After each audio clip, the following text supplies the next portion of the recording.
안겨주던 네 소리들만 어제처럼 난 길 걷다 보면 모든 게 날 부르는 소리 같아. 함께했던 기억을 지우는 건 엄마요. 좋았던 날보다 더 아플 거야.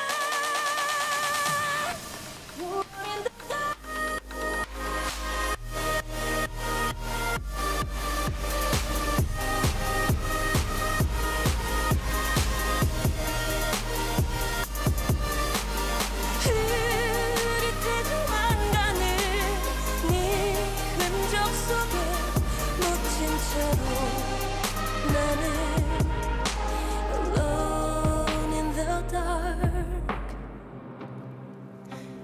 돌아와 줄까 아니다. 내 생각할까 you want. 함께했던 시간이 지나가도 I'm still here. 널 기다리는 날 넌 모를 거야. Alone in the dark 이곳에 Alone in the dark 나만 흐릿해져만 가는 네 흔적 속에 묻힌 채로 나는 alone in the dark.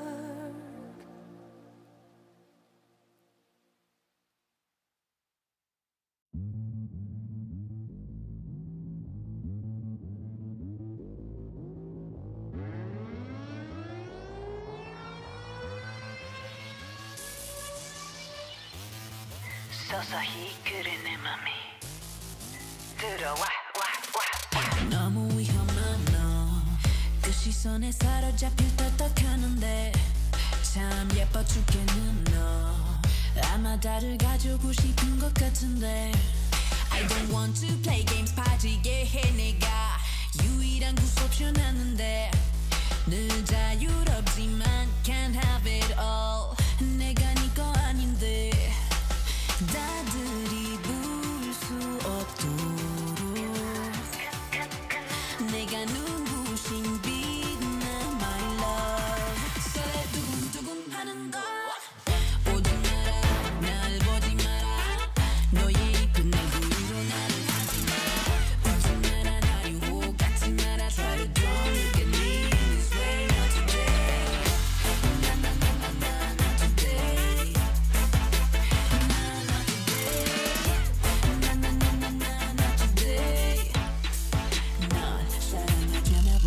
I'm trying to escape I said no more 거미줄에 걸려버려 너무 위험한 너 그 시선에 사로잡힐 떡떡하는데 참 예뻐 죽겠는 너 아마 나를 가지고 싶은 것 같은데 I don't want to play games 빠지게 해 내가 유일한 구속션 하는데 늘 자유롭지만 can't have it all 내가 네 거 아닌데 나들이 부을 수 없도록 내가 눈부신 빛나 my love 설레 두근두근 하는 거 오지 마라 날 보지 마라 너의 이쁜 얼굴로 나를 하지 마라 웃지 마라 날 유혹하지 마라 try to don't look at me this way not today not today not today not today 널 사랑하잖아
yeah.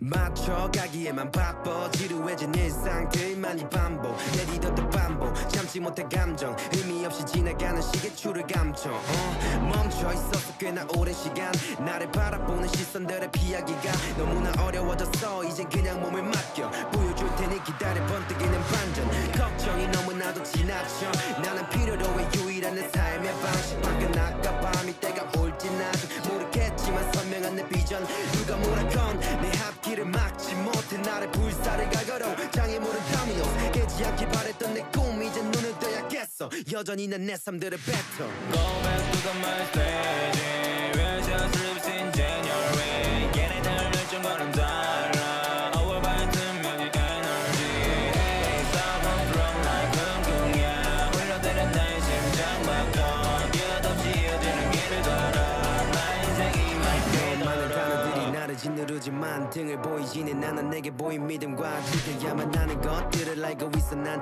아픔들로 인해 나는 더욱 단단해져가 넘치는 잔에 꿈 얘기로 하루 꼬박 세웠던 밤의 그 시절에 내가 어쩜 가장 주고 싶었던 모습일까 한이 맘속 깊이 자리 잡은 미련인가 두려움과 싸워 가진 것 없이 태어나 여기까지 왔고 나는 빈손으로 갈 거야 잃을 것도 없으니 내 목소리는 더 커져 언젠가는 내밀어진 손을 다시 잡아 빛이 없는 방 알 수 없던 한시 앞 내게 문제만을 제기하던 나의 삶 눈을 뜨지 않기만을 바랬었던 지난 날들 그 시절로 나는 절대 돌아가지 않나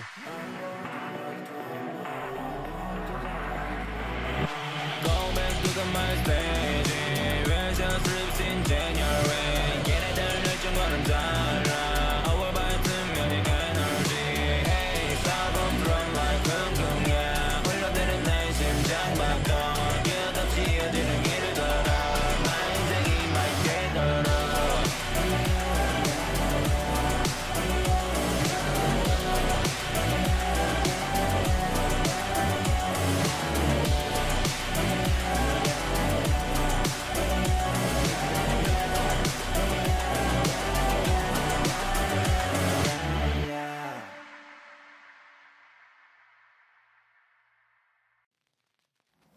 Hey you, how's the world look from way up there? I miss you, but I'm getting scared. 'Cause you used to be glued to me so perfectly, filling all the in-betweens. Now there's nothing there. How am I supposed to be yours when I can't see your face? How am I supposed to not miss you with all of this space? 'Cause you say you need me there someday, but how am I supposed to be close to you now? The world's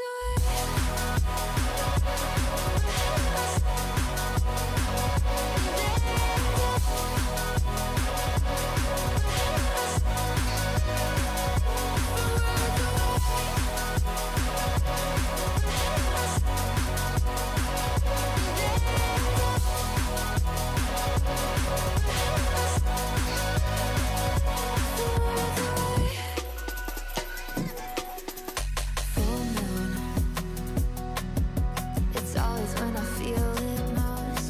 Can almost hear you say that I'm not alone. 'Cause we used to be spinning out like Mercury, but now there's no more ground beneath anymore. How am I supposed to be yours when I can't see your face? How am I supposed to not miss you with all of this space? 'Cause you say you need me there someday, but how am I supposed to be close to you now? It's cold tonight, darling, are you cold tonight? I just wanna hold you tight if you're really mine.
you do that to me if you're really mine?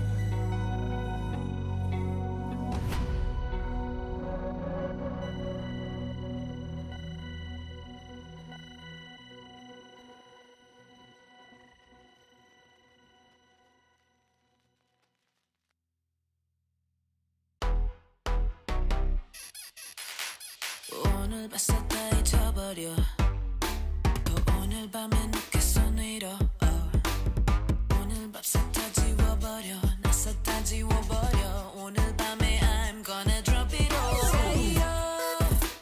오늘이 힘들으면 눈을 감고 춤을 춰 뻔뻔하게 즐겨 말을 못해 just living it up here 나쁜 순간도 잔을 부딪혀 잠깐 숨 좀 돌리고 즐겨 Let's party tonight Every day Every day 날 멈출 수 없었어 Every day It's my day Drop it low Drop it low Every day 볼륨을 높이고 Every day 모두 함께 미치고 Every day It's my day 나 전부 다 챙겨 Drop it low Drop it low 의사님 어딜 아파 내가 이젠 음악이 내 약이야 모두 흔들어 내 가슴이 더 떠지도록 모두 흔들어 빰빰빰빰 오늘이 힘들면 눈을 감고 춤을 춰 뻔뻔하게 즐겨 말을 못해 just living it up here 나쁜 순간도 잔을 부딪혀 잠깐 숨 좀 돌리고 즐겨 Let's party tonight Every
가득한 곳 불편한 진실이 가로챈 네 입을 잠궈놔 아무도 모르는 마저 답을 알려줘 좀 더 어둠이 가득한 곳에 무덤덤덤 흔들리는 갈대처럼 사져가 좀 서봐 신념들의 대전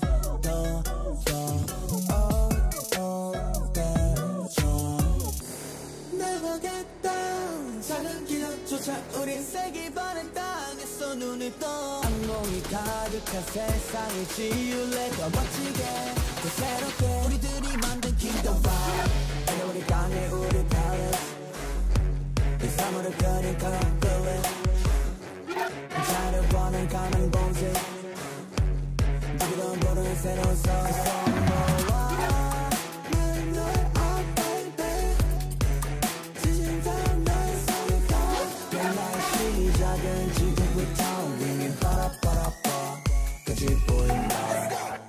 거두장을 흥거리 빛이 되면서 희망이 쟁취 어찌가려도 진심을 뱉지 어떤 허들을 신경꺼 갑작스러운 변화는 우리 거 still fine 너네가 알지 못하는 무리 어떤 시련도 우리는 딛고 나지 우리가 만든 kingdom wow Let me out 거짓이 가득한 곳 불편한 진실이 가로챈 네 입을 잠궈놔 아무도 모르는 마저 Never get down 작은 기적조차 우린 세기 반의 땅에서 눈을 떠 악몽이 가득한 세상을 지울래 더 멋지게 더 새롭게 우리들이 만든 kingdom vibe 우리 강해 우리 palace 이 삶으로 그린 강한 끌래 자를 원한 가는 봉지 누구도 모르는 새로운 서서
Let me get out of here.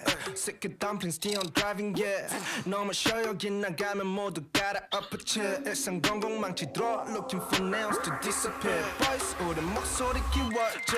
Waited long enough, 최근 시간 15년. 빛이 보여, fill the mind with life up the bus. 우리 가도 무관심자들이 이제 모두 세척하던 놈들 이제 거기 스core. 다음에 스케줄미 정은 right. 말기만 대답도 못해 영어로 완전 척하다 걸리면 혼난다 그래 지금 당장야. We don't play game, we just 나락가지 game. Rivals 그것 혼자 해, we be the reds, you be wrecked.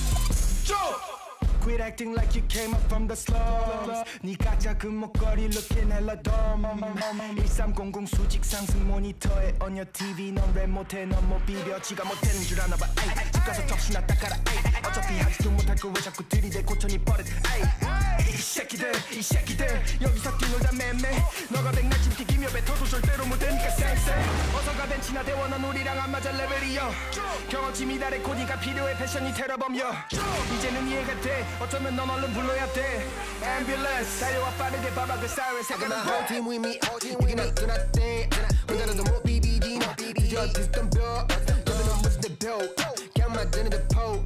그냥 흘려나 너 진. 그게 딱 너한테 오려. 쉬운 애미 것좀 빌리자 rapping 나 곁에 두지 않아 너 같은 바보. 일삼 제대로 너 차일러 혼나고 나서 네 형한테 일러. 니건 오래 타장 내가 AK. 니건 fresh 타장 두루 AK. 무대 위 discharge. 무슨 테이저 건마 주주.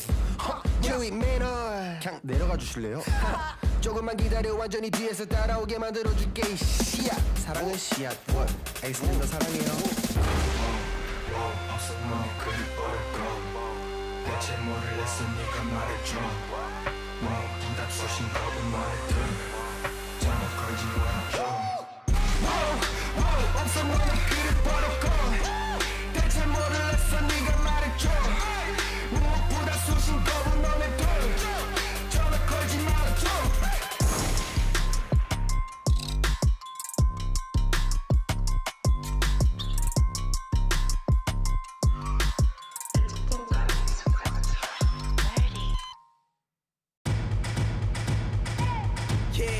Want it, come get some. I will not come out as the victim. Hella options when we press, you can pick one. A, that's a fist to your face, get your bell rung. B, you can run, but you cannot hide. C, we gon' put you where they will not find. D means you done when you come outside. Hold up, let me give you time to decide. I'm like Nemo, have you down in an enemies? Gotta murder my enemies if they planning on ending me. I won't give them that victory, they be lacking the empathy. Put my shrooms like a symphony, now you going for infinity. So please, carry on, carry on. This ain't what you want, want. One phone call, have your bones for my dog. So problems what you want, be my guest, bring it on. Bring it on. The problems what you want, bring it on. Bring it on. The problems what you want, bring it on. Bring it on. The problems what you want, bring it on. Bring it on. You can't get it back when it's gone.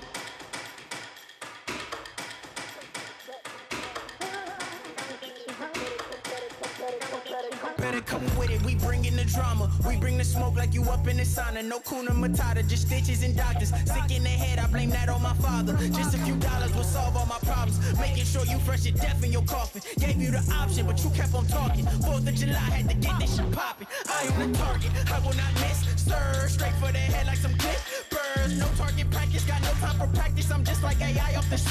Surge, losing your balance, now you start to panic. Looks like this damage is too much to manage. If you still alive, then we leaving you stranded. Not leaving the bandage, no water, a sandwich. That's ruthless. Hard to talk shit when you toothless. Should've been down with the movement. Now you on the ground, not moving. If he still had a brain, he would use it. Gave you a chance and you blew it. Stupid. Hold on, Cairo, let me get back to the music. Back with this shit with these accurate hits. Flip on your head like gymnastics and shastics. Far from a slave, but we mastered the hits. Check out the scale, this is real as it gets. It don't get realer than this. So come and try me and shit. Now your face feeling the fist. Bring it on. The problems what you want, bring it on. Bring it on. The problems what you want, bring it on. Bring it on. The problems what you want, bring it on. Bring it on. You can't get it back when it's gone. Bring it on. The problems what you want, bring it on. Bring it on. The problems what you want, bring it on. Bring it on. The problems what you want, bring it on. Bring it on.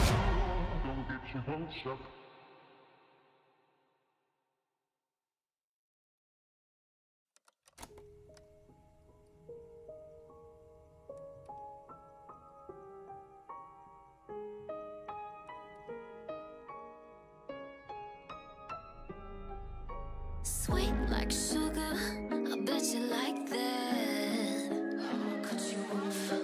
Playtime's over, take a step back. Think you've had enough? If you push me to my limit, there's no telling what I might do. Yeah, you're gonna regret it. Yeah, you don't wanna see my bad side. She don't know how to play nice. You can run, but you can't hide. Yeah, you don't wanna see my bad side. I'ma tell you one last time. You can run, but you can't hide. Yeah, you don't wanna see my bad side.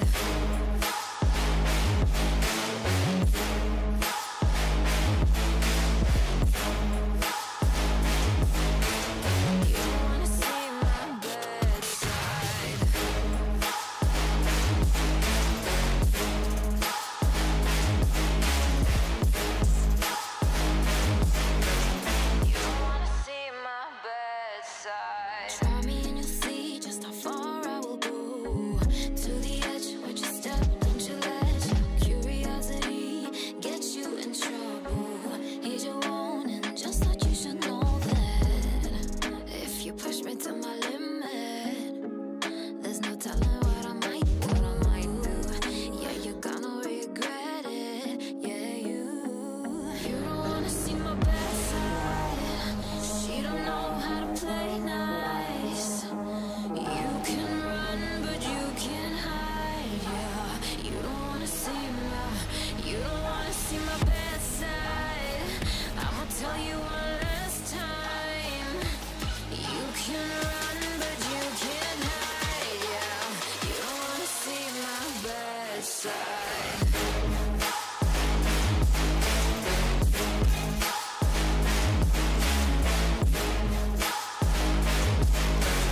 You don't wanna see my bad side.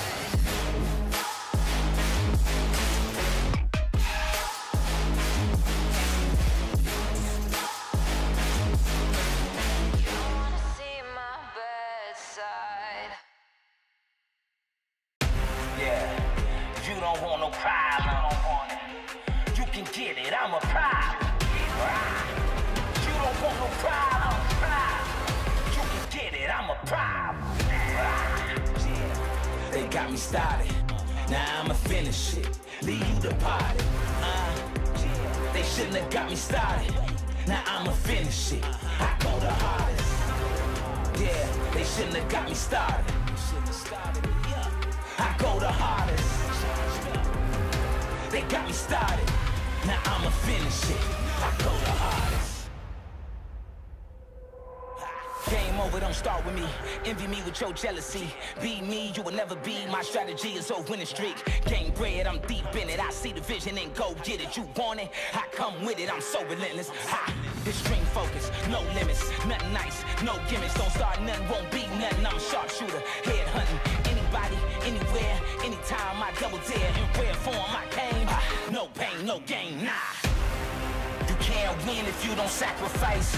Through the blood, sweat, and years, it's a way of life. Yeah, it's the way of life. Above it all, you gotta sacrifice. Yeah, they got me started, now I'ma finish it. Leave you the party. They shouldn't have got me started, now I'ma finish it. I go the hardest. Yeah, they shouldn't have got me started. I go the hardest. They got me started, now I'ma finish it. I go the hardest. Bottom line, I'm on top. Got the game on lock. My point is, I won't stop. You can't take my spot. Can't play with a legend. Everything's predestined. Start with me if you wanna lose. I'll finish you and make another move. It's nothing, just another day. You violate, get caved in. Broke down, you can't win. I can't lose my attitude. Best man land on the planet. Dynamic, do damage. Go hard with a passion. Greatness is my status. You don't want no problems. You can get it, I'm a problem. You don't want no problems. You can get it, I'm a problem. You never win if you don't sacrifice. Pay the cost, it's a way of life. You can't win if you don't sacrifice. Through the blood, sweat, and tears, it's the way of life.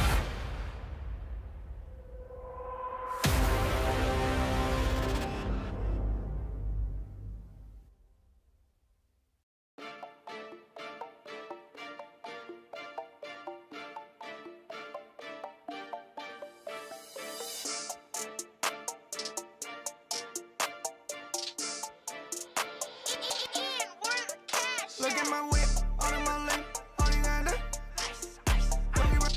그날 내 look, 진내 멋진, all in my lip. I'm persisting, painting and green, 그날은 grip. Ready, 위험해, get in my way. 내가 박으면 네 차를 팔아야지. 난 차를 고치고 하이스 박아야지. 난 천을 두고 너한텐 차가빙. 내 위 따라 모두가 띵. 족같은 머구리 두려워. 바다에 살다가 올라와 바다를 치고서 올라가 바다에 살 때는 몰라봐 지금의 날 보면 모든 게 놀라워 여기는 시끄러워 놀라봐 웃기지 가져 뭐랄까 원래 다 내 거에 X가 전부 다 찾으러 가보자 Let's go Out of here 안 give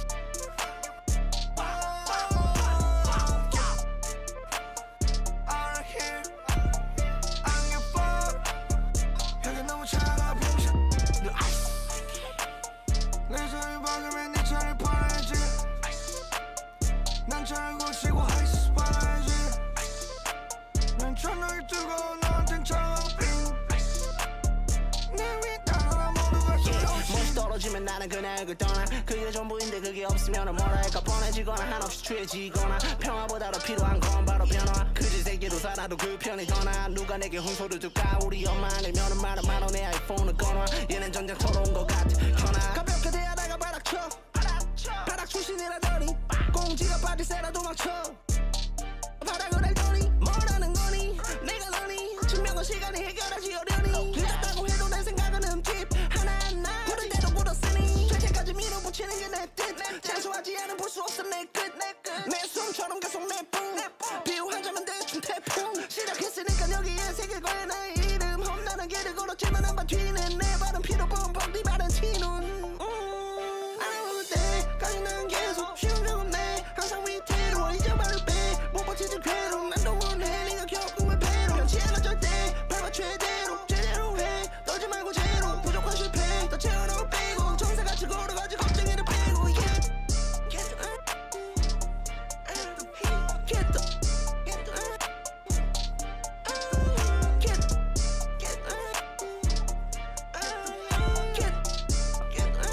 정사같이 걸어가지 걱정이를 빼고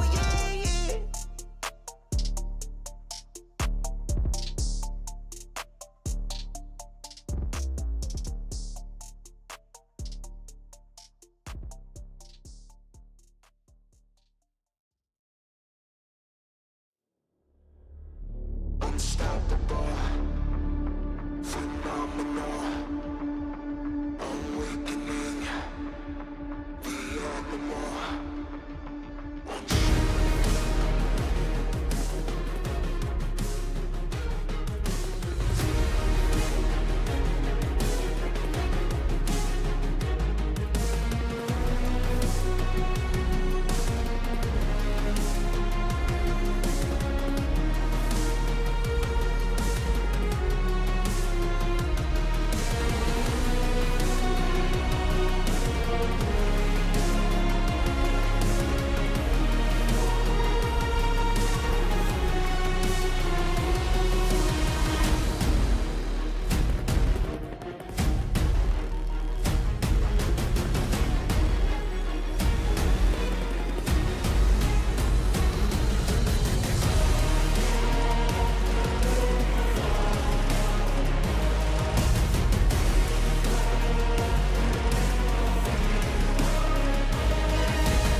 everyone, to the World Swiss Stage, live from the KBS Arena in Seoul, Korea. Today we've got 8 more best of ones coming your way to decide who will move on to qualification and who will be facing elimination. Here are the fans filing into the KBS Arena. I was just saying to Betty how awesome and cute it is that, you know, since the doors opened, we've seen fans sitting here. Sometimes they're with friends and they're just chatting about their favorite teams. They got the faker shirts most of the time. We've got the early birds here, the super excited ones. Shocked. I see the casters down there getting into. Did you ever get to be a fan? Like, were you ever, or were you just straight from the ground? When I was in 2012 a journalist, I just got to be in the crowd because, you know, the interviews were after the game. It was so fun. Just a normal League of Legends fan eating mayonnaise out of the jar. Do you remember when you went to London and like you did the road show in London? That was the only time I ever actually got to be a fan live. It was great. I love that experience. But yeah, it's amazing. It's really great to be in the arena here in Korea because the crowd has been amazing. Yeah. They do get a little upset when the Korean teams lose, but they have been amazing outside of that. Quiet. Yeah. A little bit, but that's okay. We're the same, actually. In any case, though, as said, the second day of the Swiss stage, the Swiss bracket. So let us update you, and maybe if you're not that familiar, kind of explain what's going down today. Well, all of the 1 and 0 teams, so all the teams who won yesterday, will all play each other, and the winners, so the teams that will be on a 2 and 0, will then move on to a best of 3 qualification match. If they lose that game, they would move on to the 1 and 1 pool and play another best of 1 round tomorrow. All the teams that lost yesterday in the 0 and 1 pool will also play each other, and the winners of that would then play another best of 1 round tomorrow, since they would be 1 and 1. The losers, who are then an 0 and 2, would play a best of 3 elimination match. So basically, whenever you're on a point for qualifying and or eliminating, or eliminating, you would play a best of 3. So there you go. Thank you for the guidance. Yeah, I mean, honestly, the other cool thing, too, is that now we're breaking them out by days that these games are actually played. So the 2-0 teams that win today, I guess the logic is they're so good, they don't need as much prep time. No. They play tomorrow. Then the 1-1 games are the following day. And then the 0-2 teams that need the most help and the most prep to correct their problems, they play the following. And I'm super excited to see G2 versus C9 tomorrow in that best of 3. It's guaranteed to be a banger. Am I right, Kobe? Yes. Into existence. Hey, I got another fun fact for you because we had our draw yesterday. There was you know, it was a draw. There were 1.6 billion possible draws for tomorrow, for today, so day 2. 5 team kill matches would happen in only 0.82% we did it. of all draws. We are the 1%. We are the 1%. Or the less than 1%. That is unreal. Yeah, it is kind of crazy, especially for some of the teams that have consecutively already lost to these opponents. BLG is the first one that everyone is looking at. Another matchup versus JDG, especially after the treat that we just had in BLG versus KT yesterday, for them to be rewarded. Not all rounds are equal. BLG going from KT, a hard-fought battle, into a feeling really good about themselves to then immediately get JDG. It's a painful one. For JDG, it is a super painful one. But I was thinking, do we have like a super Western perspective on the draw? Because we're always like, give us an easy appointment. Here's my perspective. EU got very, very lucky with the draws. Could have gotten Cloud9, so I don't agree. Really nice with any case, let's talk about some of the outstanding players on day 1. I want to start with Scout. Unfortunately, Fnatic was on the receiving end, but he had a monster performance, 11-0 and 7, I believe. And you know what? If you've been a long-time viewer of the LPL and Worlds, you are not surprised. Yeah, I mean, you should be no stranger to Scout. He is a former world champion, and he's come to play. When you look at the entire year, he's had an incredible performance over in the LPL.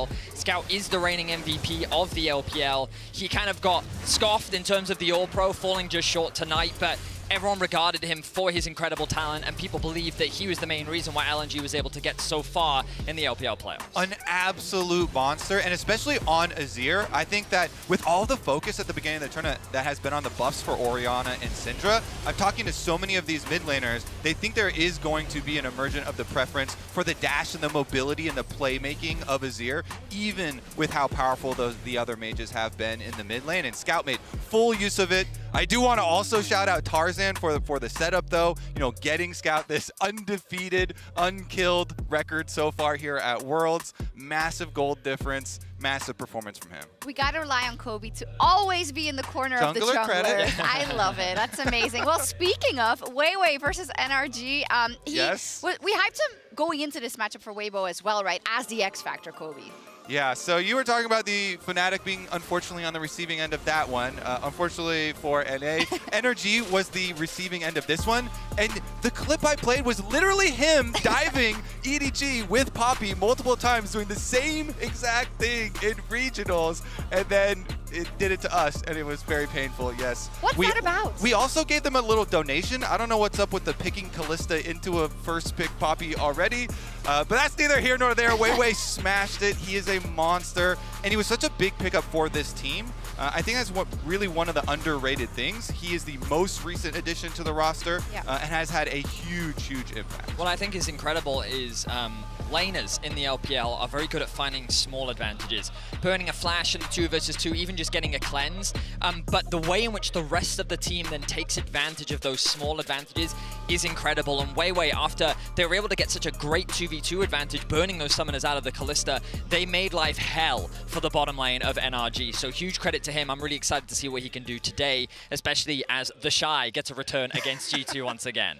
And speaking of G2, also an MVP to be crowned there in their hard-fought battle versus D plus Kia. It was the unsuspected one. The Ocean The Dragon. Ocean Soul, let's go. Woo! Can we really, get a really shot massive of this? performance from the Ocean no, Soul. No, we're it's not. Mickey. Yeah, okay, it's actually Mickey. Okay. Yeah, I mean, of course, while the Ocean Soul was incredibly valuable against the poke composition, Mickey, he was a standout once again.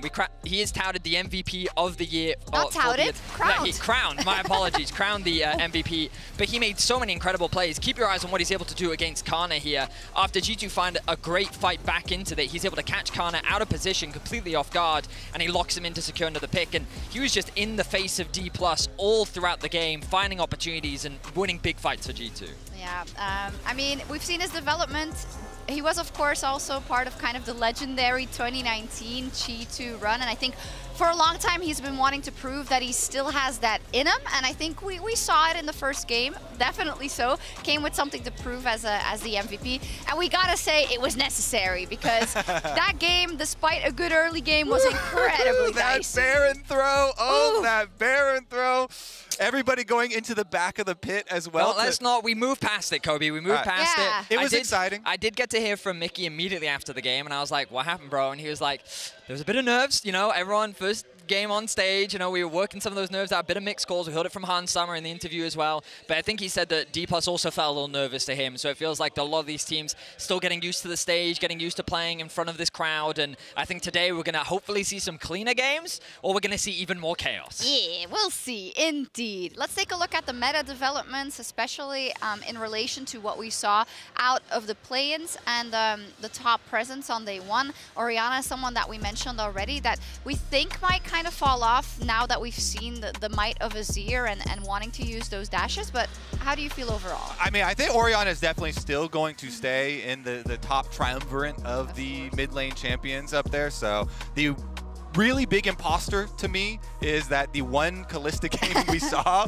was that trash Kalista pick into a Poppy already that got, you know, summer spells blown so early on that that was not representative. They get 7 bans, one game yesterday, so. Yeah. And the one game that we saw, I think, should be deleted. Honestly, Kalista is the surprise to me. I didn't expect her to be so prevalent in this meta, and it just goes to show that perhaps bot lane is becoming the main focus for this tournament.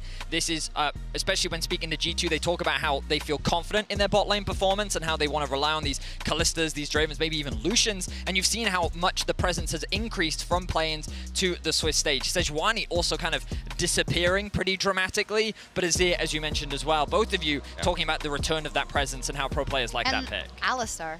Yeah, the engaged supports we knew were going to be huge coming in, and we have so many really good Alistar players that I think we're in store for more. We do. It's beautiful when you see an Alistar flank, right? So I'm definitely a fan. Now, yesterday, Team Liquid's APA made his international debut against none other than Faker, and he shared his feelings in the latest episode of Oppo, Welcome to the Rift.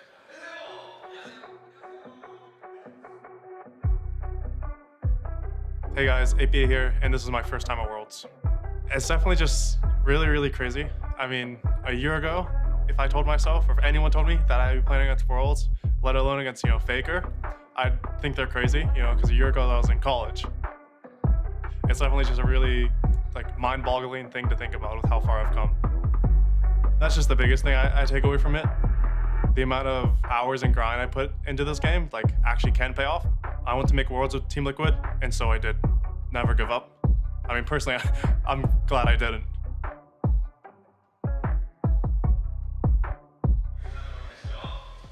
Never give up, indeed. He has an interesting story, right? Was he not the guy who had a really hard time finding a spot in the first place and obviously only came in later and proved a lot of haters wrong, I want to say. I think it's tapering off a little bit maybe in the playoffs and now at Worlds, but you know, that's an underdog route. It's a good point to bring up, though, because the reason for a lot of the tapering off in playoffs was literally Palafox. Team Liquid and Energy played twice, and in both best of series, Palafox got the better of APA. In the first one, it was not pretty. It was not even close. Palafox smashed him in the Tristana-Jace matchup, and then the reverse of the Jace-Tristana matchup, which completely even scared Team Liquid away from picking Jace anymore. And then in the next matchup, APA was basically only playing Nico, and then tried to do the Xerath into Azir, which a couple of people have tried and failed to succeed with. But the mid lane matchup has been the thing that has been the same advantage for Energy over Team Liquid in their victories. And that's something that I think has to change and probably will change with the change of the champion pool, with the Orianna and the Syndra that we are talking about getting buffs coming to Worlds, the meta changing. There's definitely a big possibility here for APA to expand that champion pool, alleviate those problems from the mid lane. I mean, it's the jungle that I have my eyes on mostly, because like while I think that the mid lane, I agree with you, it has been so impactful. When Pioshik yesterday? Pioshik is smurfing, man. Everyone has seen it. Everyone is saying that he's back in Worlds That's my form. world champion. Exactly. Like we saw the Pioshik buff last year, and we're getting to see it again. It was kind of like he saw Faker and he was like, I'm in the World Finals again. You know, he set his sights on him and he was able to shut him down in so many incredible plays. It's a shame that TL couldn't close it out, but wow, what a performance from Pioshik. Yeah, and look at all these plays he's pulling off with that giant world champion ring on his finger. Absolutely massive. This one was my favorite, going for Faker and then finally chasing him and getting him under tower, having the stopwatch as well to live afterwards. Just huge performance from him. And also, he's such an entertainer. The comedic interviews that we've already gotten so far have really added a lot of flavor to these TL games. Yeah, he's like the NA Classic. He's really entertaining for fun, but he's also really good. Like, Excuse me? It's perfectly. Hey, I've got maybe a contentious statement for you, but I don't think so. For me, TL was the best performing NA team yesterday. C9 had a clinical performance over Mad, but we need to look at the level of opponent. And the way Team Liquid fought against T1 for me was very impressive. I mean, it's fair to say, I mean, in terms of, it was very clinical from C9, but TL, I think, usurped expectations and showed us some great stuff. Unfortunately, it was the final fight where they fell short, and Kobe, I know we both had a lot of opinions on it. Why don't you run through exactly what went wrong for TL? All right, let's bring up the final team fight. I know this might be painful for NA fans to watch, but let's get right into it. If we look at the very beginning, I want to point out some of the positioning here and the coordination for the team. You notice TL are actually the ones that start this off. Summit comes in really early here. They try and go for a scout of the week as well, but Pioshik is still en route to try and get his flank onto the back line of T1, and it's just, you can kind of tell this is first game of Worlds. They're so close to actually possibly getting an upset win that they do rush through things. The second thing you want to look at is the back line here for Team Liquid. Already you can highlight arrow hit onto APA. He's not going to be able to add any damage to this engage. And then Jan here on the Aphelios. He has purple and red guns. Man, they're not optimal. They are definitely trash guns for a team fight. And so then he tries to walk up and get really close, and he does not see Faker's shockwave right there in the middle. The ball, I guess it kind of gets lost in the animation of the Renata ultimate. He doesn't see it, he doesn't flash, no summer spells, and the game is just over. Yes, it was really unlucky, but you know, as you say, they can look back on a great Unlucky? Yeah. I'm from NA, and I don't even. You don't even have to give me that. It was not unlucky. All right, we gotta move on. Hope it's better today. It's a great day ahead of us. We've got LCK and LPL Summer Finals rematch, but first we'll kick off the day with NRG versus Team Liquid. Time for the Worlds 2023 Swiss Stage Day 2.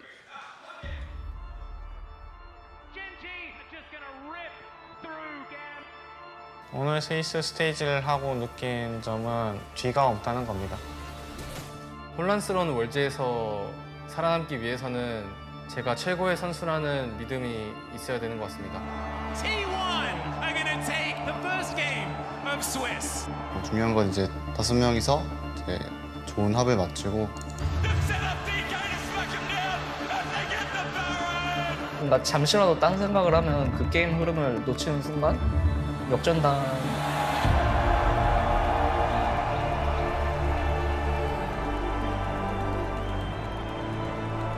The Swiss stage format definitely favors teams who can read other teams' strengths and weaknesses the fastest. Ultimately, the team skill will matter the most in the end. C9 as a team, all individual players thrive in chaos. NA seems like we're the most motivated we've been. 第一天 LPL 队友都打得很不错吧，一起努力加油吧。想终结我们 JDG 的队伍有很多吧，然后 JDG have continued their curse on BLG. 我们的话就是用比赛实力来征服他们就可以了。我已经准备好迎接任何人的挑战。我做好准备，让大家在这次世界赛更清楚地看到我的实力。I would call the new stage the perfect chaos. The pressure is a double-edged sword. I don't really like it, but I think it makes me play much better. There's always two sides of a coin. Lions can lose against anyone, but we can beat anyone. I think all the teams in the Swiss stage have to worry about our pocket picks. mình sẽ đem vinh quang về cho VCS. 이번 스위스 스테이지는 이기면 천국인 것 같고 지면 지옥인 것 같습니다.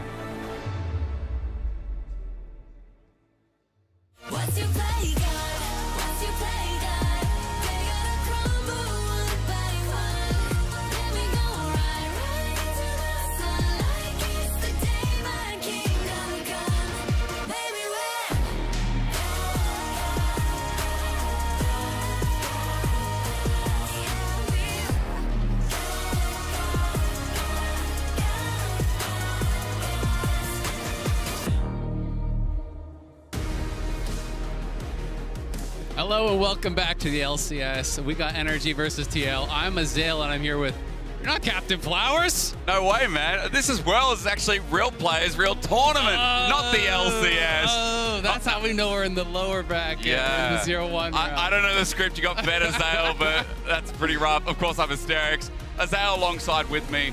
You are tall. That's the first thing noticing coming to Korea. Like, man, I've seen you in so many LCS runs, and all the time you just stand above everyone else. I don't know what it is, but I guess we look short on camera because I swear every time I meet someone, they're like, wow, you are tall in person. It's a lie. Sometimes I stand on a box, not gonna lie. None given this time around, but of course, we've given you the LCS intro because it is a regional match, but let's be real, it's a regional day as well. We all saw the draw show last night. We all know that people out there are like, man, we're getting so many big matchups throughout the day, one of them being JDG BLG later. We've also got, you know, some LCK death matches as well with Genji T1.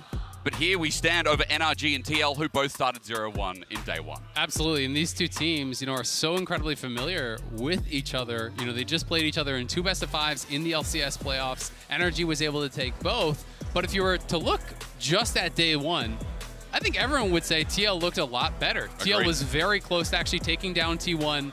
But NRG, I feel like they maybe had a little bit of a mental block against their opponents. You know, if you actually heard some of the interviews from Palafox, he said Xiaohu was by far the best mid laner that he played against in scrims. Then some of their coaches were even posting World's player rankings based on scrims. They had all the Weibo guys up at the very top of the table, so they were clearly very worried about playing those players going in. But already in picks and bans, this feels like a flashback to playoffs for me. In the first round of playoffs where they played each other, it was all Jace versus Tristana mirror matchups, and APA got absolutely ran by Palafox. So in that second best of 5, it became very much about actually banning out some of these specific picks that one player is stronger on than the other. And for Palafox, he was never getting his Jace. That was banned out every single game. His Azir was mostly getting banned out as well. And APA has been getting a lot of attention from his Ziggs, from his Nico, and we know how good Pioshik looked yesterday on Lee. I mean, we talked a lot about mid laner, at least off camera as well, about how Palafox was a big deal against APA. We can continue that discussion, but for now, love the Poppy ban to come through. I feel like for TL, maybe doing homework from NRG's game against Weibo yesterday, that first pick blue side, it does mean the Orianna is up, which has had a high priority ban for NRG to take away. Yeah, absolutely. They are going to be able to grab that Orianna. And APA, likely just playing the same matchup he actually played yesterday against Faker, did play this Syndra, looked very comfortable in lane against it, was pretty active on the map as well, multiple times teeping up towards top side to actually cover Summit on these dives. And it's so interesting, watching TL, and I think APA deserves a lot of credit for how well he actually coordinates with the teams, because it's really funny in the LCS because there's so much talk about how this team largely communicates in Korean. I remember after one of their series, we were actually asking, so APA, why did you pick this year? What was it that you actually happening that made you want to play this in draft? And he said, they didn't even tell me. They just were talking in Korean, and then my champion got locked in, and he's like, oh, I guess this is what I'm playing. So he sometimes is that man, off on his own because of the communication barrier. Yep. But he coordinates very well with the team, and him and Pioshik have become, quite the dynamic duo. So I think he definitely is deserving of credit for how adaptable he's been in what sounds like a pretty difficult situation. And to be fair, I mean, when you have Pioshik, when you have Summit, when you have Core JJ on your team, I completely understand that. So again, running with the flow a bit here, as we're also running through champs like quite big. Look at the power picks on the side of NRG. We have the Orianna, we have the Jax, we have the Sejuani. Powerful solo lanes in the making here for NRG to build up. APA hovering a couple of Palafox's champions, and while I don't think we got to see it yesterday from APA, this guy is an all-chat demon. He is trash-talking in all-chat in the LCS every single game. Right. So it will be funny to see if he's going to be right back to his antics. If junglers come in, he's like, oh, you need your jungler. He's all-chatting all game long. He's trash-talking, he's emoting. He really is a confident guy, a confident player. And I think that both of these teams should absolutely be in their comfort zone because they're so familiar. When you look across the stage, whether you want to admit it or not, it just feels different when you look over and you see a Knight or you see a Faker versus the players that you play against week in, week out. So I'm expecting NRG especially to look more comfortable than they did yesterday. We got no look at NRG yesterday. It wasn't the NRG we saw in the regular season. I know we'll break this down going into game, but it just really feels like this could be the proper first look. Yeah. Maybe at both LCS teams to full fruition, as TL was only the early game yesterday anyway. Just quick touch up, Kai'Sa's going to be taken away, something that doesn't really make it to the second ban phase. But this time away is going to be taken with the Kalista priority sunk in for TL. Yeah, absolutely. So Yon going to be going back to that Kalista. We saw the FBI played it yesterday. Yon is really one of our versatile ADs in the LCS. He's one of the guys that will bring out things like Draven, like Kalista. He'll also play the late game scaling stuff. So he is really a flexible player. Improved massively from spring to summer. Core as well, for as much as this guy is someone with an immaculate reputation, had not really been playing nearly as well these last couple of years in the LCS, and I think he's coming off of what is his best split in years in the LCS. So these guys, really are looking to show their stuff on the international level. They had a really rough start to the game yesterday against T1. Yon had to blow his flash almost instantly, and he was very far down in that game. So I don't think Yon really felt like he got to get going, and I'm sure that against FBI, he wants to prove himself. Especially when both bot laners got hammered yesterday as well on that note. FBI Igna weren't able to play the game with the Kalista Alistar. As we are still focusing on that bottom side, it was a Xayah ban from TL to round it out. The Renata as well taken by NRG. We're just wondering what support comes through because, as they're talking about on the desk, Alistar has risen up. It has just been one of the main engagers. Rakan also up and available. Anything you want to add in for Spice? Yeah, I mean, I think Rakan is generally really highly contested in the LCS, especially if you're playing against Ignar and the team needs engage, because Ignar is one of those guys that really favors the pick. Core, I tend to think, yes, he can play enchanters really well. I mean, the man won a world championship playing enchanters, but for TL, they just look different when he's playing engage. He being that go button for the team, I think is so incredibly pivotal. So, I am expecting them to go towards those engage type picks, but at the same time, with them looking for fifth pick counter pick here, maybe they have a little bit of a different read. Maybe they're going to pick more heavily for lane. We could see something like a ranged champion. That's why we're getting that Renata banned out. Be picked in, and Senna's going to get locked. So do we actually have a farming TK or something along those lines? I think there's a lot of pairings that you can do with it. Senna TK, by far the most popular, and Senna, I think, is actually really strong right now, so this is cool. It really is. Again, Senna Tom, Senna Neela's been hyped up pre-tournament. Glad to see a little bit of it here as Core waited for this. It's R5 support counter pick when he's pivotal to the team. When you talk about his engage being a priority, what rounds this out perfectly? I mean, the Blitzcrank would be spicy. The Rel feels a lot more likely. Okay. But, the Blitzcrank would be more of that lane counter. I think the Rel is a lot easier to play in the 5v5s, has that AoE CC. That is something that you really do need when you're playing against Blitzcrank. If you just have single target pick, Tahm Kench is so powerful against that. When Syndra is looking to 100-0 someone, when Viego is looking to dive in and 100-0 someone, the Tahm Kench can just say no. So I am really curious to see what Yon and Core can get done in that bot lane, because without a ranged support, I do think it's difficult to actually really bully that TK.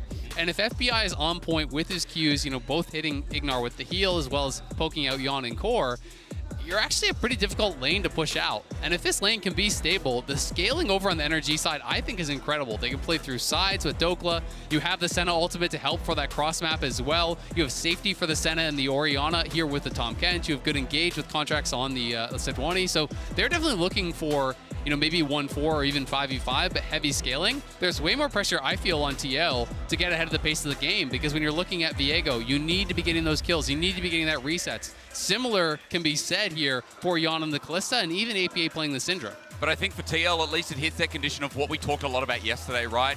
Pyosik was the early game. It was the Lee Sin that really threatened T1. A lot of NA fans were getting their hopes up. I was sitting in the back room going, hey, this could look like a win. It was one mistake. It was one fight mid that they went too far, unfortunately. And it was devastating, but at least we saw what T1 could do. If we're talking about priority on this jungler, if we're talking about priority here as Zale with what the early game can offer, I have faith, considering we didn't see much from NRG yesterday, considering that Weibo didn't give them a chance to play. It's kind of up to them to showcase how they can withstand that early game, as you so well highlighted. And I'm just excited to be part of an NA rivalry. We've seen them twice in the LCS playoffs, and I'll tell you one thing, I haven't cast NA before as well, so this is... Oh, welcome, welcome! I really do feel like flowers right now, except I don't have the great chin or the Skarner mechanics to go with it. Oh, well, actually, you probably do have the Skarner mechanics. That's the whole point of playing Skarner, is it has no mechanics. Really? As flowers will tell you. Will that offend him, I mean, or does he just live up to it? No, he's like, I press Q, that's about it. But no, it is great to be here with you, man. Definitely a big LPL fan myself, big fan of your casting. And happy to be here with you to kick off day 2 of the Swiss stage of Worlds. This should be a fun one. It should be, considering that, again, it was NRG who had TL's number. Yeah. Coming through, what, 3-2 in the lower bracket finals, 3-1 in round 1 of playoffs as well. Yes, sir. And I know you backstage were really high on Palafox versus APA, where that felt like a deciding fact to push NRG into the unexpected finals position. It absolutely was, but like Kobe was talking about on the desk, and everyone on the desk was talking about, it is a different meta now, right? So, you know, is this meta going to be one in which Palafox can kind of enforce his will on APA as much? That's what we have to really find out here. As expected, it is the fasting Senna. It is going to be the farming TK. Yep. You know, no big surprise there, but obviously confirmed by the Spectral Sickle.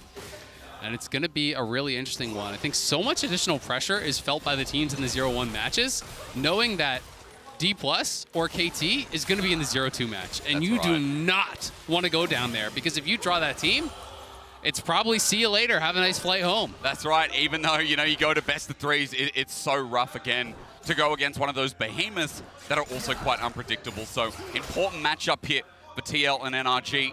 As that bottom lane, as you're walking us through a little bit in the draft, you said it feels hard to push in this time. It feels hard to deal with this 2v2 from what TL have offered. But here in the level 1 already, at least there are some good trades, as you can speak about that in the top side as well. Dokla and Summit bashing each other for a little bit, and Summit send packing. Yeah, good job there by Dokla. Nice early trades. Gets the faster level 2, and Summit a little bit disrespectful there, taking a lot of damage. But at the same time, you know, talking about that bot lane, for me, you know, it's less can they, you know, get the push. I do think that Kalista can get the push. It's more, is APA's in trouble here potentially. Out of the week's going to get him away. Palafox has the summoners available. He flushes for an autos.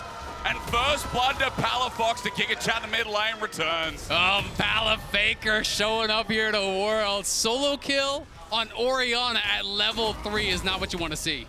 Apologies for the delay. We sorted that out as TL getting bullied in this top lane too. The biggest takeaway so far is that NRG through the early game. I'm getting the vibes that I had through watching LCS playoffs. Azale, you know, this powerhouse of a team, the individual presence as well. And starting off with a solo kill on Orianna in this matchup, pre-6 is amazing. Absolutely, and it kind of feels like right back to the LCS playoffs where such a difference maker for the team was Palafox. But you can see Core, you can see Pyosik hovering around mid lane, wanting to punish Palafox, who has a wave in a really awkward spot. This wave is pushing away from him. That's why he's hugging the top side where it is warded. He doesn't have a ward over by his Raptor, so if Core steps out of that brush, he's going to be spotted. But Pyosik, he knows he could be down there, and that's why he's so heavily playing towards top side and will just retreat out to Core's contracts. Really smooth stuff from Palafox. Scuttle taken before Pyosik can do anything about it as well, but they're waiting. He peeks his head into the brush. Contracts unable to get that Arctic Assault connect. Well, this is some patience, to say one thing. Either that or he's gone for a quick bathroom break because he's been in there for a while. And he's still there. You can see on the mini-map while Contracts is going straight to the top side. Summit has a flash available, but it's matched here. Permafrost is out. And even though Summit gets out of there, Dokla's in. The big man in charge gets one of his own too. Big Dokes in the top lane showing up here to Worlds, getting the kill onto Summit. Nicely done. Him and Contracts working well together. Core really is still there.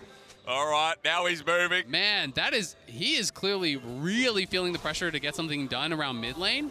But it also speaks to the fact that he doesn't feel he can pressure bot lane at all. Like, clearly he feels, hey, I'm not going to get anything done. They're not going to be able to kill off Yon, so me sitting bot lane doesn't do anything. So while people will meme this, if you don't think you can accomplish anything bot, you're trying to wait to punish this flashless Orianna. That's really what he was going for there.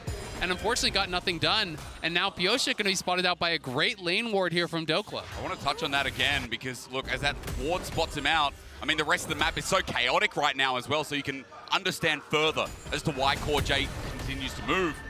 Dokla's going to get tagged out that ward. It's a bit of a bait right now, but you see, Contracts is nowhere nearby, so Dokla, he can try and bait him in and waste his time, but he can't overstep. Exactly. Dokla's trying to really walk that line, and so Pyosik now will go back. Dokla hasn't spent his teleport. That is the big difference maker here. Yep. And that is why Summit is going to try to pull the wave, going to try to hold it. We'll understand now that there was a word in that brush as the minion aggro did fall them, and we can watch this replay one more time. APA was trying so heavily to push in the wave. The wave was pushing away from him, but Palafox is basically just harassing APA every time he steps forward to actually push in that wave. He got the extra level, he's able to punish, and then this was just a nice move up towards top. Sejuani plus melee pairings, we know all about them. Great flash for the second part of the W there from Contracts. That means the passive is stacked and we're back to bot. And he's now down here. I mean, 3 versus 2, but CoreJJ and Yon, they're just fine. They walk it out, half HP. The trade is going to be the cleanse coming through from this Kalista, while NRG have a wave to push in. But again, Contracts, what an early game presence. We didn't get to see any of it yesterday against Wave, but we all know why. But it is really nice to see, again, as you were talking about, that domestic rivalry, the best of these teams, because they are playing against rivals that they know and love. Absolutely, and he's still just hanging around here on bot side, going to be spotted by the Sentinel there from Yon, but Yon without cleanse is going to have to be careful, and we can see Palafox now at 6, APA at 6 as well. And we see in these matchups so many, I was just going to call it out, the harass shockwaves, just get that chunk, get that push. APA is going to have his TP back relatively soon, but Palafox just looking to continually dominate in this matchup. And again, there's just so much priority there. That push in is Pyosik still trying to get out on the map. He's now down bottom side, not spotted out, but hard again when you consider what FBI and Igna are running to the table.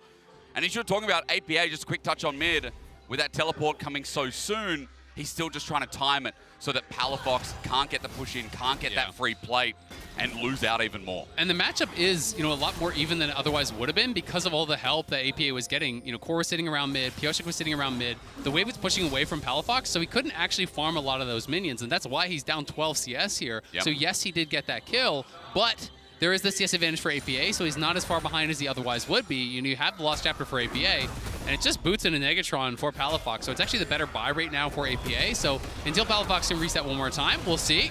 All out there, though. Let's pause for a second as Summit looks for the chase down. Pyosik is going to help out with this one as well.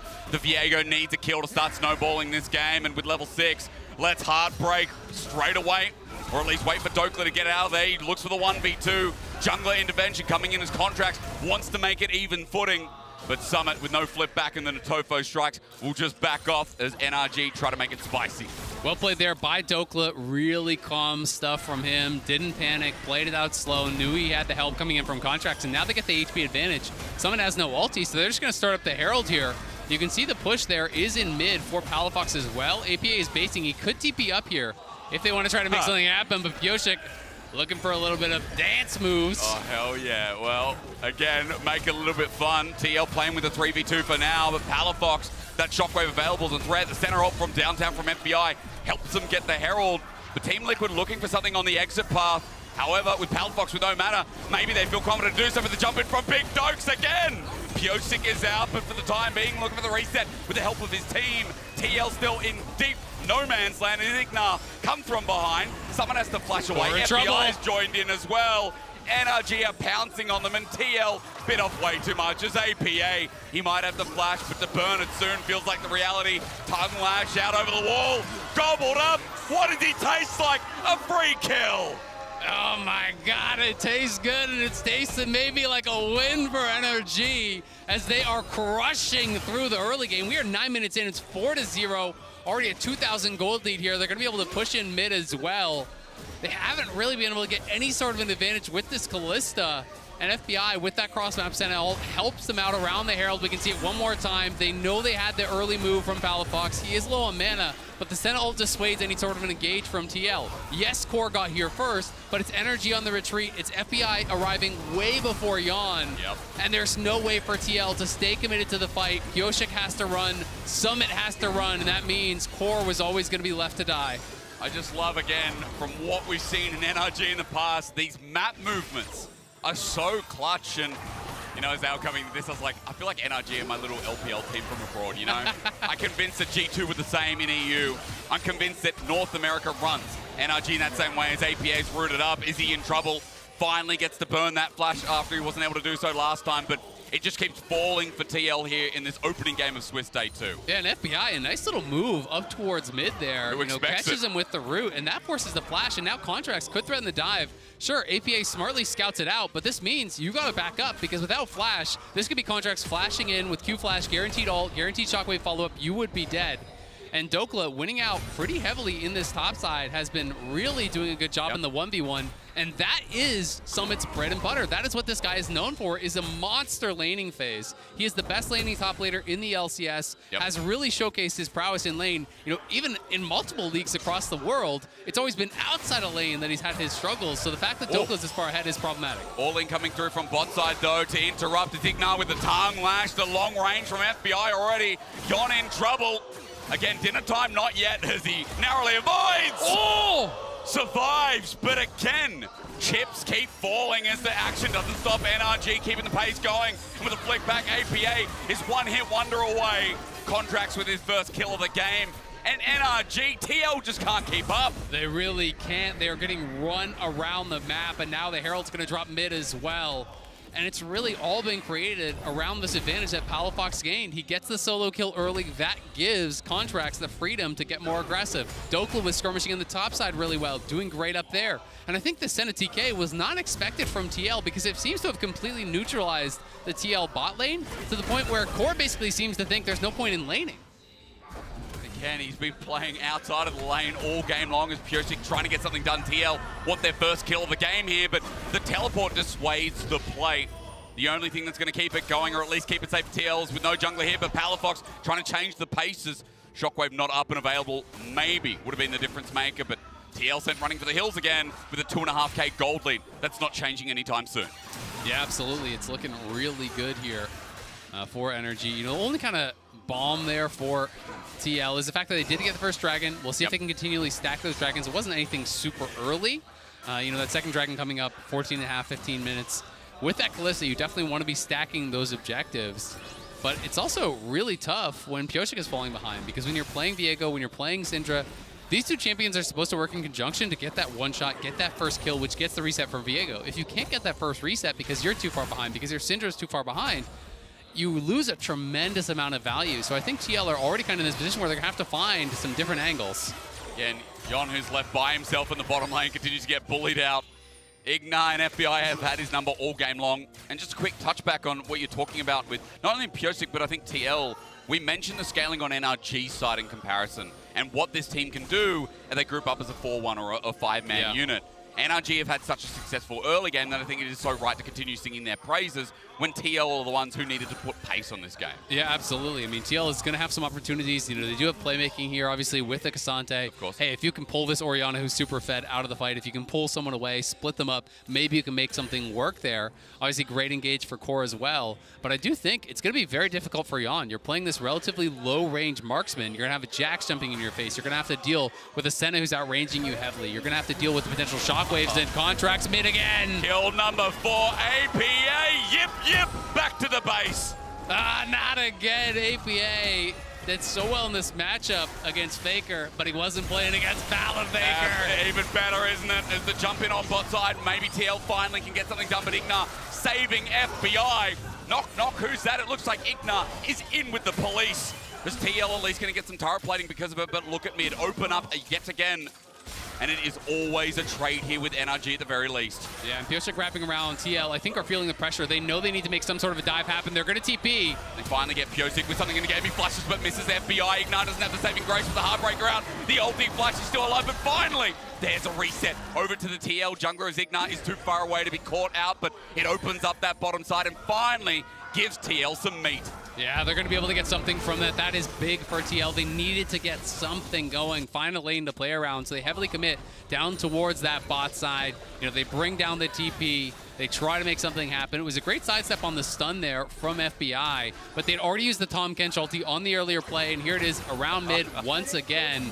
Contracts this great job over the wall. It's a flashless Syndra, nails the ulti, sets up the shockwave for Palafox, and then down to bot side. This is after Tahm Kench already had to use his ulti in that initial play. Yep. So great sidestep there from FBI. I think his flash, though, unfortunately, was late on the R coming through from Pyosik, so he did take that damage. I'm not sure, honestly, if it would have made the difference, but it was a little bit slow there. You know, to go for the R flash on Senna to try to stay alive with the shield, wasn't quite able to do it. But again, it's Dokla winning on top side. It's Palafox winning heavily through mid. It's Contracts getting more done in the jungle. It's really pressure on Yan now, who did not have a great game yesterday, to be big. Flush away from APA as that win probability powered by AWS makes things interesting. It's saying NRG got it in the bag, but TL are not going to take that lying down. Dokla with the flash out, but the Herald reset. Shelly says, hang on a minute, I've got something left at home. 2.8k as the oven's now turned off and Shelly's going back out to adventure, but the eye taken by the man in jungle from NRG. He's also separated, but the eye now exposes QuarJJ is going to be the trade-off with a shockwave to the death. NRG making a trade and they get the purple eye. Yeah, that is huge. They steal away that Herald. Yes, they do lose one, but it's 1 for 1. They can push up mid. That mid lane turret is almost dead, and they're still going to have that Herald in pocket here with Ignar to try to get even more done. Dokla up towards this top side. Ignar is ghosting him.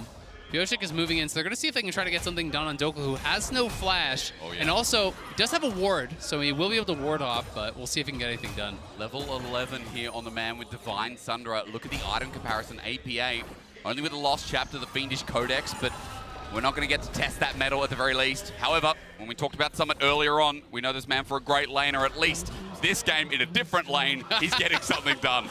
Yeah, goes to a different lane, does get that first tower, so nicely done by TL. I think NRG, there would have been, you know, some merit to maybe just dropping Herald mid instantly to claim that first tower with that Herald, but we can see this previous fight here. TL was clearly trying to keep NRG out, but with the spells on cooldown there from APA, NRG just kind of bully their way in, and Contracts is able to find the angle here, gets the smite, came down second. Yes, he gets pulled over the wall by Summit. They do get that kill, but Core is traded. They get the Herald. And NRG going to be really happy about their position in this game, still maintaining that 2,000 gold lead. But it has not grown, to be fair. Well, it's been a player matchup at the very least through the mid lane that has started that gold lead. Palafaker, always wanted to say it, has been dominating APA. Rolls off the tongue, it's nice. It does, doesn't it? I mean, he deserves it. Again, this guy, remnants of the CLG roster. Yeah. And he's just taken over. He's been the best mid laner for me for the LCS. Absolutely. I mean, in playoffs, he was for sure the best mid laner in the league. Yep. You know, regular season, I think that has to go to JoJo. The MVP was playing really well. But Palafox is such a cool story because he's one of those players, and a lot of the NRG guys are players who have been kind of perennially overlooked in the LCS. People who have always been, well, they're okay. They're an LCS player, but they're not that good. You know, they never seem to get into All-Pro. They never seem to win these awards, these accolades. You know, even going into finals, no one thought they were going to be able to take down Cloud9, including Cloud9, who was aiming for that undefeated playoffs. And out of nowhere, they win. And they really have shown just how good they can be. FEI stepped up massively in playoffs. Palafox stepped up so big in playoffs. And this team that was so up and down in the regular season, it was a team that could always challenge the best teams, but always lose to the worst, showed us some consistency for once and showed us just how good they can be. And now they are starting to get some of that recognition. Yeah, they've really nailed down the playstyle, haven't they? And again, they get consistency comes through as Contracts dives through. The man who hasn't been at Worlds since 2017 is leading the charge on this boar. With the teleport in from Dokla, though, they make it a 5-man bot side. They've left Summit towards mid, but they've got the pick. They've got a turret under their eyes, and NRG stay as the unit. And this could be double tower here. I think they should just walk this in. They're trying to kill it off before the charge, so no HP lost off the Herald there. They're going to walk this up, and they're going to look for 2 towers, as Summit now going to be moving over, because Palafox TP'd mid, so Energy has to be careful to not overextend. Palafox has to follow the move from Summit. We're going to be spotted out at the very least. It turns into 1v1 while the Herald gets the charge bot side, but there it goes, TL able to stop the pressure. Here comes Dokla. This could turn into a 2v1 very quickly. Over the wall, there's the counter-strike, but Unstoppable separates, makes it a 1v1, but Summon is now squishy as all hell. Dokla says, no problem whatsoever. I'll take that freebie as he moves to 3-0-1, and QuarJJ once again in no man's land. Spin to win from the man in the top side, and T1 get him out of there. Excuse me, TL. I'm in the remnants of yesterday, because TL are now getting bodied. It's understandable. You have, all these LCK players. You got Palafaker. That's right. I walked myself into it. Exactly. Potato, potato. Who could tell the difference? NRG, though, really playing well here. Dominating this game thus far. It's good map movements as well. They get down towards bot side. Again, just constantly picking on APA. Really putting the pressure on them. Context has been relentless, and it's just constantly setting up for these shockwaves from Palafox. They get that first kill. They get the pressure. They hold the Herald, and I love how they rush down the tower to actually save that. Then Dokla, on the move, preempts the play that TL was actually trying to set up for. They had a TP on APA when he was up, so they wanted to try to set up this 5v4 on bot side. Dokla says, no, I'm going to actually attack the flanker, bring both the soul lanes over. They get another kill here on Summit. And Dokla is getting miles ahead now in this side lane. 3 kills on the Jax, 3 kills on the Orianna mid. And we're going to have Palafox working towards that death cap. And when that death cap comes through from Orianna, that is when you can start to have those 100-0 combos. No one is safe. And look, we've only got a 1-item Cassante. Everyone else too, they're going to dissipate. I mean, this is the biggest thing as well. Yon, APA, Pyosik are going to have a hard time as soon as Palafaker continues up that mark. Close with the needlessly large as NRG on the Baron here, Azael, and no one's nearby from TL. Look at where Pyosik is. Yeah, I mean, they're just drawing so much pressure down towards bot side. They knew Pyosik is bot, so they're just going to force this. They don't have that much damage, but now Dokla sees Pyosik again. They're going to finish it. I think APA bitten off way too much. He dies even under turret. Pyosik is still there in full vision while NRG have a free smite and look for the kill. QuarJJ with the all-in, but the numbers advantage there. Igna saves FBI. Meanwhile, Dokla dies downstairs. But look at Contracts onto Yon, trying to run away. There's some spears in, but as he gets separated out, TL trying to get numbers advantage. Contracts will eventually die. It's the best fight we've seen so far from Team Liquid, but Summit needs to go down, and NRG have their targets in order. QuarJJ and Yon are all that's left standing. Pyosik at least got the kill on the other side. At least they stopped the Baron, but NRG got more resources in the process. Yeah, they do stop the Baron, but what a scrappy series of events there. Dokla taking the 1v2, killing APA down on the bot side, and gets his flash. And on the other side of the map, TL doing a really good job with a numbers disadvantage, so Dokla just goes aggressive. He knew that Pyosik was around. He all-ins to force the jungler to come to try to get the advantage on the other side, and then is able to chase down APA, gets the kill here. Counter-Strike comes back up, but he's just too low. Nice flash to actually avoid that ulti, but Pyosik has the chase down, did eventually get that kill. As TL, we're fighting it out 3v4 on the other side. They played this really well. Summit threatening the flank, and QuarJJ coming in with the engage to create space for Yon, who is so critical. The instant exhaust came down from Ignar, and he had to use that ulti to get FBI out to safety, but Yon had the cleanse for the exhaust, was putting out a lot of pressure, and Palafox critically was pretty low on mana. So then they're able to split up the fight. All Out comes out from Summit, trying to peel them apart, trying to buy that space for Yon, because he's really the only damage dealer here that's in a position to succeed in this game. So they have to set up Yon for success, but they can't quite push through and get the rest of the kills. But I want to highlight, at least in that play from TL, who have always managed in this game to keep within an arm's reach of the gold, at least that 2-3K mark, is that they got a big kill on Pyosik. That shutdown onto Dokla, a lot of gold gathered. So still a threat is a great scatter of the week to stop that dive in as well. On top, Palafox holding onto the shockwave for now. But TL resists the ambition to go in on top of NRG and hold them at arm's length. Yeah, doing a good job. Palafox looking like he actually wants to go for the Zhonya's completion instead. He did have to use his stopwatch in that last fight, so now picking up that Phoenix Codex, not going to be working towards the death cap, is going to be going back towards that Zhonya's, which always has so much value against Syndra. You know, the ultimate comes out from Syndra. You can pop the Zhonya's, be able to immune that. So clearly, he's more worried about his survival, the upfront burst, than he is about just the consistent damage, because they are in a really good spot as far as that concerned. It is just that 3K gold lead, though, 1 dragon apiece. So it's honestly still anyone's game, though I do really favor Energy compositionally from their point. Yeah, I think we've also been talking them up all early game long too, so completely fair that NRG have been the ones in control. But I just love, again, that you can't count this team out. Second Dragon for Team Liquid as well. Worth mentioning, while NRG have the inside track towards mid, towards that Baron side, they want to threaten TL to move into their headquarters once again.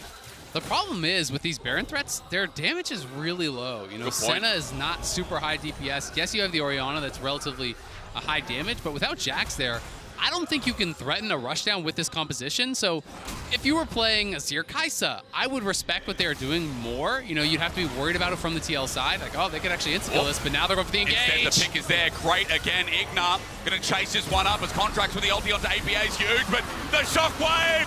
I know why they call him Palafaker. I can feel it.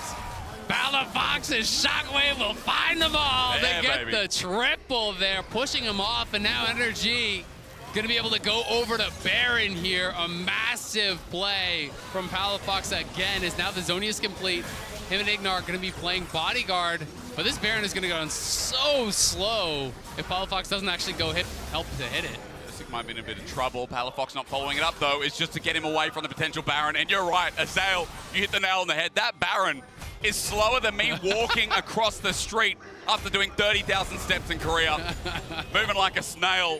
They're going to continue on while Dokla just deals with the bottom side. But eventually, and surely, Baron will go down to NRG. The big major objective here in this game is at least Pyosik is trying to trade this off again, but Dokla won't exactly let him. Another stun to bite the dust. The Heartbreaker is up, but it's flashed away from, and Dokla will survive. Yeah, a little bit greedy there. Dokla knew they were in the area, didn't want to lose the red buff, wanted to grab this, does get punished, loses the flash, but at the end of the day, it is all NRG.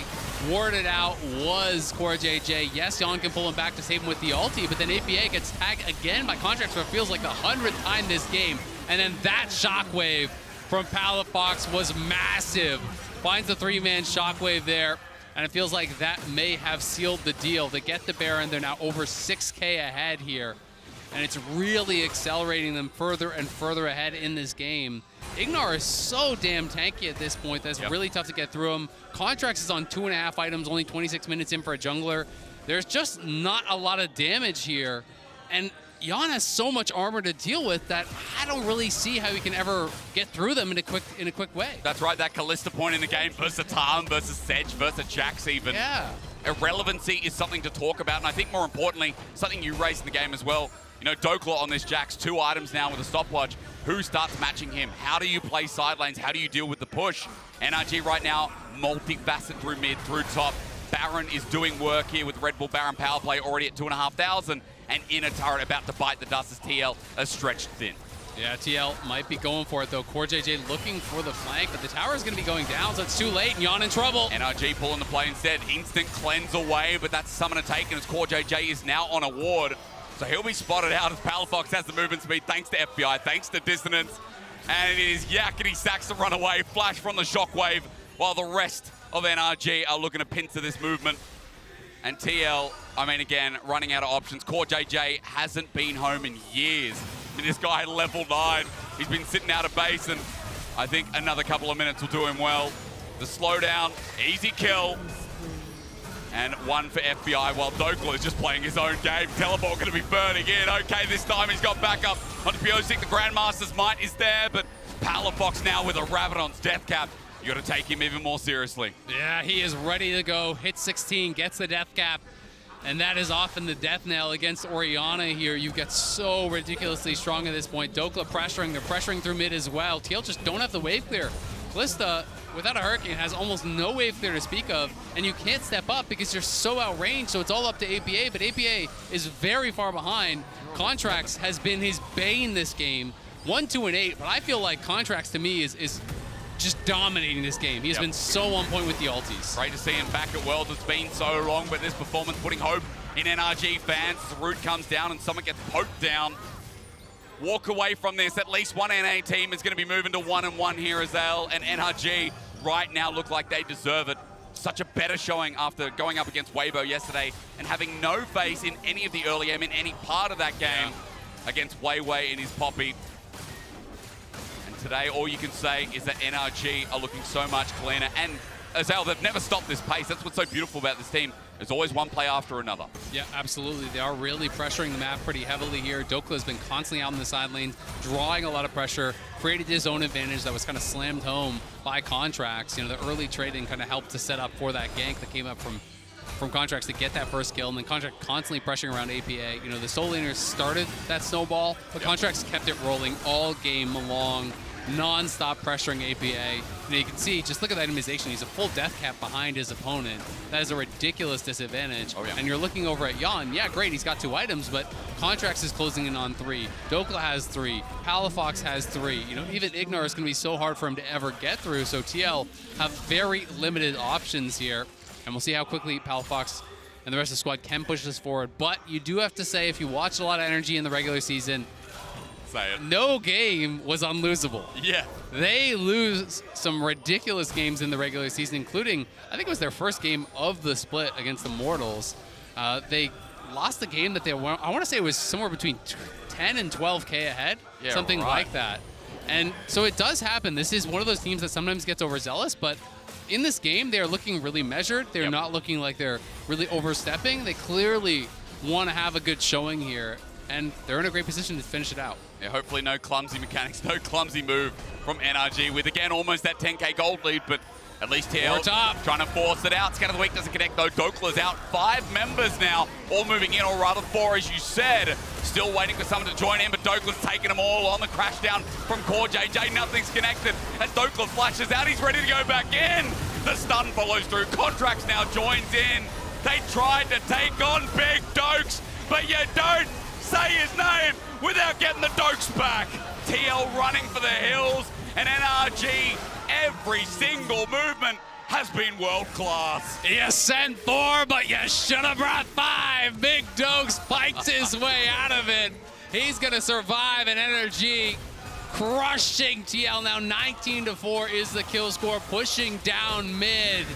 And this is a team, NRG, that plays with emotion, that plays with confidence. When they're ahead, they often really get ahead. So it's such a big win for them, and we'll see if they can close it out right here, right now. 31 minutes onto the Nexus turret to teleport to seal the deal.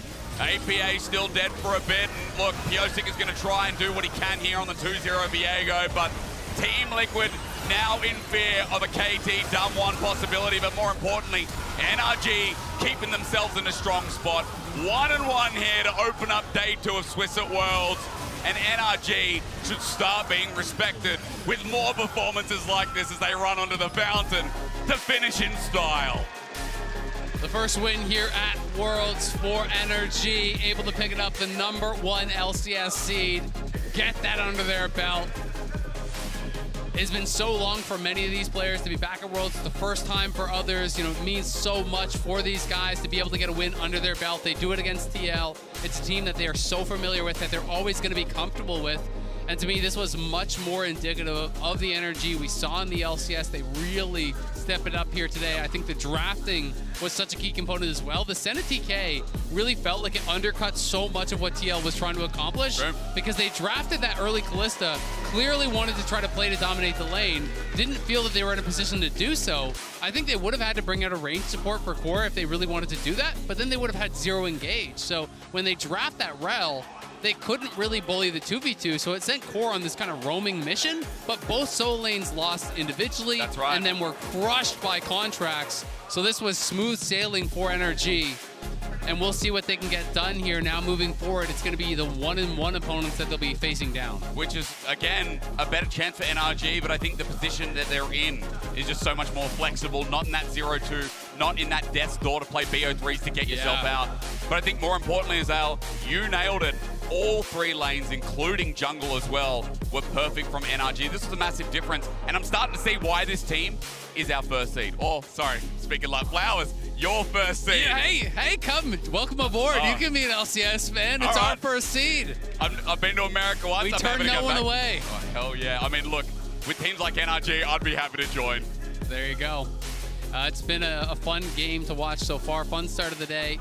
TL, though, obviously heartbreaking loss for them. They were incredibly close to actually taking down TL yesterday. So to go from that, be riding high off of that, to then just getting absolutely blown out of the water here by NRG, and now knowing you could be drawing KT or D+, and having to play them tomorrow. Of course, there's a lot of other teams, but it is a scary prospect. It is indeed, but ladies and gentlemen, after the break, it's NA's 1-0 Team Cloud9 facing off against LNG Esports.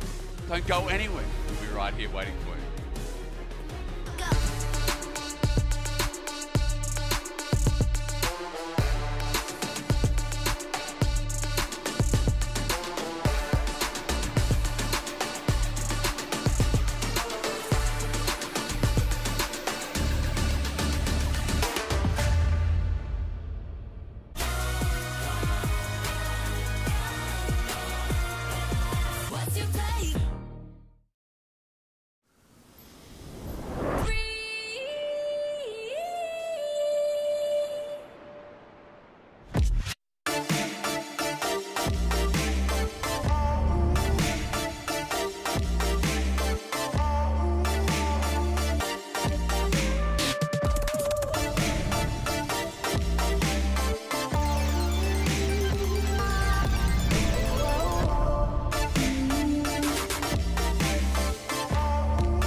Contracts is going straight to the top side. Someone has a flash Velvet. It's matched here. Permafrost is out. And even though Summit gets out of there, Dokla's in. Big Dokes in the top lane showing up here to Worlds. In no flash? Yep. Nice job, mid. Nice, man. But the burn, it soon feels like the reality. Tongue lash out over the wall. Gobbled up. What does he taste like? A free kill. Can we maybe... Wait a second. Okay, look, do you have ult? Do you have ult? Okay, looking. Nice. Looking. No flash. Yeah, I'm looking at big ult. Nice. Okay, Baron. Nice. Nice work, boys. Yo. Welcome back, everybody. That was, I want to say, quite convincing out of NRG, and kind of the prophecy of what Kobe spelled out for us in the mid lane just came true. Palafaker strikes again. Honestly, that was brutal for APA from the very beginning. Orianna solo killed that early on. You can definitely tell it warped the entire game. Yeah, it was a bit of a mid-diff. We were joking about how, like, that's not how Orianna Syndra matchup typically goes. I wonder if he's been learning something in scrims against some of the top mid laners. It's funny, because talking to Palafox, he was talking about playing against Xiaohu and Caps both in that specific matchup when I was asking him, and talking about the players that will ego on you and move up and dodge your Q forward, and none of them actually resulted in a level 2 solo kill, though, so. Props to him. Yeah, I think we're standing by to talk to Palafox in just a second, but now my power rankings are all up in the air, because this TL... energy way to the top, way up, and then where's T1? Because TL actually contested them very closely, so... Yeah, I mean, what we've gathered is that NA having a great tournament so far. Kobe, thoughts? 2 wins? I'll take it. Yeah, 2 wins. I'll take it. Yeah, I think it's a pretty good showing. And now NRG find themselves at a 1-on-1 position. Depending on who loses and who wins, plenty of opportunities to move into a good spot. I still have high hopes for the first seed of NRG. Me too, and I hear Palafaker is ready, so let's send it over to the Verizon post-game interview.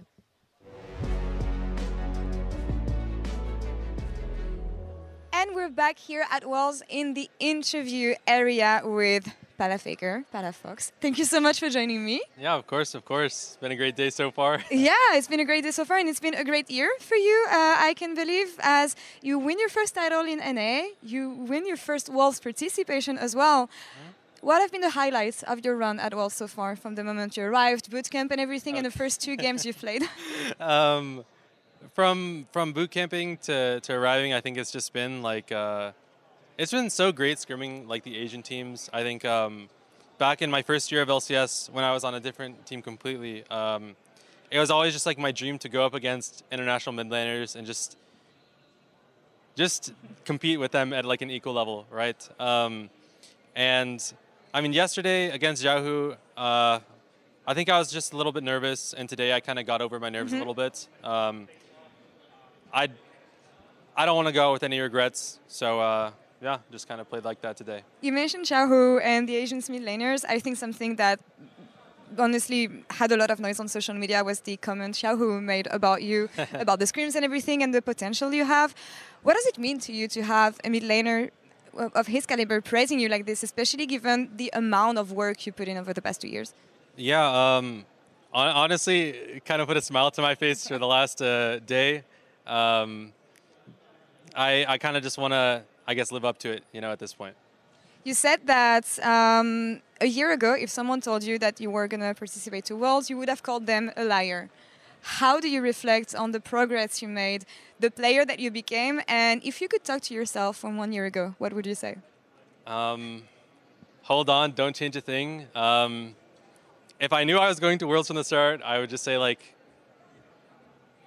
honestly, all the experiences that I went to, even like slacking a little bit, led me to probably having a better mental in scrims and being a better teammate overall. So don't change a thing, but put more pressure on yourself at the beginning of the boot camp. That's all. It's honestly inspiring, Palafox, to see journeys from players like you and the progress and efforts that you guys put in. But at the moment we're talking right now, you don't have the opponent that you will face off against on Sunday. So I want to focus on the team, the improvements. What are the adjustments that you will be looking at for the last game on Sunday and to make it count and to win it, hopefully? For me, I think it's just making sure everybody on my team is comfortable with the position they're in the game, and just playing fundamentally like sound. I think that I think NA gets a lot of flack for like going for like more risky plays, and then if you play against Asian teams, they're just playing fundamentals and like not dying to the plays, and then they just get a massive lead, you know? So it's just making sure we're not like nervous, desperate, and like calming down my teammates in game and making sure we have a clear game plan. Keeping a cool head and staying focused. Thank you so much for the interview and welcome to World. Yeah. Hi, Zab. Love the shout out there. I would also say that advice that he gave to his own team there, they should apply that in NA. Because in NA too, they need to calm down in quite a few of their games to get some consistency. So yeah, I loved hearing from him. He's a great guy. Yeah. But now we're moving on to our next matchup, and I'm really excited about this one.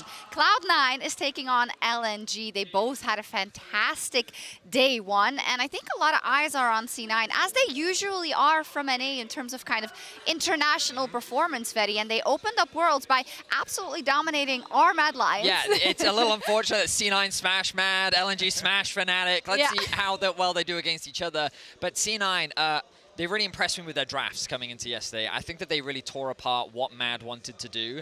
And I think that just the small adaptations that they made, in particular with how they were able to flex the Cassante into the mid lane, and in particular that Ahri ban.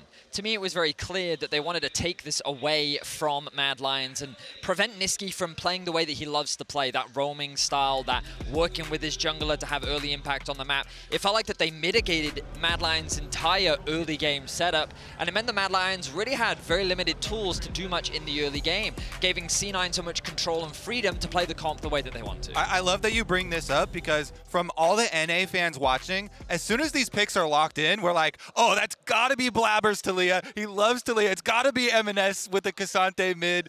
And they're able to do these flexes. I feel like with a little bit of research, you would be able to also have that feeling and kind of see that one coming. But it worked out magnificently for them. It did, and we did put a magnifying glass on Blabber versus Elyoya in that matchup. I believe we have a telestrator also to kind of demonstrate rather how that went. I mean, we just wanted to run through like how the early game went so in favor of Blabber, because very early on, you'll be able to see Elyoya try to set up some sort of level 2 play to punish the enemy jungle. And his whole early game plan was to move from blue buff into the enemy and then look for an early kill. Immediate flash from Blabber, but the problem that they have is that with no priority in mid lane, it's very difficult for this mid laner of Mad Lions to actually come down and assist Elyoya in this invade, which means that Blabber is able to do full clear, gets information that Jarvan is now pathing up towards the topside jungle, is able to secure the double scuttle, again, thanks to the mid prio that they have. I mean, you'll see it as he's walking through the lane, and M&S is there to support. So the laners work with Blabber, the Blabber then works with his laners, and C9 are able to mount this insurmountable jungle gap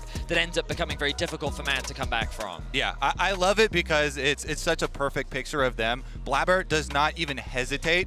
He, as soon as he sees the flag, just flashes forward and then keeps on power farming with Taliyah. Such a good champion for that power farming, and then that turns into objectives as well, which ended up being the big reason Cloud9 had such an easy time in this game. Their advantage getting the early dragons, getting that first Rift Herald, and to your point about working with the lanes as well, that flex pick of the Cassante in mid lane for M&S turned up huge. We even got the listen in Mad's comms where they were talking about, oh man, it's really rough. We can't, really do much around Rift Herald right now because Cassante is so strong as well.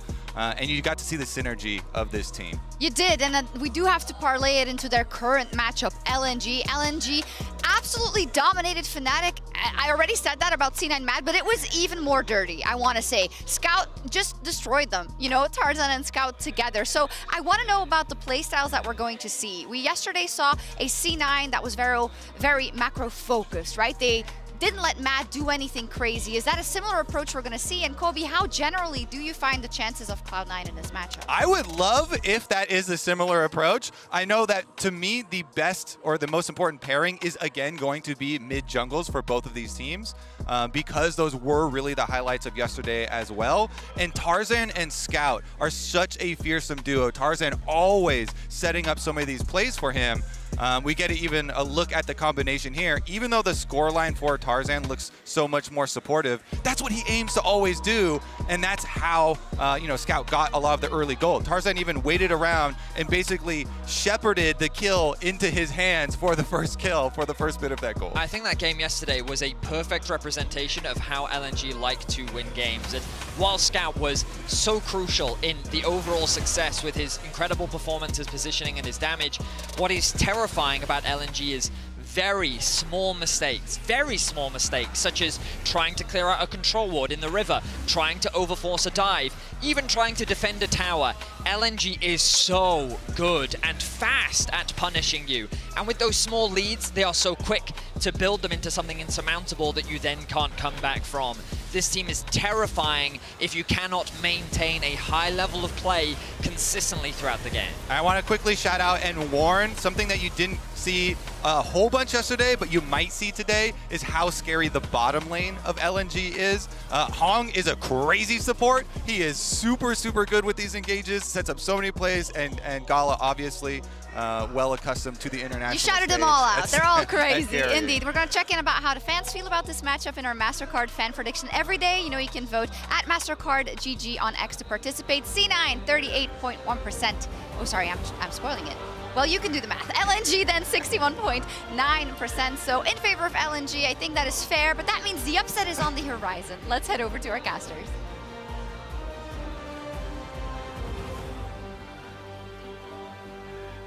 Thank you very much, guys, and welcome back to the casting desk. Upset on the horizon.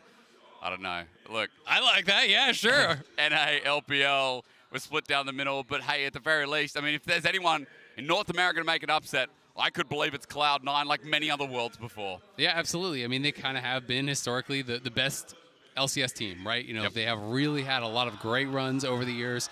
But these last couple of years, they haven't had as many, right? And they did make it to quarters in 2021, I believe, with Perks. Before that, they made it to World Semis in 2018.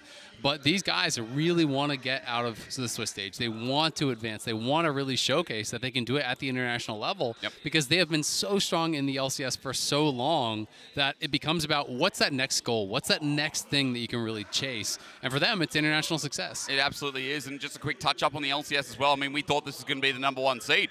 I know you guys talking about it. This team was setting records in playoffs, and we thought, oh, against NRG should be an easy final. They open up game 1. It continues that train. Then NRG slash back for the next 3. And Cloud9, a lot of people thought, again, this would be your first seed. So Azale, walk me through a little bit about their run and how they got to this point. Absolutely. They were talking about, you know, not just winning LCS. They were talking about how they wanted to lose no games. And I think they really kind of did look past energy to their own regret. You know, were able to be taken down. But throughout the summer, you know, they were our best team. Them and Golden Guardians were kind of going back and forth in the regular season. But I do think one of the biggest differences and one of the biggest reasons that people were maybe less confident in Cloud9 this year is that in summer, it felt like M&S really regressed a bit. He wasn't as dominant as he was in spring, wasn't as aggressive. Fudge, I don't think, has been playing at his peak either. You know, Fudge at his best in LCS really has been clearing away the best top laner in the league. It was not the case in summer. Berserker has been really stable, though. Blabber has maintained his spot as the best jungler in the league. And this team really did look very in control against Mad, but LNG is a completely different beast. I mean, this team took JDG to 5 games in back-to-back series. I think easily could have won either of those series. I agree. And they are, to me, a top 3 team. They're one of the favorites to win the whole thing. Second best LPL team. They might get 3rd seed because of points. But again, I was saying this yesterday, people are widely regarding this as the team under JDG. And of course, as you mentioned, under Genji in that regard as well. But as we get into pick and ban, LNG here on the red side, I think there's a couple of things we need to highlight. Yesterday, Scouts Azir, massive, 11-0 and 7. A nutty performance. Tarzan on the Jarvan syncing up for the mid-jungle duo. Great engage option. There's a couple of priorities that I feel like Cloud9 have to do, and at least Gala off Azire seems to be one of them. Yeah, absolutely. The Talia going to get banned away as well. Blabber brought that out yesterday. Really did look good on it. Was way ahead of the pace of the game as far as his farming was concerned. Had some great team fights as well. And I'm just so interested to see how Cloud9 will look, because Blabber talked about it in his interview. You know, they've talked about it, you know, publicly some. The fact that they are really more confident against these LPL teams based on scrims, because they were getting rammed by the LCK teams, they were getting crushed by them, but they were doing pretty well against some of these LPL squads. So I think they're relatively happy with this matchup. But that being said, Scrimbucks did not really end up meaning anything yesterday, where LPL went 4-0. The LCK dropped 2 series when those were a lot of teams that people were telling you are just obliterating everyone in the scrims. Yeah, it's not to be misread again. Scrims deceiving us as always. As quick note, the takeaway of the Kai'Sa from Gala, a nice little touch. Gala's best champion by far is his pentakill champion. Something we didn't get to see yesterday, but something that was the only option outside the Xayah. Lee Sin for Tarzan, though. When you think historically, Azal, you've been at Worlds many, many years. I mean, this guy, when he was on Griffin, this was his champion. Yeah. Tarzan's Lee Sin is a classic for me, too. Easily one of the best in the world on the champion. This guy is incredible. But to me, this is just screaming Poppy. Poppy's not banned. You have Alistar, Lee Sin. Poppy, Poppy, Poppy. I really think is the pick here. That you can go for Rakan for the engage, but Jungle Poppy to me is so strong right now. I even think Poppy top has some decent matchups. Yep. I do think it's more situational, but it can be a flex. I would be a little bit surprised if they don't go for the angle, especially because I think a lot of the other champions that LNG does like to play are going to be denied by Poppy as well. When I think of a lot of Zika's favorite champions, things like Jax and along those lines, you know, that's something that can also be answered and denied by that Poppy. So you can also apply Plasma, of course, with the CC for that Kai'Sa. It helps to set up for that as well. But Sejuani is going to be the angle here. So instead, favoring more for that engage. And I think it's also going to be setting up for potential melee solo laners. We saw the Cassante flex towards mid for M&S yesterday. There's a lot of melee top laners that are really meta right now. So I do think they're kind of trading off some of that utility for potential stronger 2v2s through mid and top, which I think is a fair trade to make, especially after we saw Scout just completely run the game yesterday. Oh yeah, on this pick. I do just think that this draft was just screaming Poppy out to me, man. I agree. I completely agree. And considering that now the option is, if you want to take it away from a top option here, as you said, Zika on Jax is a very real threat. Yeah. The other thing that scares me too is the fact that Scout will remain unchecked to slide and glide in Emperor's Divide. He's on his ear once again, and with the Yone banned away, maybe LNG don't pay respect. Maybe they take it away for themselves. Zika is flexible. The thing people don't know about this top laner of the LPL, he's like a combination of 369 and Bin. Yeah. Bin plays carries and Cassante, 369 plays tanks. Zika can play them all. I think he's the most flexible top laner, or at least one in the world. And to me, this is one of the guys that I think is the most under the radar for international fans. You know, he's not a big name compared to, you know, Bin and 369 and guys along those lines, but you will see throughout this tournament just how good Zika is. I do think he belongs up with those massive names, with the Shy, with all those guys that are coming from the LPL that may be more famous to the international audience. Yep. He is incredibly flexible. You said it. You know, his Jax is amazing. His Cassante is great. He can play Sion. He can play Gwen. He can play really it all. And I think it makes it so difficult to prepare for someone like this, especially with the expectation that he's getting 5th pick, counter pick on red side. How are you going to play around it? Oh, definitely not with a Poppy. C9 ban it away instead themselves, thinking that's going to come on red side 4 for LNG, while it is those very explosive mid lane champions for M&S in the Sylas and the Yone. Yeah, absolutely. And I mean, it's interesting, right? Because that would mean they're expecting that Zika would be willing to play that Poppy top as a potential blind if he was going to go on 4. But they're going to ban out the Cassante. It almost feels like you're kind of asking for the Jax, which makes me wonder, you know, what does Fudge have in store for that? Because to me, when I think of Zika, I don't know if you agree, but I think of Jax as his best champion. I do, yeah. I'm really, really impressed. You know, watching the regular season, watching playoffs, that is what I associated with this guy. So the bans were catering to that, right? So is it just going to be a Renekton versus Jax and Fudge just kind of wants to go for that skill matchup? I'm not the biggest fan of this. I do think it can work well because you have that Sejuani pairing. So maybe this was their plan the whole way through, is really just playing heavily around this. But it does put so much pressure on both Fudge and Blabber to be able to create that advantage, to be able to, you know, take Herald, to be able to use that pressure top to get something done. Whereas Zika kind of, he doesn't have to do anything, right? Like you can just sit back and make sure you're not dying. And you have Scout farming up, you're going to have Gala farming up. This would be really interesting. We did see some kind of more niche counters to the Azir popping up in LCS. Xerath was one of the most popular. Veigar is one that we had heard talk of, but we didn't see a lot of it. Syndra has been pretty popular, pretty prevalent throughout this, and I do think it fits the style of their composition better. This feels much more kind of mid-gamey, very divey from the Cloud9 side, whereas LNG don't have to play that way. You know, yes, you can have Lee Sin as this aggressive pick, but now you have Lee Sin kick for disengage. You have Alistar knockback for disengage. You have Azir ult for disengage. You have Tristana Buster Shot for disengage, right? Like, very clearly, I think LNG will play this to kite back. Sure, if there's a great opportunity, they can dive in and they can try to one-shot someone, but they don't have to, and I think that's kind of the beauty of their draft. I really like what they have drafted, you know, even nameplates off much more than what Cloud9 have done. And I think when you turn nameplates on, that becomes even scarier because LNG is such a stable team. You know, they're not always one of those LPL teams that's drawn into the chaos. Exactly. And I think that Cloud9's draft really kind of needs that chaotic energy. They need to be scrapping, especially on that top side. When you're looking at, you know, Renekton and Sejuani, you want to be making things happen. I just don't know if LNG is going to bite. But for C9, I mean, that's the frustrating part, isn't it? Again, it's taken some of the best teams to really beat down LNG. JDG with their strong lanes, their great mid-game team fighting, and they're just best all-round team fighting in the world as well. That's what's beaten LNG in a Game 5 in the grand finals of the LPL. But for LNG specifically, it was yesterday against Fnatic that I want to highlight this matchup in the top side where Zika absorbed the pressure from Oscarina and Razork, and nothing came through. They were punished, they were slapped down, the game fell down from there as well.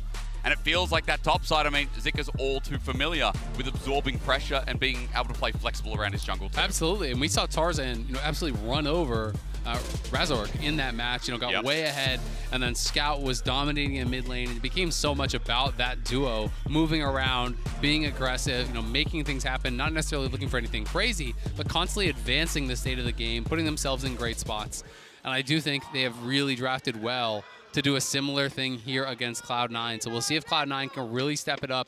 This is going to be a massive test for them. And if they can get this win, it is an upset, but it's possible. If they could get this win, they would be 2-0, and that would mean you are guaranteed 3 chances in best of 3s to advance, and that would really set themselves up well. So this is what Cloud9 really need to get done. The win against Mad was great, but this is the bar that they're going to set for themselves. Well, ladies and gentlemen, as we get into this one, our second game of Day 2 of Swiss. Day 2 at that. Remember to connect your League of Legends account to get the Prime Gaming emote, the exclusive experimentation emote. I called it extermination yesterday, but if you play Heimerdinger, you know, it's exactly the same thing. Get it, spam it, use it as we welcome you back. And look, on the note of C9, I will say it'd be a very C9 thing to do to create an upset here, to have a really good chance of getting into that top 8.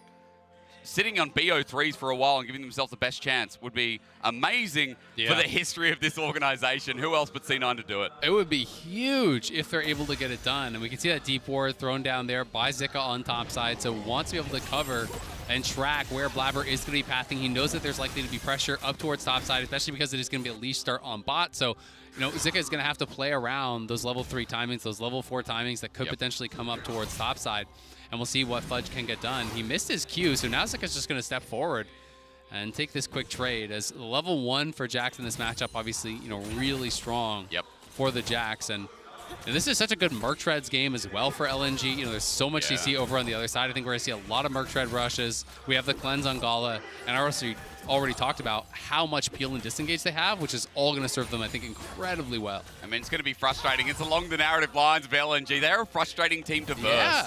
Because, again, they pincer you, they slow bleed, and they're also just great at saying, no, this is when we're going to take the play. So a team composition like this fits into their wheelhouse, while at least in the early game, C9, their wheelhouse is pushing them out, getting the aggro down, hitting level 2 first here, so Hung and Gala have to pay respect. Yep, Gala losing a bit of HP there. Want to step up. He was trying to get an experience range, not even to farm, but did get tagged by both the Q from Berserker and the W, as well as the Q from Sven, so lost a good 30-40% of his health. Didn't have to actually pop that potion yet, though, so not that big of a deal. And, you know, it has been a spotted Sejuani over by this blue buff. That ward that Zika put down is going to spot him.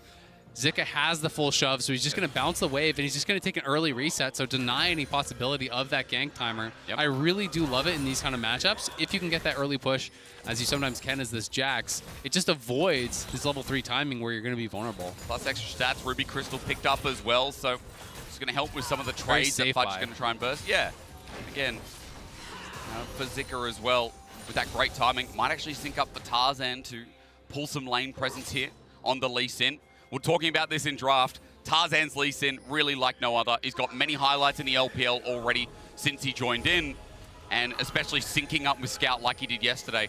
There's such huge damage potential, especially at that level 6. It can be an absolute bounce house, right? You know, you get swept back by the Azir, kicked even further back by the Lee Sin. There are a lot of potential combos here that they can go for, but Blabber has stayed around on this top side, and Zika has walked back the lane. He did hold on to his TP. That's critical. Nice scout of the week. Here's Sven with the roam. Hang on, Scout caught out. Ignite, they're hitting the strong point of LNG. straight off the bat. That's a summoner down. Scout's going to have to base TP back in. Really good roam from Sven. This is a guy who has gotten so much criticism for his engaged supports, but has grinded nonstop throughout his entire career, both as an AD and a support. He's always been a grinder, works hard nonstop, and really has been putting in that work to get up to par for the international level on these engaged supports, and makes a good early roam here, having an impact on that early matchup. That's step number one. Priority here for M&S. I mean, look at the CS lead already building up. The Scout has had to teleport back to lane. Hitting the strong point of LNG. I love the strat so early on from Cloud9 when you said they had to be a bit brawly, a little bit bruisery here and get into the thick of the weeds. I think that's a perfect start for Cloud9 to open up this game. Absolutely. And I think for a lot of people, if you're not someone who watches LCS all the time, I think people still have this kind of opinion, this thought of Blabber, that he's this hyper-aggressive guy and that he's kind of coin-flippy and he does this sort of style. But really, Blabber is much more farm-oriented. He's a guy that, to me, just exemplifies efficiency in the jungle more than anyone else in our league. He's all about, you know, finding these gank timings, but prioritizing farm and not spending a lot of time to do it. And when you talk to pros that play against him, they always have this feeling that Blabber is there, even though he is the most heavy farming jungler in our league, which really speaks to the fact that when he is there, it's at the right time. It's when he really needs to be. And it kind of gets in people's head to the point where they don't feel that they can play the game they want to, because it feels like he's always going to be there if you go aggressive. Which is so funny in this game, because I feel like you could say the same thing about Tarzan. Like, Tarzan prioritizes farm, he farms efficiently, but yeah, you always feel like he's there. A lot of the time he is, because he loves hanging around Scout. The proximity between the two always high, but just hilarious to see as we pause to digress and chill out a little bit on the Cloud9 opening start. Now, I will also say Hung is still in lane for the time being. That's also a little bit rare, as people don't know. What is happening? On likes to sync up with Shun over on BOG all the time, abandons Elk. Hung's not as aggressive, but that dude is rarely in lane too. He is just kind of a bit of a bad man. This is a guy who likes to go for the really spicy plays, the really aggressive plays. You know, he's not afraid to really put his life on the line to make a play happen for the team. And I think that's one of the things that really stands out about him to me, and that really makes him fun to watch. And LNG is just kind of so well-rounded, you know, not even just through, you know, player skill, but also through player play style, right? You know, Scout is kind of really stable. You talk about the stability of Tarzan. You know, Hong is kind of this guy that's kind of that spark plug that is going to make crazy things happen for them. And it always feels like so much of the action is around mid lane, is around top lane, and it's often Gala that's just kind of quietly farming up, may not be involved in the game, and then you realize, oh God, like Gala has 400 CS, strong, and how do we win this team fight now, guys? But it's good. I mean, in this matchup as well, I keep drawing parallels. And another one I'll draw is Berserker, right? I feel like Berserker, this reliable AD carry. I can't remember the game as well, but is a Siffer game I remember, at least in playoffs or at least in recent memory. Berserker, this reliable AD carry, just farming up, gets to the point where he's fighting, and he's huge. Hell, even yesterday as well, on the Zyra it was, he was the reliable AD carry for C9 that really took over Mad. It really is. It's one of the things that he's very well known for. It's interesting because damage percent-wise, you know, he really doesn't have like a huge percentage of the team's damage, because they have a lot of players that, you know, do like to play that carry style, that do like to play aggressive, and often it is more that farming role that Berserker plays for. But in the LCS, you know, he has this reputation. It was really funny. We had a lot of players come on and cast with us, and one of the games we had Huhi come on, obviously from Golden Guardians, to cast with us, and he was talking about, you know, I was asking, what is it that's difficult about playing against Cloud9's bot lane? You know, what is it that makes them so frustrating to play against? And he said, well, the problem is, if you ever start a team fight around Berserker, he's going to get a random triple kill, and then you lose the game. And then not 30 seconds later, a team fight broke out, he gets a triple kill, and you're like, oh! So it is kind of that thing that he's known for, is really success in the team fights. You know, Sven and Berserker are less known as a dominant lane. Yeah. Just a quick update for everyone out there. We have had FPS drops on C9's side. Officials are investigating, excuse me. So while we get that sorted out, we are in a pause. But to run through again, I mean, we've been waiting for this one just simply because, not just because we're waiting for the 1-0s to start, but naturally because, I mean, LNG yesterday were looking pretty clean, bar one play. I think C9 versus Mad was one of the cleanest games we had yesterday. Mad had this inability to be proactive, but I think it was showing to C9, you know, kind of running the map and running over them, that Mad didn't really have many options. And, you know, when people talk about, the team didn't do anything and they just lost, it's often not because they didn't try to do anything, but it's because everything they look for, you know, their opponents are going to be able to answer, right? And it often feels like that when our teams play against the best LCK and LPL teams. It's like, well, why didn't they do anything? Sure. Well, everything you looked for they were ready for it and they answered, right? So it's always, you know, one part inactivity, one part, you know, reactivity from the other team. And I think, you know, Cloud9 deserves credit for that. And a lot of the other teams that looked really solid yesterday, LNG included, definitely deserve credit for that as well, for being able to answer. So we got the ready checks. Seems to be good in game now. And we will move forward. A pretty big CS lead opening up in bot lane, but the wave is pushing into Gala. So we'll see how much this he can pick up. Likely nearly all of it knowing Gala, as he is a CS monster. But at least some of it, at the very least, you can highlight through those early tradings, hitting level 2 from Berserker and Sven. They were able to lock down a bit of an advantage in this lane. We also remember that through mid, if you are just checking back in with us, it's Scout lost both summoners. One to return back after the heavy trade, one for the flash that was burnt by Sven's early roam to only trade the ignite from him. So C9 with a small early advantage. Let's see if they can punish some of those summoners as we start getting towards the level 6s. And even the Tarzan start on Dragon. Well, Blabber has decided to do the core JJ for this game at least. This time he's on a ward. Yeah, is spotted out, waiting for the top side scuttle. He's just been cycling his camps. He wants to push heavily towards 6 and play towards this top side. Fudge is 6, and Blabber is up here. Zika needs to play safe because he knows Blabber's in the area, and they're getting Dragon for free on bot side, so we'll see. Blabber spotted again. But is that trade too big? With Dominus maybe not the wave pushing in, but it's thinned out. Zika still playing dangerously, and Sven is also going to be spotted on this control ward, but Dragon, as early as you'd like on a Lee Sin, taken by Tarzan. Yeah, nicely done there.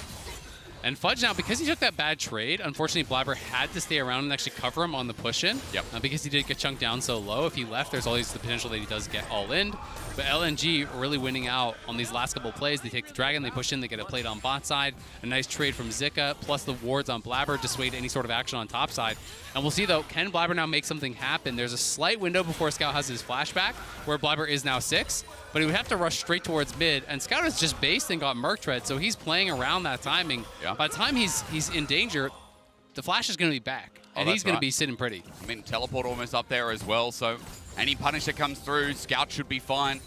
They left this Azir pick open, and I'm going to be questioning throughout this game, ladies and gentlemen, whether it's a mistake or not. It was yesterday, the 11-0 and 7. You heard me say before. It was on the Jace matchup. Azale is a little bit different, but again, you know, it's one of Scout's best champions historically. Yeah, it's so hard though, man, when you're playing against a player like Scout. He's got 18 of them. Yeah, almost anything he gets looks good. It's like, oh, he got that Azir, I don't know. Oh, he got a Cinder, I don't. Oh, he got that Orianna, I'm not sure. You know, it's just everything you give them seems like a bad thing to give them. Yeah, it's hard to win, honestly. Yeah, turns out he's just good at the game. At the very least, look, Evanescence, something that has a bit more priority in lane.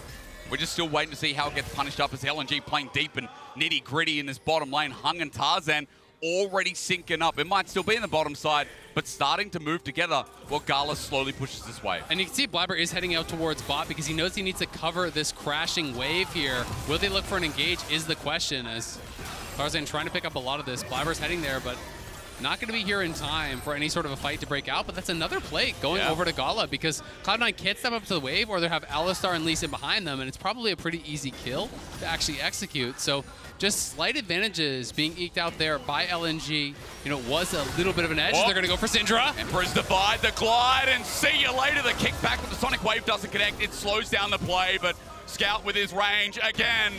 Oh no, first blood to the man in the mid lane for LNG is a big plus. Nicely done, and this is always the worry in this matchup. Azir versus Syndra. Syndra can have that proactivity in the early lane, but as soon as you get to 6, you can swoop in for that Azir ult. Even if you don't get the kill, if you get the flash, you can return and get that kill again. But this time, they get the kill with just the flash from Tarzan, and that's going to mean as soon as kick is back up for Tarzan, Scout could look for a flash ulti, and they could get an almost guaranteed kill there on MNS. So great job by LNG. Now going to be able to get a plate here in mid lane as well, and they're opening up a slight lead for the first time in this game. Yeah, 10 CS, that kill as well for Scout. We'll see what it nets with the start of a Nash's Tooth there in his inventory, but this is how the game against Fnatic started. With Scout getting a lead, it doesn't stop at 1, it goes to 2, 3 very quickly. Yeah. And so C9 need to keep a cap on that lid. And while LNG aren't the craziest team, one of the things that they do so well is punish mistakes, punish missing cooldowns from their opponents. Exactly. And, you know, I think that's something they did incredibly well against Fnatic, as you're saying. And now if I'm M&S, I am really sweating for this next couple minutes when you're playing with no flash against an Azir that has flash, has ulti, and Scout just sets it up really, really well. Tarzan coming in, no hesitation. He tries to get the scatter not able to keep him safe. The Q misses from Tarzan, but honestly, it didn't matter. No one was going to get there in time. He was always going to die. And at the end of the day, the kill going over to Scout is just that much better. They're the best mid-jungle duo of the LPL as once again, Tarzan into action onto Fudge while spotting him out, dropping a ward as he makes his exit. Should be close to an item for Tarzan as well here after his participation through the mid lane. Gore Drinker now picked up, and he's the first one of LNG to do so, as Blabber the same too. And it has just been a nice start for LNG, despite what we saw mid with the flash burned out from Scout before. Yeah, I mean, Zika is just playing this lane out so well. They've known that there was going to be pressure up towards topside. You know, that is the problem with going with such an obvious draft like Cloud9 has. Yep. So they just constantly kept wards up towards that top side. You know, Zika put the level 1 ward over by the blue buff. Then they had, I believe, a ward from Tarzan that was placed over in Pixel that spotted him out. They have the defensive wards in Tribush that's going to spot him out. They just always kept eyes on it, and Sven getting kind of disrespectful here, has to be a bit careful. Flash available, Tarzan doesn't get the Sonic Wave this time either, as the quickness gets the movement speed for Sven to escape. Almost caught out, almost a kill for Gala, but at least negating that fact. Yeah, so Zika's just been able to kind of wax on, wax off, stay alive. And exactly. He's chilling, right? Like, this is a matchup that you're going to be feeling better and better about. The Fudge looking to get aggressive. He has the Mythic completed. Doesn't want Zika to base, but not going to be able to stop him. He may earn himself a plate with that denial of the base right there, but Zika is deciding to stay around, and it's going to have to be Sven running out towards bot as, again, Berserker's getting zoned off. You know, he is still slightly up in CS, but he's going to be zoned off another wave as Sven was forced to use his ulti and retreat on mid lane. Trying to turn into a dive. Dominus is there. 1 versus 2. Zika is going to pop the ulti. The counter-strike now run out. He's out of mana as well. Permafrost laid with the own ulti. Well done by C9, but the problem is the bottom side. As LNG fail the dive, they get turret plating out of it, but C9 getting topside is some relief. Yeah, that is really good that they're able to execute on this kill because they're going to get the full tower. Yeah. That is a big deal to get that kill. Berserker barely survives on bot side. LNG has been pressuring heavily through bot. M&S did get down there to cover, which is good, but it does mean he's going to be losing farm. Scout pushes in, takes another plate. So more and more plates have been going the way of LNG, but it's a slight lead for Cloud9. And they're looking really very even with LNG through 13 minutes. So credit to them. This is a very, very competitive game. I mean, again, C9, we talked about coming in. This is a historic organization that does so well under pressure. As we look at topside as this 1v2, they wait for Zika's cooldowns. Yep, exactly. They force out the counter-strike with him going in, and then wait for that permafrost passive to be stacked up. That means no way to miss the ulti from Sejuani. That's guaranteed, so they get the kill. Then here on bot side, M&S on the roam. He is really kind of the hero of this one. You can see them going in for this dive, but the Kai'Sa ulti plus the double shielding there from Sven creates the space, and with M&S arriving, LNG knew, okay, we got to back it up, or this could become a disaster really fast. And with the health going on to LNG as well, means the turret dive, or at least the turret push, can't be traded, so it is first turret blood, as you well highlighted, Azale, that goes to C9, moves to almost a 1k gold lead, but taking care of the other part of the map state, which is objectives, LNG have moved us to an Infernal Soul. They're on their 3rd dragon coming up, if they can at least take it. So the objective game is being played down towards that bottom side. Absolutely. And now it's going to be about, can you actually transition this advantage that you've created for Fudge around the map? Can you use that to take more objectives? Can you use that to go and contest this next dragon and stop that? Because that is going to be the issue here now for Cloud9. You know, they have Fudge in a position where he could potentially succeed. But again, he's going to have to deal with so much disengage. And I think that is one of the most difficult parts about this whole composition for Cloud9 is that, you know, when you have these kind of binary champions that just have to go in and try to get in on these carries, where you have Rocket Jump, you have the Shreem and Shuffle, you have the ability to actually create so much space with the Buster Shot and all these different cooldowns, it's going to be tough for Fudge to get in there. So everyone from Cloud9 is going to have to be on the same point. You can't kind of go in, you know, one at a time. It's got to be everyone going in at once. Rakan goes in, Sejuani ult lands, Fudge is landing, you know, the ult and the scatter from M&S, everything kind of has to hit at the same time, or it's going to be so easy for LNG to peel and cut it out. At least thanks to that MasterCard lane economy snapshot, we can see that Fudge is going to have the gold to play with, 1,500 over Zika, by the way, if you missed that. Gore Drinker with the Kindle Gem already picked up, but I like the analysis of the composition. You talked a lot about it in draft as well. We've mentioned comfort quite a lot for LNG, but again, the fact that everyone's got to disengage, everyone's got a jump button at least as well. Let's see another one in action. Flush away from Zen, great timing. He's good on the fingers today, but will mean they lose out on the mid turret with that burnt down. Yeah, and honestly, this is just such a win for LNG. Cloud9 go to take Herald. Herald gives you the opportunity to get a tower, right? And while you're getting that, they take the mid tower, they take the bot tower, they get the flash off Sven.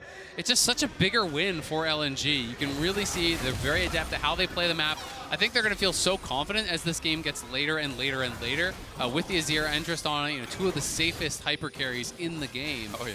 So it is going to be difficult for Cloud9, and LNG, again, are just refusing to fight where Cloud9 is strong, right? I think Cloud9 was really hoping, hey, come and fight us at the Herald. Hey, come over here, we're going to scrap. But they're not willing to do it. They're just going to say, no, you can take that. We're going to go 4 mid, we'll send 1 bot, we'll take global objectives, we'll take gold off the map, and we'll wait till we're ready. They're just chilling. I mean, again, the wave clear massive, and Gala just doing what Gala does every single game, which is farm up, push waves out, back off, get another item, and he's close to getting his second as we do a bit of a check in there as well. Just a quick note. Gala up 10 CS, but almost up 2 items because of all the plating he got on the bottom side. Another quiet achieving game where Berserker wasn't able to get that same luxury on the enemy turret himself. Yeah, exactly. I mean, I think that Berserker and Sven honestly played really well in the 2v2, but LNG played heavily around bot. Tarzan did a great job getting down there. We constantly saw Tarzan and Hong, just threatening the dive, right? Wrapping around behind, and always it felt like when we pan down, you're seeing Berserker walk back, walk away from the turret, give up plates, give up farm. That was the position that he was in, and LNG just orchestrated that so well. They're saying, sure, you can put pressure on topside, but you're not going to get a lot of kills on Zika, and we're just going to guarantee farm, we're going to guarantee advantages on our carries, we're going to play around mid, we're going to play around bot, stack objectives, and then when we're ready to fight, you're going to be forced to come 5v5 because you're going to have to worry about the soul. And that's why for LNG, I use that classic word, macro. Great macro team, best one in the LPL to a degree. Start comparing them and JDG as Hung looks for an engage, because Dragon's coming up in 40 seconds, and again, there's the setup. We talked more about it. Look at the vision line as well. Scouts in again. He tries to get Sven scared. Yeah, I think that was maybe one of those things where he's hoping that he's going to panic ult and try to use some sort of cooldown and retreat and say, oh god, I'm about to get swept in, but he obviously wants to hold on to it. He wants to have that ultimate for this fight. C9 are ready, though. Here's the TPs. Scout ultis out of a panic. He flashes away as well. He's over. This is good for C9 because here comes Chocolate Fudge right into the mix as Zika starts spinning, but he flashes as well. LNG are panicking, and C9 have them on the rope. That was such a fast double TP from Fudge and M&S. They get 3 flashes from the top side.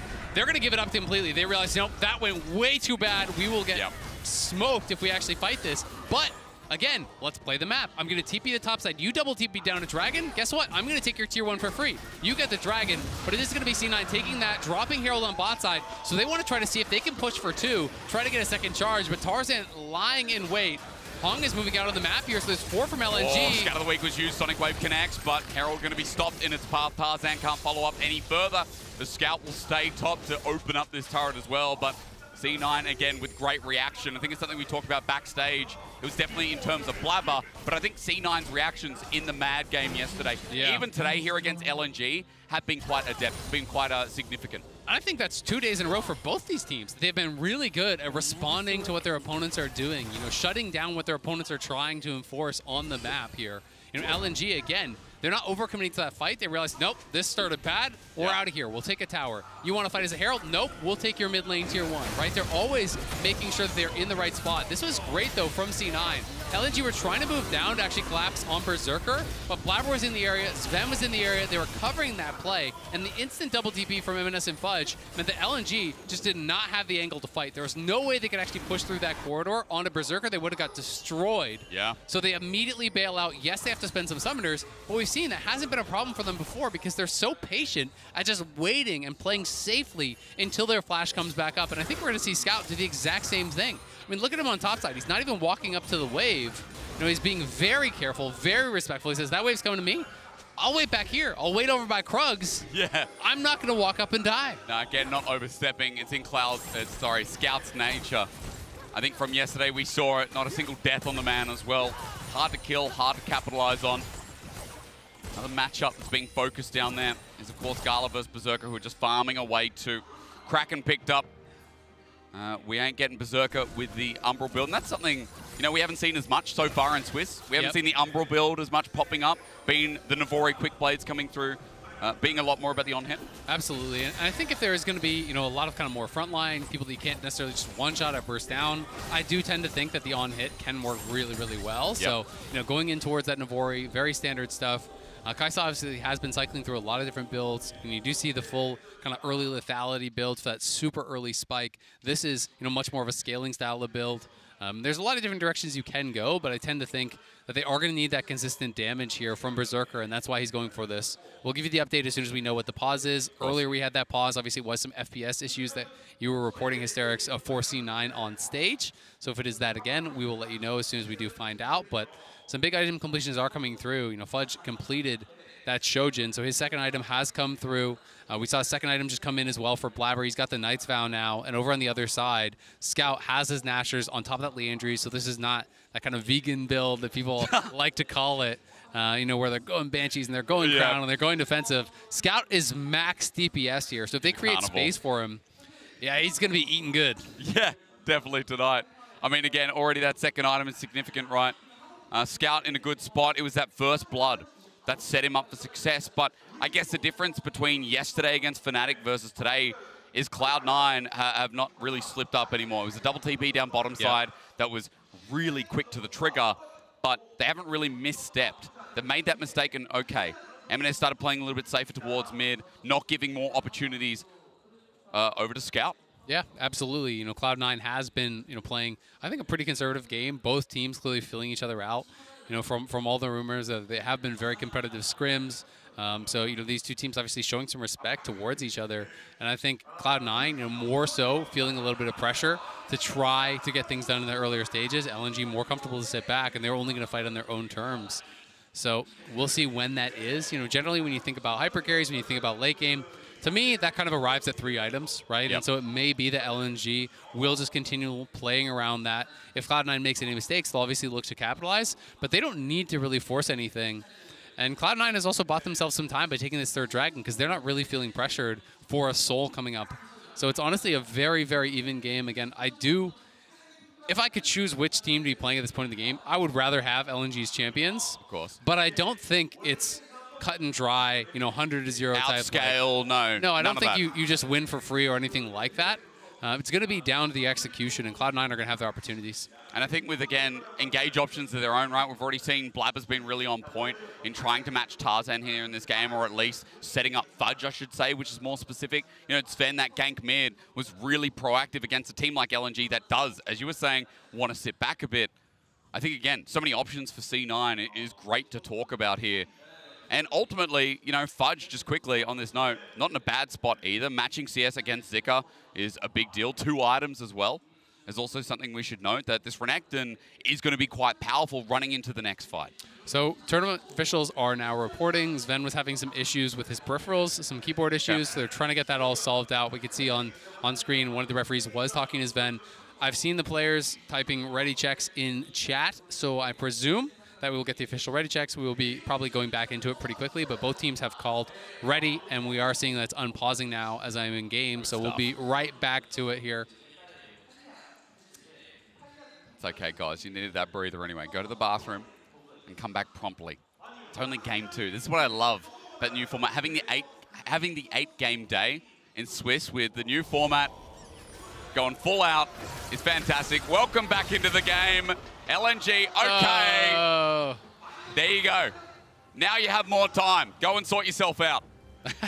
You know what? I will say, in this downtime, the food here is OP.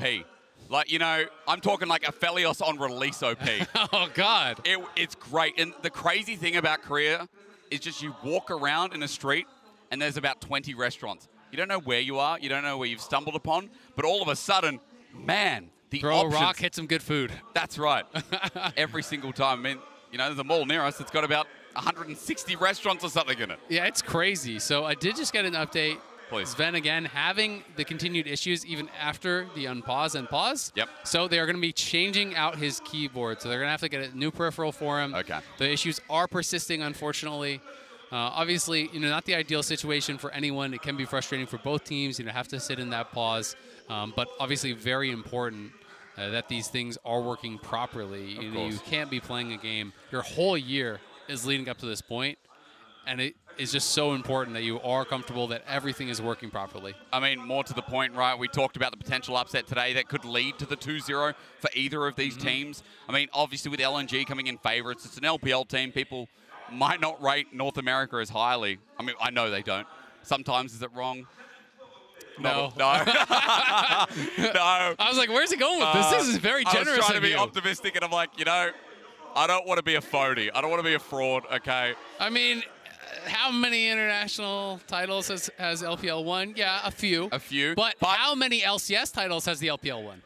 None. There you go. That's huge. Yeah. And also, Cloud9 has won a lot. I'll always remember MSI, Team Liquid, semifinals versus IG. Yeah, that was took 'em heartbreaking down. for me, but man. And then that was the end of the tournament. And then Nothing everyone else happened after that. Well, that's right. I mean, they won, right? Yeah. Yeah. They won. They beat the world champions IG, and then Team Liquid rode off into the sunset, and everyone clapped for them. That's right. It was amazing. That's what happened at the end of that tournament. I just remember everyone on the desk, I think at that time, was like, oh, I think Team Liquid have a real chance. And then, was it G2?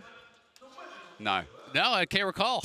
Yeah, okay, great. Not sure what you're referring to. Oh, I love it. Similarly to Cloud9, you know, making it to World Semis, and then again, for some inexplicable reason, we just didn't play out the rest of the event. Yep. Got to semis, you know, big success. Everyone cheered, and that was the end of it. I remember what was crazy is like IG at that tournament was disappointing for me, you know, because I was casting LPL. I'm like, man, this team could be the best ever. Won Worlds, lost to Team Liquid.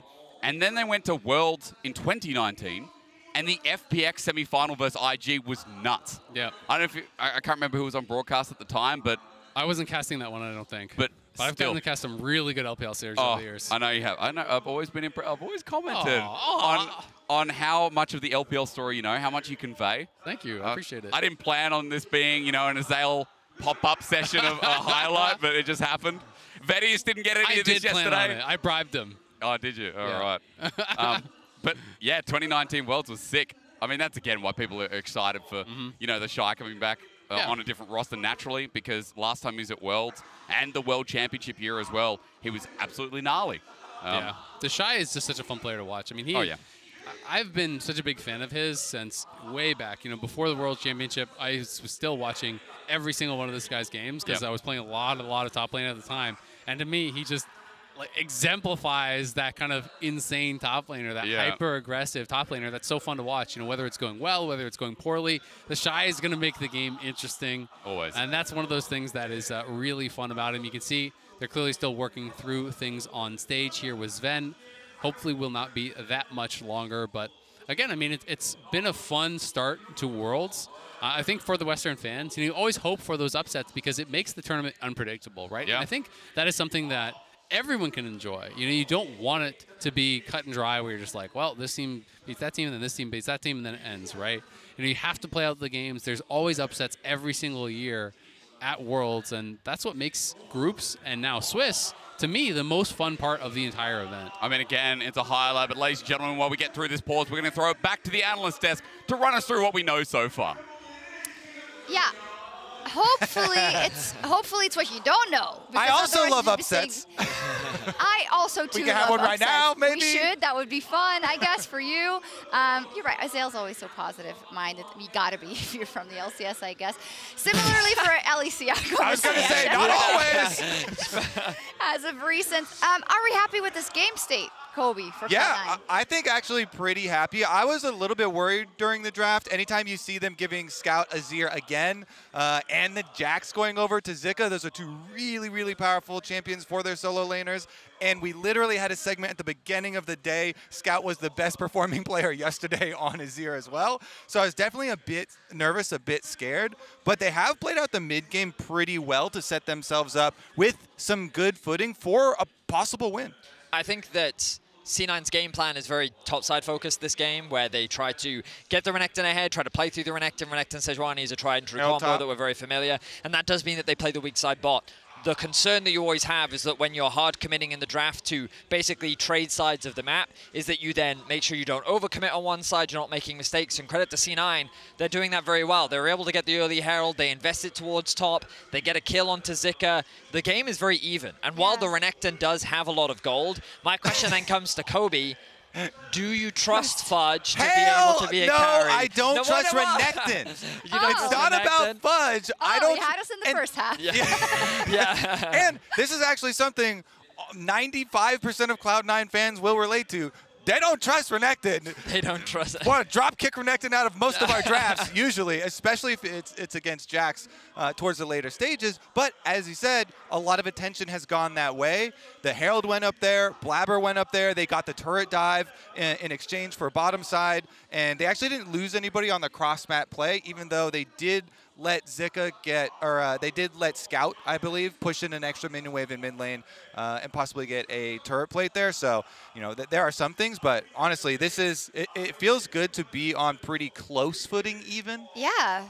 I would say it's the best case scenario. Okay, you know, being 10,000 gold ahead, that would be nice too. But my question, of course, is the lens of an Azir that is scaling and a Tristana that is scaling. Yesterday, just the Azir that we saw, you said it already, giving over that Azir would not be my preference. It still happened, and now you have this game state where I think LNG are feeling quite in their element. Well, I mean, LNG are a slow team. Historics always talks about that, like, when you cast them, you kind of get a bit of a weird, I don't know what the word is, but it's so different to what he's used to casting because they are just a slower team. So I don't think they're out of comfort. And as you rightly said, they are comfortably scaling. Their heavy investment towards bot side. Range is the big thing that they have going in their kind of with their composition is built around. Azir and Tristana is always a very terrifying front-to-back composition to have to play through, and this is where players like Fudge are going to need to be able to find flanks. Sven is going to have to play around vision to be able to get onto that backline. That dive that this composition does have a lot of is going to be very difficult to execute, but if they find it, then it's going to work out well. I would say, by the way, for now, too, this stage in the game, Sven has been playing quite well on the Rakan. The pincer from him and Blabber to burn 3 flashes off of Zika, Tarzan, and Scout, and then get the Dragon for themselves.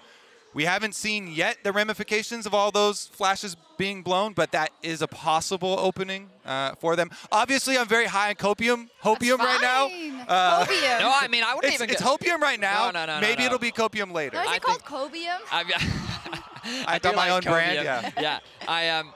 I think it's fair to say that C9's macro has been fantastic. Like, I was one of those people that looking against the Mad game, I'm like, okay, you look better because Mad is heavily underperforming. Oh, sorry. It's like Cap's dad. Oh. Fan favorite. Yeah, fan favorite, of course. I felt like C9 looks better because Mad is underperforming. But now in a matchup against LNG, they're clearly proving that, no, that macro was not just a fluke. It wasn't just Mad underperforming. The macro's at a high level right now, and maybe you get uncomfortable when I start to sing the praises of C9. Let's all do it. Right now. C9's amazing. Wow. What could go wrong? You're trying to do the interview meta where all of the mid laners and Eastern players are talking up our... Yeah, Eminence looks like a genius to me. If you would like some Cobium, I've got a special brand here. Talking about the scrims, LNG is actually one of the teams that not just Cloud9, but a couple of NA teams had winning ratios against. So I know that they actually at least came in with some good confidence. The fake data coming out, I like it. You like some scrim data? Okay, the tournament officials are assessing how this pause affects the game state currently. Okay. Oh, I don't know. Not going to read into it. Very ominous. We're not going to read into it. We're just going to say what we're told. But the current TLDR and the current situation is both teams are very even. A lot of the gold is sitting on Fudge, whereas for LNG, a lot of it is sitting on, funnily enough, Scout. I thought that Gala, I mean, I don't remember the exact gold advantage, but I do know that Scout was quite far ahead just because they keep sending him off to catch those towers and those waves in a side lane. But ultimately, these fights is where it gets very scary for C9. So objective setup, the way that they actually approach these fights is going to be super important for them moving into the mid to late game. Yes, and I wanted to bring something up in terms of LNG, you know. We say it often, I'm just going to say it again because I think it's great. LPL, most gruesome region to qualify for Worlds out of. The playoffs, the gauntlet is, I think, is like the biggest eliminator in all of esports in LPL, and specifically LNG, they lost Game 5 of the finals. The next morning, in the same stadium, they had to qualify to Worlds. They did in the end, because they're here to face EDG. And the key here is also, you know, in playing JDG and all those teams, you're team fighting all the time. You have to be on point. You have to take the 1% plays all the time. that is why I am getting a bit nervous. I don't want to be a glass half full kind of girly. A lot of us came into this matchup nervous, Yeah. so welcome. Okay, good. Welcome. And also, I don't have a horse in this race, but, you know, Yeah, I mean, I want to obviously, see a good game. LNG are certainly favored here. I think one angle for Cloud9 is I'm hoping that we do get to see some big Kai'Sa plays from Berserker. Berserker is a huge star on Cloud9. He has basically the tournament favorite champion for AD carry right now in Kai'Sa. So many, possible plays to be made here. And with Sven and Blabber currently playing quite well on the setup champions of Rakan and Sejuani, there's definitely a world, where we make some picks, we make some plays. There are no flashes on the top side of LNG. You don't need to, like, I love the way that you're just like, Vedius, I'm really trying to convince you here, and I'm just like, I agree. I think that the game state right now is very, like, it could go either way, is the way I see it. Like, yeah, the longer the game goes, there's a world where LNG can definitely make it harder, but we'll have to see. Yes, I do have an update for you. The tournament officials have determined that the instance of the pause took place at a game-critical moment, and they're performing a chrono break to a dead ball state. So we have a little bit of time. I wonder where that is. Yeah. Same. I don't know if we can get the moment before the pause, perhaps, or I don't know if production wants to do that, but it's nice I wonder to if it see. was during the top and bottom trade plays where they had opposite side jungle dives for the top side. Cloud9, they had Berserker live. Meanwhile, they got the kill on top side, Rift Herald on top side. That's where they got the first tower and got that extra gold. That is also, though, where Scout got his extra minion wave in mid lane. I honestly don't remember the point at which it paused. I remember the game state, and overall I was like pretty happy for both sides, but I have no idea. We do have an interview in the bank yesterday. Lord talked to Tarzan, so maybe we can throw that at because that'll be good context for today as well.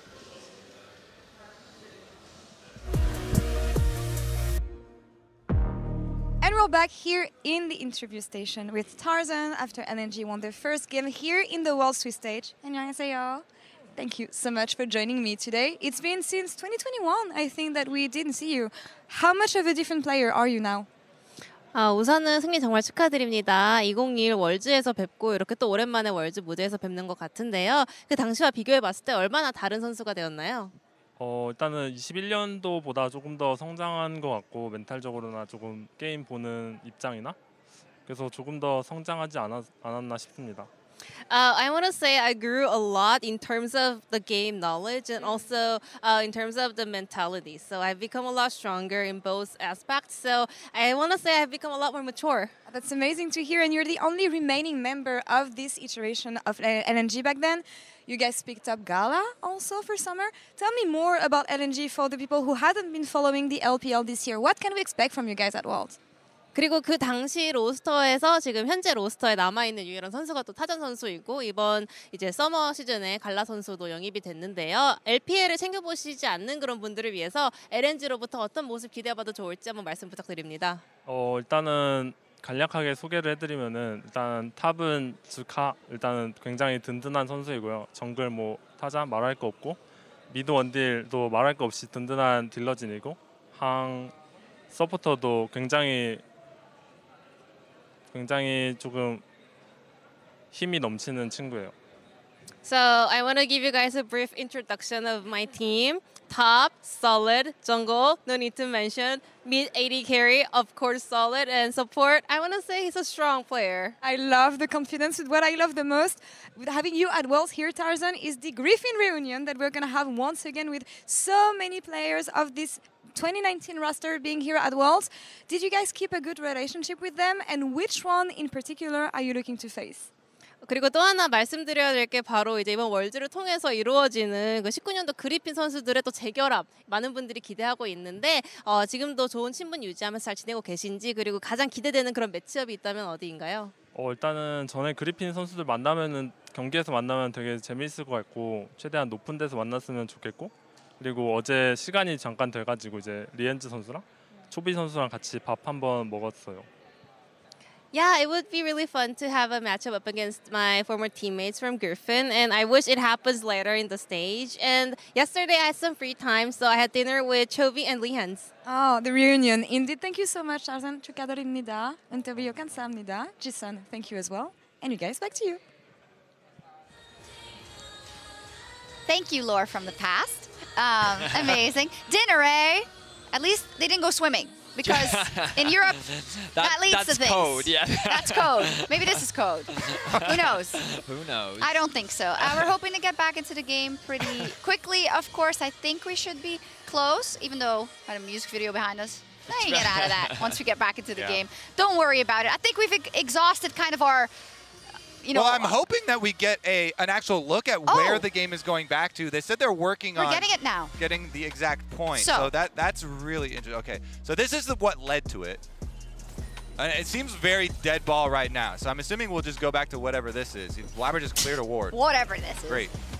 So I mean, Baron's alive. Yeah. Excuse me. Okay. Come on, give us some insight. Hope. The ball is dead. That's what the... Okay. Okay. Oh, yeah. So we'll just go back to before they jump on Blabber, I guess. Yeah. Blabber's pretty dead, right? I mean, it's only Lee Sin and Alistar there. Both solo laners are in their side lanes. I'm kidding. We're not gonna pontificate about that. But you know what? The ball is looking pretty dead to me. Yeah. That looks like that says Wani does not go down fast. I've seen many alive balls in my time, and I can tell you right now that is not one of them. I think it would be in our best interest if we move on from this terminology. Where's medic? I mean, do we need a doctor over here? Can we pronounce this one alive or dead? I don't know. I'm hoping we get back into the game. I just realized what we've been saying. Yeah, I know. I know. But I'll let you guys go for a while. Any case, as I said, I think we've exhausted kind of our predictions because we know what the champions are. We know how they scale and what they do. All we can do is believe in C9, and maybe we can parlay this into a bigger, you know, do we believe generally in C9? Are they emerging as kind of your NA frontrunner? Emerging over the last 2 days, 8 years, I think, of international play of North America, so for sure. Yeah. For Cloud9, we've come to become reliant on this team a lot of times. And I will say that, once again, since they did actually have a lot of good scrim ratios versus LPL teams, they actually came in with a lot of confidence. And confidence, you're going to need that in these mid and late game team fight scenarios, which is where the game is won. Especially versus LNG. I have skepticism around North America's ability to make good fights happen. Just in general. You said, actually, I remember yesterday you said in general. Yeah, I and did. You were like, no, it's actually only one or two teams. He's trying to paint our whole region. I'm just, because I watched the semifinals, I watched the finals, and I was I was disappointed in the fact that they, like, and although that's their fights, it. We have to go to the casters. Oh, I'm just Vedius does not like the LCS. Go ahead. Why does this keep happening? Poor Vedius. Sorry, buddy.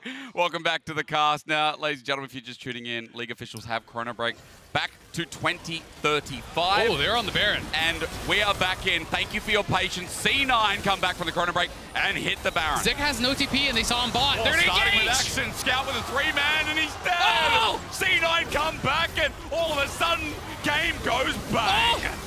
Hong is knocked in the pit. He's flashing out. Well, the Baron held on for now. LNG down a member, down their crucial member, and stuck in a 4v5 with Zika coming towards mid.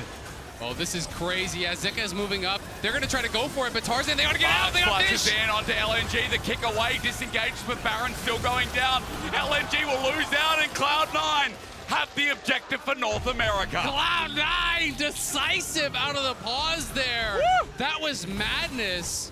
You know, we had to go back a couple seconds because from that dead ball state, there was a potential of a fight breaking out, but Cloud9 say, yeah, we're going to make a fight break out. You want to go to dead ball? We're going to make it happen. They engage over the wall onto Scout. The CC chain was great. Berserker him with the killer instinct. And then we're back here. Great blast going there from Blabber. Knocks Hong into the pit, and he has to flash straight out. So it's only up to Tarzan. And Fudge says, no way are we going to 50-50 this with it being such an important game. Tarzan wraps around, but they get the ward over the wall. They flash in on him. He kicks to disengage, but Sven is there. They're keeping him out. He just can't get in. That was beautifully done by Cloud9, start to finish. The engage on Scout, the peel to deny Tarzan. That was perfect, and that explodes the game all of a sudden from what had felt like dead even, back and forth the whole time. We get action, and we get a clear advantage, and now Cloud9 potentially can move towards this next dragon as well. They can try to clear some turrets off the map. They can try to grab this second dragon. Let's see what they can get done. After waiting so long, I feel like I'm going to need one of these Red Bull Baron power play. 1,500 for C9 to kick us off. And ladies and gentlemen, what a power move coming back into the game to experience that. Now, with an almost 2K gold lead, Zell is eluding 30 seconds till the Dragon. Let's take stock of the game that we've come back into all of a sudden with 2 item AD carries, 2 item mid laners, crucially. Scout with the TP to come in as they try and pick off Tarzan. He sonic waves in, looking for the kickback. Only finds Blabber, but not going too far until Scout boops him further. Flash away from Blabber as LNG try to converge around the turret.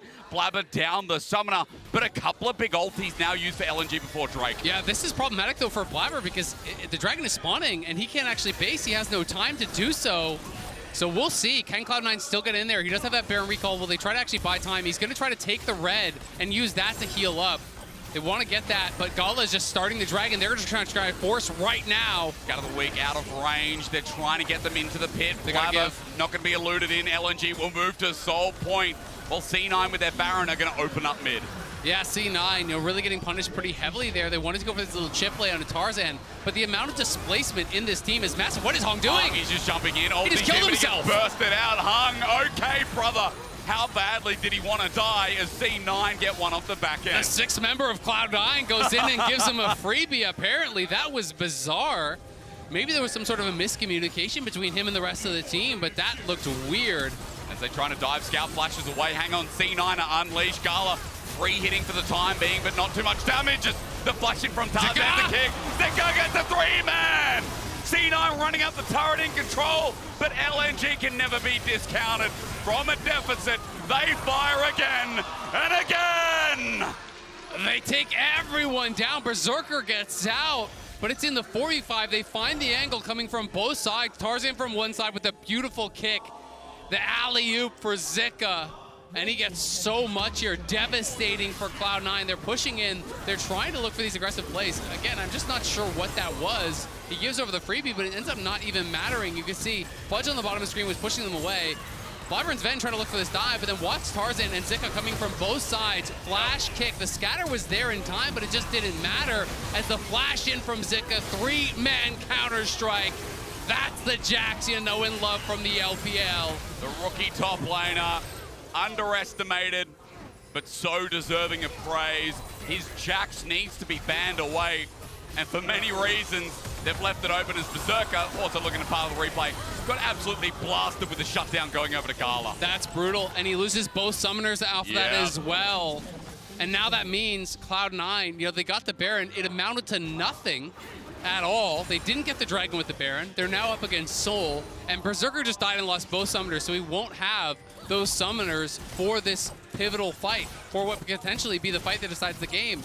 In a matter of minutes, this game has just gone back and forth so incredibly quickly. It went into the favor of Cloud9. They get the Baron, you think, okay, from here, you take the second Dragon, you clear some towers off the map, you create a big advantage, you stave off Soul, you're in a great spot. But all of a sudden, LNG get Dragon. They win the fight around mid. Berserker dies and loses sums, and now you're thinking, Cloud9, you're probably in a terrible spot for this next fight.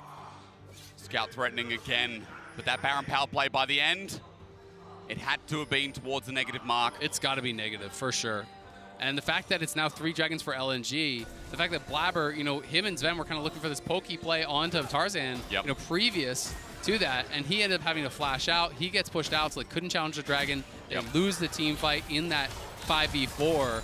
It's just beautiful flank from Tarzan and Zika at the same time, perfectly executed on that. You can never underestimate this team. LNG is just so good in these decisive moments. And now you're looking at the item completions. It's 3 items in for Gala. He's got the BT. That Zhonya's is now coming for Scout. Eminus is so far from his 3rd item. Berserker is closing in on his. But you're going to have to take this soul fight or the game could be over. And at the same time, Baron's going to be up before that. There's possibilities of trying to trade Baron for that Dragon. Cloud9, they have to fight it. LNG doesn't care. They could give up a Dragon if they can get a Baron from it or get something else from it, where Cloud9 has no options. They basically are forced to. So they may actually try to preempt this by just starting up a Baron again. I think they want to get the TP off Zika. I think there's potential for them to just start this on spawn and try to force the Jax to respond. And again, for LNG, as they walk towards it, trying to get that TP, but might lose the base in the process. Zika. It's unrelenting 2-item Jax as well, by the way. So turret damage going to be massive. Minions going to shred. And LNG have just grasped back the river somehow with 4 members. Yep. Fudge had the base to answer, so Cloud9 were confident to actually take that 4v4. You know, Gall is pushing up mid. They get the tier 2 on bot. Cloud9 starting to really feel the heat here. The Baron is now live. LNG reclaims the vision around it. They are in their comfort zone now. They don't need to do anything except just wait for this Infernal, make sure that they have the setup for that Infernal. Where Cloud9, there's a lot of pressure on them now. They know that Sven is in this area, and if he oversteps, could be in danger. Wonder if they can do anything with the information that Hung backed away. Looks like the timing's just not there, but Ward over the wall to spot them out as Sonic Wave connects, but again, just trying to threaten out C9. So many big purchases have now come through. Zonya's done for Zika. Zonya's done for Scout. Yep. You can see now the third item done for Blabber as well. He grabs the Abyssal. We have a third item in for Fudge there with the Black Lever, so everyone's seeming to finish up those third items. We'll see. Berserker has no time to go back, so he just bought a stopwatch, and so did MS. Here comes the TP. They're going to look for the deep flank. It's a big one as well. Could be game-changing from Fudge. The factor there, but he needs to get in because Gala's jumping in on the sidelines. Berserker running through. The king of 80 carries in North America. Might take one down in China. Fudge helps out. Big shutdown. LNG lose a man, but trade one. And now Fudge targeted and Tarzan to finish the kill. Zika flashes, and the rookie from the LPL should not be given Jax ever again. Scout on the Azir follows that same train of thought. At C9 it looked so good until it wasn't. Cloud9 trying to go for the aggressive play here, but a little bit disjointed. Fudge comes on this super long flanking angle. They do get in the backline and take down Gala, but it took them way too long to kill Gala here. Fudge is coming, so they look for the engage over onto Blabber, but look at this coming over on the other side. They apply the plasma into the backline, get Berserker and Sven, but Gala just lives so long. It takes so much time to actually kill him off, and look at MNS, he's just not a part of the fight. Yep. MNS was so far away. There's so much movement with both the Kaisa and the Rakan. They can follow up on this. They can get in there on the back line, but Fudge was never really a part of the fight. MNS was never really a part of the fight, and that's the problem here. LNG just played it out so well. They kite back towards that top side. Now they have gotten the soul, and I think that's going to be all she wrote for this one. Cloud9 are still going to fight on, but within the matter of a couple minutes, it went from looking like Cloud9 had a real shot in this one to LNG just out-executing in back-to-back team fights, showcasing their prowess in these pivotal moments, now claiming the soul, now having a 5,000 lead, and they have all the cards. You can't make a mistake against LNG. It's been said many times throughout the LPL year, but LNG specifically in those finals against JDG capitalized well. Here against Cloud9, the same again. The same against Fnatic yesterday in their early game. It's what makes LNG so dangerous. The Scout has to flash away, at least Blabber forcing out with the Glacial Prison, but the rest of LNG using their Baron buff and this hard push that's going to come from Gala to open up the base. Zika jumping in. I mean, Fudge has experience, but Zika has the LPL. Yeah, absolutely. And just a lot of these champions now on Cloud9 have been well and truly outscaled. We've got level 18 Jax, working towards his fourth item. We got Scout working towards his death cap. He's level 17. MNS is 2 levels down, doesn't even have his third item. He's so far behind. Berserker as well, way behind the curve here. Cloud9 just don't really have the damage, not even to mention the soul. They're trying so hard to kill Zika. He just thinking about jumping back in. Makes it so hard again as he ends up doing exactly that. Yeah, they just can't hurt him. I mean, you basically need Berserker there to kill anyone at this point. And then what do you lose because of it? Exactly, you lose everything. Well, Infernal Soul to boot as well. He jumps up at Berserker. That might be the last mistake you make here in this game. LNG moments away from being the first team to 2-0 here in the Swiss stage. To be on match point, as it were, to go to the best of threes. Zika has teleport. He faces away, trying to engage onto LNG as Sven had a great early game, but no longer onto Gala. Berserker at least trying his heart out as he buys some time. Tarzan with no Sonic Wave, but Scout still finds him on the back end, while C9 to pick apart the pieces eventually get Zika. But what is the cost? What is the charge? LNG still here strong as into the base. They're not stopping. They don't care. Ulti whiff. Scout dodges away. Blabber running for his life. It's a long haul here as Cloud9 look to keep them from thwarting their chances to move to safety. C9 getting bopped away though by Scout Azir, who gets 7 kills this time around. 18 kills in total in 2 days. Our MVP of the split continues to perform, and LNG moved to match point. LNG coming out on top, 2-0. They'll move into the best of threes. As you said, they could be one of those first teams to advance from the Swiss stage. A really competitive back and forth game here. Cloud9 really looked good for a lot of it. Really did push LNG, taking that early Baron from there. Things were looking good, but I'm sure they really wish they could have everything after that back, because LNG in the 4v5 crushed them with the multi-prong attack when they try to siege the tier 2 mid. Then again, out-team fight them off of that long flank in from Fudge, where Fudge and M&S couldn't get involved. LNG were more coordinated, more precise in the 5v5s, and that's really where this game was decided. But it was definitely a close one. Cloud9 fighting down to the bitter end. Yeah. The Soul making such a difference, though. Even though they do kill off Gala, they had to give up Berserker to do it. And they just don't really have enough damage left in the tank to make anything happen after that. It's a rough one, but ladies and gentlemen, we'll sit on that at least. Happy that C9 is sitting 1-1, have many more chances. We're going to go to a break, but when we return, of course, Europe has their own domestic rivalry to go towards with Mad and BDS after this.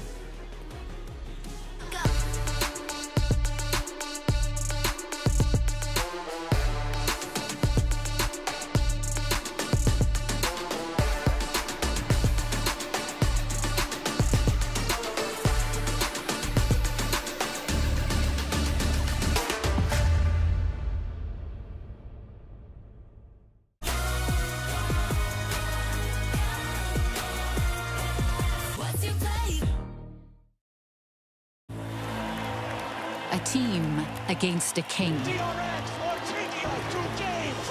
Seeing against believing. A moment against a moment for the ages. Countless battles, one arena, the realm. The only thing capable of powering the game, the stage, the broadcast, and the worldwide spectacle we know and love, aka the Cisco Network.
언제 내가 이제 보여줄게 우연한 건 세상에 하나 본 적 없어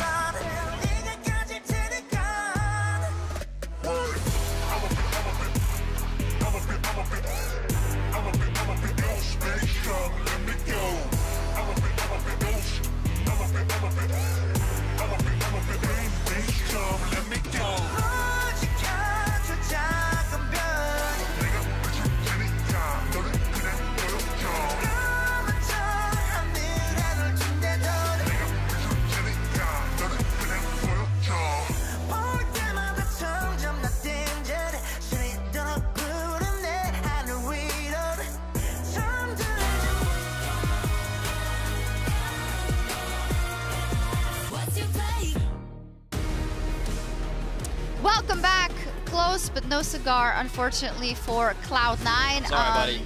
Nice try, though. Very nice try. Yeah, honestly, still really good performance, you know, from them. Good. So patronizing. Hey, man, he's down here with me. I was going to take it and move on, okay? Now it's even more. I was trying to be sympathetic. That's what I tried to be. I guess I'm just naturally patronizing. Honestly, I'm sorry. I mean, I'm sorry you had to find out this way. How good is LNG team fighting? Wow. Yeah. Tarzan, Lee Sin, kick my heart. Oh my goodness. And then the flash back over into the 3-person Counter-Strike from Zika. That was disgusting. And that was after we got the freebie. Hung even donated a kill to us. It's what makes them so terrifying, right? This is how they made it so far in the LPL. Didn't I say it? You did. Team fights. I was scared of it, and I believed in it for Cloud9. Tarzan has done this so much, too, for this team.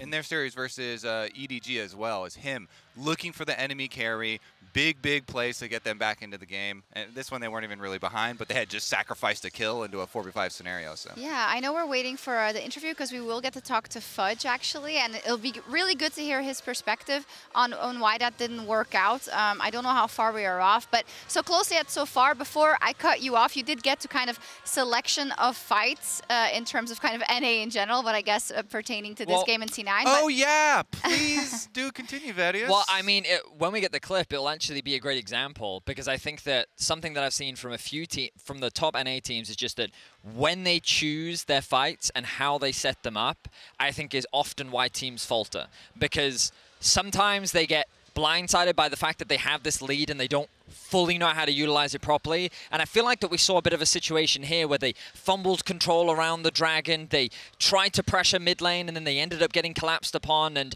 I think Cloud9 was in a great position. They could very well have won this game. Very minor mistakes, and I really do think they were minor, but that is what makes LNG so terrifying. They're great at finding these tiny windows. They are, and we do have the perspective of Fudge ready, together with Lore, in the Verizon post-game interview. Hey, welcome back to the interview area. I'm here with Fudge. Thank you for joining me after this game. It looked good. Honestly, it looked good. And when I talked to Blabber yesterday, he was telling me that you guys had good results against the Chinese teams, especially in scrims. What was the main difference here today? I think we're a lot better at planning in the early and mid game. I think a lot of the time when it comes to playing against Korean or Chinese teams, they just plan a lot better around waves and knowing timings to fight. Playing against summoner spells, we never really used to punish summoner spells that much, and nowadays I think we're more aware and we're punishing them way more. And I think that definitely helps a lot, because that was usually the edge that they had over us, where one person would be out of position and they find an angle where we wouldn't really find. And I think today we found some pretty good angles, and it was a close game in the early and mid game. And I think we had a chance to win, and we lost one team fight. And I do think that comp does outscale us this game, but we did have a chance to win. Feels like you have good info to reflect on and to think about for the next game, but to me it feels like most of the time when you play scrims and officials, the pace of the game is not the same, and teams will play more or less aggressively. Would you say the same thing here? I think C9, I mean, I think every team plays way slower, to be honest. I mean, in scrims, I already know that like the Renekton Jax matchup is going to be both one health level, like level 3. Whereas on stage, obviously, it's a lot slower and people aren't as willing to take risks, which is just honestly more fun for me, because I think it definitely is like the very small details is what wins the game. And I think that's way more fun in general for pro players, just because it shows really high skill expression. Yeah. So I'm happy with how our stage games in terms of pace are going. I think they're going pretty slowly and we're not making too many individual mistakes. So I'm pretty happy with how we're playing. And I think it echoes to what Blabber was telling me yesterday, the fact that this iteration of C9 to him seems different in the confidence you have for each other and with the level of play. And I mean, you guys have been playing international for years. Do you have the same sentiment here towards this? I definitely feel as if all of our players are very individually like confident in their own like laning phase, and they understand all their matchups. But also, I think we've worked very well together, especially during this boot camp, to get on the same page about how we want to play as a team and who makes the calls. And when someone makes a call, we fully commit to it. We don't just like one person does another thing and the other person does one thing. And I think we've gotten very good at just doing stuff as a team. And I think that definitely helps a lot on stage when making decisions, like, for example, the Baron play that we did at 20 minutes. Yeah, just with the results you had. Last question, maybe.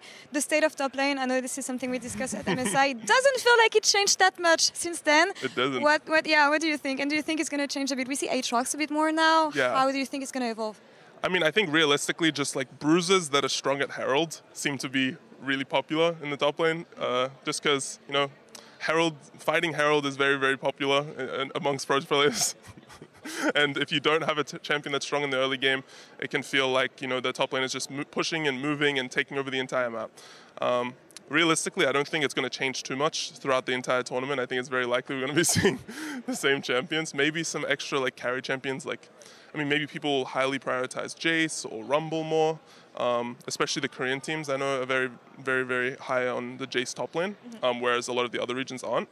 So it's possible that becomes more popular, hopefully. And I know that some people were like practicing more Camille and stuff like this, but hasn't been on stage, so we'll have to wait and see. Sach, well, thank you so much for the interview and all the insights. Always great catching up with you, and good luck on the next match. Thank you. Back to you, Shax. Thank you so much. Yeah, more NHAs. Let's get it. Cassante Jax for Nectin. Cassante Jax for Nectin. Really good insight, and I think he spoke to a lot of things that we specifically were bringing up, and I think that's a good lead into the replays we have, starting with the Baron. I'm saying, I feel like we didn't get caught out of position. We had more of a control and a pacing and a visibility on them, and I think this is a good example. I mean, this one was probably our peak moment in the game for Cloud9. They pick off the biggest threat.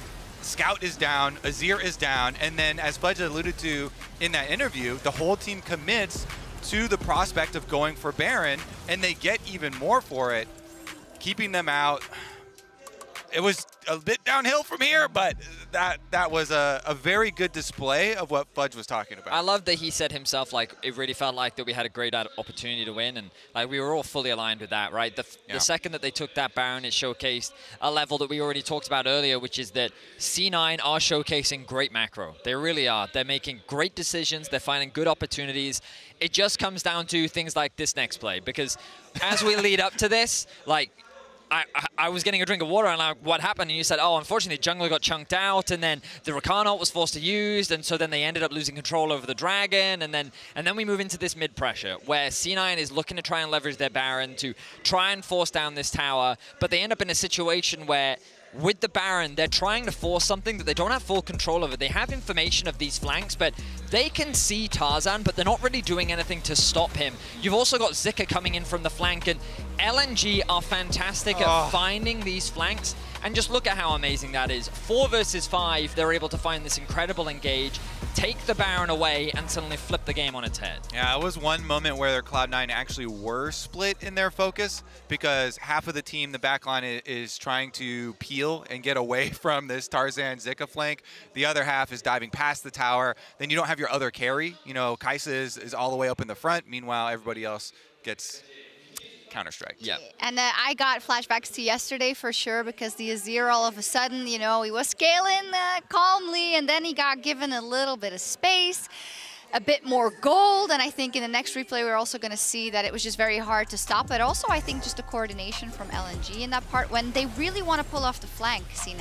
I mean, again, the idea is really good here from C9. Unfortunately, LNG read and respond very well. They do lose their AD carry, but the second that he drops, there's not much left. You can see Fudge flashing onto Scout with very few options left to follow up. But Zerka and Sven have already used their dive. M&S stuck over the wall, can't really contribute as much. And LNG are terrifying because of their teamfight prowess. The fact that they can go toe-to-toe with a team like JDG, the best team-fighting team in the world, showcases that in situations like this, it's going to take a lot, and I have nothing but respect for C9 because they did so many things right, and the ideas were so good. Ultimately, it just came down to the execution where they couldn't quite match up to LNG. Yeah, those last two replays were under very different circumstances. The first one was really, really close, good footing for Cloud9. For sure. Could have pulled it out. The second one, they were very desperate because of the last last one and how much gold LNG got off that one. So they tried to make, a proactive, pick. They couldn't quite burst down Gala quick enough. M&S couldn't quite, it's hard to follow up on a dash that goes that far with Kai'Sa diving in. Here's a silver lining, though. They're in the 1-1 pool now, right? Next up is Mad BDS, so one of those teams is going to be in the 1-1 pool. I like it. Another Mad Lions matchup. Mad Lions C9, run it back, baby. We'll take all the Mad Lion matchups you were willing to hand BLG will take all the JDG ones, and you will take all the... I got it. Yes, before we close this out and move on to Mad versus BDS, some praise for Scout Azir again. I think... don't be fooled, it isn't just Azir, but it's definitely also Azir. However, he did die this time. Oh, yes. Yep. Yesterday, C9 delivered his first death of the tournament. So, Cloud9 infinitely better than being able to kill him once. So now it's 18-1-4 now, by the way, because it was 11-0. No, wasn't it 11-0-7? Sorry, yeah. So now he's whatever. He's very good. 18-1-11. That one, yeah. For sure. Yeah, huge credit once again to Scout. The man is having a phenomenal tournament. I think the beauty of this game, though, is it shows that LNG are beatable. Their early game isn't the most convincing at all times. They are prone to making small mistakes. Petty. Yeah. It's just, I have trauma from earlier in the tournament. We see LPL teams play, sometimes even the LCK, and then as an NA or an EU, we get a game like this, and we get such a false sense of security. What? And then we end up losing I'm not sitting here and saying that all of a sudden NA and EU can beat them. I'm saying no, we gotta believe it. We gotta believe it. What is the point? What is the point if you're not going to believe that you have any sort of hope? You're right. As an analyst, my observations are that LNG's early game has some weaknesses in it. It can be exploited, it can be taken advantage of, and this was true domestically as well. That doesn't mean, though, you still have to find a way to beat them in the team fight. Kobe's right. We should be positive. I'm just so happy for Tarzan, though, as much as we keep on doing all these graphics about Scout and his Azir. Yeah. Tarzan is an absolute beast. He has so many of these, game-winning setups later on into the games. You're right. And now we're going to see Sheo and Alyoya also. Mad versus BDS. We're about to head over to our casters. But yeah, a very important game. Of course, you don't want to move down to that 0-2 position. It's unfortunate. It's a team kill for EU. How should this go, Fetty, though?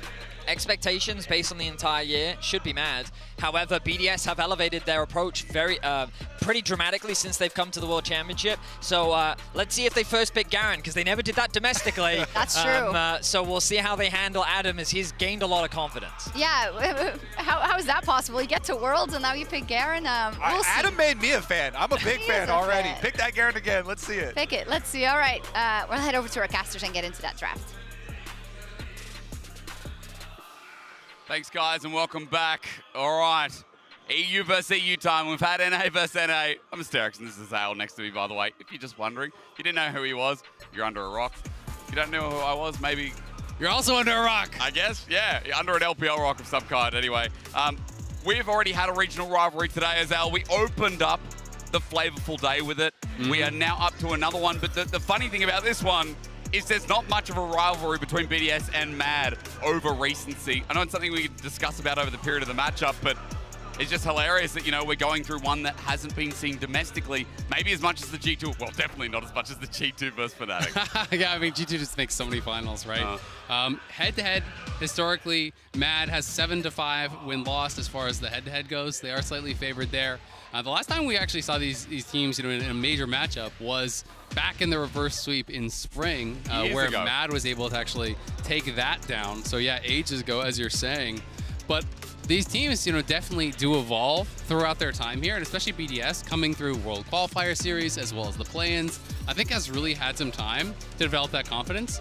And it's always so interesting because European fans have so little faith in Mad, even though this team is so good domestically.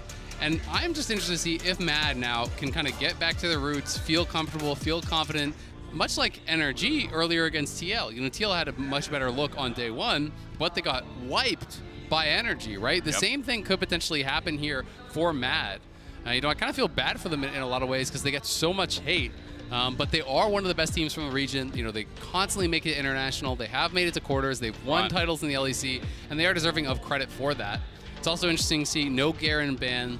Adam was not someone who was blind picking Garen in the LEC, but will he be willing to do it now because he's had so much success, so much confidence on it, or is he unwilling to do it because he's playing against a team that's very familiar with that style? Yeah, so domestically, again, having that insight. I mean, also against Chasey rather than 369. 369 yesterday, the response is always tank. He knows that comfortability, that's what's going to happen with the playstyle, but Chasey, we know, is a lot more flexible. Yeah. And as we go into the Xayah to start things off, just a quick reminder, Shio on the Vi there on the other side to engage options, even pick options, especially LeBron on Alistar. Something we've already seen many times, even throughout the play-in stage as well. Yeah, absolutely. I mean, it's already a lot of aggression here drafted on the BDS side.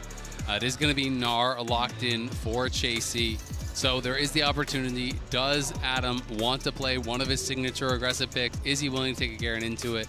You can maybe burst down the Gnar in midi, but it is one of those more difficult matchups. Gnar, you know, is pretty stable. You can build fairly defensive and just kind of survive and slowly whittle away at that Garen. But one of the things that has impressed me way more with Adam on his Garen than his highlights, like when he has those big games, you know, you can snowball, you can run over someone's Garen. People have done that. But what impressed me the most is when he has a laning phase that isn't going his way, how well he's able to affect the map, right? Because Garen from behind is such a meme, but this guy always seems to have an impact. He's playing with no TP, he's playing Ignite Garen, he's overwhelmingly making a big impact on that map, you know, even though he's in these bad spots. And I think that's been the coolest part about watching Adam throughout this event for me.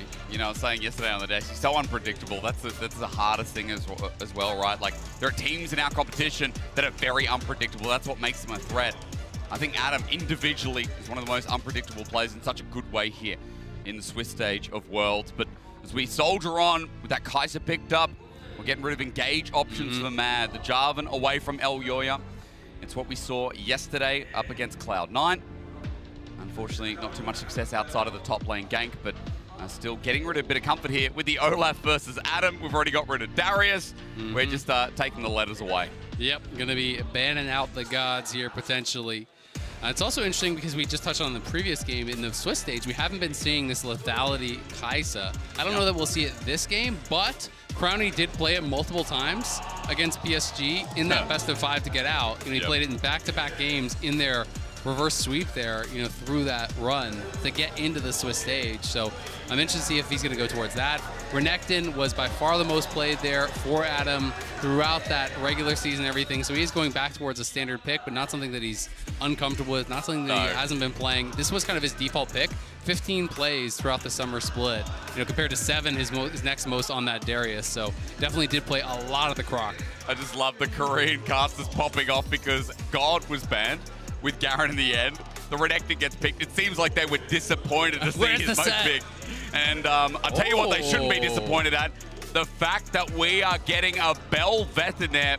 Now, Azale, time to allocate lanes, honestly, because there's a lot going on there, a lot that can still be flexed around. We know Bel'Veth can go support jungle. We know Rel can go support jungle.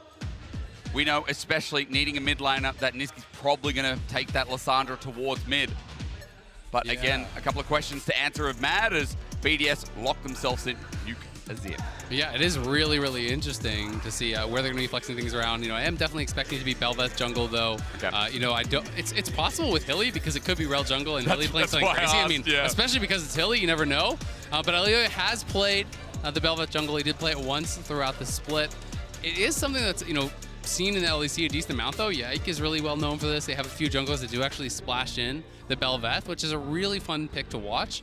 We did see River bring it out actually against BDS. That game did not work out for them. You know, they ended up losing even though they got a big early lead. So it is one of those champions that really have to have a lot of pace in the game. You have to be farming constantly, really outpacing your opponents. I like the Lissandra, though, as an answer. I think it's really clever into the Vi.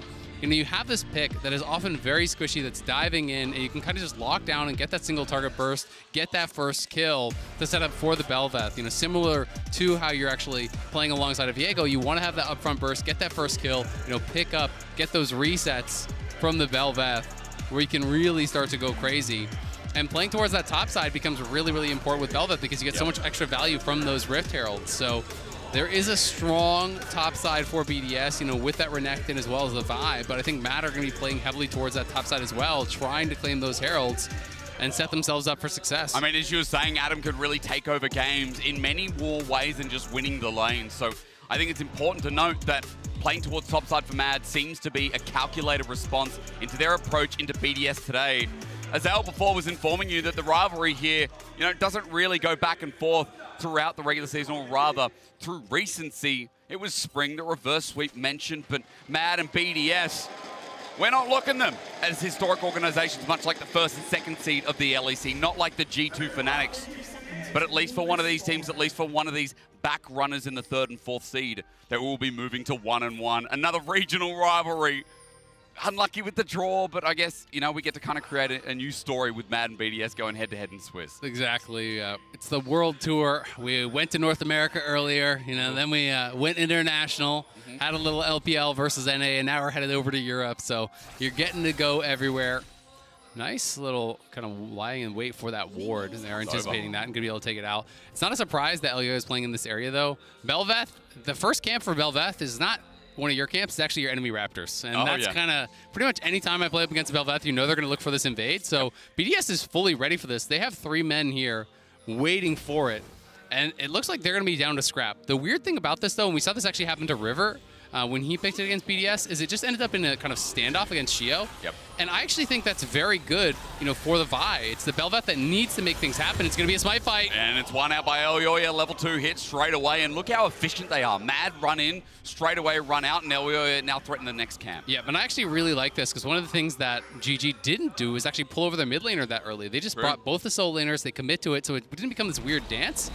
But Sheo didn't use his smite. So what he's expecting is he's thinking, okay, this guy might be on red, he might be on Krugs, I'm going to try to get over there and smite steal it, but it's already gone, so that really sucks. Sheo is so screwed off this, actually. I mean, again, look, one CS, he has to go straight to red, but doesn't know where it's brutal. I mean, you could see the emote spam kind of like ironically there. It's one of those things where he was trying to be really clever, and he just didn't have the timing right because his read is that, okay, he won the smite fight, I didn't use my smite, so I'm going to backtrack. I'm going to steal away this camp. He's going to have no smite. I'll smite steal it. I'll get level 2. His abilities may be on cooldown, and maybe I can even get a kill or get a flash or do something, right? But when you mistime that and you show up late, you lose both those camps. Now you're starting leashless at 2.5 minutes, right? Like his first camp is done at 240. Elio is 2 camps ahead, is going to be able to power farm his jungle. He can cross down towards bot side and defend his bot side camps because Sheo is just way too far behind to really get anything done. And it's an incredible start here for Matt and for Elyoya. And I think, again, reflecting on what we saw yesterday, I mean, BDS had a really hard matchup to open up Swiss stage. I feel for them a bit.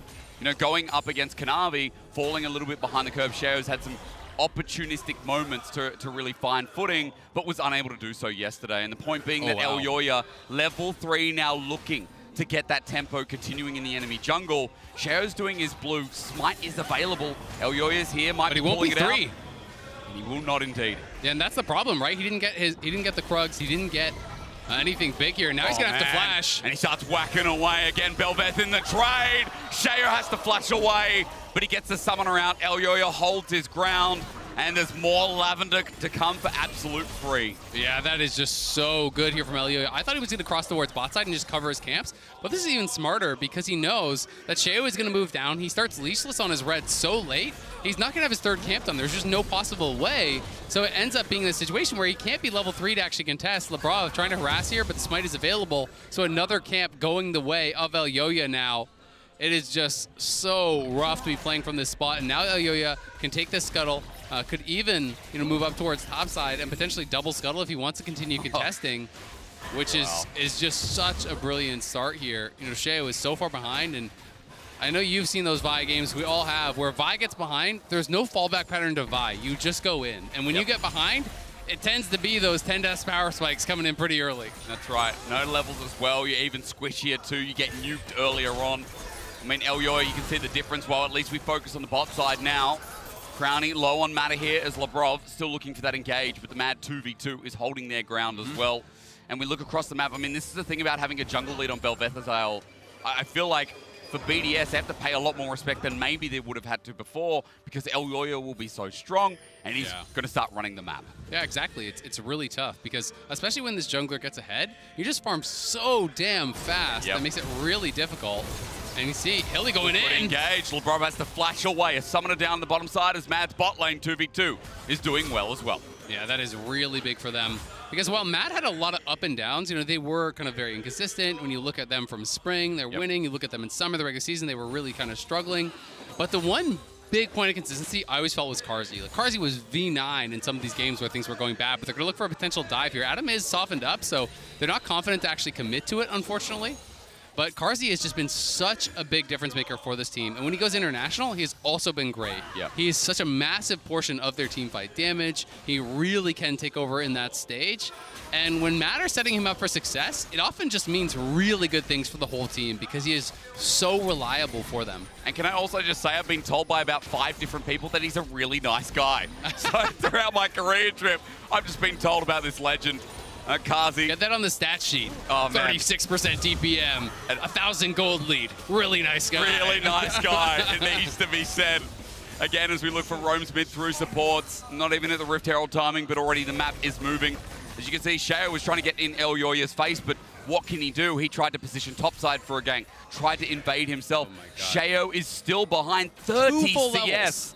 At 6 minutes of the game, Azale. I mean, Sheo is going to farm up his wolves, but he is just dinging 4. Level 6. And El Yoyo's 6. Yeah, he is so comically ahead. You know, he's the same level as these solos, and now Hilly is just going to keep invading. Lebrov could try to come, but Lebrov has no flash, so he's in danger as well. Sheo, how do you get out of this one above and beyond and start knocking away with the Royal Maelstrom? It's an easy first blood. Lavender evolution dominance from El Yoya. Absolute jungle gap here. You have to give credit to El Yoya, but you also have to give credit to the planning from Mad, and it's a whole team effort to create a lead like this. You cannot do this on your own. It's both solo laners coming to Raptors level 1. It's Hylissang getting an advantage bot, re-invading with him at this stage. It's them now moving over towards the Dragon, and he's just playing with such incredible pace. And the beautiful thing about when you're playing this style of heavy farming jungler is when you get ahead, you just tend to get even more ahead because you just start one-shotting the camps. You get stronger and stronger and stronger.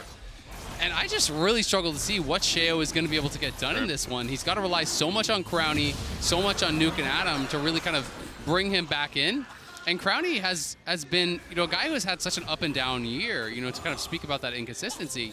You know, when you look back to spring, he was incredible. And then in summer, it just really wasn't it. You know, Zeri became less meta. That was kind of his best champion. And he hasn't been performing nearly as well as he did in that spring. So Crownie really looking kind of have that return to form.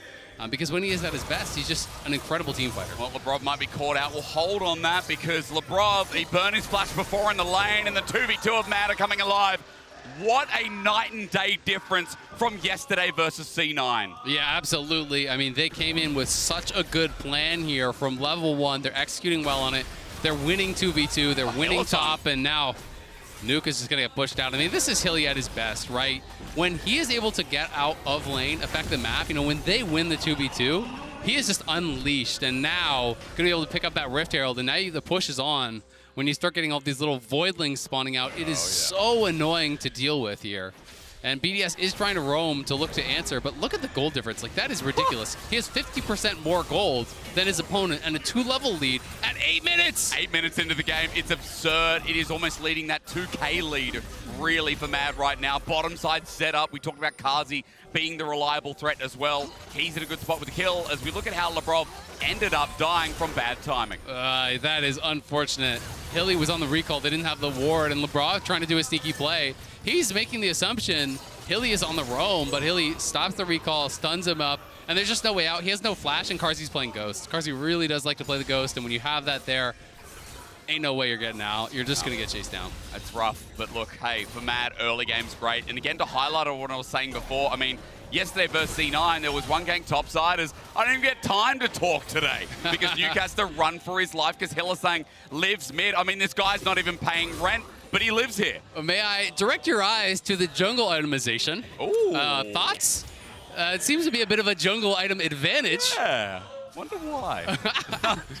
That's still 30 CS, and yeah, God, I mean, cracking already. At 9 minutes. Yep. And his opponent, he's in the garage sale. He's looking for discounts. He's getting some coupons, hoping he can find some way to come back. But, geez, this is brutal for Sheo. He is now at least 6, so, hey, you do still have the ulti. You do still have some ways to contribute. And we'll see, you know, if they can actually find that, because at the very least, Nuke laning well. Is very stable on the Azir, you know, has a CS advantage. Crownie's still farming well. Adam has had that slight advantage on top side. So it is just mostly that big jungle edge over there to Mad. But if BDS can really combine on some good plays, hey, maybe it won't matter. Maybe it won't, but for now, I mean, we're still singing the praises of Mad here. BDS, I was coming in today ready to talk about how they're warmed up, ready to go. I mean, they versed JDG, yes, but coming from play-ins, that edge we've seen from teams like DRX last year to compare, you know, BDS had been in the competition longer. But it's just one of these things where when teams are playing in these regional matchups, they feel so much more comfortable, so much more at home. And I do think it's fair to say that Mad is likely a team that really kind of struggles from those nerves when they go international. You know, they don't seem to be able to live up to their LEC performances, you know, when they do have those international berths. So that is one of the toughest things for them. But when you're playing against BDS, you've done it so many times. You know this team. Oh, above and below, starts it off as onto the turret. It's all about this Rift Herald that should get an easy charge. Elyoya, that endless banquet is misleading. It is about to end for the time being. Elyoya, by the way, 28 stacks on that Death in Lavender. Already so much as this could be the all-in, but Nuke gets out with turret plating. A small win for BDS to get some gold back in their pockets. Yeah, good buffer there as well from Nuke, just in the nick of time here. Does have the early mercs. It's a must-buy against Niski here, playing this Lissandra. You'll just get locked down 100-0, but Nuke's in a great spot, right? You know, he does have that individual gold lead, is 600 gold. Yes, that's not as much as the 1,1400 gold lead in the jungle, but Azir scales incredibly well, as long as you're not giving up a lot of deaths.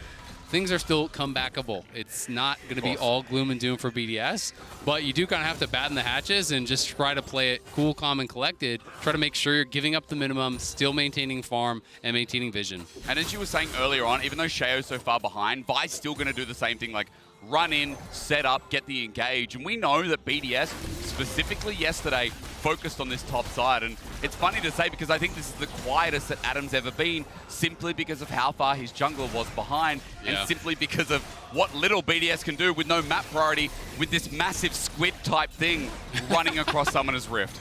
It's tough, man. When you lose Prio, you kind of just have to turtle up. When your jungle is this far behind, every play feels like a bad play because you know that if Elyoya is there, you're going to lose the 2v2, and if your jungle is not even there, you're going to get crushed in the 2v1. So definitely have to be careful. But Sheo looking for plays. Nuke is in a good spot. But Hilly and Elyoya, they spot him with the sweeper. Oh, it's a beautiful lens. Hylissang right back into the same position, but it's countered this time. Lebrov's in, but a three-man Magnet Storm, and it's going to be banquet time in a second. Hylissang gets out, but Elyoya still not able to get his damage down on his Kraken Slayer as Chasey teleports in, but as a mini, that's like Arnold Schwarzenegger when he was 14. Mad running for their lives as BDS are getting something in this game. They're back, at least in some significant way. Yeah, that is a great play from them. Unfortunately, the kill did go to Lebra, but they're getting active on the map. They try to look for this play. Carzzy, though, looking for Crownie. Crownie, the root's there, instant cleanse, but is it enough? Hang on a minute, Elyoya jumps on in, but Carzzy has just solo killed Crownie. Meanwhile, though, it turns to trade as the feathers are about to fly out, but Sheo running in, doesn't matter. Nuke gets the kill. Meanwhile, on the top side. No ulti on Renekton. Now, finally, the Meganar comes through. Chasey versus Adam. It's been about Chatham, but now better be about Giga Chasey. Chasey takes him down in the top lane. There's no flash, there's no ulti on Adam, and he gets punished in that spot. But Carzzy taking down Crownie. I want to see that replay, because Crownie actually went for the W to try to finish him off, but it was 4 stacks of plasma. I kind of feel like just one more auto instead would have killed him. I think he would have actually killed him with the final auto plus the plasma proc.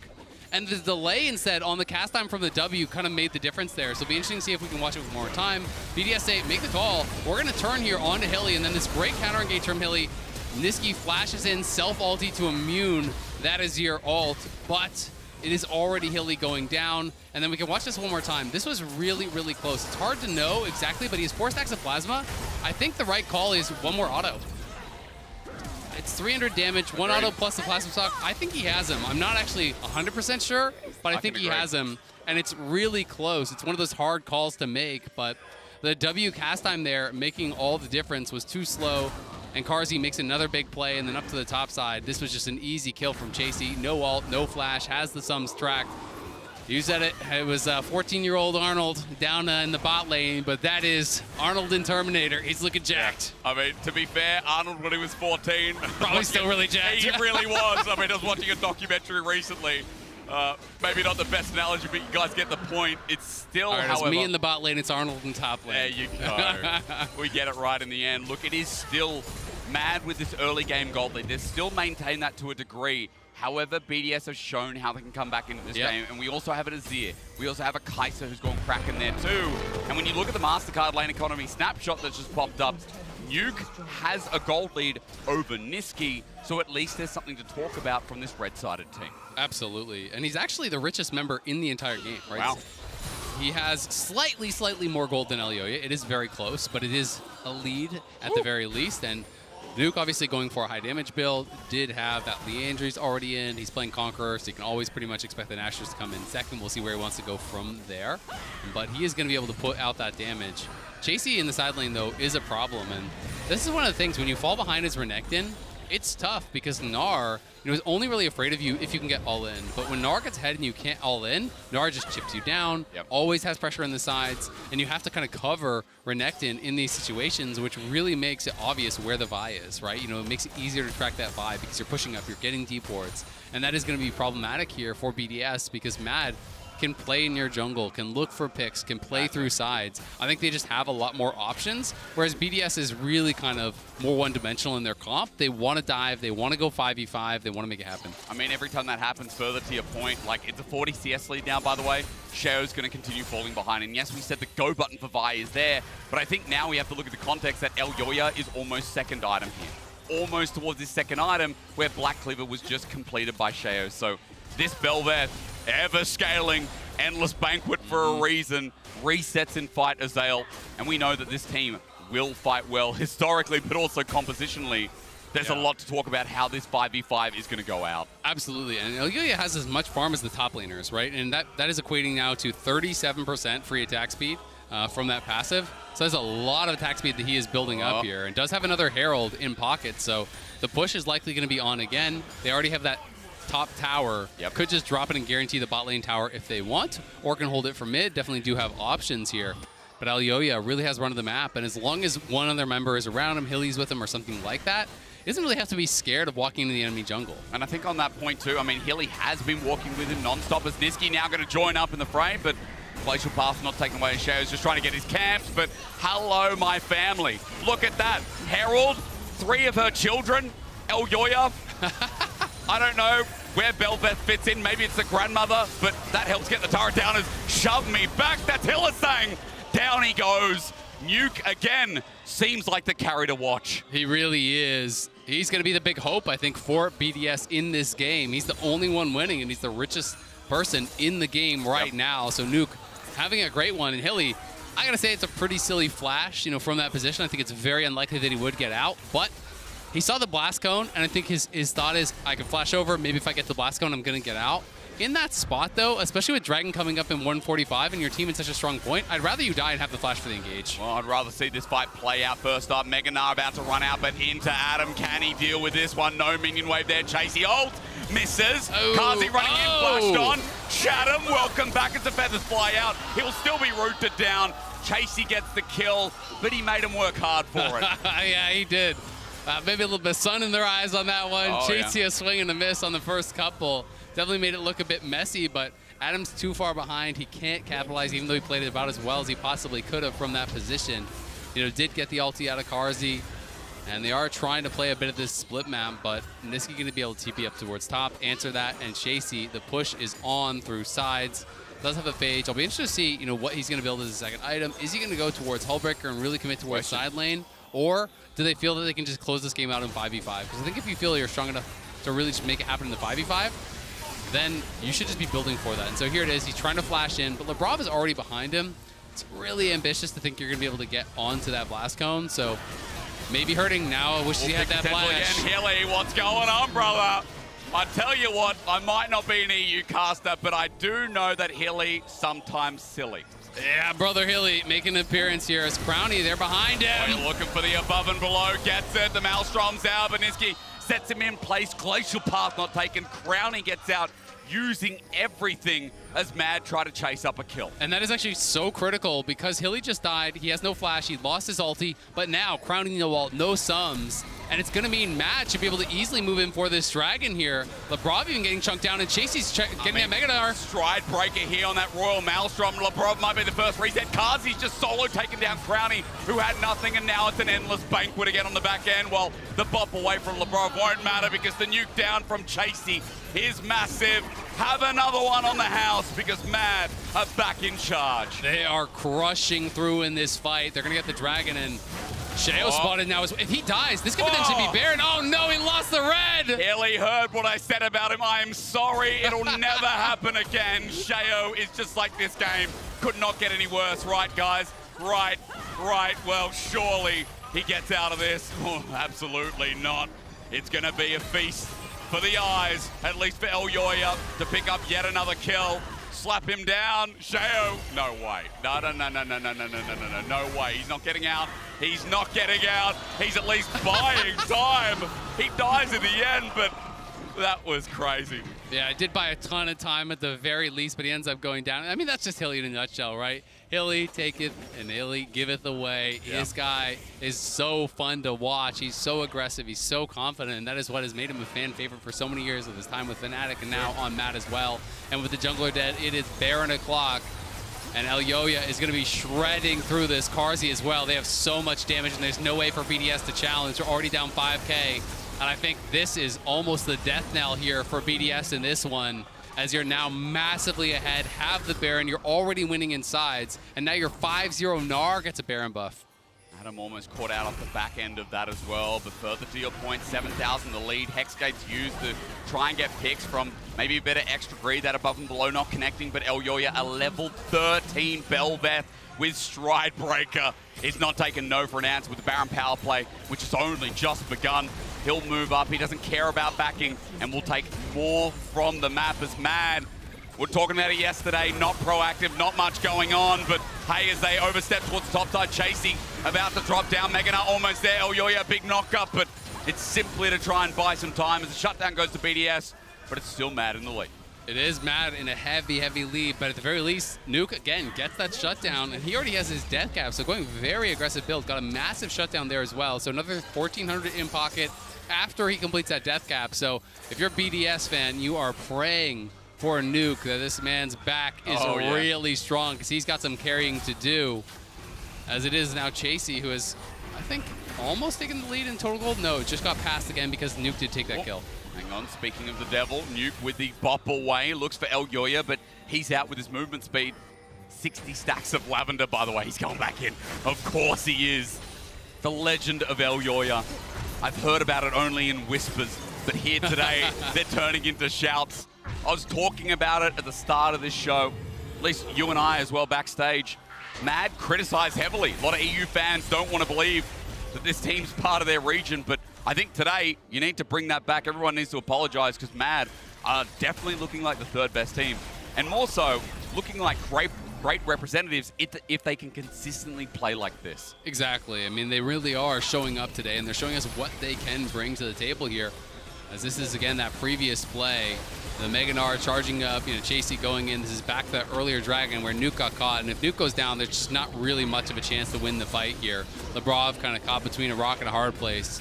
Tried to make it happen, but it has just been all Mad all the time, it feels like, through this one. The lone bright spot really is Nuke, but it's just tough without that supporting cast. He doesn't really have any front line because people are so far behind. You look up at the top lane, and the goal difference there is just astronomical.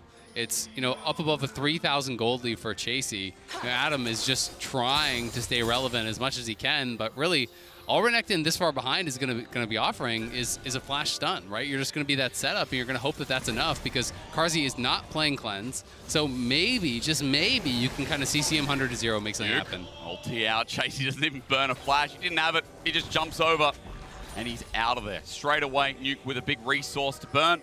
With a minute left to Dragon, might hurt them a little bit.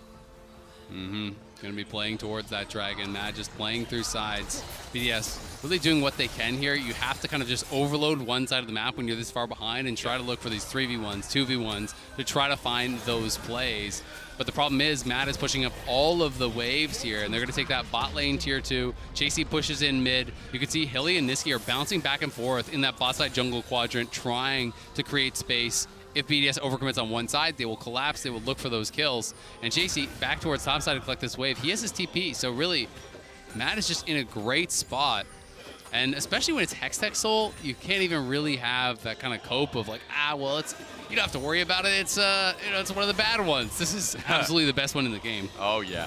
Look, and while that's going on, I mean, BDS are trying to commit to top side. They're like, we're not going to pick up this dragon. We've lost complete bottom side priority rather. And Chasey still gets out regardless. Sheho even stopped with his back. Mad trying to turn it into a longer play.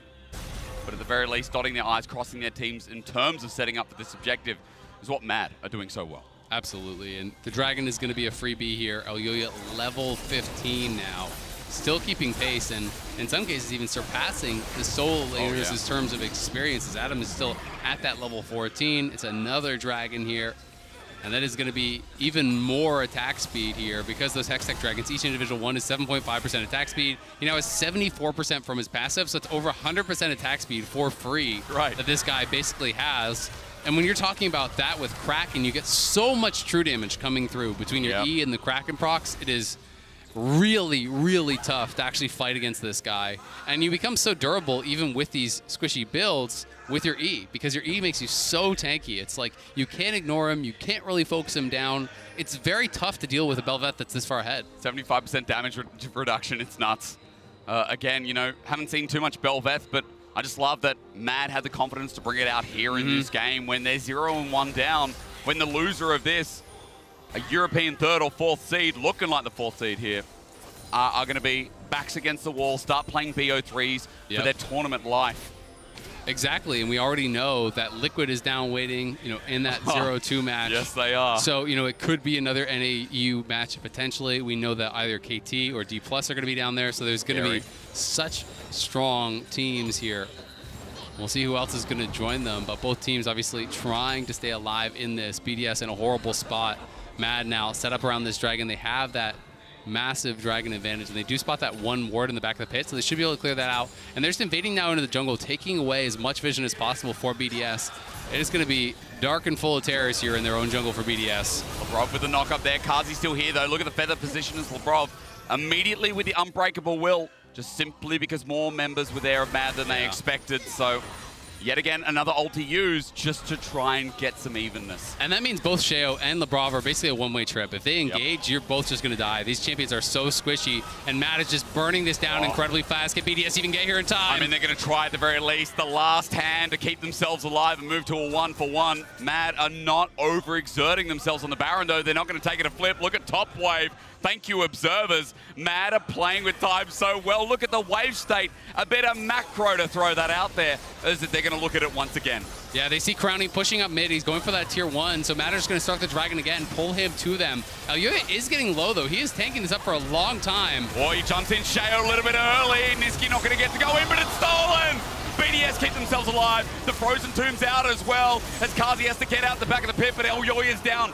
No banquet for him. Adam gets a kill, but is quickly traded off as well, as Nuke is the shining light. BDS, all hail the mid laner. He misses. Kazi with the quick sidestep is massive. Mad still went out, and I must pray now to Kazi. Kazi, huge fight there. Really showing up, but that got dicey as Mad did not peel and did not keep Shea out of the pit. That is not what you want to be doing when you're in these situations. You're at a commanding lead and you're 50-50ing the Baron. The objective bounty is taken. They do win the fight afterwards, but yeah, just no one keeping Shea out of the pit. So pretty amateur play around the Baron there from Mad. And they burst down Elyoya, so Elyoya does give up that massive bounty as well. It's a pretty big swing, but Kazi is really the difference maker here. Flashes over the wall, is able to get the damage down, and then Nuke, looking for this big play, tries to chase, just barely doesn't have the range with the flash. If he got Kazi there, he might have been able to kill them both. Unfortunately, he misses, and that one hurts, as none of the Baron buffs get out alive. You get wiped off the map, and now you have to go again here in 1 minute and 15 seconds when that soul is going to be on the table for Mad. I love Red Bull Barra power play. Nothing negative, of course, as you said. No one alive. 6.5, well, let's just call it what it is, 7k damage pretty much from Nuke on his Azir when we said he was the shining light this game of BDS. He's dropping a Nuke. We met him, yeah. It's him and Carzzy, right? It's those two guys just battling up against each other in these team fights. Elyoya was just so low, though, from taking up that Baron. You know, I was surprised that they flipped it. You know, they peeled off early. They clearly didn't want a 50-50, and then they just decided, screw it, we're just going to go back to it, and they ended up flipping it. It did cost them, not that much, because they were able to win the team fight afterwards anyway, but you know, the shutdown on Elyoya, the objective bounty, plus the Baron gold itself is obviously very, very nice. And we will see, can BDS get out here, because they have no vision in the bot side jungle, literally nothing, and nothing in the river either. It's so hard to get in there. At least the control ward spots him out. That was an angle for a 3-man route down. Set up with the glacial path, easy access to end this game once and for all as Soul Point's coming up, but Shao looking for an angle.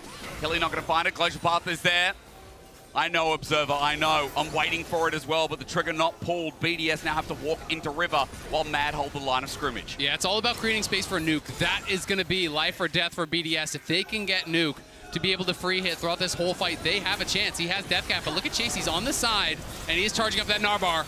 BDS have come so far for this point. Glacial path not taken yet again. Elyoya is going to be the strong jungle dragon. Indeed, it opens up, but Hilly, you are not silly. You're in charge! And now with you launching them back, BDS still trying to find the fight. Mad somehow getting bursted down. Adam takes a while, but look at this. Nom, nom, nom, nom. It's an endless banquet once again.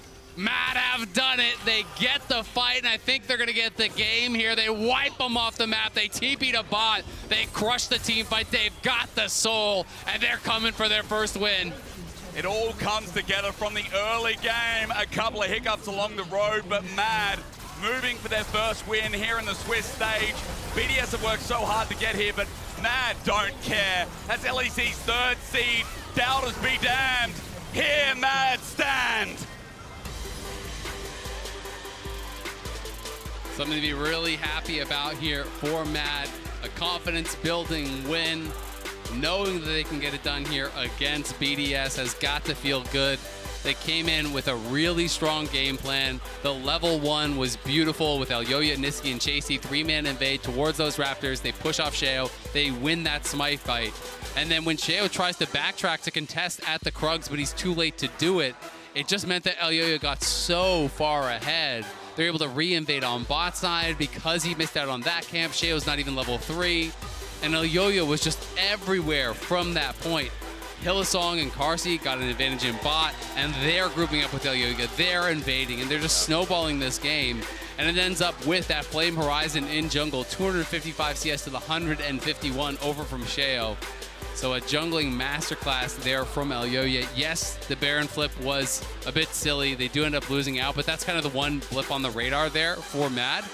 The rest of it was really calm, cool, and collected stuff. I mean, they're playing through sides well with Chasey. They're stacking dragons. It's a really strong game from them. I mean, again, Elyoya from the Jarvan with 1 impact topside to nothing, to then playing Belveth out of his mind. It's a big on jungle game. Congratulations to Mad. But ladies and gentlemen, after the break, we'll continue the Swiss stage with GAM Esports facing off against Fnatic. But first, let's check out some footage of yesterday's action, thanks to the Oppo Cam.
in a new roommate to save money? Is that the plan? Say hi to Glenn from work. Yeah, I think I have a much better plan. We switched to my plan from Verizon. That is a good plan. Glenn. Get my plan starting at just $25 when you bring your own phones. Plus, save when you add perks like the Disney Bundle. It's your Verizon.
You guys can go, okay? I can just match. Yeah, no flash fire, okay? Yeah, go. and Ali. He's dead, no? He's dead, he's dead. Nei. Good job, Chasey. Det var deep, ja. Langt ble det. Ja. No flash, vel? Nice. Come to me. Oh, look. He's dead. Nice, guys. Azir. Hey, bot and bot. Let's go, guys! Fight here. Holy f***. We played the game, guys. Yeah, they played the game. They did. It was like a team kill, so I feel bad cheering for either win, but really good for Matt, of course, that they get into that 1-1 pool. I'm here with Veri to talk about the game because we might get Pad, of course, who is now standing by to coach or is coaching Matt currently at Worlds, to join us. But there's a lot of logistics involved, and a lot of people want to talk to our players and our coaches after the game, so we hope we get him. And if we don't, we can still run through the game as we saw it. EU experts going to run you through the EU analysis, and it feels like good.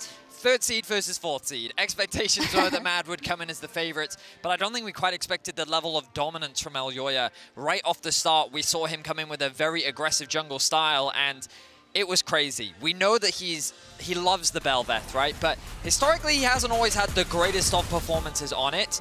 But his team played around him beautifully. The way in which they used their early priority, the way they worked with each other to guarantee this early invade meant that Sheo was kind of left wanting in the early game. He had very few options to be able to turn things around, and while he did what he could to try and get back into it, ultimately he just wasted more time. And look at this relentless pressure that came out from Elyoya, and look at the minimap as well. The movement from the laners every single time. Hylissang right there to support his jungler. Just fantastic performance overall to really set up Elyoya to be the carry. Yeah, it's such a big difference when you see that, you know, when Elyoya is in his element, able to exert that early pressure, when he is on the same page with Hylissang, and we've said it a lot, and if you don't watch the LEC, you may have not heard it time and time again, so I'll say it again, but obviously jungle support synergy is one of the most important things in League of Legends competitively overall, but this team, it's so streaky in terms of when that shows up and when it doesn't, and I think that's what kind of leaves us wanting, I think, in terms of this MAD roster generally this year.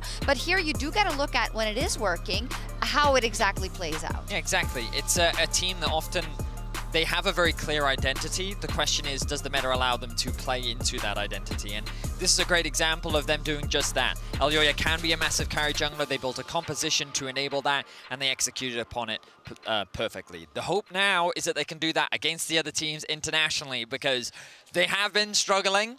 This is their first win, well, since 2021. That sounds right. Maybe even last year. Maybe they got one win in play-ins. I can't quite remember, but it's been a while since they won a game internationally, and it's unfortunately against another European team. So the pressure will be on Mad Lions, and it definitely got chaotic in the mid-game. There were moments where I was sitting there questioning what exactly was Mad doing. There were moments where Hylissang was doing some Hylissang things, but we did see some great playmaking for them. And if we jump into the next fight, you'll see here Mad Lions collapsing on them in the mid lane. And this is where we actually saw a great play from Nuke, where he gets a really good ultimate off, but the rest of Mad Lions are still able to make it work in the way in which they respond. And in particular, Kazi with his solo performance on the bot side of the map, it just worked out really in favor of Mad overall, even though BDS do a great job of finding a way back into the game.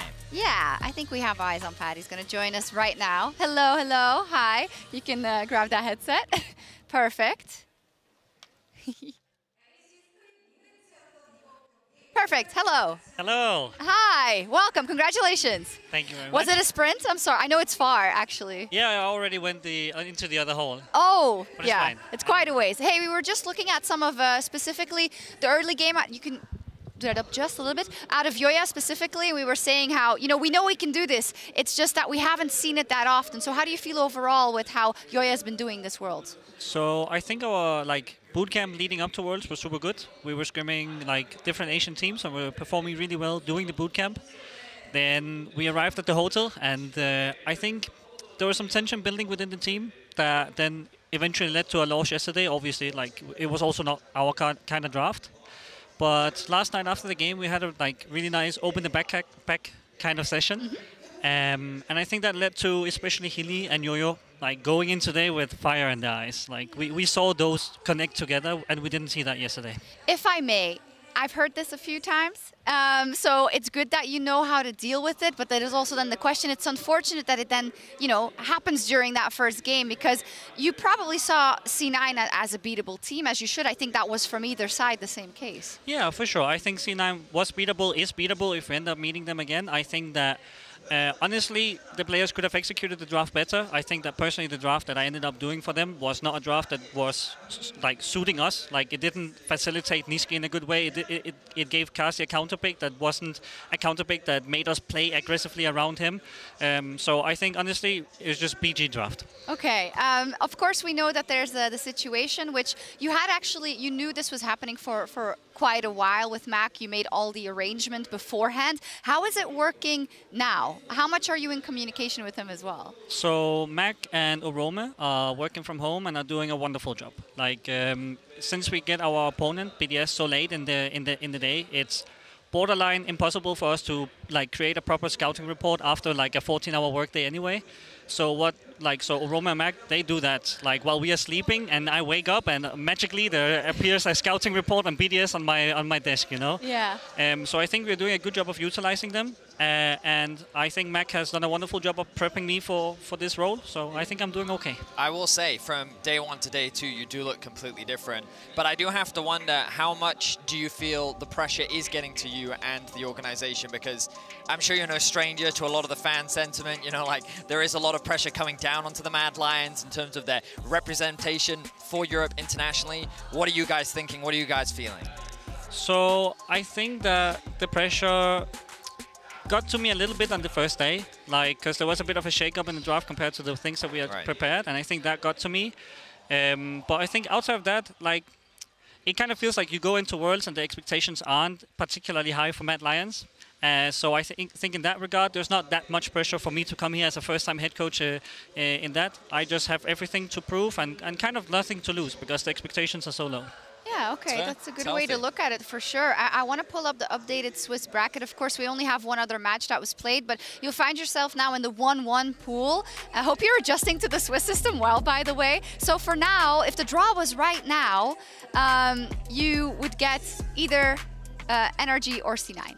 How do you feel about that? Great, wonderful. Like, I want a rematch versus NA. I've lost to NA 3 times now, and it's just, what's going on? It's just unacceptable at this point. Mad's record is actually 1-6 versus North American teams. Yep.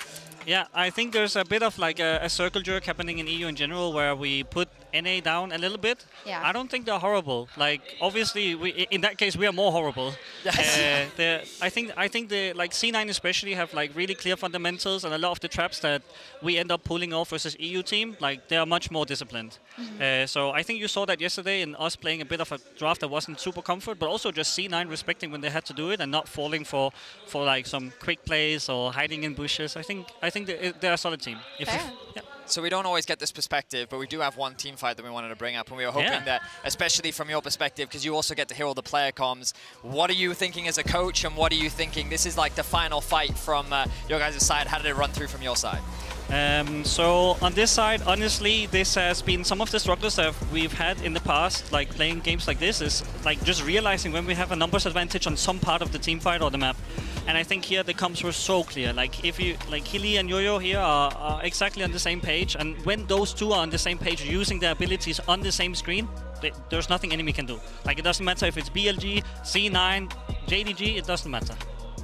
I hope we see that then. Also, if it plays out, for sure. Absolutely. Hey, now that we have you, we are going to go into our next game. It's Fnatic up versus GAM. Fnatic had a bit of a false start as well versus LNG. Also a small intro, actually. We have a throwback, right, Verius, for GAM versus Fnatic? Because fun fact, for those fans that may be fresh, this isn't the first time that GAM and Fnatic have met internationally. 2017 was when GAM really made their debut on the international stage, and it was one of the fastest level 6 Nocturne ultimates we have ever seen. This gank in the bot lane, I mean, many EU fans will remember it, and it was a one-sided stomp from the side of GAM. Pat is even laughing. I remember this. I watched this live, and that was crazy. Like, that brought the GAM hype to Worlds. It did. That was like this version of GAM back then. Like, I was so hyped, and ever since I've seen it, Worlds, I've been so excited. And anytime you have Levi on any team, you know, stuff can go really wrong for anyone. Yeah, absolutely. And I guess the question is then the hype started, and I feel like it's died down just a little currently. So what are your thoughts about this specific matchup versus Fnatic? I think if Mr. Marek Brasta Humanoid does not get one of his favorite control mages, we can have a game on our hands. Okay. If they give him Orianna, I think it might be a little bit rough. Azir, perhaps Victor, it might be a little bit rough. Vetty, what do you think? I mean, I think that I want to see a better performance from Razork. Yesterday, it felt like he felt hamstrung to force something through the top side of the map, and when it didn't work out, Fnatic kind of fell apart. So I'm hoping that, just like Mad, we see a different version of Fnatic today. They're able to come back to the drawing board, and this can be a great way for them to get back into the tournament. Okay, awesome. Appreciate it. Good luck, of course. Thank you so much. Thank you. And we'll head over to our casters. Thank you very much, and welcome back to the casting desk. The arena is filling out slowly, and we know as the day goes on, it'll only be yet a warm-up to getting towards those LCK and LPL matches rather coming up a little bit later. But first, Fnatic versus GAM. Azael, you're telling me a fun stat. You should tell us right away what's going on with the rivalry. Yeah, I mean, LEC versus VCS is probably a lot more competitive than most people would think. It is in LEC favor, but it is 11-6, so fairly competitive. The Vietnamese teams have been able to take quite a few games off of the LEC teams over the years. Yep. This has been one of those regions, I think especially because of their explosive playstyle. They're not one to just kind of try to play a slow macro game where they get outclassed. They're generally going to go aggressive. They're going to try to make things happen. That is the reputation of the region, is kind of mini LPL. Yep. And I think that has allowed them to pull off quite a few upsets, 6 in total out of the 17 games against the LEC. And I think especially when you look at Fnatic especially, I mean, they can run over games with people like Razork. We know Humanoid is a big star carry rather as well. So this could get very explosive, very fast as we get into pick ban for our game number 4. Straight away, Poppy off the board, which seems to be respected more and more by the hour. Absolutely. I think it is an incredibly strong pick, especially when you're looking at most of the meta picks in top lane, in jungle, even in support. It's all champions with dashes, right? And Poppy really just shuts that down. It denies the playmaking that you're looking to make. And GAM is a team that likes to go aggressive, wants to have that playmaking. So we'll see what they are going to be able to get done here. Kiaya, definitely one of the big carries for this team, especially in the VCS. You know, he was that guy who was their best laner on the team, really was able to make things happen. Oh, yeah. And I feel like Kati is really the kind of main carry as you're getting later into the game. Slater and Pallet, you know, they're a new bot lane for the team since MSI did actually come in, you know, replacing the former bot lanes. There have been some changes there. Fnatic as well, if you haven't seen them since they've been international, obviously a lot of changes, a lot of new players coming in. Or even if you were just watching the LEC playoffs, it was Wonder playing top lane because Oscar, I believe, has broke his hand or at least had a hand injury where Wonder had to swap in. So, you know, both these teams have had kind of that shifting roster. And remember, it was one series that we saw Oscar in as well. The rest was Wonder. That's what makes it so crazy. The fact that Fnatic's top laner has hardly played in recency. Now on the world stage, I mean, it was a big ask yesterday against LNG.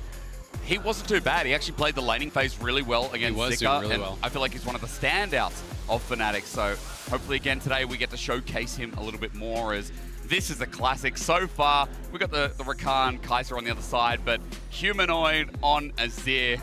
I feel like that just goes hand in hand. It's like, hey, that Azir is looking pretty good when Scout played it. Oh, so yeah. Gonna be grabbing it for himself here. Humanoid, really one of the big stars of this Fnatic team. This guy is such a good laner. We were talking about this live when we were doing the Diaphoria episode. You know, Vedius was really giving so much credit to Humanoid and how good his laning phase is. Really looks at him as one of those guys who can go up with the absolute best players in the world as far as that laning phase is concerned. He's had some really big performances international when he's got there. So Fnatic is going to be counting on him to make something happen because this is not a match you can afford to drop. Yep. GAM, let's just be honest about it, is the team that every single team that was 0-1 was hoping to drop. That is considered to be the easiest matchup that is available. Doesn't mean that you can underestimate them, but that is still that preferential matchup. So Fnatic, having gotten that, really needs to make sure that this is perfect, that they close out this game, no mistakes. You do not want to be dropping to GAM because I feel like if you lose that, your confidence is going to be shattered. And also, I mean, you could have another regional rivalry, right? Could verse BDS. Yeah. Could verse, again, we talked about it between Liquid, D+, KT. Who is it going to be? That's the problem. That's why at this 0-1 stage, you don't have much leverage left. And we've been talking about it all day because it is so damn important. And I think that's kind of the beauty of this format is that day one, I was sweating watching the LCS games. It feels so important. Day two, you're like, oh my God, if we lose, we're screwed, you know? So it just feels like the importance of the game ramps up so fast. Similarly for GAM, you know, they really want to represent their region well. They've battled through play-ins against a really tough cast of teams. I do feel like Loud has really been getting better and better. PSG obviously was incredibly strong as well. You know, so GAM is able to come through a tough play-in team, and they want to get something done here. They want to show that they are good enough to compete against these upper teams. And I think Fnatic, again, you know, as much as it's always funny, right? Like, because we always talk about this NA versus EU matches where all the NA teams are cheering when they draw the EU teams and all the EU teams are cheering when they draw the NA teams. I feel like it's probably pretty similar here for GAM. Fnatic is one of the easier matchups that they could have hoped for in this 0-1 bracket as well. True. I mean, drawing an LPL or an LCK team, you'd be like, well, that's a little bit harder to ask. So right on the nose there, Azale, is just quickly, I want to highlight 3 jungle bans have been taken away here in our second phase. Least in the final one from Fnatic, and against Levi, I mean, no surprise. That's his classic. Yeah, it really is. We've seen him in the international scene for so many years, and taking away a champion with agency here in the jungle just seems like the right choice. Yeah, absolutely. It is definitely something that makes a lot of sense here. You know, we are expecting this Cassante to go up towards top lane, but of course it can be flexed towards mid, but it's not something that I recall. I'm going to actually double check, but it's not something that I recall seeing Kati play throughout this year, and yeah, he doesn't really have any games on it. So it's almost guaranteed going to be going up towards that top lane unless it's going to be a bit of a pivot. But because he is such a big team fight carry for the team, him being on the K'Sante, I don't really think would make that much sense for their style. So you do have Sejuani, K'Sante up on the top side. Yes, Askarnin is on this Renekton, which does have a lot of lane power. But anytime it's melee plus Sejuani, you've got to pay so much respect over. And we got to see what is going to be the jungle pick here. Is it going to be the jungle Rel for Razork, which would be signified by grabbing this Renata? There's obviously a lot of dive over on the other side, so I actually love a flex pick like this. Renata, I feel like, has been criminally underrated this whole year. And a meta that has been dominated by dive for a long time. This champion is just a nightmare to deal with. So it is going to be Nautilus. I'm expecting it to be the Rel jungle. Occasionally we've seen over this year some Nautilus jungle, but it's definitely not very popular. We saw it pop up in a few different regions, but really you're expecting it to be the Rel. I don't know how Fnatic, how crazy they're feeling today, but yeah, at the very least, look, Razork on something that can set up his team. At the very least, as Gam, they finish out their draft with the Jace going towards mid. I know you talked about the flex potential, but as we're expecting Kiaya in that top side on the K'Sante, what are your thoughts? On the K'Sante versus Renekton, I do feel like it's a pretty skill-based matchup. I think that it's Renekton favored, but I do think that you can have opportunities to get that in. And to me, it's more swung by the jungle matchup, right? The fact that you have that Sejuani up there, that should be a winning 2v2 for Gam. You know, if they are going up against Oscar and Razork, they should be winning. So, you know, you have to see how well they're able to coordinate. I'm also interested with this last pick of the Jace. Are we going to have a different style of Kai'Sa build? Like, is it going to be AP Kai'Sa splashed in? Is it going to be something different? Because otherwise, you are basically full physical across the board. And I also do think when you go that lethality into Nashers and you have the upgraded W, at least you have 2 forms of poke. And to me, 2 forms of poke is so far superior to just having the one when you only have like solo Jace or solo Ezreal or whatever. It doesn't ever feel like it's enough to kind of push it over the edge. Whereas when you have that secondary form of poke, it really can make a difference. So I'm interested to see, you know, are we going to get that kind of lethality style into Nashers? It is Hail of Blades, so I'm expecting that we will get that. There's also the outside possibility of going more the full AP. I think that build's pretty dead, so I'm not expecting it, but I do think you always have to kind of keep that in the back of your mind, at least hybrid. I just wish Pickham's also had, you know, how many hybrid builds are we going to get on one champion? Because all people had to do pick was Kai'Sa, and it would have set us up for success. Easy dub. Yeah, the 4th build dead, you say. 3 others still on the table. As we do have a bit of a pause to get us into this game, so we're a little bit delayed running into this one. But our 4th game of the day, I'll tell you one thing. Fnatic versus Gam might not go the way people expected. I'm sure a lot of people out there favorites of the EU 2nd seed, but Gam made it all the way through here. As Al talking before about that's ups and downs in play-ins, but of course making it through after losing to Loud to open up their play-in experience is a really big thing. There we go.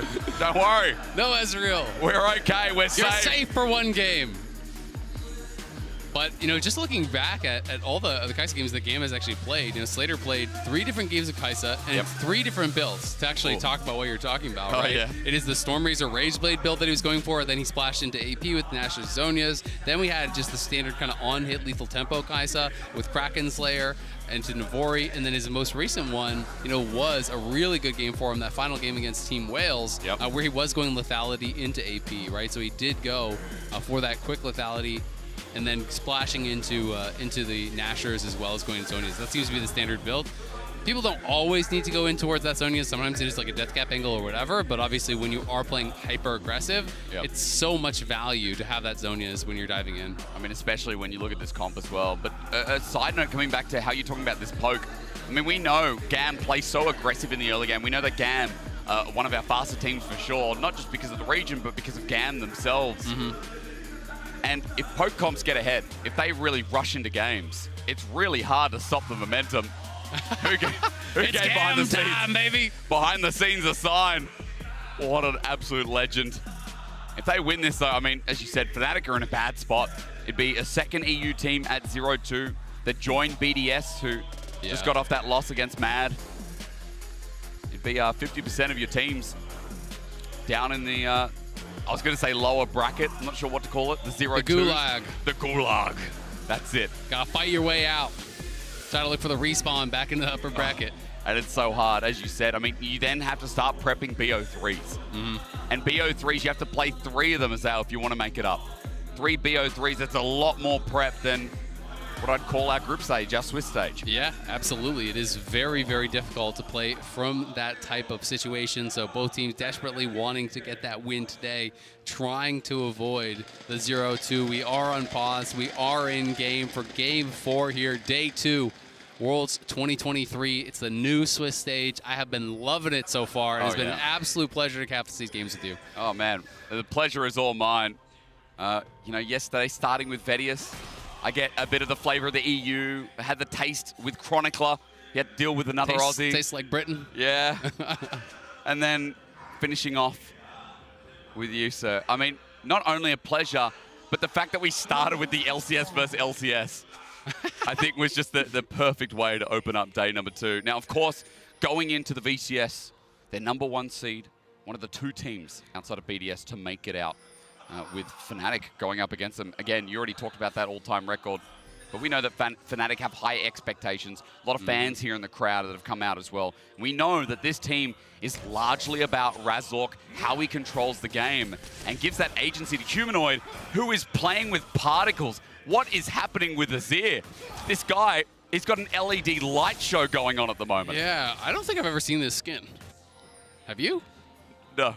I feel like I've never seen that skin, but to be fair, no one plays Azir in solo queue. Okay, well, just a quick reminder, while we are looking at that fun light show, one of those disco balls you buy off Amazon, reminder that you can earn exclusive League of Legends rewards like icons and emotes by logging into your Riot account and watching on lolesports.com. It's easy. Sit there, chill out, and enjoy the show. Ladies and gentlemen, just a quick note.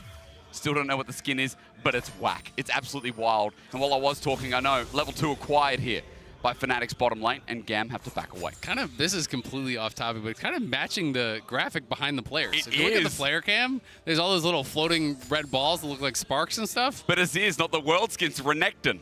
So yeah, someone's going to tweet us and tell us, like, I can't believe you don't know the skin. You even play League of Legends. You don't know skins. And it turns out I play way too much League of Legends. The last time I played Azir was when I got to play 1 game on the Korean server in 2019. So the last time I intentionally played Azir was never. Intentionally. It just happened. Hey, ARAM sometimes, you know.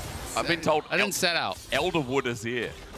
I guess there must be a chroma. I've definitely seen Elderwood. I guess I just haven't seen these chromas. Some of the chromas look actually very different. Yeah, they're really cool. I mean, honestly, you can't pick up from the crowd, but ultimately, Humanoid with his skin is playing well in mid lane. Some good trades against Cuddy already. You can see that Jace at half HP. So our star player looking pretty good here is up in the top side. Oscarinen getting a built-up wave against him for now.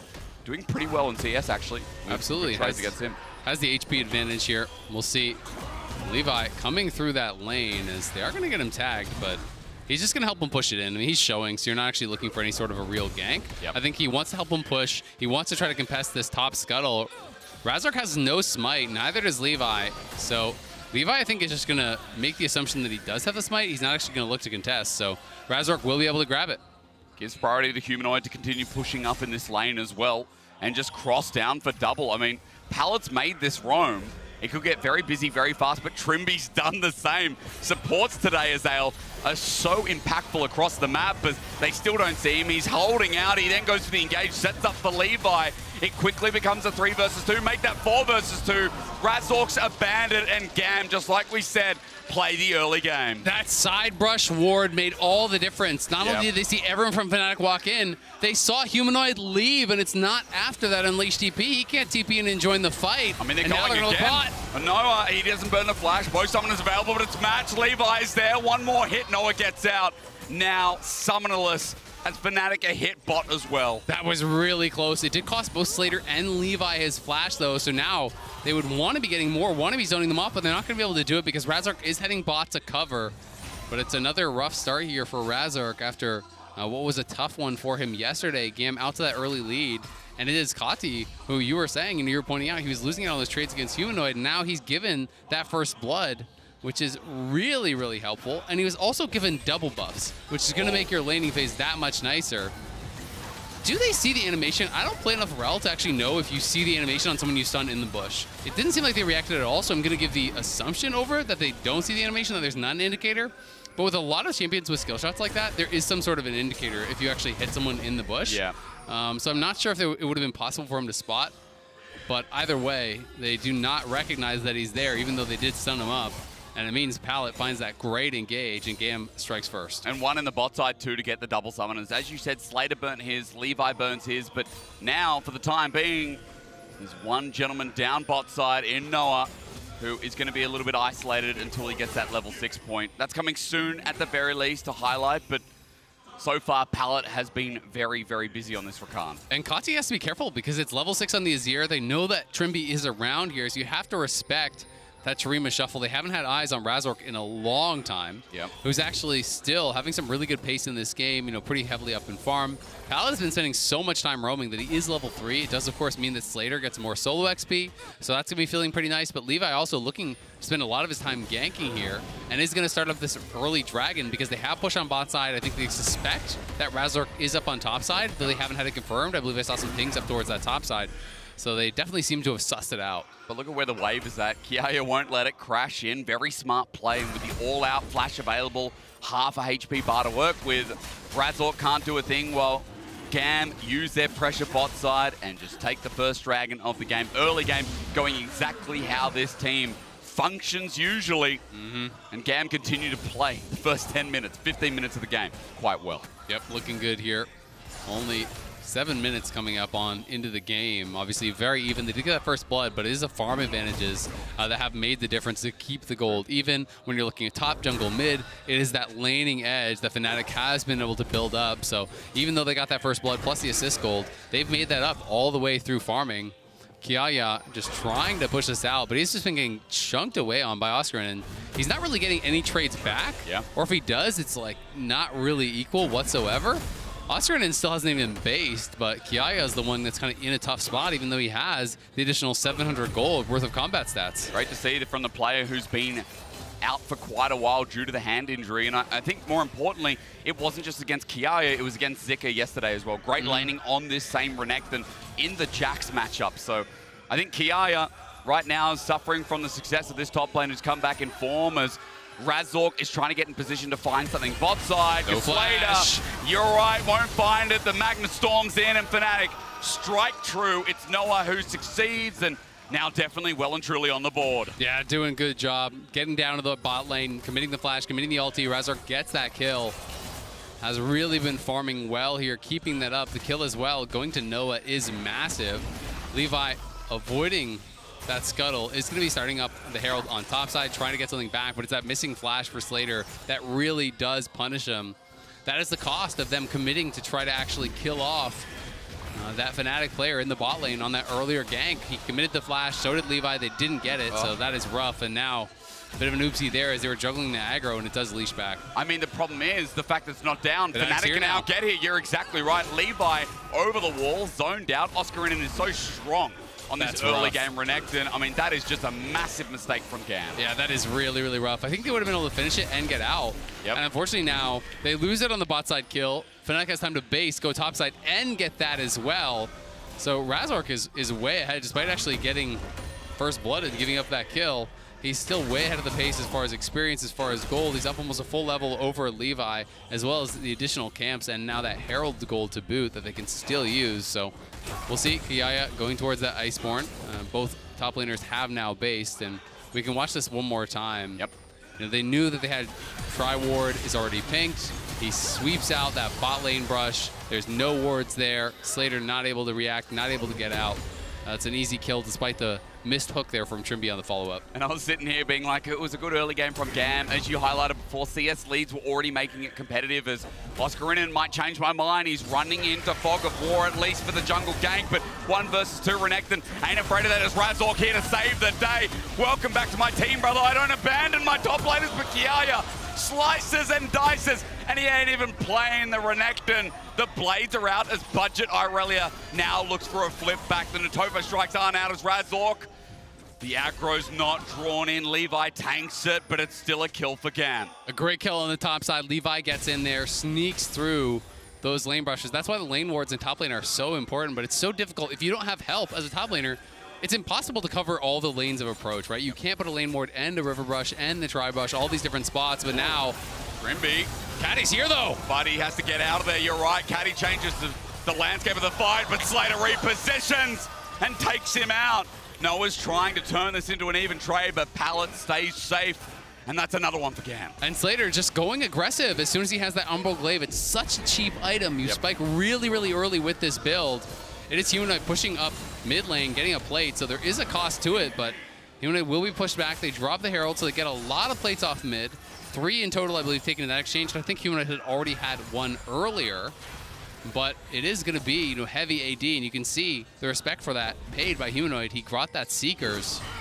And here is the play one more time. Oscarinen, was looking for an aggressive play of his own. And this is where it looks like there was a little bit of confusion. I think that Levi wanted to back up, but Kiaya went in, had the nice W buffer, scoops him back, and then is able to go all out and sets it up. So Levi does re-engage. They make the play happen. Here, Trimby trying to get aggressive. Just didn't expect the roam from Kati. I think they thought he was on a base timing, or maybe not the communication that he could have actually been moving down towards bot, because he's clearly missing from mid and had been for some time. But it's a good aggressive move there from Kati, and ends up getting his team another kill as Slater now on the board. You highlighted it so well. It's the Umbral Glaive, isn't it? See if Slater can use it here in the upcoming play. Our observers' spidey senses are tingling. Yeah, Rakan is showing mid, and so this means they know he's solo bot. Levi is moving down, and they do spot it now, but the Hex Flash coming over the wall from Trimby is a little bit too late to capitalize on it, unfortunately, and now Pallet's here, and Levi's here. Trimby is kind of by himself, but I'm not sure if they want to commit to the play. Guess not. I mean, again, Pallet could have. As top side, we look again. There's the all-out. Oscarinen has the dominance available, but we look towards mid as well. Who's going to get the solo kill? Who's going to get the fight? Instead, it's Fnatic pulling the trigger. What Kiaya solo kills Oscarinen in the top side under his turret. Everyone loves Cassante. Well, it's a trade across the map. That is massive from Kiaya. He had the earlier Mythic. Oscarinen was still on components. He didn't have that Gorge Drinker completed until he died. So he just goes for the all-in, knows he has the better buy. Levi in the area, but they are clearly too late, so will not be able to continue stacking up those dragons, but now going to look for a fight here. Here they go! Gage up to the back. Pallet misses so, but still gets quickness. Noah untouched on the backside, but it's Trimby tanking up as Levi just wants that engage. He's already ultied out as the Feathers stop the play from happening further, but Fnatic's bottom lane aren't out of the woods yet. Hunting too. They're going to try and stay under this turret. As you said, Kati wants to get down, but Razork's interrupting him as well. So in the meanwhile, Trimby and Noah say, look the other way, we want to get out of there, but Pallet won't let them interrupt it from Trimby. You're right, but Noah, as he flashes away, it's Slater who rolls on in. Fnatic's bottom lane half are dead, but Humanoid's now joined in as Levi's getting tagged down, but there's not enough damage yet, and Slater knows it. Running forward with the Umbral Glaive, it's not enough. Ignore my last comment, they say, as Fnatic's mid laner still fires away, but Cardi's the Jace, and in the early game, he reigns supreme as Humanoid flashes away, but this is chaos! How are Fnatic winning it? At the end of the day, you close your eyes, you open them again, everybody's dying, and I have no clue what just happened. It's madness in the bot lane there. Kati flashing forward to try to take out Humanoid, but Humanoid just flashes forward himself, creating that space from them. It's getting really scrappy, but here it is again on that top side. Gets the Q3, knocks him back, W buffer into the all-out, uses the W, and it's just the chase down here with that Iceborne, the constant slows. If you don't dodge those Q3s, you just cannot get away. And then back towards live, I feel like this was way before. This was that way earlier play. That was before the solo kill. Yeah, this is way before everything when they got that initial kill.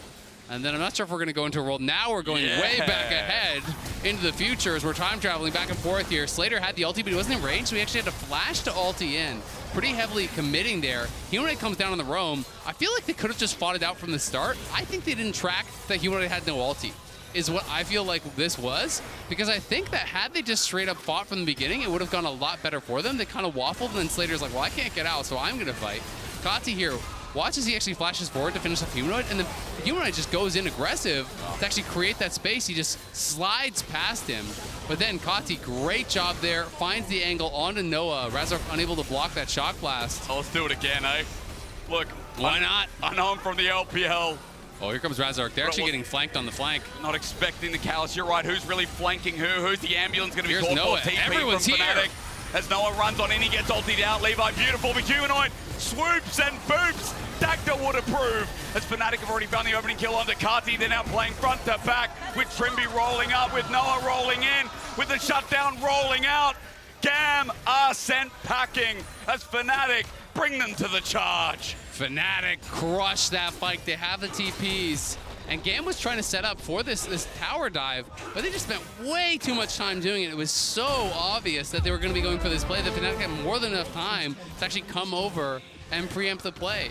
Kati is separated from his team. He gets engaged on and burst down, and then even after that, Oscarinen gets to go bot, and you're seeing the MasterCard lane economy snapshot, but it's kind of lying to at this point because Oscarinen is actually ahead now as well off of the kill plus the TP bot and taking that tower. So Fnatic in a great spot off of that play. GAM had been very competitive up to this moment, but that one is definitely one they want back. Well, they're going to try and find this pick to at least equalize somewhat, but Levi not going to risk it, not enough information on the map. And it's funny, like, we're highlighting GAM as this early game team, but once again, Fnatic relying on Razork, Humanoid as well, coming in clutch, and on Azir, it's like the scout theory, right? He's in charge. You don't want him to be on this champion, and Fnatic are going pound for pound with this early game from GAM. Absolutely, and here it is one more time.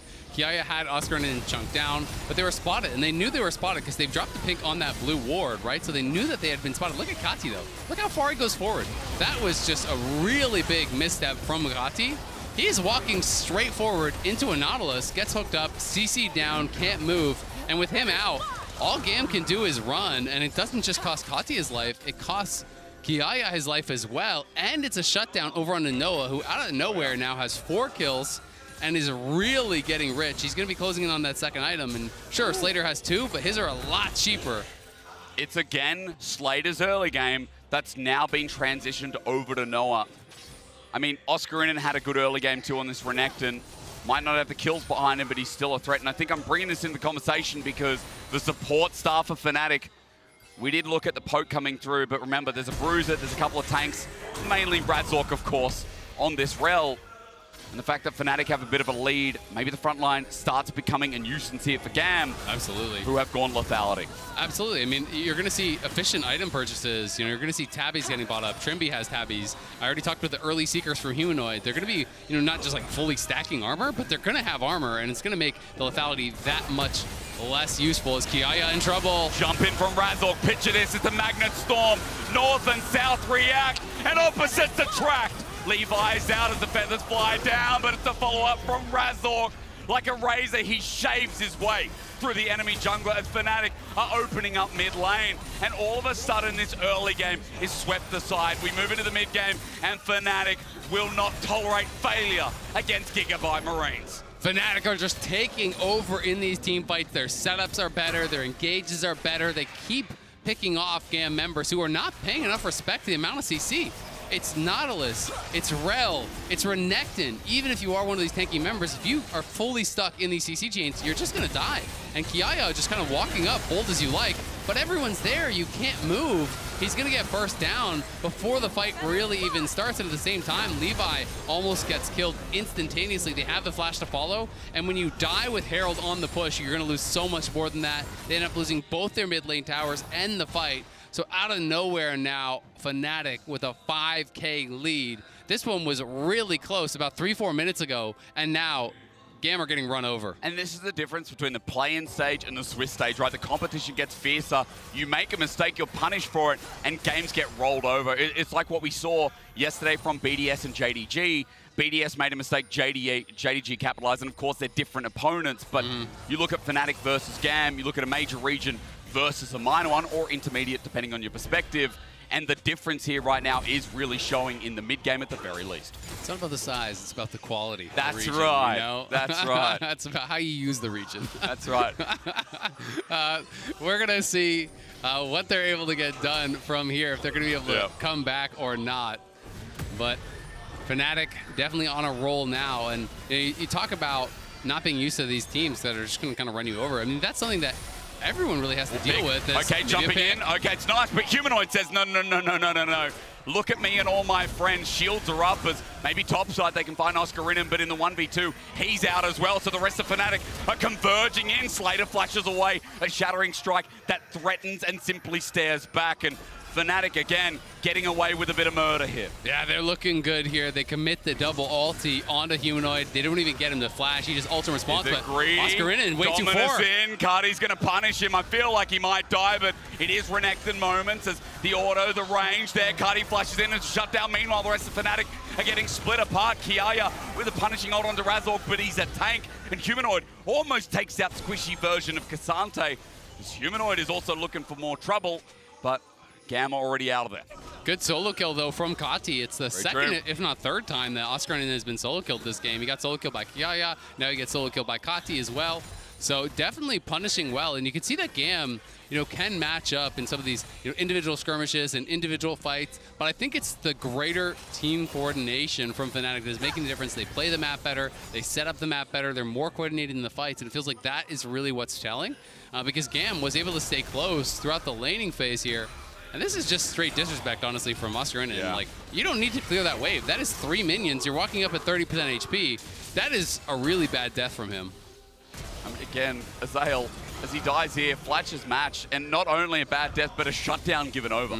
So moments like that are how Gam get back into this game, and how Gam start taking control back from Fnatic. Things still look good for FNC, but for now, the picks over the wall into Humanoid, but trying to take him down is such a mission. 3 members up there, but the TP from Oscar and the rest of Fnatic converging in. Gam are going to regret this play, and with Oscar's return to the stage, it's a big old g'day from the top laner of Fnatic.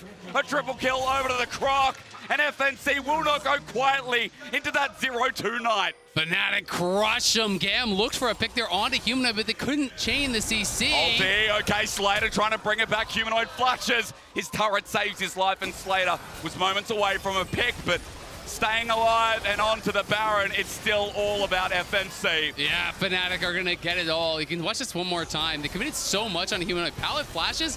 Levi misses the ulti, though. He needed to wait. Your support is hard engaging there. That's where I talk about coordination. It's not that he can't throw the shield shot. You just have to communicate. You have to coordinate. If he waits till Pallet finds the R knockup, like that is guaranteed. Your R flash knocking him up, and then you throw the Sejuani ult. Humanoid dies before being able to ult, and this is a very, very different fight. But when you make those slight errors, these players are going to crush you for it. Humanoid survives, he disengages, everyone piles in, Oscar gets in the back line, and Fnatic just shreds them. Well, once again, with a Baron in hand, feel like we're going to start talking up an EU team. 1,300 already in the Red Bull Baron power play. And look, Dragon in 40 seconds too. That'll lead to Soul Point, and you expect Fnatic to have it with how this game's just transitioning. And we saw the win probability powered by AWS. It was looking very heavily favored towards Fnatic, and I would agree with their assessment on that one, as they are now, a good, 6,500 ahead. They have the Dragon advantage. They have the Baron. The power play not really meaning much right now, as Kati has just been able to kind of farm up some of these towers, but now Humanoid responds, and good look for a play. Looking for it, Oscarinen's over the wall as well. Kati knows he has no way out. Humanoid almost dies, but Kati's burning down on the wrong side. Over the wall, maybe? It's all about the range, isn't it, as Oscarinen looks to take a solo kill of his own. This guy has been out for far too long, and he wants people to remember his name. Kati's in the wrong direction. Humanoid makes it out of there, and you know what? I smell meat. Crikey, it's another double. Yeah, they're taking the base at the same time there. Kati could have just finished his base, but elects to actually go for the kill. And now Humanoid's here, he's TPing in, and I think they can. It's all in with the Rel, Shattering Strike on top of the Magnet Storm. The feathers are out, Noah is free, firing Gam all of a sudden. We're in a position of losing in under 25 minutes. Kiaya in the Cassante won't be unstoppable for long. And Europe raise the flags high. You've beaten the VCS, you're gonna move to 1-1. And Gam don't know what hit them. They want to play early game. Ha! You live in the early game with Fnatic as they move to 1-1 here on day 2 of the Swiss stage at Worlds. Nicely done by Fnatic, getting the job done here. A super important win against Gam for them. They moved to 1-1. So potentially could be running into Mad, potentially could be running into Cloud9 who lost, potentially could be running into NRG. That 1-1 bracket is starting to fill up, so we know there are a lot of teams kind of in the mix there. And honestly, even though Gam was very competitive in the early game, it looked like a pretty back and forth game.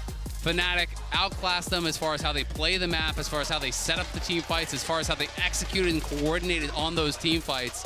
And I think it's, again, a game that is a bit of a confidence booster. Yes, it is one of the easier opponents, but it's still really important to kind of get your feet under you, get a win here on the stage at Worlds, and use that as a building point to try to propel you forward to hopefully greater success. And I think after yesterday especially as well, right, against LNG, we saw that the early game wasn't really there. We saw that Razork got sent behind. Today was really important because matching an opponent that can be so deadly in the early game, that can run over teams like GAM, was really important. I think a vote of confidence for Fnatic and for the fans really as well. Absolutely, and GAM on the other side now, unfortunately, are 0-2. So they are going to be in the elimination BO3s down there with, we know TL is going to be down there, BDS is going to be down there. Those are the others down there at this point. So we are waiting for one more to kind of fill out that little side of the bracket. But it is going to be really scary now. You know, you definitely don't want to be the first team out. You don't want to be picking up no wins here at Worlds. And going 0-2 means you're immediately into the elimination BO3, which is such a tough spot to be in when you work all year long to get here. We'll have to see how GAM fight their way out, but ladies and gentlemen, that's it for us for today. If I get my words together, I'll throw it over to the analyst desk to break down that game. Yeah, you cast a phenomenal game, so we understand. Don't worry about it. I heard Azil talking about kind of the pool, and right now, if you take a snapshot of 1-1, it looks great. You know, we've got NRG, C9, Fnatic, and Mads. But the games that are about to come are going to give us the loser of BLG JDG? Yikes. Loser of Gen GT1. Yikes. Exactly, but we'll see indeed. So, Fnatic walks away with the victory here. I think we should say that they were favored going into it, but it wouldn't be the first time that we see a team that's supposed to win stumble, especially against the Backstage, when we're watching these games, you were so nervous, just waiting for it to happen again. Flashbacks. Yeah. Yes, you. It was, yeah, a bit of a chaotic game to start things off for sure. I was a little bit worried myself, but Fnatic, they very quickly found their confidence. They came in with a draft that definitely looked a lot more like Fnatic, and I remember seeing Humanoid Azir, and I was like, oh good, Humanoid Azir. I'm happier than I was yesterday, that's for sure. Like a nice supportive blanket, you know you've got something. And then he also got Emperor. He got a lot of gold early on in these skirmishes too, because while the whole game was really scrappy early on, and it looked just kind of chaotic and bloody, he was a consistent winner early on. Him plus Noah, you know, when you're getting the money on the carries then. Exactly. Also our Oppo player of the game, Humanoid, and in the videos that we're going to get with the video, did you say videos twice? You want some videos on your videos? Yeah, I do. I love that. Just double it up. But I was going to say, we're going to see all those instances in which he was able to rack up that gold. I mean, great performance, as we mentioned earlier, from Humanoid. Day one did not go the way that Fnatic wanted. Scout really did have Humanoid's number, and as the casters were saying, this is a great opportunity for them to regain that confidence. And Humanoid, he was kind of living with very low health bars pretty consistently throughout this fight, and throughout this game. GAM really struggled to find that kill onto him, but Humanoid continued to step up throughout this game. Yeah, the flash was good, and then re-entry there with the Azir dashing back in. This one was a little bit of a donation from GAM as they stepped a bit too far, and this is where Fnatic really started to lock it down. Beginning was a lot of chaos, a lot of kills for both sides, but once Fnatic got that one, they then kind of refocused there on objectives. And we're able to push GAM out here. Good focus, I think. And I think the danger and often that we've seen in the past in playing teams that are willing to be scrappy is that you lose sight of the goal sometimes in these skirmishes, but they didn't let that happen. Yeah. Oscurin got a little loose with some of the plays there as well. A little loosey-goosey, yeah. Confidence game then in the end. I mean, I don't mean this disrespectful towards GAM. I think when Fnatic felt that they were in the driving seat, that is when these things happen. But again, you can't let them happen too crazily. Well, I mean, the other thing is like a lot of, I mean, as an EU analyst and a lot of EU fans, we're very critical of our teams right now. We're looking at them and like there are a lot of things to pick apart from that Fnatic game and definitely things that we want to clean up. But the positives to take away are we needed a confidence win. We needed to come into today with more victories than losses, which so far 2-1. I'll take it. You definitely had the draw on lockdown. Pretty good. But now that as we move into the 1-1 group, you already talked about it, Shox. That current group looks great from both EU and NA's perspective. It's going to get a lot scarier in the second half of the day.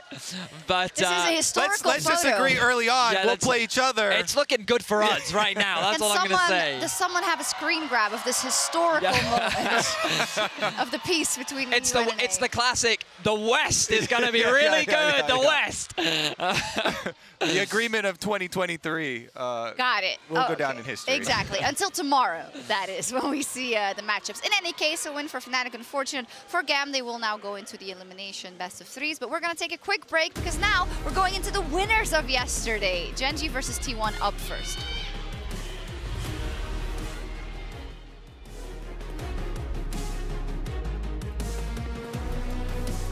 1 versus 2. Renekton ain't afraid of that as Razork here to save the day. Welcome back to my team, brother. I don't abandon my top laners, but Kiaya. Caddy's here, though. Buddy has to get out of there. You're right. Caddy changes the landscape of the fight, but Slater repositions. Yeah, go. Guys, play together, play together. You stop them, you stop them. I can block it. Yes, yes. Guys.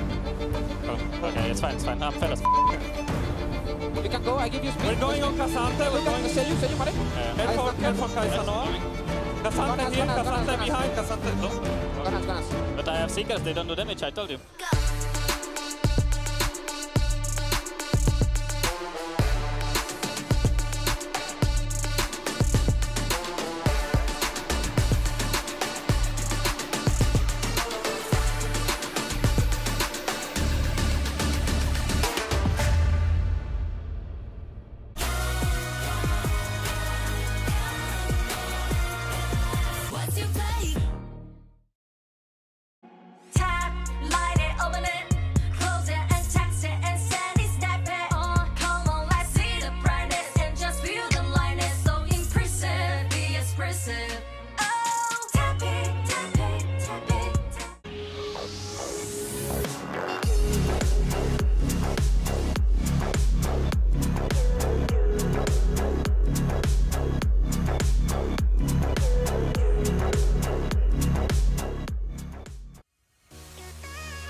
너를 비춰 이루리다 봄블라탈라타 널 피우리다 내 맘에 약속해 이 순간 영원해 이대로 너를 향해 빛을 내 이렇게 네가 바라는 대로 꿈꿔왔던 그대로 전부 보여줄게 whenever whatever 이제 내 곁에만 머물러줘 지금처럼 나를 바라봐줘 언제나 우린 함께 할 거야 별해는 아름다운 이 밤 조금씩 물들어가 벅차올라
Genji won their first game here at home in Korea, and I have World's Rookie Pace with me to talk about the journey so far he had this year. Thank you so much for joining me. 안녕하세요.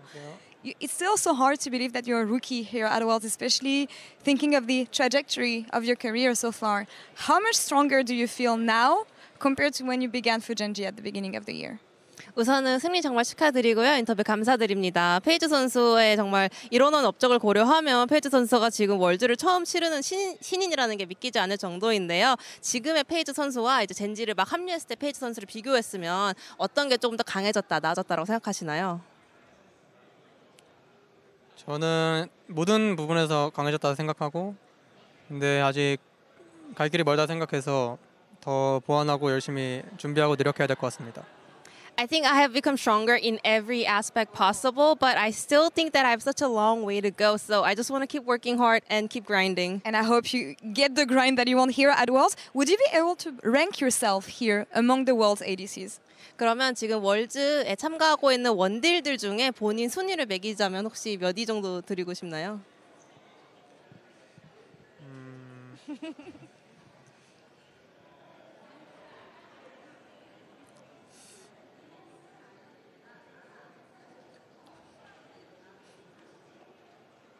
세 손가락 안에는 될 것 같습니다. I would say top 3. All right. And looking at the year that you had with Genji, winning everything pretty much in the LCK, what can we expect from Genji here at Worlds when you consider the training that you had? 이제 젠지가 사실 올해 LCK를 제패하고 이번 월즈에 왔고 지금 경기력도 굉장히 좋은데 올해 월즈에서 젠지로부터 어떤 모습 기대해봐도 좋을까요?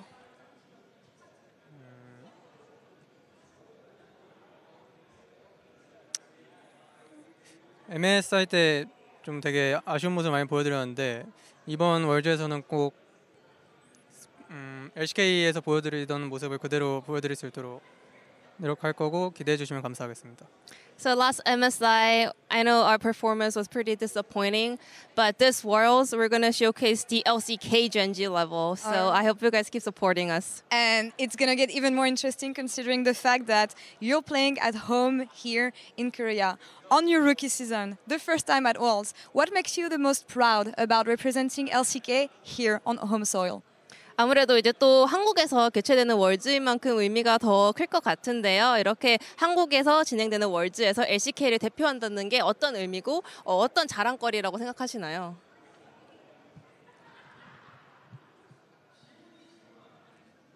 일단 한국 팀들 중 LCK 팀들 중에서 대표로 나가는 거니까 일단 대표로 나간다는 것 자체가 일단 되게 자랑스러운 일인 것 같고. 근데 이제 또 대표인 만큼 또 책임감을 가지고 열심히 해야 될 것 같습니다. I mean, representing a single region as a whole means a lot and gives me so much pride. But at the same time, it gives me a lot of pressure and responsibility to do well. So I will keep working hard. Well, I hope this pressure is going to help you in the long run. 인터뷰 감사합니다. Thank you so much. And Ji-sun, thank you so much as well. Thank you so much, Lord, Ji-sun, and Pace for the Verizon Game Day interview. Welcome, guys, back to the world stage. I'm Valdez, with me is Wolf, and we're getting ready for basically just an LCK matchup, Wolf. We got T1 up against Genji, going head-to-head. This one's going to be a banger. It's going to be a banger. It's the 10th matchup of these teams this year. We just heard from Pace, of course, and it is going to be a pretty important matchup here, going up against Gumayusi in the AD carry matchup. Pace, a rookie player this year. He has huge shoes to fill in Ruler, one of the rivals he has at this very tournament. You think about some of the AD carry greats of the LCK who have conquered this stage like Bang. Pace might be able to do it early here. He's on track. Fairly weak MSI performance from him, but he's looking to bounce back in a big way. Yeah, I think he's just starting in his career. He's trying to make his name for himself. Gumayusi has been around for a bit longer. and is trying to challenge Pays in this one. Definitely going to be a place to look at for this game. We saw Gumayusi playing the Ashe in game number 1 up against Team Liquid, and already able to show some of his great performances here on the stage. Yeah, I mean, it was often Keria who picked up the Ashe support to be the Arrow role, but Team Liquid, really fell prey to T1, setting up these single picks with Ashe Arrow, whether it was Keria playing the support Ashe in the past or now Gumayusi playing it. When it's Sejuani Ashe, it's a combo that teams absolutely should look out for here for T1. They are so clinical at just how quickly they can capitalize on these mistakes when the arrow comes through, grabbing a flash there. Here, look at how fast they're able to react here. Summit decides to go in here to try to peel for APA, and this was a deciding moment at what was ultimately a very close series between T1 and Team Liquid. Yeah, absolutely. I'm sure for some of the NA fans out there watching this one is going to sting a little bit, but hey, they really challenged T1 and they made a pretty interesting game at the end of the day. But now, these two teams that we do have on the stage, 1-0 so far after their victories, and they're going to be looking to kind of take the 2-0 LCK title because the other two LCK teams not able to take wins. Yeah. And so there's only going to be one team at the end of today that ends up with 2-0. I mean, there's a massive crowd here for these two teams. They are the fan favorites, and they have such a storied history between the two of them in terms of how many times they've played against each other, not only just this year, which will be their 10th matchup of the year, but also across, multiple international performances. You see they played against each other at MSI as well. And this is 2023 head-to-head here. And it's very close between these two. You go for the spring season, looks very T1 favored. Of course, going into summer was much more Gen.G favored, but Gen.G has gotten the better of this team in grand finals now 3 times in a row. So Gen.G in the important matches has come up big, but it's a rare best of 1 we'll see between these two teams. That's not a format we have in the LCK, so it's pretty exciting to see how it's going to go when it's just one game here on the line to try to push you to that 2-0 scoreline. Yeah, it's definitely a lot on the line, and even outside of 2023, even before 2023, these two teams oftentimes met in finals, and generally it was T1 that was getting the better of Gen.G, who often sat in that second place spot. But as we talked about, Gen.G on the rise. They are the ones that are the favorites. They are the first seed from the LCK for a reason. And so, as you mentioned, we're going into a best of 1 now. What does it mean for these two teams to prep for just this one match against their rivals that they played against so many times? You got to imagine the mind games are going to be going kind of insane for this one. Absolutely. Since SK Telecom's rebrand to T1, these two orgs have played against each other in 84 games. That is how much they've played against each other because they often go far in the LCK and international events. And the scoreline currently sits at 44 to T1, 40 to Gen.G. That's how close these two teams are. One of the biggest rivalries in LCK. Now, as the draft begins, let's take a look at what the priority is going to be here because the LCK has looked very different in terms of their priority to what we're seeing from the LPL teams and the Western teams as well. You and I were talking about this before the show. Renata Glass very likely to be taken away from Keria. That holds true already. Yeah, there's definitely a lot of point picks when it does come to the drafts between these two. The Vi going to be taken away from Peanut. I do wonder if they target him again. The Poppy definitely on the minds of a lot of people, not just for Peanut, but for a lot of other players here. Weiwei picking that one up and smashing it with the Poppy. But not a lot of support focus outside of the Renata just yet. We were considering maybe Rakan and Alistair to be banned away, but not just yet. A lot of target picks from Gen.G onto Gumayusi. Yeah, the Poppy you were talking about there is going to come out here. This feels exactly par for the course because Peanut has been the stronger of these two junglers so far at this tournament and got the better of Gumayusi, or rather better of Owner at the end of the LCK as well. Now, they'll prioritize the Xayah here over the Alistair, over the Rakan, knowing that on blue side, they'll be able to pick up either, whichever is left available here. So look at that power pick. The question is, will Guma now pick up the Kai'Sa here in return into what has historically been somewhat of a soft counter matchup? That Xayah looks like the answer is yes. Yeah, Guma's definitely got a pretty nice champion pool in terms of what he could potentially pick here, but I think, just going into a best of 1, something consistent, pick up the Kai'Sa. The Xayah has been prioritized just a bit more than the Kai'Sa, and you generally like it in that matchup, but the Kai'Sa going to be the choice here for Guma. I was thinking maybe they go with the Draven or something like that, but not to be the case, as Orianna as well as going to be locked in here for Faker. I mean, it's definitely a big pick. It's a big pick. Faker's Orianna coming out here is something, you know, I wasn't sure we were going to get lucky enough to see in this series, but this will, of course, leave Delight the opportunity to pick the Rakan with Xayah. Won't be taking the Alistar here in this first one with the pre-existing synergy between these two champions on the bottom side. One of Delight's best picks, even before Alistar came on the scene, even when he was on Fredit Brionne in the past. It was one of his most iconic champions, and he gets to pick it up here. Now, will we see Chovy lock in the Azir here in this first phase? It has been so incredibly impactful in this tournament for engage, for disengage, for trying to get some lane prio. Chovy, one of the world's best Azir players here. It would be great to see two of Faker's iconic champs as well. Ooh. But they'll prioritize the Rumble. Yeah, that's very surprising. I don't know, Wolf. I was with you on this one. I think the Azir, with the amount of prio we've seen and just how strong Chovy is on this pick, maybe you pick it up. But no, it is going to be the Rumble. So that's really interesting going into this next half, as it does look like Keria is just going to pick up the Alistar here for this lane. We talked about Rakan and Alistar for our Korean support. So Rumble coming on in here, and that Azir immediately, they didn't waste any time to ban that one. Yeah, no surprise there. Doing a little bit of a handshake on the supports. The Rumble's still a bit of the question mark here, and it makes me wonder if we'll see T1 decide to take away a Jarvan here from Peanut because of the existing synergy between those two champions and the Xayah. Jax will be removed here, and the focus is definitely on getting Doran a matchup he wants here in the top side for that Rumble pick. Yeah, it's just pretty interesting because generally Doran has been kind of the guy that sits back and he's the role player, and he'll play pretty much anything the team requires him to play. And, you know, they'll try to get that big pick for Chovy or get a very strong jungler or bot lane.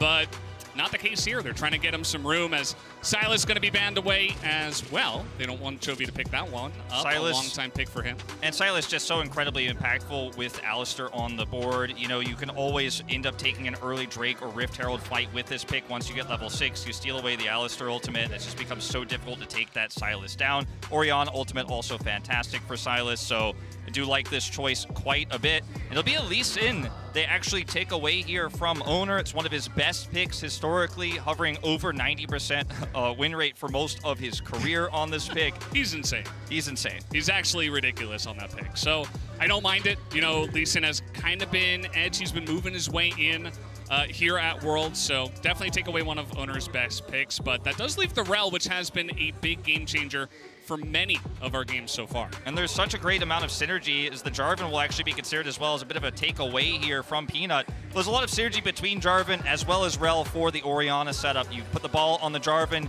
he then goes in, you have the follow-up ult, you have Alistar there, and you can set up a lot of pick potential, especially with the Kai'Sa follow-up. So now let's see what is going to be the choice here for Gen G. They may just simply take the Rel, which also works for the Equalizer. But Peanut looking for a Viego pickup here to look for more of a front-to-back focus one target down transform style. Oh, yeah, Akali. What's going on here, Wolf? Okay, this Akali is going to be picked up on the side of Gen G, and you'd have to imagine that goes into the hands of Chovy here. Maybe a pocket pick to try to deal with this Orianna we've seen many times. It does become really difficult to try to flex it anywhere else on blue side, as it will be an old favorite, one of Peanut's most played in the LCK here, coming out. And the Kha'Zix can be very dangerous, very bursty, a lot of great farm potential here with this pick, but it's a pick that can go splat, as we often say with Kha'Zix, if you do fall behind against this much CC, this much damage to the Orianna. And now it's going to be Aatrox that tackles the Rumble, a matchup we saw at a lot in the latter half of the LCK summer season here. A matchup Doran very comfortable on both sides of here. We'll see if he ends up taking the teleport or the ignite in this matchup, because I think it is going to be very defining.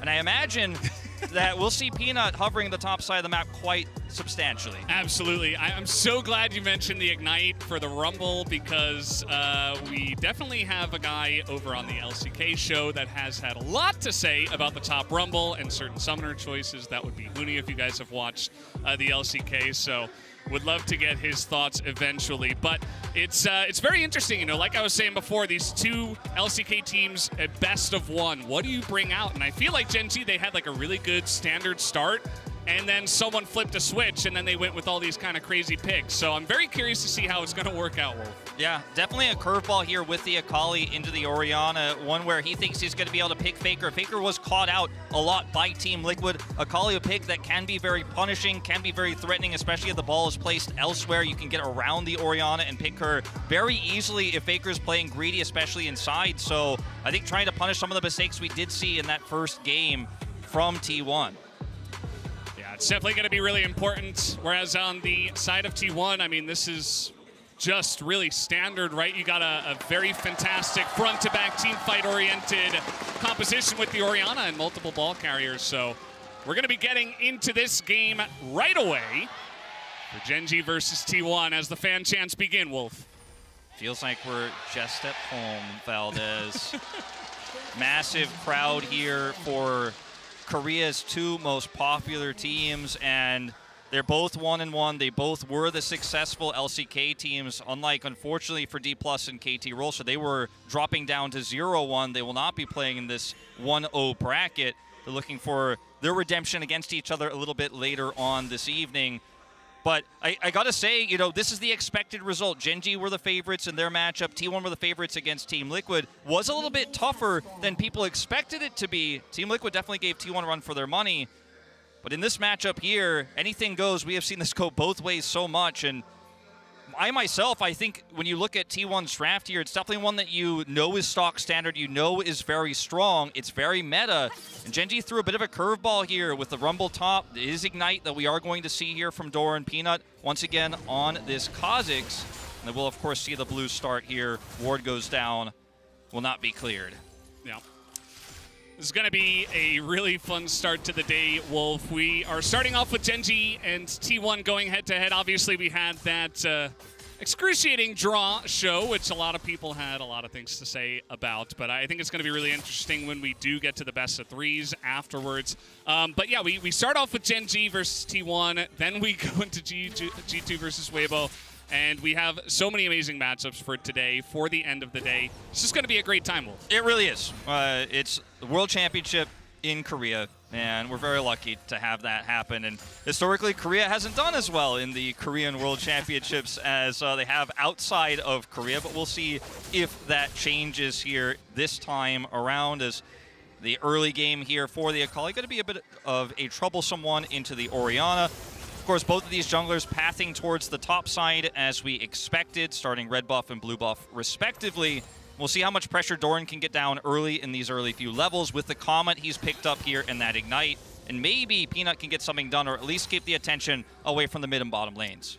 Yeah, absolutely. I just want to go back to this Akali pick in the mid lane. Chovy did play it a couple of times in solo queue, and he's definitely a guy that will pick up the Akali, the Sylas. You know, he was someone who really thrived in that meta, so I'm not really surprised to see Chovy himself picking it. It's just that we haven't really seen the Akali in a little bit, but it's just so cool that he's like, okay, we're playing against T1. It's time for my Akali. Had some, well, not so great trades, it seems so far, but I'm sure he's going to be confident on this pick. But let's see how Faker can punish this, especially early on against the melee champ that is Akali. Yeah, just going to try to deny some further CS's. Doran. Okay, taking a massive chunk of damage there. Doran getting overheated as well. And we'll just back off of that one. Zeus getting a nice trade. Yeah, Doran not getting exactly what he wanted there. Now we're going to have a Scuttle Crab attempt here from Owner. Of course, they have tons of mid-prio with Faker getting that insane trade early. And, of course, Smite is there for Owner, so there's no way Peanut could take this one away. And that mid-prio already come up big. Delight going to try to come over here and punish, but Faker very wary of this. Yeah, I mean, there's only so much you can do with mid-prio if the enemy support is also going to come down into the mid lane, or come up, I should say, as now Keria is here. He's got a combo going as the rest of Gen G is trying to come out and punish this, but it's actually T1 who are now in a 3v2 situation. Peanut has to flash away. Even Guma's joining the fight, and T1 are going to start this one off with a bang. They get first blood for Faker on the Orianna in that South River. And despite Delight being up here faster, there's just not enough health for Chovy. It's early game. Akali, his impact's going to be low. Faker has enough mana there, and T1 ultimately end up outnumbering them there. They will win the battle for the Scuttle. They'll pick up first blood for Faker as well, who put that pressure on early. And remember, Faker is recovering from a very weak end of the season where he had, of course, an injury, came back, wasn't mechanically looking as strong as he was in the first half of the season, but was still, the leadership was showing through. But in this early game here into the Akali, gets the advantage and helps them secure first blood and the double scuttle.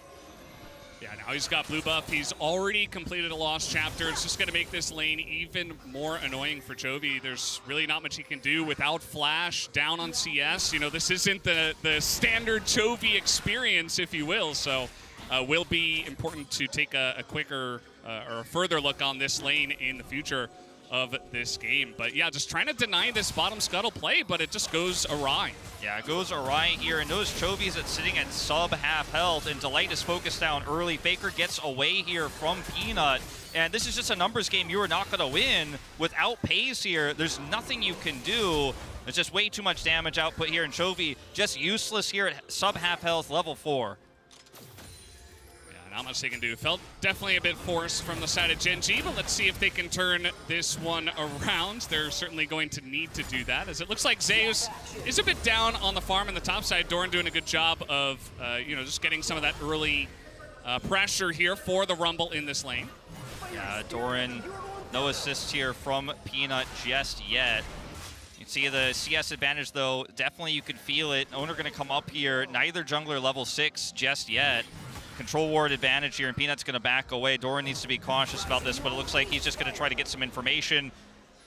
And they're going to look for a trade here, but it won't connect the chains. Yeah, it's really interesting the timing of when Doran does go for that trade. Like, Owner is right here. Of course, Doran doesn't know that exactly, and as I say that, he's going in. He's got Ignite too, but now Owner looking to punish this, and the flash is going to miss after the flag and drag, so Doran does get away with his life. Yeah, will be down a flash here, though, and it's a trade, of course, of flashes, but can be very risky for a squishy champion like Rumble.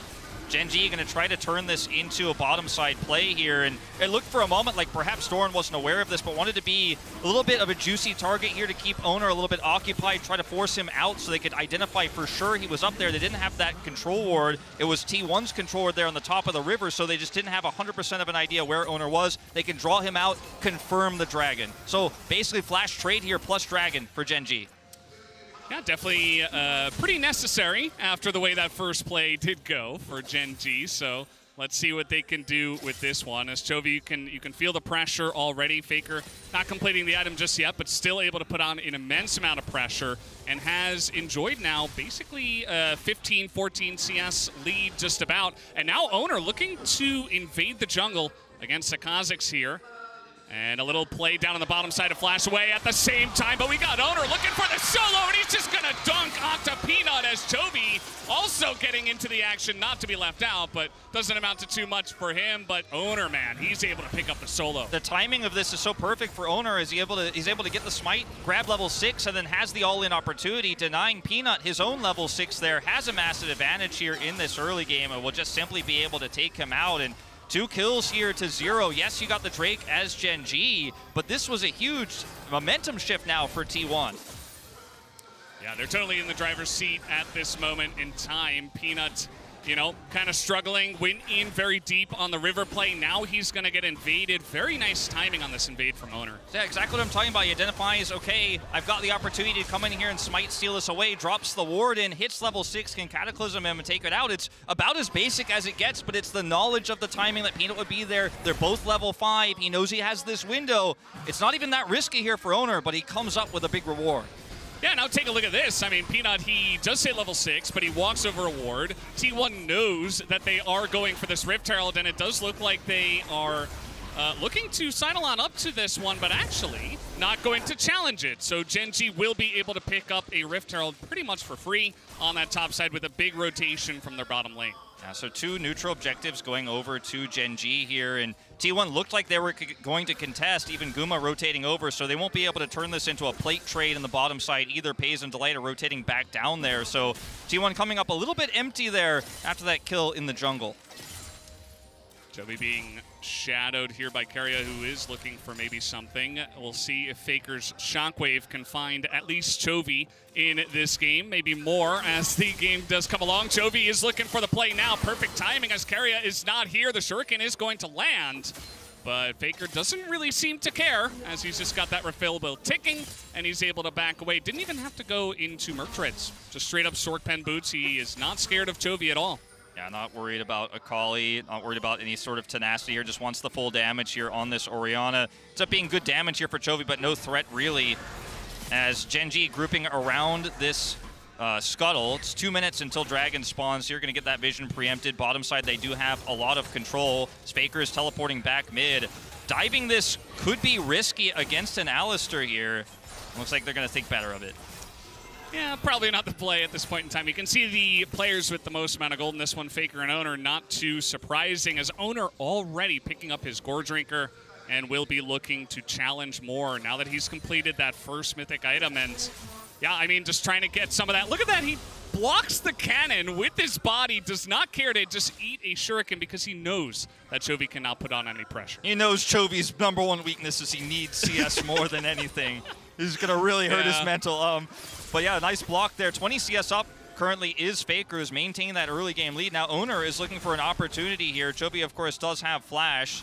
Looking to fish that one out. Faker drops the ball. They can dunk on him so hard, the damage is just huge. There it is, Chovy with a very nicely timed flash to just barely get away from this one. As meanwhile, Paze and Delight have moved up to the top lane as all this is going on. But again, they're going to push Chovy out of the mid lane. Chovy pushed out, so even though he lives and the reaction time was fantastic, it's ultimately still a huge win for T1 here. Now we're going to see a bit of a lane swap coming through as Guma goes top. Doran going to grab a plate bottom side here, so picking up some additional gold to get this Rumble online. But man, T1 with so much control right now, already 1,600 gold, 1,500 gold ahead at this point in time. Only 2 kills in their pocket, but the lead is massive, and the damage is going to start really stacking up. The Jarvan's massively ahead. He can continue to put pressure on this Akali, put pressure on the Rumble. And it's really difficult for Gen.G to now sail through the mid-game when T1 have the perfect mid-game composition. They got Orianna, Aatrox, they've got a Jarvan who's online, and it's that lethality Kai'Sa that's going to be so powerful right now when they don't have a traditional frontliner in this composition. That really worries me here for Gen.G. Yeah, absolutely. I mean, the amount of burst damage for T1 when they are ahead is going to be insane. So it's really just going to be about putting everything together and finding the right targets, right? Because you want to make sure you can get someone that's not too slippery, that will kind of get out of your grasp and just line up the damage onto them. So we'll have to wait and see how that does develop, as it does look like we have this Mountain Drake that might be fought for here. Peanut coming in from the bottom side as Gen.G make a play for this one. Zeus does have teleport. Guma going to have to walk down here, though, to the dragon fight, so they're going to have to delay this if they're going to, in fact, contest. But, I mean, Gen.G have full control of this choke point with a Rakan. This is going to be a tough ask, and T1 to simply relinquish the Drake. I think this is the right choice here. You are down a dragon. You don't know what the soul is going to be, but all of your mid-game advantages aren't going to matter if you can't actually enter the battlefield. Wow. So, Gen.G, nicely played, but T1, I think this is the right call. Yeah, I would say it's definitely the safe call, right? I think with their lead, you could try to make a play for it, but instead they're just going to sit back and wait for some of their spikes a little bit later on. Speaking of which, Gumayusi seems to have no idea that this Rumble is in the bush, and now he's getting flashed on. Guma will be able to flash away from this one, and there's the ultimate just ticking down, and Doran will pick up the solo onto the Kai'Sa. Guma left all alone. Yeah, Guma, he was definitely aware there was a possibility, but still strayed too far forward there. Doran hits everything, and it's the Comet as well on top of that equalizer that will finish Guma. Summoner's down now as well on this Kai'Sa. Huge win here for Doran. Much needed gold here for Gen.G. Top side, we'll see if T1 can answer onto the Akali. Doesn't seem likely. Delight is shadowing there, and so Peanut's just going to look to steal blue buff away. Yeah, it's kind of interesting how that one all came together. There have been so many swaps in the lanes, kind of started by Gen.G and trying to make plays on the objectives. They had their bot lane in the top side, and it did feel like T1 was trying to catch up to that, and it ended up with this weird matchup of the Guma versus Doran, and that was not one that Guma wanted to go for. So you can see in terms of turret plates has been pretty even so far. So even though T1 did get that early lead, Gen.G are sticking in this one. See Guma very aware of the possibility of this, but just needs to go up and catch that wave and doesn't expect Doran popping out with that much damage. The equalizer's well aimed. Comet connects, and that's enough to take Guma out. Huge for the Rumble to pick up that gold and to push Guma off of the map. He's 20 farm behind Paze currently. So we take a look at the MasterCard lane economy snapshot here, you can see big win for Faker in the mid lane. That much we've known has been true this entire game, but neutral objectives have gone to Gen G. Pays massively far ahead of Guma. In terms of late game scaling, this could be a huge problem for T1 later on. Yeah, absolutely. I mean, that Xayah is going to be a late game powerhouse. This lethality, Kai'Sa, you know, obviously has the huge burst damage, but will he be able to find those angles is really the question. And Chovy, definitely pretty far behind, but once this Akali gets, you know, 2-3 items, still going to be able to blow people up. And we'll just have to wait and see how these fights do go. But props to Gen G for sticking in this one after some of those early kills. As now we do have this second Rift Herald, which our LCK teams just love to fight over. They can't resist Wolf. They must get it. And of course, they just want to get that pressure on the third Drake in the mid game. Gen G were able to get that second Drake, you know, without a fight from T1 because they had such great positional advantage. They can't say the same about this Herald here. And again, T1's mid-game power is spiking so hard right now. They're only up 700 gold here, but the items they have on the carries they have are just so deadly. They're going to actually take this turret, maybe more. Pays is just eating the damage. I mean, he just sits on the ball, and Faker says, thank you very much, I will eat that one, and picks up a second kill for himself. Pays not respecting the damage. I was going to say, I mean, Gen G, they knew where to fight their bottom side battle on the Dragon to get that control and then take that without a fight. They looked like they were going to give up this Herald, but they went for a late contest on the turret, and T1 are going to get more than just that kill on Pays in the turret. They're going to look for their Rift Herald now. Peanut has the opportunity to steal here, potentially.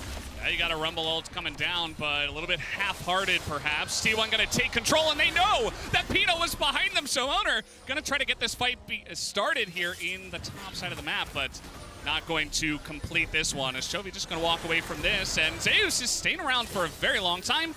Just going to walk away, or rather fly away, with those glorious wings.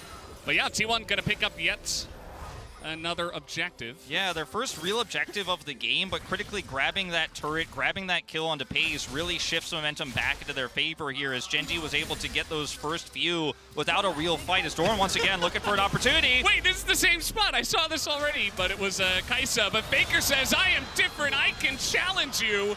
And that he will. He's just holding on, waiting for the 1 second for his shockwave. Doesn't even need it as Chovy going to come in, dodging the shuriken as Faker, but he's in a lot of trouble. He's alone against 3, and now Zeus is on the run to light, trying to continue on this one. Pays running into the rest of T1, but they will just be able to get away by running to their turret. So Gen G only able to pick up Faker on the backside of that one. They'll grab a turret here as well, and Zeus is going to need to back away. Pays going to take that one out. A lot of money here on this Xayah. And this is setting up nicely, of course, for a Drake fight here in the next 15 seconds. Gen G looking like they want to reset, however.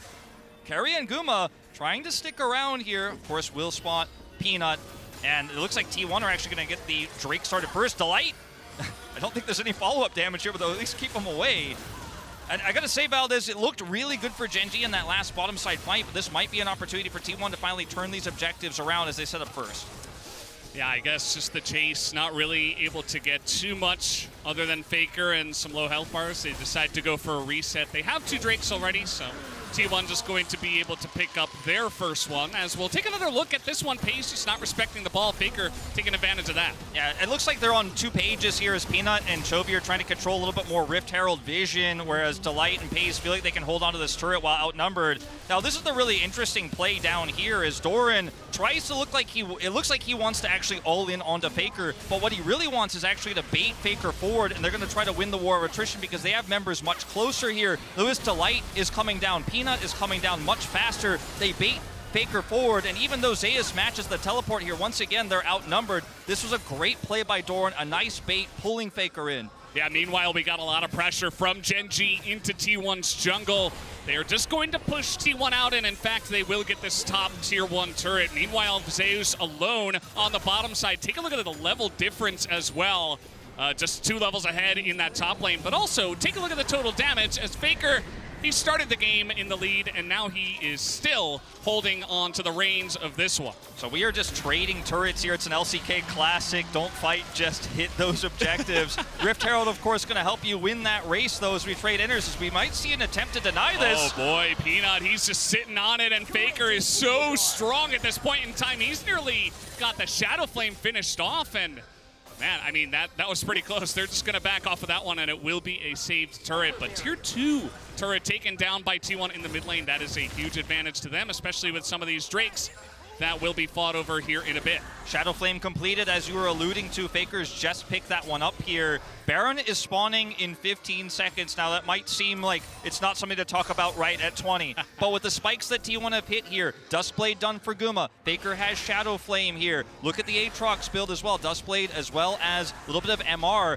I mean, T1 absolutely could look to group contest Vision here. They're the ones with the mid-tower advantage, so they have a lot of ways to set up for an early Baron, and it's T1, the kings of taking early Baron, something that Gen G now have to really put their focal points on. Yeah, T1 definitely one of the first teams in the LCK, at least, to really put pressure on the objective from ahead. They say, hey, 2,000 gold lead, fine, we can do this. We got some players that can tank it up. We have great turn in our composition. Let's just go for the objective. Now, they're going to hold on that one for now. Looks like they do want to put some pressure on this top tier 1 as Doran just trying to play safe. He does have some allies nearby. It's really great to see T1 utilize the pressure they have here on top side to threaten the Baron as well as that turret. They know that Guma can fall back to that mid turret is okay. Faker. Yeah, Faker in a lot of trouble here. Chovy on the chase. It's really difficult to get away from this. Akali, he hits the shuriken as the shockwave lands, does not care, and Owner can't do anything about it. Chovy just gonna pick up that kill. Bit of greed here from Faker once again in a side lane, and yes, Zeus is gonna force a teleport down here to bottom side, but this is gonna open things up massively in terms of Baron control here for Gen G. It's not the first time we've seen Faker caught out here on this pick, and we'll see if Gen G can get much from it. At least going to relieve, finally, a lot of that pressure on the top side where they were threatening turret, they were threatening controlling that choke point for Baron.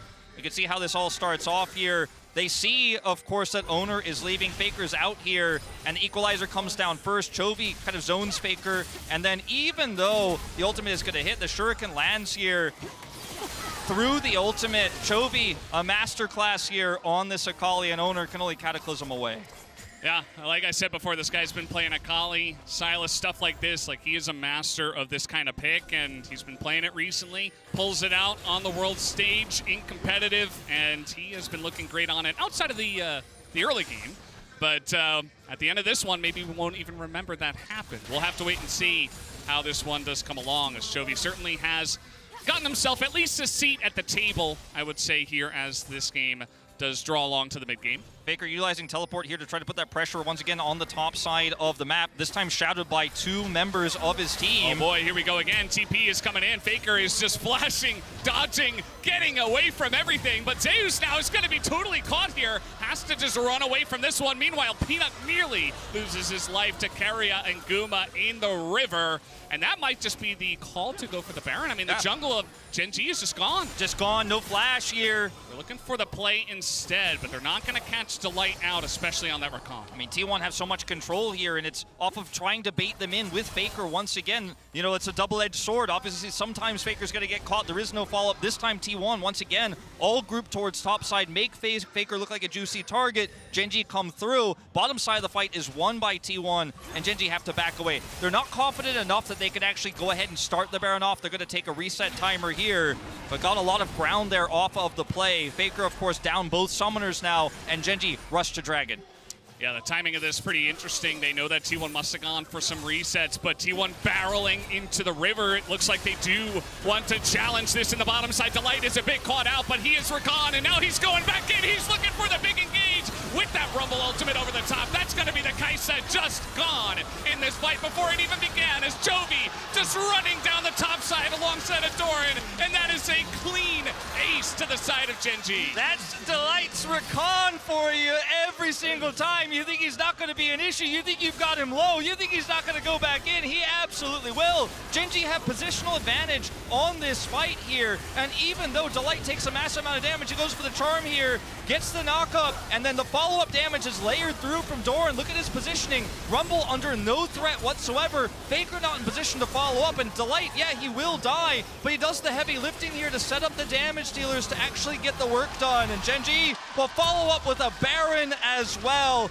And suddenly, Gen G with a massive, nearly 3,000 gold lead here. Soul point advantage and Baron buff on top of it all. Yeah, I feel like if there was one thing to really look out from the pick ban, it wasn't even it wasn't even, you know, the strange picks coming out or the less likely picks. It was just the fact that Delight got Rakan, as we do have this team fight damage powered by AWS. You can see just what they were able to get done, and T1 was able to fight back just a bit, but it was just that turnaround from Delight. I just can't believe they didn't.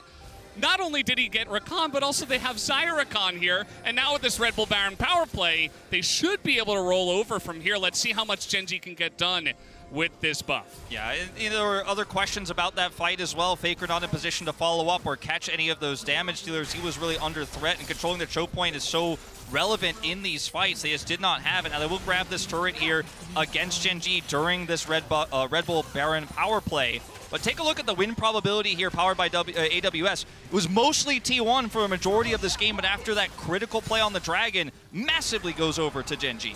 Yeah, you can see Gen.G had some little spikes there where they were fighting back, you know, perhaps when Chovy was picking up kills and stuff like that. But this one might just be the straw that broke the camel's back. Let's see what they can get done with this, as some push in the bottom side as well as mid, but nothing really brewing in terms of a big push from the side of Gen.G. So they do have this Baron, but taking their time with it for now. Yeah, a lot of turrets already removed from the map, so looking now to push this inner down in mid. Chovy pushing the top inner as well. That's going to push that power play much higher here, as you can see, trying to get all three inners. They're set up for it. Akali in the side. They could grab this one, then rotate over. They still have a whole minute left on this Baron, and there's just not much T1 can do here. They have decent wave clear, obviously, with this Orianna, so they're just going to have to sit back and lose their turrets here, and Gen.G going to use this extra prio here to probably set up vision around the bottom side of the map here for what is going to be the Cloud Soul fight.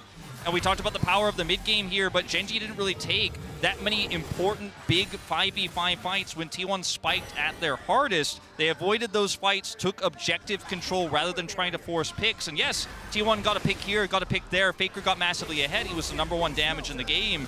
But he won't be able to match the pick potential here of this Akali necessarily now. It's the scaling power of this Xayah as well. Look at the gold difference over time here. Pretty massive difference. Yeah, was in favor of T1, but now Gen.G, one big play, turns this entire game around. And yeah, I just haven't really seen T1 try to put together, you know, one of these, you put the ball on the Jarvan, he goes in for an engage, or trying to get some flashes out of the Xayah, or at least a Featherstorm, something like that. They haven't really been able to put together a big 5v5 team fight in their favor in that fashion. So Gen.G, a bit more scrappy, utilizing that Rakan to get that huge engage. And now they're trying to put the nail in the coffin on this one. Let's see how this fight does go, as Peanut trying to get away, does get knocked up. Doesn't seem to care too much. Just going to run away from that one and hold his own. He knows he's got Delight nearby. Not even going to use the blast cone. We'll just get out of here. And they will, I believe, finally get that last inner there on the top side. Yes, so even though the Baron is over, they do secure all three inners from this. And the way Gen.G have played around this advantage, turning it into deep vision, turning it into those turrets, means it's very difficult for plays like you mentioned to try to put a ball on Jarvan, toss the Orianna ult in on top of a big play. Becomes so difficult when you can't see where these huge threats are. We were talking about an Umbroglaive as well on this Kha'Zix, so Peanut can clear vision very quickly. He's a big threat. Faker tries to walk forward and set something up. He might get blown up by Peanut. He might get blown up by an Akali he can't see. The lack of vision becomes so difficult to play out here for T1. We talked about this a little bit in the draft, but now that Gen.G have so much control over the map, it becomes almost unplayable here now for T1. Yeah, a lot of assassin type, very slippery, that can really get in to T1's backline without them really even noticing. So now trying to fight for this Cloud Soul here is Gen.G. I think they're making a big stance saying, okay, this should be ours. Look at the vision right now. There is the one control word for T1 on the right. That's about it. They don't have anything else in the river or behind Gen.G. There's not going to be a big flank from Aatrox unless Zeus really goes the long way around. But even that bottom lane is pushed up for Gen.G. This is very well set up for them to just take the Cloud Soul, and that they will. They're just going to take down the objective, and in the front is Owner. He's just going to get ripped to shreds immediately. Guma doesn't even get to do damage in this fight, as Zeus on the run as well, taking a punch. In goes Guma, trying to do something, but at this point it just looks like Gen.G are in total control of this game, and Faker just gonna walk away with just his life. The rest of his team is gone. The rest of his team is gone, and this game, I think, likely gone with it. And once again, same MO from Gen G. Control the choke point, kite back to Baron, put Delight in the front. He looks like a squishy target. Maybe you can push onto this Rakan, but Delight will turn on you on a dime, and they just cannot close the distance. Owner tries, ultimately without Faker's help. But like I was saying before, everything needs to work together with T1, and if there's no vision, if there's no choke point control, you just cannot do it against Gen G.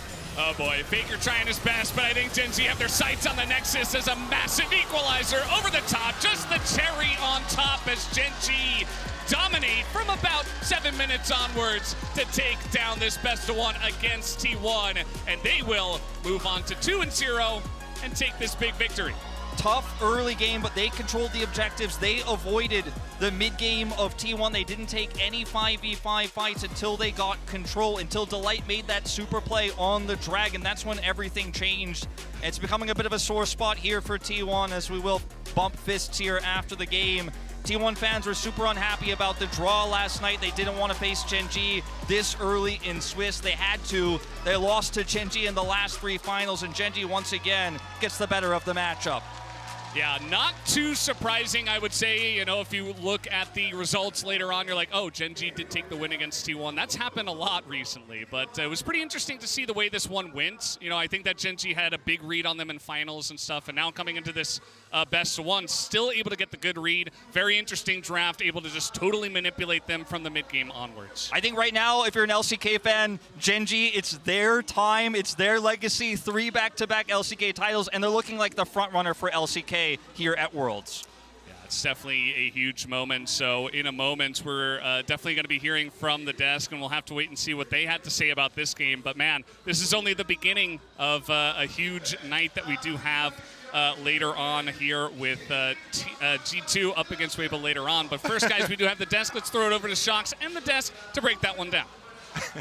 Thank you. Yeah, I'm still here. And we have Huni. And we have Huni, which is probably the most important thing. Long time no see, guys. Exactly. Glad to see you, especially for this, to get like a new voice on this matchup that we've seen a lot. I really like the information on me. There was like LCK analyst. Yes. Which is like, that's what I'm here for, you know? Yes, the praise, exactly. You have a lot of titles.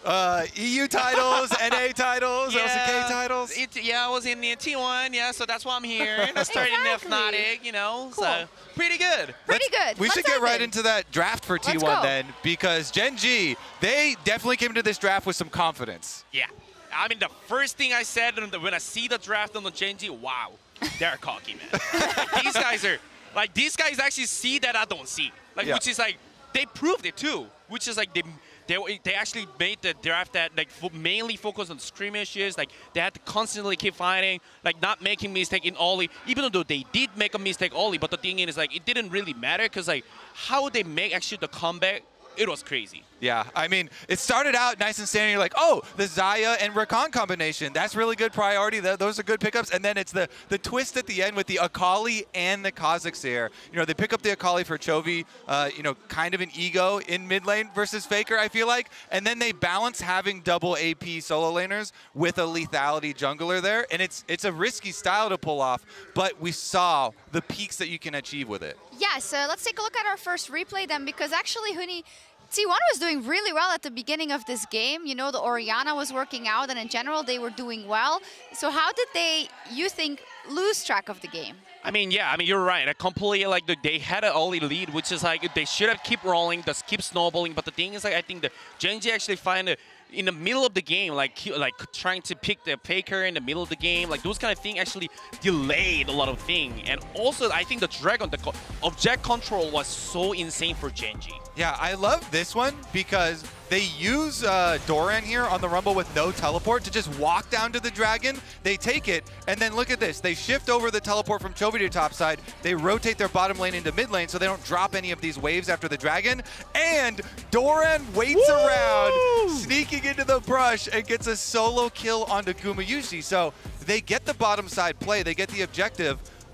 in the Dragon, even without the teleport top laner, and then still don't give up anything to T1 on the outside and get a surprise kill as well. Yeah, Doran is interesting, right, to watch. He does well versus Zeus here. I'm happy that the Rumble's back, right? Yeah. And it's like also happy, also a little bit sad that I can't be there as a playing Rumble. But anyway, get in there. I believe in you, bro. If I was there, the Rumble's already banned. I can't even pick it, bro. So it's all good. It's all good, and every second counts. And thanks to the reliable Cisco network, Delight and Peanut find the Wombo combo to blow up Gumayusi and turn the game around. I mean, tell me a little bit about this play and maybe about kind of Peanut overall in the LCK in summer.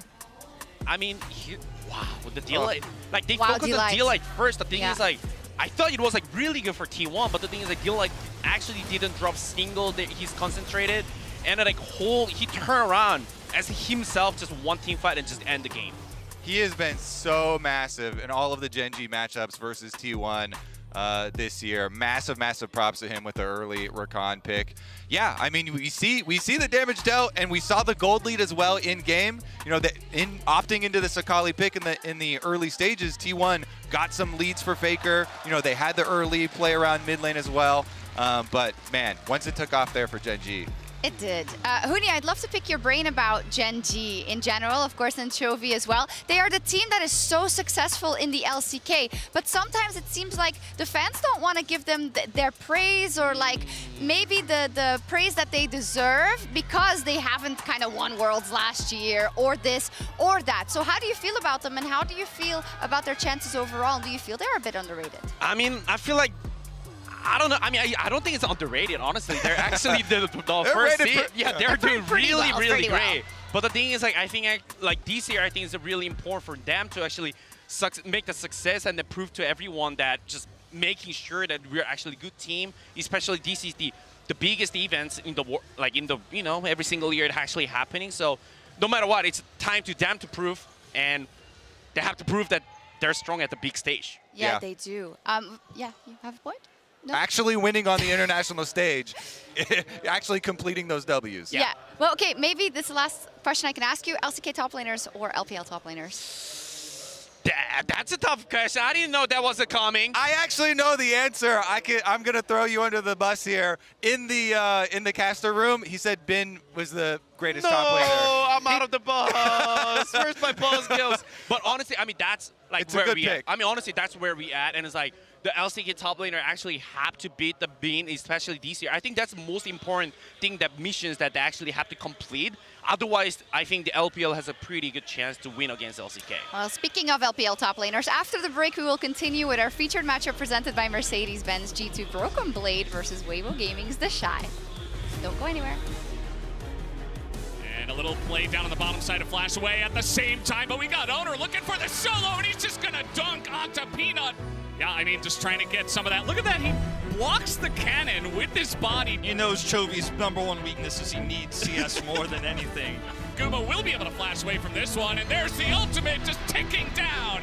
Yeah, Faker in a lot of trouble here. Chovy on the chase. It's really difficult to get away from this Akali. He hits the Shuriken. Delight is a bit caught out, but he is Rakan, and now he's going back in. He's looking for the big engage with that Rumble ultimate over the top. That's going to be the Kaisa just gone in this fight before it even began, as Chovy just running down the top side alongside of Doran. We're going back in time to 2018 with our featured matchup presented by Mercedes-Benz.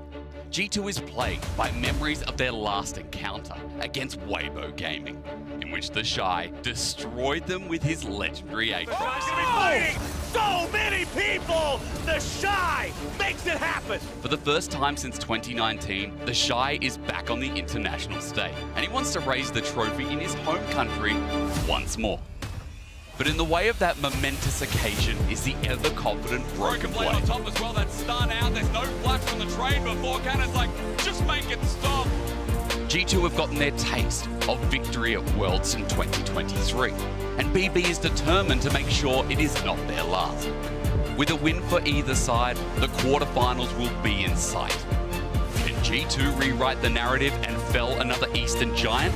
Or will the Shy be their world ender once again?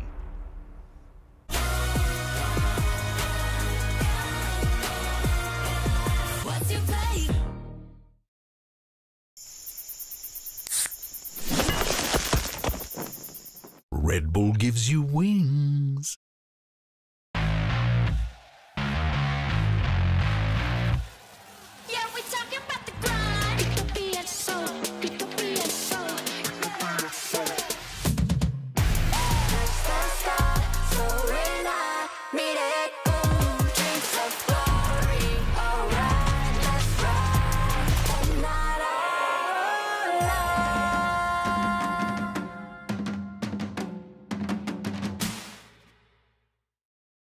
tap, light it, open it, close it, and text it, and send it, snap it.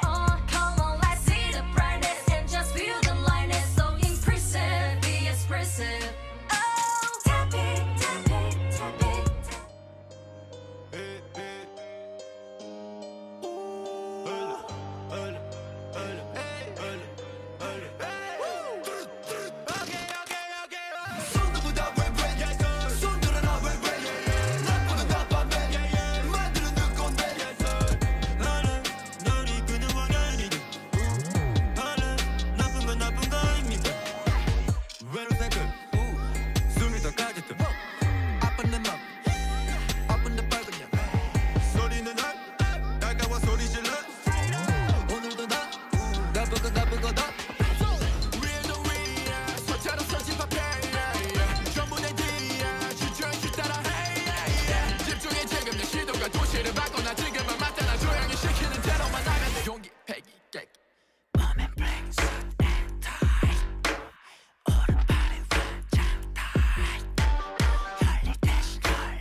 여기까지만 선상에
Welcome back, everybody, to our second bout of games in the 1-0 pool. This time it's G2 Esports up versus Weibo Gaming. And what a wonderful desk I have for that, Vedius. And of course, Hysterics as our LPL representative.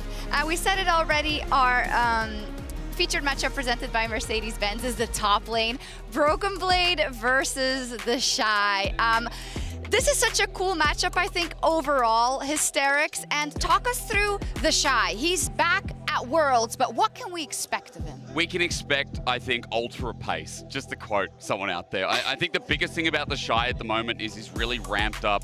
People will remember through the start of the year, even heading into summer, the Shy was a bit back and forth, a little bit inconsistent. You get into playoffs and then more importantly, regionals, and the Shy is back to consistently kind of winning lane. Yes, it's not always the cleanest gameplay, but I think we are getting near peak the Shy as we once remember. You had this prep, didn't you, Asterix? Great memory. Why have you got to bring this back up? How nice is it? How good did this feel? You know what? The good thing about this is that none of the members on this G2, I believe, are on the current G2. That's good. Oh, I thought Caps was on that roster, but great. It's Perks, right? Yeah, no, you're right. We're fine. Yeah, You're gonna no claim drama. flight. We're all good. We're totally fine. Not a problem. I mean, Caps also has memories from the Shy. Yeah, he does. Yeah, well, we let's not quickly talk move about past it. that. But I mean, Yes. Broken Blade is going to be his opponent. Now, I've been really optimistic with how he's been looking at this World Championship. Even you yesterday acknowledged like his great depth of champion pool, the fact that he's laning incredibly well. I think that right now the Shy is going to be a great test for him because, I mean, he had a good showing against Kana yesterday, but the Shy is someone that I have to agree with you, does seem to be coming into his own form. And maybe that's why I'm a little bit worried. Like, I have to be completely honest here. Confident in the Shy, but Broken Blade will test him. I know it's only a BO1, so maybe it won't go too far off kilter. But when you consider Broken Blade's champions, you think of things like the Yone top. Man, how does the Shy deal with it, and what form is he going to be going against this legend? And overarching in this matchup, also G2 versus LPL overall, Worlds and MSI, 11 wins, 24 losses, 6 wins, 30 losses. They seem to have a problem with LPL playstyle because I think, of course, G2 also loves to play a skirmish-heavy style, but it is very hard to out-skirmish fight an LPL who is so adept at it and can recognize all of the windows to fight. Is that the correct assessment? I think it is because I know G2 are very adaptable. What I really love about this team from the LEC that you guys have represented so many times is the fact that G2, you never know which lane they're going to play through. And I think that could potentially pose some problems to the LPL. However, a lot of the top LPL teams here, including Weibo, are adaptable, as you've already seen out of Weiwei so far in this tournament. I think it's a great summary, yeah. One of the big reasons why I think G2 could get the edge over LCK teams was because sometimes they could be rigid in their approach and their champion picks, whereas the LPL was often very willing to. Quinn top is not something that would surprise the LPL, right? Like, they are more than happy to go toe-to-toe with G2 when it comes to creativity, so I'm excited to see what they pull out today. Me too, and I'll remember what Jad said yesterday. If we, as EU representatives, want to have G2 be a real contender, this is a team you have to beat. I believe G2 100%. I'm predicting them to win. You don't. Of course I don't. I mean, even though I said I'm a little nervous, I still believe in Weibo. Well, there's one person who I really want to know who he's rooting for, so let's see. Kadril. Now, a lot of people have been asking me, hey, Kadril, whose side are you on in this matchup between G2 and Weibo? Now, it's a really tough question. You know, it's kind of like watching your family fight against your lover. You know what I mean? Yeah, me neither. But family is blood, okay? And blood is thicker than water. And because I'm a long-term European representative and a long-term European fan, G2 is my blood. And I would never support Weibo and the Shy over a European team. Especially not our best team, G2. Now, speaking to my new friend over here, Kellen, he's the new good luck charm of G2. It's called Kellen, for those who don't know, because he gives them free wins, which is quite nice. And we came to the conclusion that it's always bros before Weibos. Okay, so let's go G2. Thank you, Kadril, for that breakdown. There was something weird that kind of stuck out on that video, though, Wolf. Did you see I well? don't think G2 has an undershirt as part of the jersey. I think that we're going to have to zoom in on that a little bit because I think he might actually be playing both sides. I got to say, that's a little bit suspicious what he's got down there. And also, like, I have to say as an aside, calling out Kellen like that, I thought you were a big fan of his chill at all. Renata Glass back in the day, you know? I mean, come on, Kellen, you were a big fan of Kellen before. That's not nice. That's a little bit inappropriate. Times change, and, well, you can play both sides for this one. This one should be a really fun matchup, though, Wolf. Jokes aside, I mean, this is G2, the best team from the LEC. We got Weibo Gaming, the 4th seed, coming in from the LPL. And to be honest, you and I looking at the matches for today, we thought this one could be the most even matchup, just like the shirts that Kadril were wearing. Yeah. you know, it's hard to decide who's going to be the one to take the advantage. We will see Hansama get his Draven denied, actually, here. It is his second most played this year. He's played so many games of it, played it earlier, obviously, in this tournament, and is very fantastic getting those early cash-ins with his team. We'll see on the other side of things, the Rumble is gone, the Poppy, the Jarvan taken away here, that Maokai permaban, and this means Caps can get that Orianna here. They're going to prioritize it here for first pick, but there's a lot open and available right now. Of course, the Rakan, the Alistar, both the Xayah, the Kai'Sa. So on red side here, yeah, you gave the Orianna, but you get 2 picks that you could prioritize now as Weibo Gaming. Yeah, absolutely. I was taking a look actually at Hansama solo queue as well, so I'm kind of glad that we saw these 2 bans just to see what else he might play. A lot of Draven, a lot of Kalista, obviously, but even some Neela, some Kai'Sa thrown in there, also the Senna once. So let's see what he eventually does end up with. But for now, as you mentioned, on the side of Weibo Gaming, looking for what they will go for. The Orianna, generally, you know, a control mage, does not have a lot of escapability, so maybe trying to shut it down with some hard engage here. The Vi and the Kai'Sa is being hovered right now. Looking to lock the Kai'Sa over the Xayah, over the Rakan here for light, and it will get locked in. Azir hover might be a little bit indicative of what we might see in that 3rd slot, but you definitely don't need to get it on R1, R2, just simply because they've already locked in the mid. They can't deny you that pick. You can get some additional information first.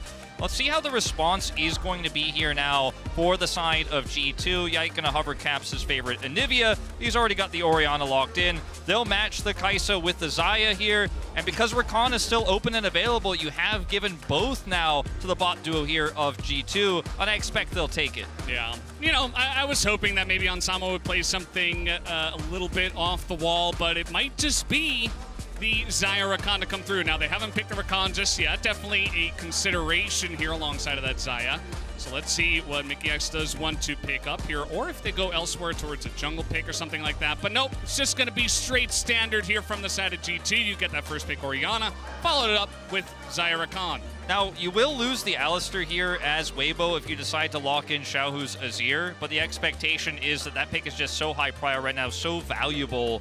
And Xiaohu's a fantastic Azir player, so he is going to look to lock it in. His most played here in the LPL. And, I mean, you know you're going to lose the Alistar, but there's still some viable supports left over here you can play in this composition. Let's see if G2 are going to put that focus on Crisp here in the second part of the draft, or if they want to give Broken Blade here a little bit more power, try to focus away the Shy. But banning against the Shy with his eclectic champion pool, pretty tough to pull off. Yeah, I mean, I'd say for both of these top laners, it's going to be pretty interesting to see exactly where they do go with some of these bans. Waiting on the first one here from Weibo. Will they target that top laner, or maybe take away from that already a little bit shortened jungle pool? But no, it's just going to be the Renekton, a stock standard one there for Broken Blade. They're going to take that one off the board already. Yeah, that's going to get locked away here from Broken Blade first. And now let's see if they're going to pinch Crisp a little bit. Obviously, the Alistar, the Nautilus, those are the 2 big picks you're looking at with this composition. Follow-up for the Vi, or setup for the Vi, and then the Emperor's Divide from Xiaohu. Very simple here to keep the focus on some of those picks that are going to be high value no matter what in terms of how this comp can front to back, or look for pick with the Vi. See if they want to go for another lock away here. It's going to be that Lee Sin. With the Orianna, this could be a very deadly duo in the mid lane here. It's one that Yike is very, very well versed on. So I think this is a great ban. Let's see if that Alistar is going to get now taken away here from Weibo. There's a lot of follow-up. You can use the Alistar to set up the Vi, then the follow-up comes through from Light on that Kai'Sa. Azir can shuffle in. This seems like a no-brainer to take that top-tier support pick away. Well, it is going to be the Jax that does get taken off the board here. So maybe with that Renekton gone, you know, trying to give themselves a better chance and not just leave the Jax to go over. As now thrown back over to Weibo Gaming here. Let's see if they do go with another pick for that top side, or if they want to wait for counter pick, as the Cassante has been kind of that blind pick that everybody is going for, and especially with Jax off the board, they're going to pick that one up. Mickey, you know, you never know what you're going to see here in terms of his champion pool. But he's already locked in the Rakan. I got scared there for a second. And with these hovers, don't talk about the hovers, Wolf. Don't talk about the hovers. Not entirely sure what Hansama's trying to say with these, but see what we're going to see for Broken Blade here. Obviously has the counter pick. And Yone! The Yone Rel, the Rel left up, and the Yone comes out here for Broken Blade. This one already just got a lot more interesting. I mean, this is just screaming combos in team fights. We often call these types of compositions circle compositions. If you put the Rel ultimate down, the Orianna ultimate follow-up, you've got Rakan, you've got Yone ult, and the Feathers as well. And rather than going for the Alistar pick here, it looks like Crisp is going to go back to an old favorite here, the Leona, in order to look for more single target damage. This is going to be a battle of G2 has a composition that can combo you in any fight. It's extremely simple. If you've got set up on an objective, it's extremely difficult for Weibo to enter. But G2 relies on their composition working together. It has to be a 5-man unit to win 5v5 team fights, whereas on the other side, Weibo have great disengage with this Alistar. They have a little bit of peel with the Leona, and their single target blow-up is actually insane. So it's going to be difficult for Caps to side lane in the late game, for example. They need to be aware of Weibo Gaming snowballing this out of control. The Azir here for Xiaohu definitely going to be something to look towards, as we've had a bunch of our mid lanes here already, not to mention a one scout who has already shown that, hey, Azir is pretty good, and Xiaohu's going to come in and say, I'm pretty good at this as well. But yeah, Orianna versus Azir there in the mid lane. Nothing changes. The more things change, the more things stay the same, as we do get this one in this matchup. G2 versus Weibo Gaming, though, pretty interesting one for this head-to-head. In this best-of-1 Swiss stage, definitely feels like a fresh new look. Shy back to 2018. We talked about some of that history for the Shy at Worlds, his history with G2. And this matchup is one that we're so lucky to have this early on in the Swiss stage. I think a matchup that people were absolutely looking forward to here.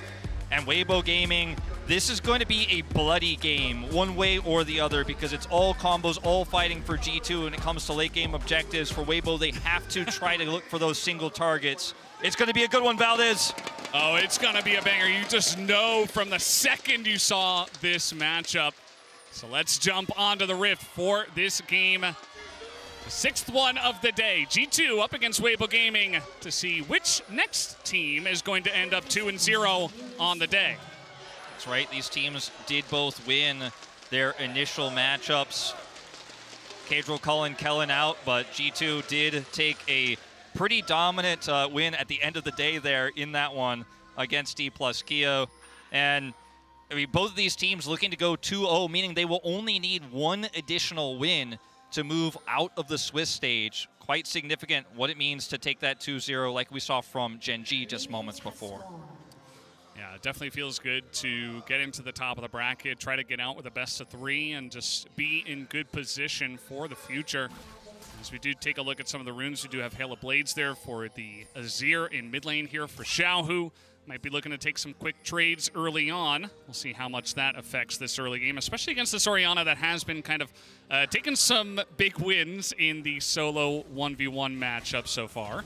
Yeah, Broken Blade going to come over here and look to disrupt Weiwei here on his red buff start. Yeah. Slow him down substantially, but won't be able to get much from it. We'll, of course, drop a ward, get some additional information. Yeah, I think it's a pretty good idea, just in general. I mean, Weiwei has been such an immense force in these early games, and just trying to get a read on exactly where he's starting is going to be good. Now, we'll have to wait and see how much this affects this top lane, as Broken Blade is already getting bullied a bit here by the Shy on this Cassante, which has been a big success pick so far here at Worlds. But Broken Blade pulling out the top Yone. This is something we don't see too often. No, certainly not. Punished a little bit here by the Shy because obviously Weiwei transfers that information over. Uh-oh. Level 1 here on the bottom side for Ansama. They're just going to have to back away. Big trade for the side of Weibo Gaming's bottom lane. Just, he's got a biscuit. He'll be okay. But, be okay. Gotta respect that level 2. Yeah. And I was just going to mention, you know, on the top side, the Shy looking to punish Broken Blade, harassing Weiwei there a little bit, gets a nice push, gets level 2 first, and we'll see how this matchup shakes out. But down here on the bottom side, this could be a problem. He's going to be spotted. Mickey X going in pretty early on. Does get the flash and the ghost out of light, so still a big win here for G2 on the bottom side of the map. Yeah, not much Weiwei can do about this right now either. He's going to come over here, see Ike on this blue buff. We're going to have a little bit of a smite fight. Just a little bit of a head-to-head. We have it in the mid lane as well, as that one is going to go over to Weiwei, and now we have a turn from the bottom lane here from Weibo Gaming. Gets the flash out of Yike. Mickey X is going to walk this one out as well. Okay, a lot of action here, no kills, but it is very much the bloody game we expected. Now, nobody dies here, but constant pressure everywhere. I mean, starting with Broken Blade, now he's proxying the minion wave here away from the Shy. He harassed Weiwei, then we see a fight over the blue buff, some rotations over from Weibo's bottom lane. Nobody dies, but a lot of pressure exchanged here. But Weiwei is going to come out on top here in terms of the farm with how many resources Yike committed there. Yike coming in here, level 3. That's generally the sweet spot for Jungle Rel. And now with the Hex Blast, trying to get it going on to Xiao, who will just be able to shuffle away. As just barely out of range was Yike. Now, you mentioned the trade that Caps was looking for earlier. He has the Airy versus the Hail of Blade. Xiao, who ends up getting a lot more damage done in that scuffle earlier, is trying to relieve that pressure as Weiwei, meanwhile, going to continue to further his farm lead right now, is going to take these Raptors away with some of that mid-prio. Mid-prio is so important here in the Swiss stage so far. You can get so many incremental advantages from this, and Yike, unaware, will be scouted out here by Mickey. Well, too late. Yeah, Mickey's, you know, he's just going to say hello. Doesn't really amount to too much else. Yeah, Caps just take a big chunk from Xiaohu, but he will be okay. Still holding on to the teleport. Probably just going to clear this one back away and get back into lane. Mickey already out on the map. This has been very critical for many different regions. We see this a lot in the LCK as well. Just big time roaming supports, level 3, level 4. And already Mickey is trying to make his presence known here on the map. Hasn't come up with anything too big just yet, but get some additional information. See, of course, returning to lane now is Xiao, who's going to crash this wave, and Caps is not backed just yet. Has a Doran's Ring, so can hold on to a little bit more mana here, clear that additional wave as best as he can, and he and Yike can have those backs synced up. Top side here, level 6, very close. You see they're getting closer to hitting that one right now. Broken Blade has an advantage here. Weiwei on the top side of the map with that back for Yike. See if any action happens there. It looks like it is. Yeah, a bit of action. You know, Yone putting his face into the enemy, as he generally does. Broken Blade, I think if you're going to pick this pick, generally you want to be doing stuff with it. You don't want to just sit back and farm. So, like to see how proactive he is being in that top lane as we're taking a look at the XP. And level Caps the first one to hit level 6. Broken Blade following up right behind him. Yeah, Xiaohu will be hitting his as well right now as he returns to lane. Level 6 here, tough to hit against the Shy, but wants to potentially pull Weiwei out of the jungle, get some additional information about where that Vi is. As, you know, the level 6 timing for Yone into a Cassante is not an all-in timing, but level 6 very strong at looking for a pick, looking for objective, even a roam here potentially. As he is going to hide that he's here, coming down now. Xiaohu has shuffled though. Yeah, absolutely. We want to take a moment to present our featured matchup presented by Mercedes-Benz in the top lane. Broken Blade versus the Shy. Obviously, two big names in the scene for quite a while now, and just getting even spicier, I think, with some of the picks. You know, maybe not the Cassante, but very curious to see the Shy back on this one, and Broken Blade to see if he can challenge him in this featured matchup on the top side with the Yone. A lot of posturing around this dragon right now. Xiaohu has level 6, of course, Caps does as well. It's all about positioning here. Those two very impactful mid ultimates here on the first Drake fight.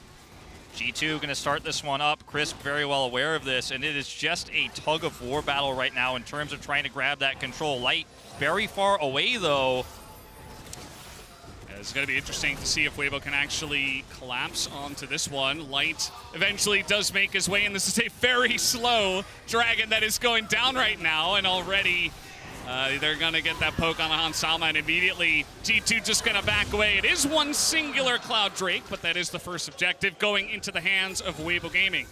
And Xiaohu is able to just kind of keep Caps at bay there, and the threat of this Azir shuffle is so great that G2 can't get the positioning they're looking for.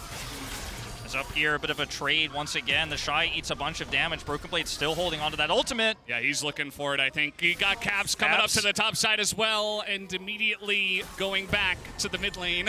So not going to amount to too much, but you can see that G2, those solo laners, were considering a play onto the top side, but, you know, diving a Cassante can be risky business, especially if you don't know where Weiwei is, so they're just going to let it go. Yeah, Rift Herald spawning here in 15 seconds, trying to force out the jungler, trying to get some resources there. We knew this top matchup was going to be fire, and we're always on the edge of our seat every time it goes up there. And you see Broken Blade taking one of these aggressive trades. I mean, the Shy is still sitting at half health here.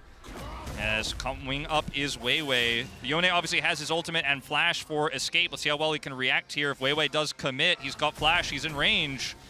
Let's see how this one goes. Yike just getting to work on this Rift Herald, and Weiwei says, well, Lane's pushing into Broken Blade. Broken Blade playing this one very respectfully. He lets the wave push into him. I say that, and now he's stepping up straight into the Vi. The combo comes in. Can they take him out? Yes, they can. No flash, no hope for Broken Blade as the Shy and Weiwei put it together. And now with the all-out, the Shy is looking for a little bit more. Now Caps coming on in here, looking to get punished by Weiwei as a huge wobble combo does come out from G2, though. They turn it around, but Xiaohu says no. He will turn it back, but he doesn't get too much damage, and G2 will end up with the win in this fight. Weibo, eyes bigger than their stomach there. You've got the win. You've got that pick on the Broken Blade. Set up for a reset there and control around the Herald. They commit too far there and ultimately end up getting turned on. Caps with a very fantastic ultimate there as the engage comes through, and Xiaohu can engage from so far away. He's got Shuffle, he's got Flash, right, and he's got his ultimate, but they don't have enough damage in this early game, and it backfires in a big way.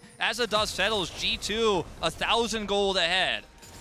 Yeah, definitely a big win for G2 now. Yikes, still in the river, as Xiaohu flashless could look for something on the top side, but it doesn't look like they want that. G2, they're going to be the ones that settle it down. They're going to be the ones that get that early lead, and they say, hey, there's a free Rift Herald right here. We can just take it. As you were saying, Wolf, maybe Weibo could have looked that direction as well, but instead, G2 going to end up in the lead with a couple of nice plays. Yeah, just a little bit of greed there will backfire. The initial play around that control ward was so smart.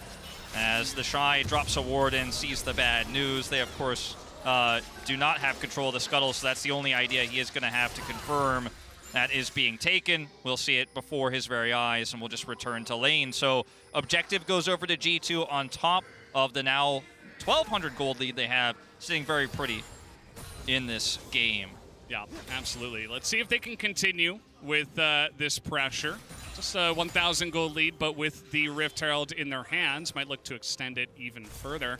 It's bottom lane going very well for G2. We haven't seen too much action down here, but still 22 CS in the lead is Hansama right now, and on that Xayah, you know he's going to be looking to scale up just a bit. How did you feel about this one, EU representative Vedius, who suddenly appears? Wait, I don't know if my... Where did you come from? I don't know if my mic is on yet. Can you hear me? I can hear you. Excellent, great. Yeah, so let's break this replay down because, oh, what an immaculate play here from Caps.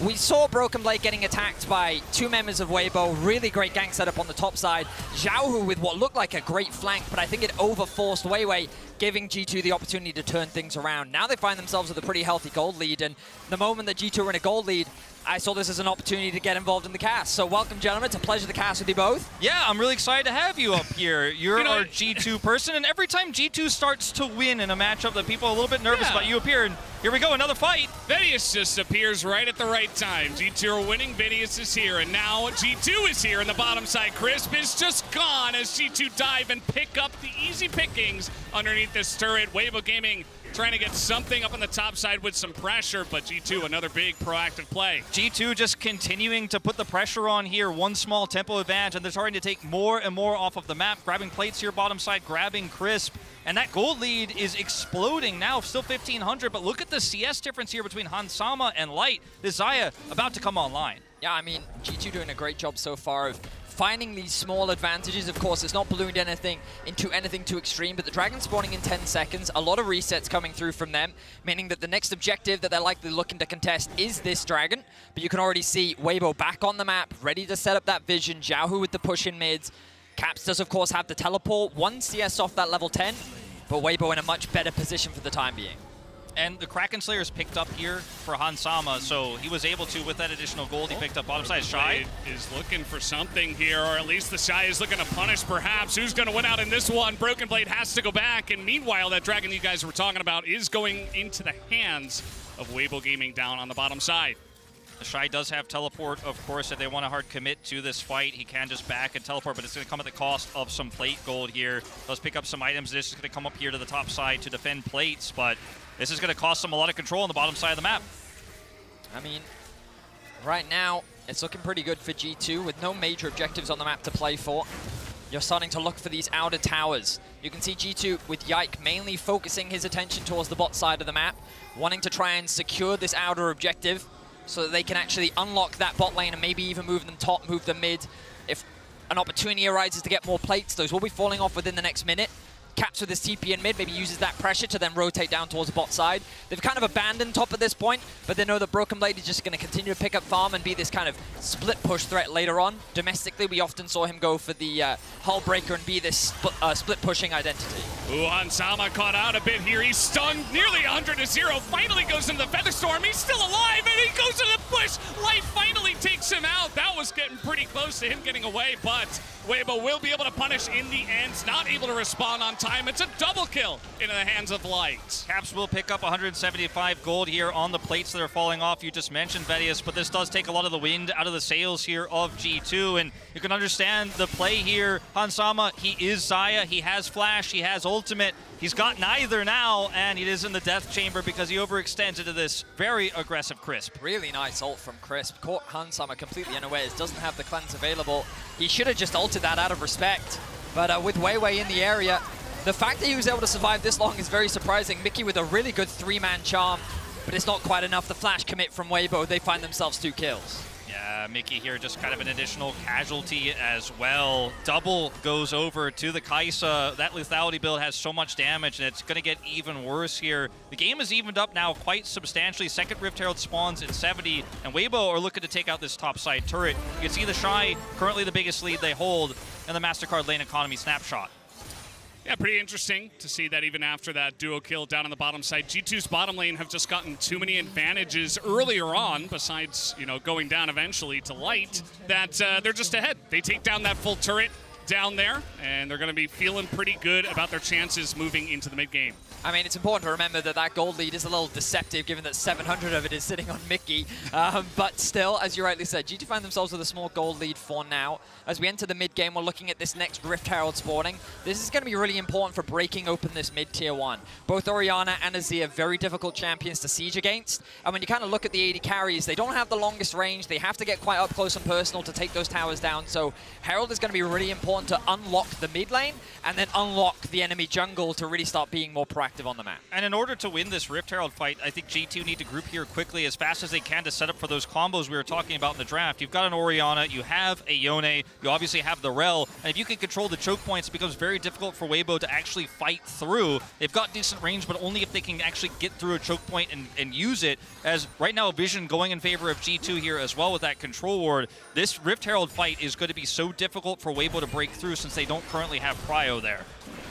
Yeah, a bit of vision here in the pit for now. Yike gonna get this one started, but immediately Crisp and the Shy looking to collapse. Yike in a little bit of trouble. He has to flash the ult, even with the teleport behind him, so immediately just evacuating out of there as fast as he possibly could. Really nice play from Weibo. Their collapse was so fast. A good TP from Jiahu to cut off the escape route from Yike, forcing his flash. But G2, they still want to contest this. Caps is on his way. But I don't think they're really in a great position to do so. They have to walk through so much vision. The map is very dark, but Yike and Mickey will lead the way. They want this Herald so badly. It looks like they're going to try to commit anyways. Caps in position for an ult, but he's not going to commit. The Cassante, yeah. So they're just going to take this mid-tier 1 instead in the trade of this one. So, well, I say that. Immediately, Weibo able to rotate on over, and now they barely find Caps. He's going to get combo now. Shy in a little bit of trouble here as the Yone's on top of him, and he's just trying to get to safety here, but there's just too many G2 members that are able to hound them down in the bottom river. And the Shy does go down here. Fairly tanky, but not tanky enough to look for that much aggression. Great flash there from Caps, who reacts quickly. But the bigger story here is that the Herald does go over to Weibo Gaming. They couldn't crack that mid turret in trade, which is essentially, as you were mentioning, Vedius, what they wanted to do with the Herald in the first place. So yes, a small casualty here for the Shy, but I loved how Weibo Gaming wrapped around the backside, completely avoided going to the choke point where G2 was set up, and now the ball is in their court. This felt very much like a classic The Shy play. You kind of look at the map and Weiwei's saying, hey, can we look for something here? He started walking away. Xiaohu is literally going top, and The Shy's like, I'm making a play, guys. The rest of Weibo weren't really on the same page. They couldn't really offer much assistance, and he ends up giving his life. Yeah, the Cassante power can be quite aggressive sometimes, as now he's basically doing it again. He's in the front, but he's just going to go down for free. As Weibo, they're trying to get this dragon. Will they even do so? Yes, they will. The smite comes in, but G2, they're looking for more. Mickey on the engage. He does find Crisp, and that will be 2 kills into the hands of G2 in trade for the dragon. If you want to put a positive spin on it, the Shy dies in mid, they save the turret, the Shy dies around Drake, they are able to secure the Drake, which is sole point here for Mountain, which is going to be incredibly powerful for this Cassante, and how tanky it's going to be later on. As meanwhile... Oh boy, well, Xiaohu, he's been caught out, he's been found out, and it looks like eventually he will just go down to the turrets, try to give this kill over to the Rakan. And let's see if he can. Yes, he will. No assist even there for Caps. So Mickey with a nice little solo kill. Yeah, that gold advantage is just ballooning for Mickey right now. The support gap is astronomical.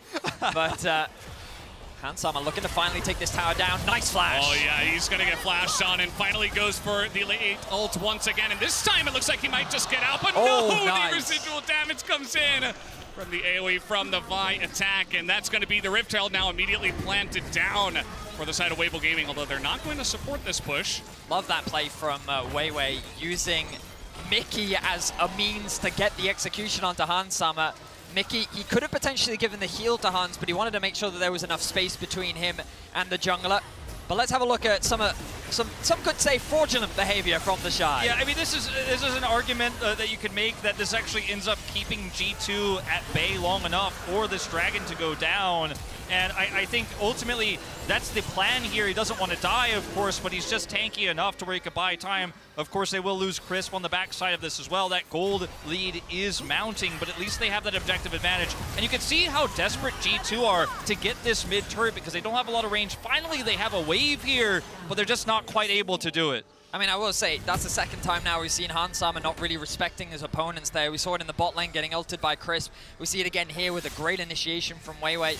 The gold is dead even. G2 do have the gold lead, but 3 dragons in the back pocket of Weibo mean that I feel like in terms of map state, they're in a very confident position because now the Baron becomes a difficult thing to play around. Oh, you want to contest this for the 3rd dragon? Well, maybe we just give it up in favor of securing a Baron for ourselves. And Xiaohu having teleport is really important here coming into these upcoming objective fights because as we've seen before, Weibo do love to flank using their teleports to get around G2's choke point control when they do have that prio, when they do have that vision set up here. You can see right now Weibo having a ton of control over the Baron pit itself. 2.5 minutes to go on that next dragon. Xiaohu, he's still sitting on 1 item, doesn't have that Gnasher's Tooth just yet, so they don't have the damage to rush this down. And they're going to look elsewhere on the map as G2 come over here just to secure a little bit more vision. Yeah, this is kind of exactly what we expected coming into this matchup. G2 and Weibo Gaming to be very evenly matched up, and it's been a bit back and forth, but as you said, Vedius, the gold pretty much even here, under 1,000 the difference, so it could be anybody's game. We'll have to wait and see if Weibo can utilize those Drakes and that pressure on the map to actually move on to a lead here as we move into the later stages of the game. Yeah, I think when we look at later stages of the game, these mid laners are going to be the most important part, right? Azir versus Orianna, their impact can't be underestimated. The Baron is being started by G2. Ward's missed. They know. Yeah, and this blue ward is going to come down as well, so G2 know that they are spotted in some sense, even if it's a bit late. They're still going to go for this, though. They have the Rel. Please don't flip this. They have the Rel. We'll see if they still want to flip it with this extra damage. As the Vi threatening there, the ult comes out, and Hansama is going to respect this one. Yike is getting pretty low in the pit, though. G2 find themselves against the wall here as Weiwei is trying to threaten up to the Yoda, and the burst damage is there. They take out Broken Blade, and that might just be enough as Yike is left alone in the pit, and it's a disaster for G2. Weibo Gaming totally cleaned them up in the Baron pit, and that is going to be a huge lead for them now. Oh, the throws in the pit. The throws in the pit, Vedius. Those 2 ultimates, Caps and Broken Blade, they're sitting on them. Caps uses it at the end. He is, of course, going to escape. It looks very likely to escape here. Yeah, he's going to get out, but I mean, those ultimates are what you need to turn, and that's the idea with this composition. You feel confident you can start the Baron, you have that much control, you're looking to turn, but unfortunately, Weibo wrap around faster here, and they just do not pull the trigger. Just keep your eyes on Weiwei here. He's in the pit, and Broken Blade and Yike think that they can either force him out or get a pick, but it's Light that's going to team up with Weiwei to actually dive onto the backline, and then Crisp is quick to follow. Meanwhile, you see Hansama taken out of the fight by the Shy, creating a 2 versus 1 situation and completely spinning up G2. I think their goal was to just get the TP out of the Shy, but it spent so long before he spent it. It was an easy play from Weibo, and now they find themselves with a convincing lead. And now Weibo Gaming looking for that Mountain Soul. We talked about those Dragon objectives, so important. You know, despite the gold deficit that Weibo had earlier on in the game, I mean, this is really going to be the most important fight right now because this is a Cassante with Mountain Soul. You cannot give that up. Yeah, and already on this Red Bull Baron power play, about 4,000 gold already into the hands of Weibo Gaming. And now look at G2, they're all in the river. They want to challenge this one. Hansama has the cleanse this time around, but now he is down that for the ensuing team fight. Let's see if Weibo Gaming look for the turn or if they just want to get this Mountain Soul. G2 making their way into the pit. They go for the engage, it totally whiffs, and now Yike is alone, as in the frontier, Crisp is taking a huge amount of damage. Caps gets isolated on the bottom side, and he's gonna go down. The assassination potential of this Weibo Gaming composition, they're looking for more. They want Hansama, the feathers do nothing, and Weibo Gaming are totally going to wipe them up in the bottom river. They will take the Mountain Soul, and now they are sitting on the throne of this game. It's over, it's done. Weibo just dismantled G2. They feel forced into this fight because of the Soul, and G2, it was around the Baron again, but unlike D+, there is no window, there is no opportunity, and Crisp just makes it impossible for Hans to play. The engage from Yike does not come the way that they want it to. G2 again find themselves so spread apart, and while they do get that pick onto Crisp, Weibo just tear G2 apart. I mean, it's a divide and conquer, and even if the Rel ultimate hits, Caps is not close enough to really follow up. Hansama disconnected here after the fight is over. There's nothing he can do, and Leona is going to buy so much time, of course. Even if you kill her, the fight is lost in the interim. And like I was saying in the draft, it comes to be the case again, as that win probability powered by AWS is not looking so great for G2 now. You have to fight together, you have to all be on the same page, but you can't just give up a dragon. They didn't have prio. It was always going to be forced. Yeah, definitely a rough position for them, and Weibo Gaming, they were born in this kind of scrappy style of gameplay, and they are just going to thrive in it here at the end of this game. So this is going to get pretty interesting. I mean, Broken Blade, he's down here on the bottom side trying to get something done. We even have objective bounties in this game, something you don't often see, but it is that one-sided so far after the huge turnaround from Weibo Gaming in the last couple of fights. I mean, there's so many things to factor in.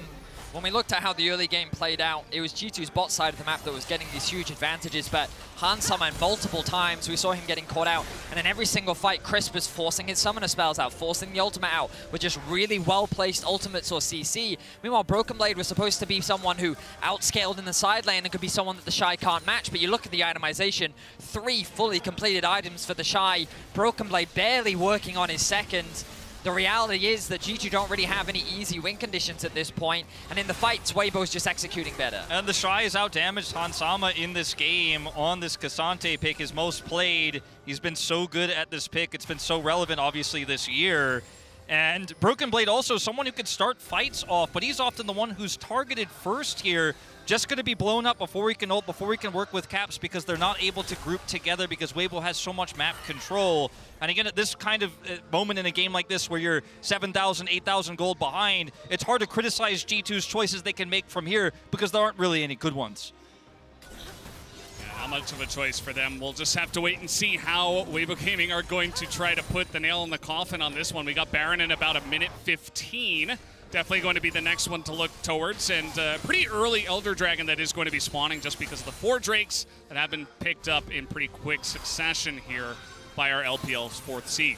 Yeah, I think you hit the nail on the head. Baron is what Weibo is waiting for, and you look at the minimap and you can already see that deep vision being swept out by Mickey, but he now has to use those resources to cleanse this vision, which means that when they try to approach the river, they're not going to have those tools available. Weibo already in a great map state. The resets have now come through. Gold has been spent.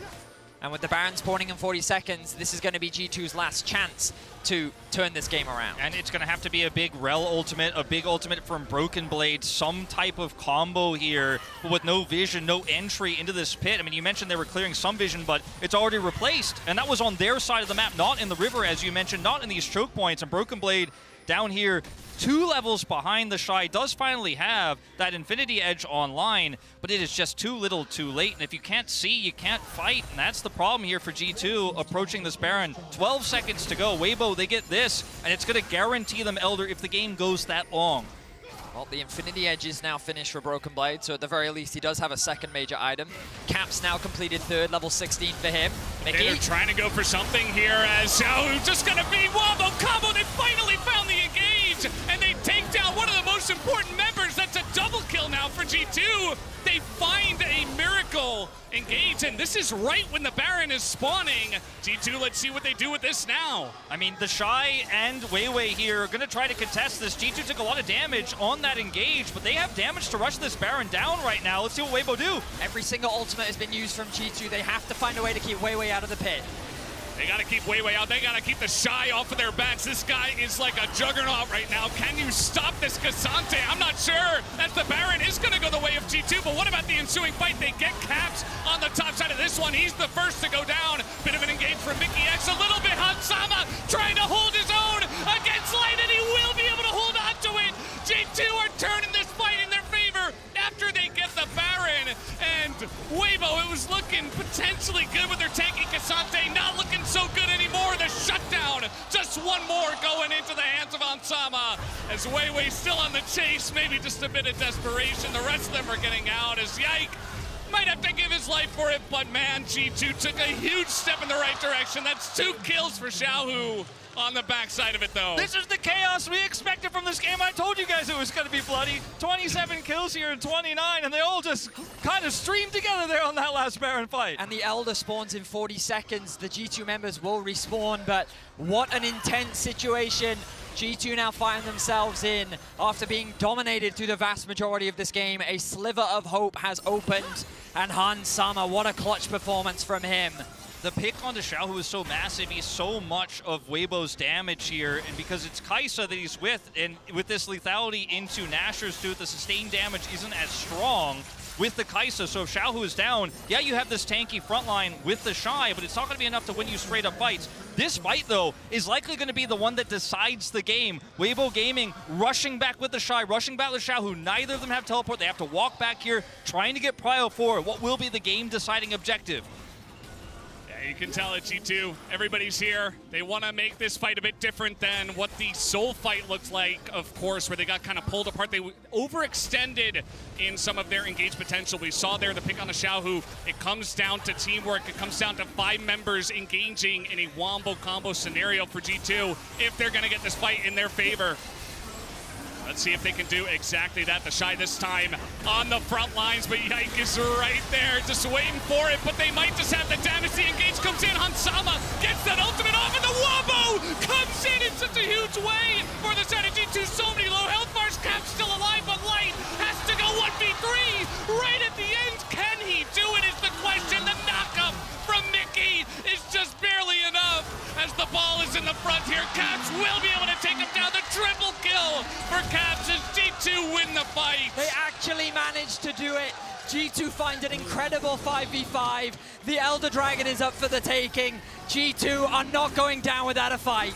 And Weibo opted into that fight. They cleared vision in the Elder Pit, but they decide to go in, and we're going to go a little bit further back. Now, this was a really game-defining moment, though, because this pick was what allowed G2 to win the Baron fight and get control of the map to even have the opportunity to contest this. But blowing up Xiaohu means that you can see Light is trying to offer damage here, but it is so little. And ultimately, in this follow-up here, they just don't have the numbers they need. Caps here on the backside of this fight, and there's no damage, there's no follow-up. Caps goes low, he is taken out here, but Hansama is just gonna rip through those health bars you give him enough time.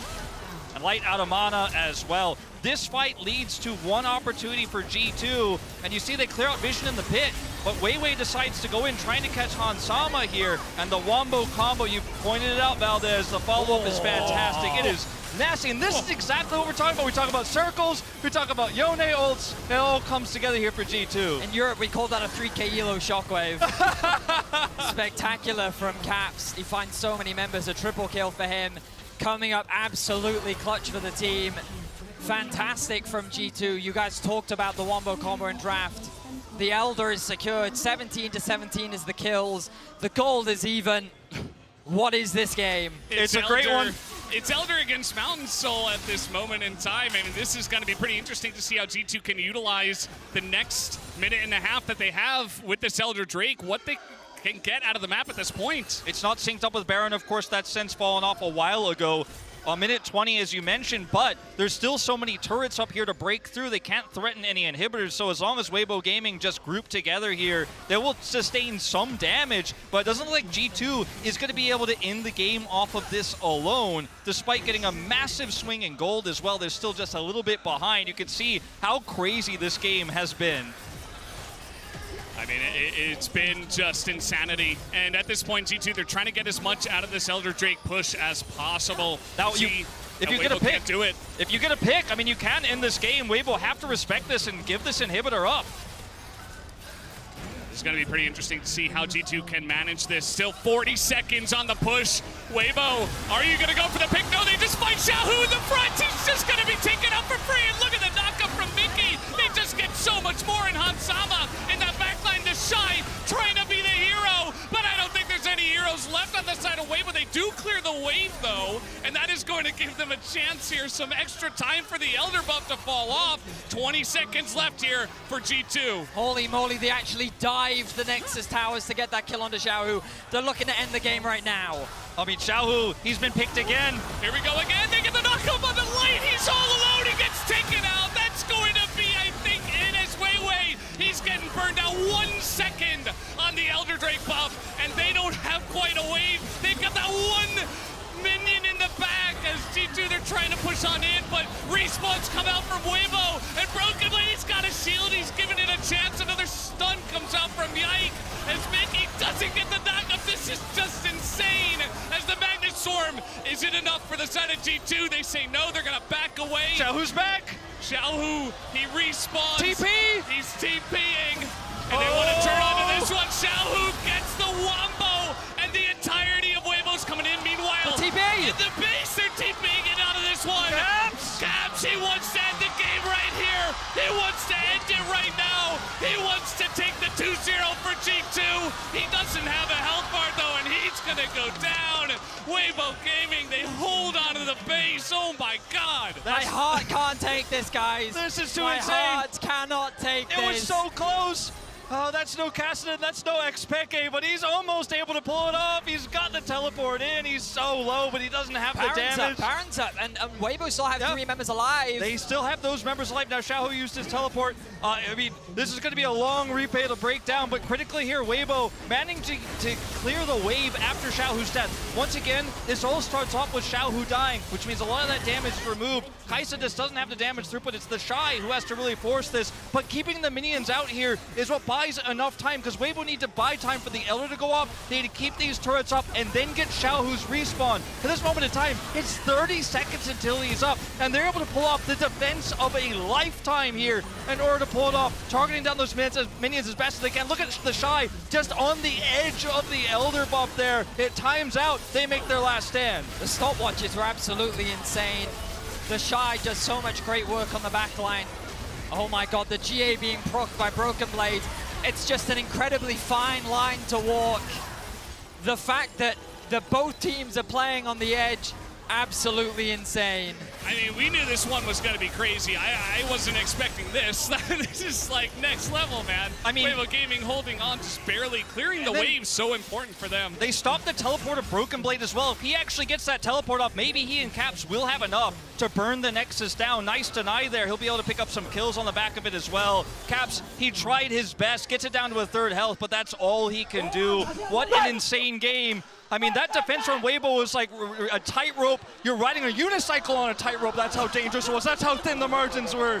And you can see G2 getting hyped. They're so close there in the coach's booth. But ultimately, Weibo Gaming back in control. That Mountain Soul is permanent. The Elder buff temporary. 30 seconds until another fight. I'm not going to say this was going to decide the game because you never know. Not with a series like this or game like this.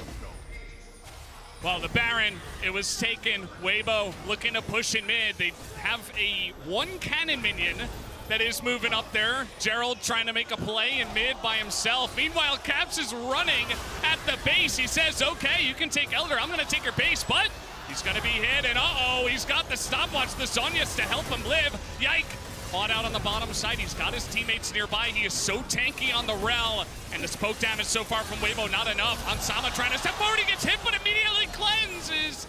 And will get out for now. Another one hits him. As Mickey isn't able to block for him. And Hansama finally decides to use that one. Here comes the wombo combo. They find Weiwei. It's enough. And Xiaohu goes in. But yikes, he perfectly is able to get it done. He's perfectly able to keep his team safe. And G2, they're able to take the fight in a huge manner. Triple kill for Hansama. And they will win this game. Let's go, boys! Fantastic play from G2. They're going to look to end the game. What an amazing turnaround. It may be Hansama who falls early, loses GA, but he's able to buy enough time, and Broken Blade finds the engage. No Inhibitor! way. Inhibitor! Nope. Inhibitor! No. It's over. G2 did it, and it's a fanfare on the stage now. People going insane in this arena after that one. What a game we just had, gifted to us by G2 and Weibo. And I have to say, Vedius, I was a little worried there in the mid-game. You know, I thought maybe you cursed them, but it turns out Vedius comes in and they win. But boys, my job here is done. Thank you so much for joining us, Vedius. If he didn't join, I don't know if G2 could have gotten it done, but you know what? At the thinnest of margins, they pulled it off. Weren't able to kill the Nexus with Caps, but in the follow-up fight before the Elder... Hey, Caps is dead. Caps is dead. You got to be hyped about this one. This may be the best game of Worlds so far, and nearly 50 kills across these two teams. What an insane nail-biter, because if Weibo, they defend that, they win that follow-up fight on Elder, the game was opened up in their favor as well.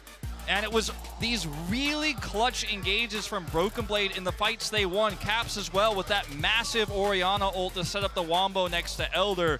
I mean, the coaching staff as well exhausted, because you're going to be on the edge of your seat that entire game. I mean, that was, like I said before. Oh, you got to love to see this too. I expected a great game. I didn't expect it to be one of the best I've ever cast. I mean, that was insane. Some of those team fights were on such a knife's edge. You really didn't know. I mean, G2, one false maneuver in the base. Maybe Weibo able to get a push off with the Baron. Not meant to be. And Hansama able to beat it out there at the end. He waits until the exact moment, and G2 are able to turn it around. This team is something special. It's got fantastic fans. Very popular always in Korea, always have been. The crowd very excited to see them take the win here.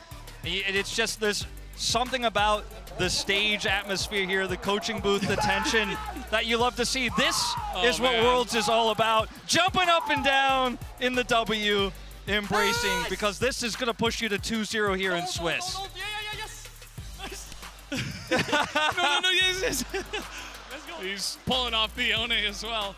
Oh, man. Just the emotions running super high on the side of G2. Understandably, I mean, that was just fantastic. And like you mentioned, Wolf, 2-0, so now G2 in a great spot. They got to face off against some strong teams, potentially in best of threes, but if you win those, who knows? The sky's the limit for this team. They're able to take out Weibo. We'll have to see what else they have in store. I mean, that series absolutely lived up to the hype. I don't know if anything really for the rest of the night's going to match that. That was such a great game. Yeah, absolutely. Well, that was insane. And guys, we have even more on the way, but we're going to toss to a break. And when we come back, we will be talking with Broken Blade afterwards to see his thoughts on how that game did go. We'll see you afterwards.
Red Bull gives you wings.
여기까지만 선상에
Look here, guys. Drake it for you, okay? Keep it. I'm hitting him, okay?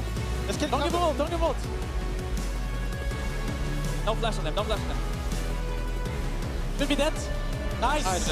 Oh yeah, he's gonna get flashed on and finally goes for the ult once again. And this time it looks like he might just get out, but no! He wants to end it right now! He wants to take the 2-0 for G2. He doesn't have a health bar though. And my heart can't take this, guys. This is too my insane. heart cannot take this. Here comes the wombo combo. They find Wei. It's enough. And Xiao who goes in, but yikes! He perfectly is able to get it done. He's perfectly able to keep his team safe. And G2. Oh my god! Even watching the replays is so hype. Oh my god, that game. How did G2 keep getting away with winning after these Baron flips? I don't know why you're asking me, bro. It's crazy. We will be talking to Broken Blade. We're just setting it up. Commiserations. Hysterical. I guess so. Oh my god. I gotta give it to G2 though, like, in all respect, a team that can put it to Weibo like that, a team as chaotic as Weibo, deserve my full respect. Because honestly, I was so confident. I'm sitting in the back room going like, oh, here's where we win. Here's where Weiwei takes it away. And then all of a sudden, G2 exists in the game. And Weiwei smurfed the beginning of this game. His Vi was immaculate. So many good plays. Stealing the Baron, getting inside, killing Broken Blade, getting the E smash through to kill Hansama. Go ahead, Shox. You looked happy. Yeah, it was sick. But anyways, here's the winner interview with Broken Blade in the Verizon post-game interview. Hey, we're back on this side of the studio after I don't even know. After what, BB? What did we just saw? What did we just see? What was that? Are you okay? I'm okay. It's a very stressful game. Obviously, it's the second game that we played. It was very stressful. This one was much more stressful than the one we played yesterday.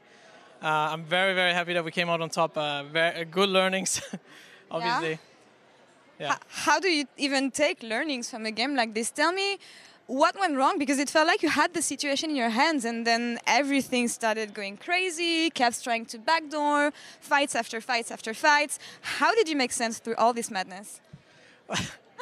I mean, it's hard to explain it really. It's like we were just playing in the moment. I mean, laning phase was going well in all three lanes. I think we were winning every lane. We had pressure in every single lane. It was very great. And then I think something bad happened on the bottom side, which does happen sometimes, right? And then the game was not in our favor so much anymore. And then they won another fight. Then the notorious G2 Nash. Let's not talk about that one. We'll talk about that one soon. But at least shout out to Dylan Falco for this draft, where we have a lot of tools, to come back. Usually Azir and Kai'Sa are like the champions where you really hardly get on them. But this draft, we have a Yone, we have Orianna ult, Rel flash ult, Rakan flashing in, and it was just very beautiful to play out this comp. You mentioned the Nash. I want to talk about this, but more importantly, the neutral objective setups for G2 in general, because that's something you've been criticized for at MSI. It seems to be an issue yet again. Is it something you're trying to solve? And if so, how? And why do you think you're struggling so much in this kind of setups?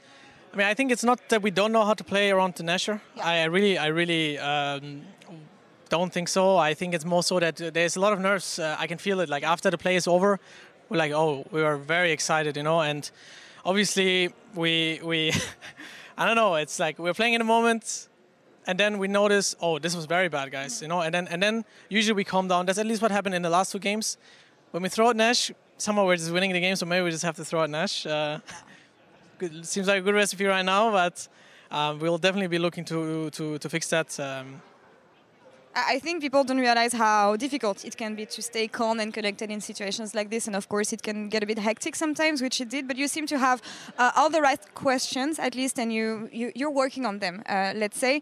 I want to touch on something that Romain told me just before we went live. You were supposed to have a night block against Weibo last night, and then you drew the team. So you had to quickly adapt onto that. How did you prep against the team? Obviously, we kind of know a bit of what teams do or what teams play a lot, and we were gonna scrim them, but then we drew them, and then it was like, now we have to prepare against them instead of actually just scrimming against them, which in the end it was kind of exciting, you know, because we played against both 4th seeds from LPL and LCK, and for us it was our first challenge, you know. It's like, oh, if we can take these teams on, we can take the bigger teams, you know, and. I think we are very good at preparing. I actually, again, shout out to our staff for that. I think we have very good scouting. We have, I think the draft was very nice. We had a lot of tools. So when it comes to last minute preparation, I think I'm not too worried in this team. So you're in good hands. Yes. Well, 2-0 so far. Amazing start for G2. Bibi, thank you so much for the interview. Thank you. Congrats on taking this one once again. Please take it slow next time, for the fans at least. We'll see, Not for you guys, but thank you again. And Shocks, back to you.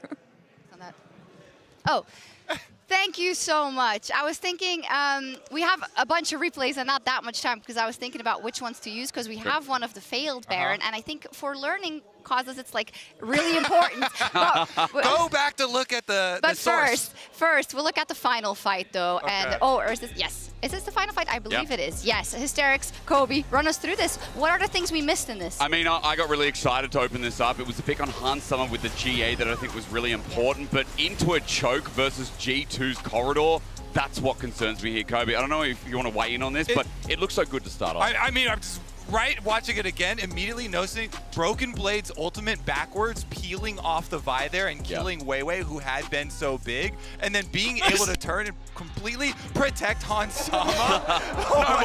I love this team.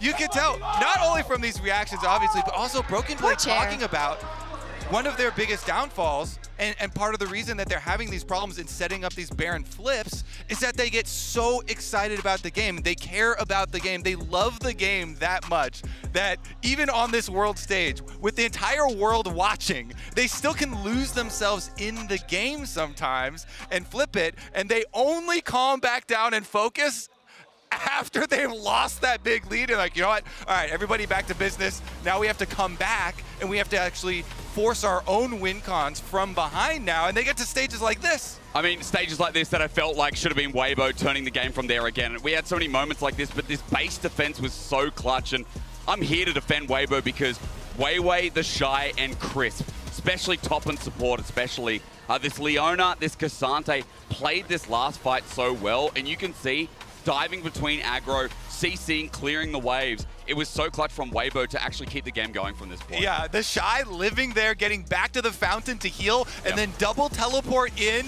with Xiao here to cut off the escape. And you mentioned Crisp. Look at him right now, going straight for Broken Blade. This would have been the end. If he doesn't stun Broken Blade, that Yone with lethal tempo for sure is going to be enough extra damage with caps to finish the Nexus. But they stop it there, and then they return to I have two play-by-play casters on the desk. I love it. It's so nice. And what you were saying there about G2 and what you were also painting in terms of kind of G2's record versus LPL teams in general, and then versus such a scrappy team as Weibo, I think it's important, very important in the context of the goals that they have for this tournament, that they have now 2 games.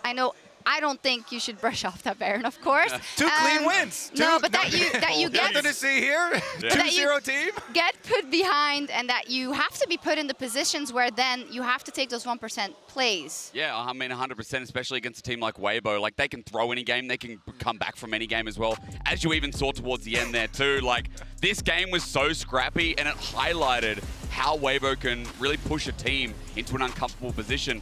But I'm just more impressed that G2 can bring a comp like this together when Weibo's was kind of built to dissipate and spread out G2. This required a bit of coordination when you're running against Azir, Cassante, things that separate so well. Oh yeah, a lot of coordination, and Broken Blade touched on it as well.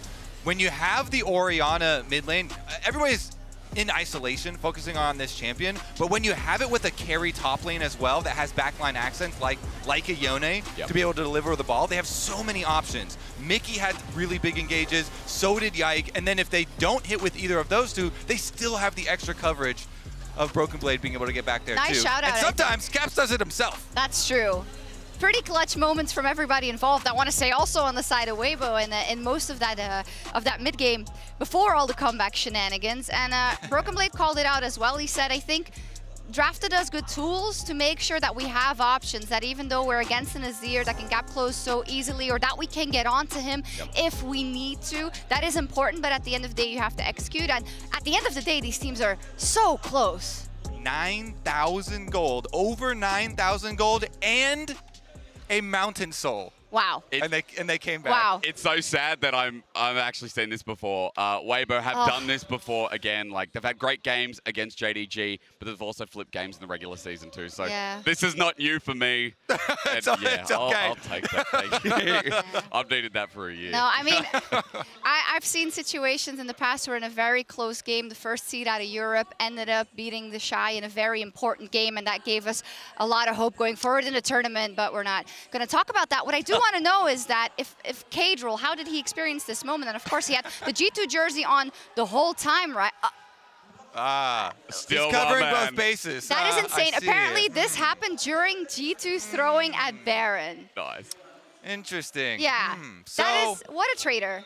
Does that beat the fraud allegations? You know, he's kind of covering both bases. Would he have pulled it off if they lost? I don't know. I don't know. No, crazy. He put him in his pick'ems for Worlds. I respect that he's still staying on Weibo. He pretends. It's a hard choice that he's put in there. Yeah, I'm really excited to, when we get done here today, to go watch the VOD, though, of how he lived through that game as well. But yeah, I think we can close it off for that game. No worries. We're going to call G2 out on those Barons when they next play. We probably have a telestrator then.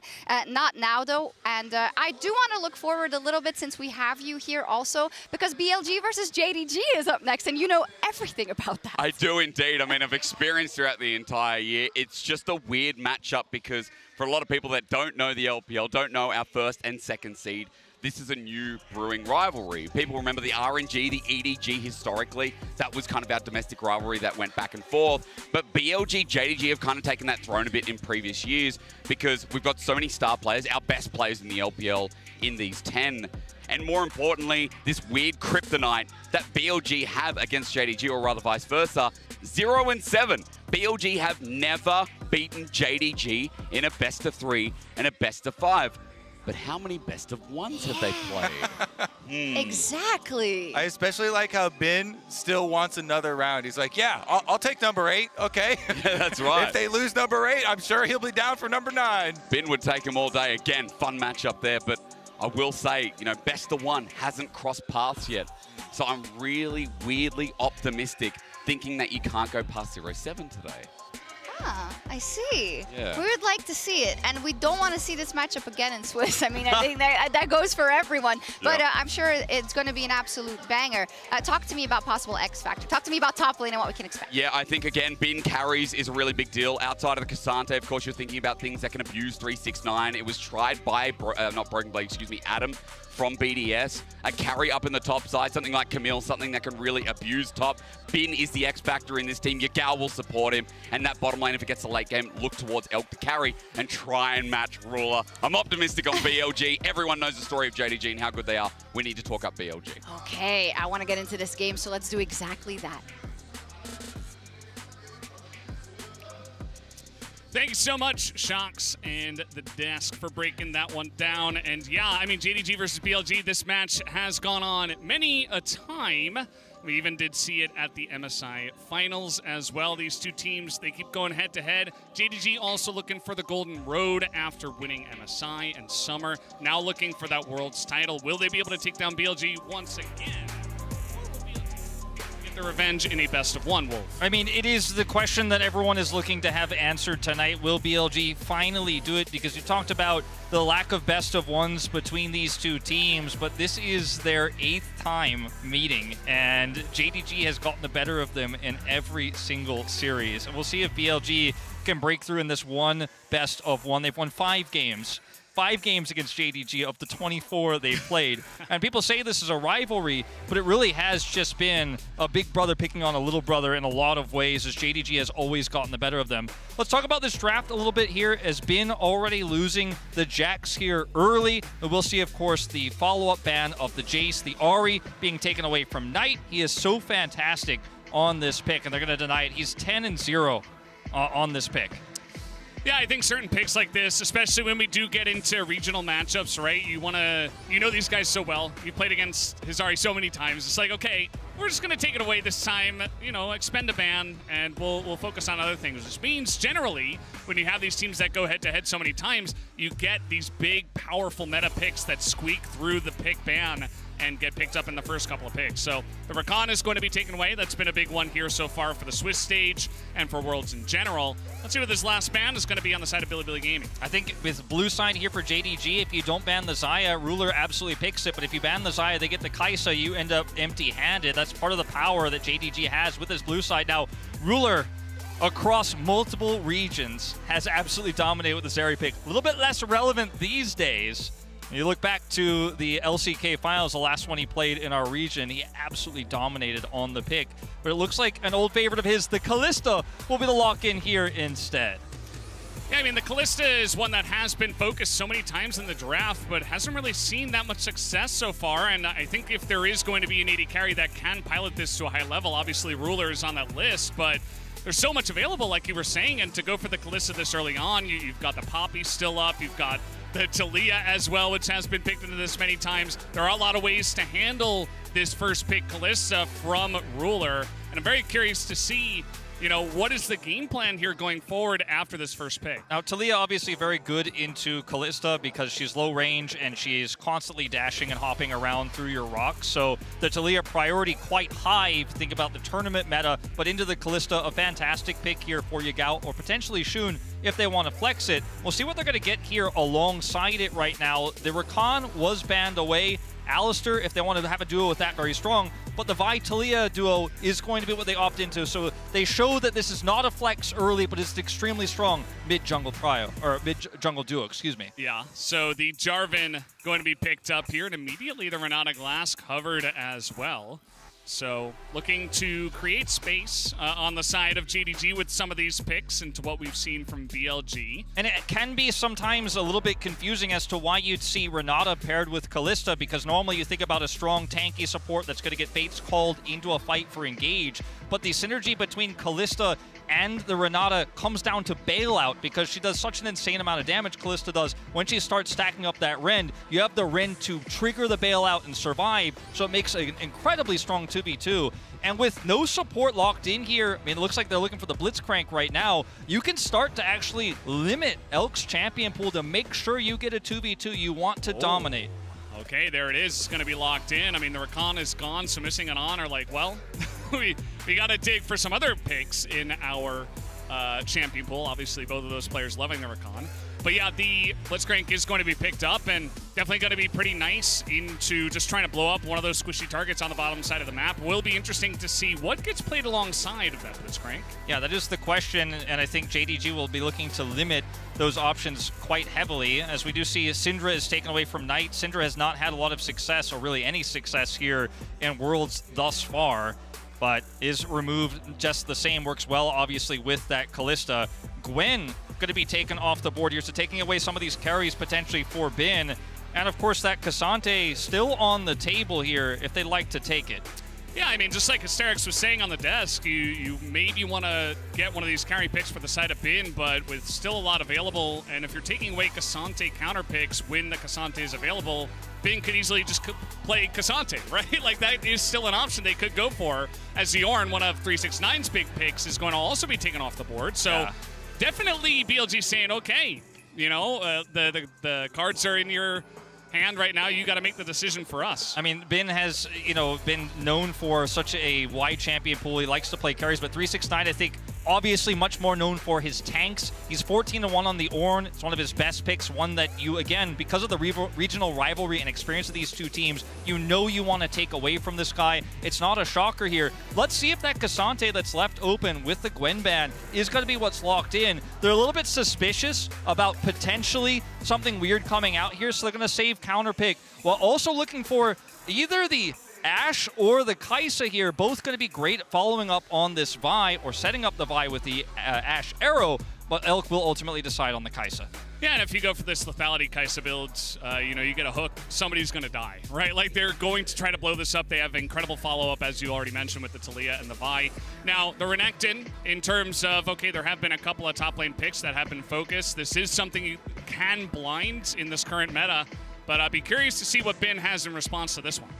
Yeah, and interestingly, the Azir is also available. Renekton and Azir always paired together as looking for a Kali potentially here, at least teasing it into that Taliyah. Kind of a tough one to pick up. Vex, an old favorite. He's going to lock it in here. And this is so much backline access here. If you can hit the Vex ultimate, you have follow-up with the Cataclysm, you have Kalista for great damage.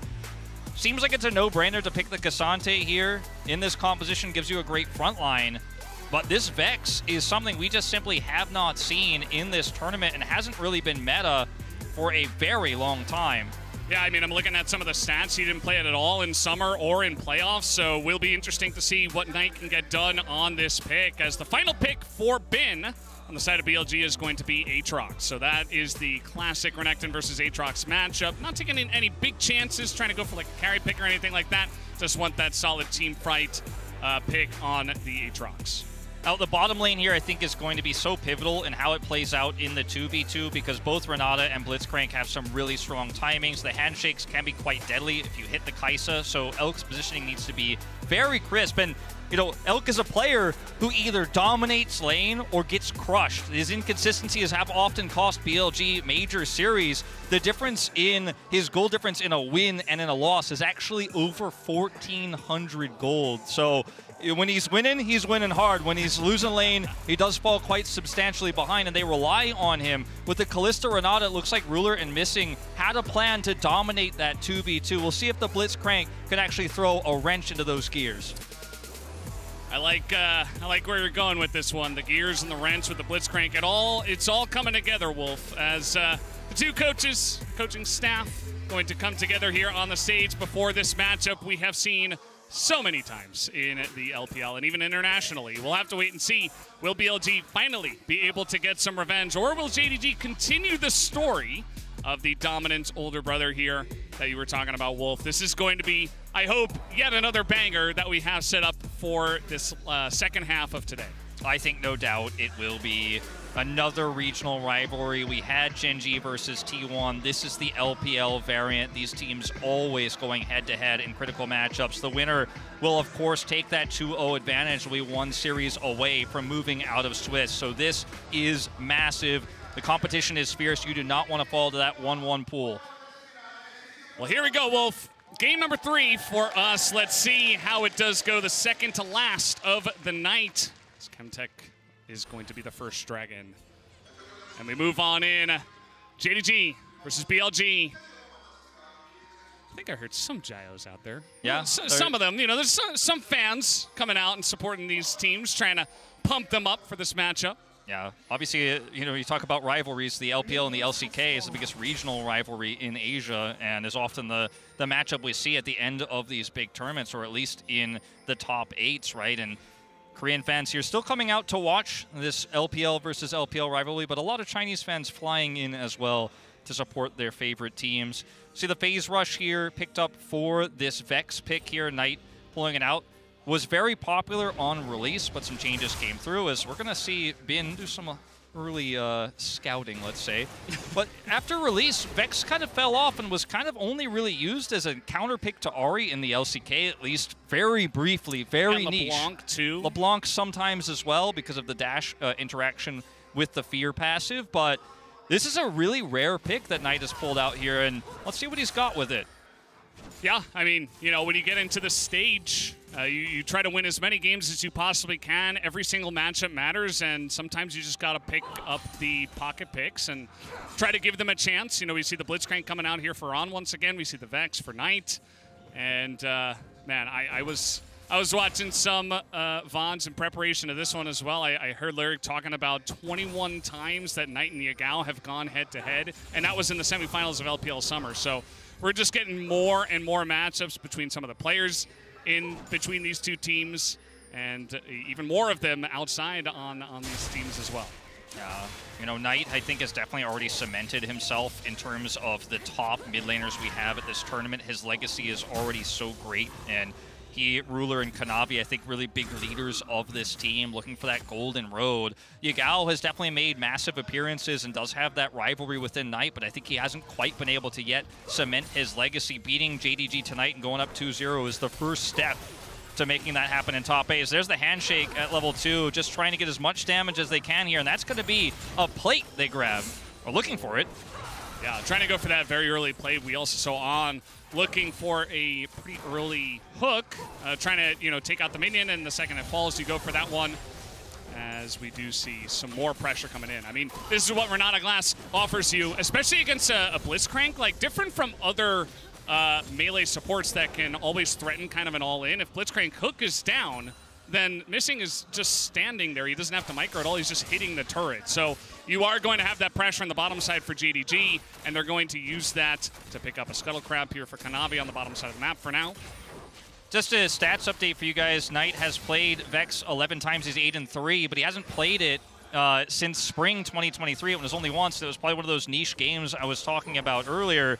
So we'll see. Again, just wanted to give you guys that additional bit of information as Kanavi wants to come over here and help shadow this bottom side push. They grab a plate, and this is the power of Kalista Renata in the early game Ruler. He knows that range of the Blitzcrank grab so incredibly well. Yeah. And again, the second that's down, you see that Elk is even looking for a back at this point in time. The pressure's going to be on regardless down on that bottom side. And, you know, we'll see if On can hit some critical hooks as the game comes along. It's not all about the lane. You know, you can fall a little bit behind, but then you look for a mid-game team fight, you get one hook onto Ruler or Knight or Missing, and maybe that's just, you know, the 5v4 set up for that fight. So we'll have to wait and see how much value this Blitzcrank is going to get over the course of this game. Yeah, denying any CS, denying Elk any farm is going to be so critical because his items are going to be cheaper than what you have traditionally as an AD carry. On looking for a potential fight here, but they think better of it as Shun was in the vicinity, but they're not going to actually look for that hook commitment, and Ruler just goes straight back to pushing the lane. All right, a little handshake here onto On. The pressure once again on as he's going to get that hook on, but there is just not enough damage follow-up here from the side of Elk, and immediately Ruler is going to punish that bottom lane and say, get the hell out of here. We own this one now. And without Shun being here, he's tracked, of course, by a little bit of vision there in the jungle. They know they can actually push this advantage, and it's without bailout value even. They didn't have to force super hard. They just know they could take these aggressive trades and then go and turn this into a dragon. With the prio that Knight has mid as well, this is just as easy as it gets here. And this is what Kalista early game lanes are supposed to look like. And when you have the Renata, it's just so difficult to actually trade anything back. Yeah, I'm really glad you mentioned that, Wolf, because Kalista has been kind of getting bullied a lot in some of these lanes we've seen, and obviously they've been a little bit different. You mentioned the Renata coming in, the Enchanter support here on the side of JDG, but you can see just how much power it can have. We even saw the Renata earlier on with Ashe Renata. That one was played by T1 on the first day of Swiss. Definitely can have so much power in the lane. I think JDG is going to try to use that lane power to push on into the mid game. And we got one early Drake that, you know, leads towards a potentially stronger soul here, but it will be Infernal second, so we'll see what JDG can turn this into if they can stack double Drakes here. But Kalista does get pushed in as we see Missing leaving the lane here. Ruler will catch this wave as we see a faster rotation up here. Elk and On potentially looking for something up here, but we're still a ways away from that Rift Herald, just trying to clear some vision. They finally get to breathe for a moment, have some prio bottom side.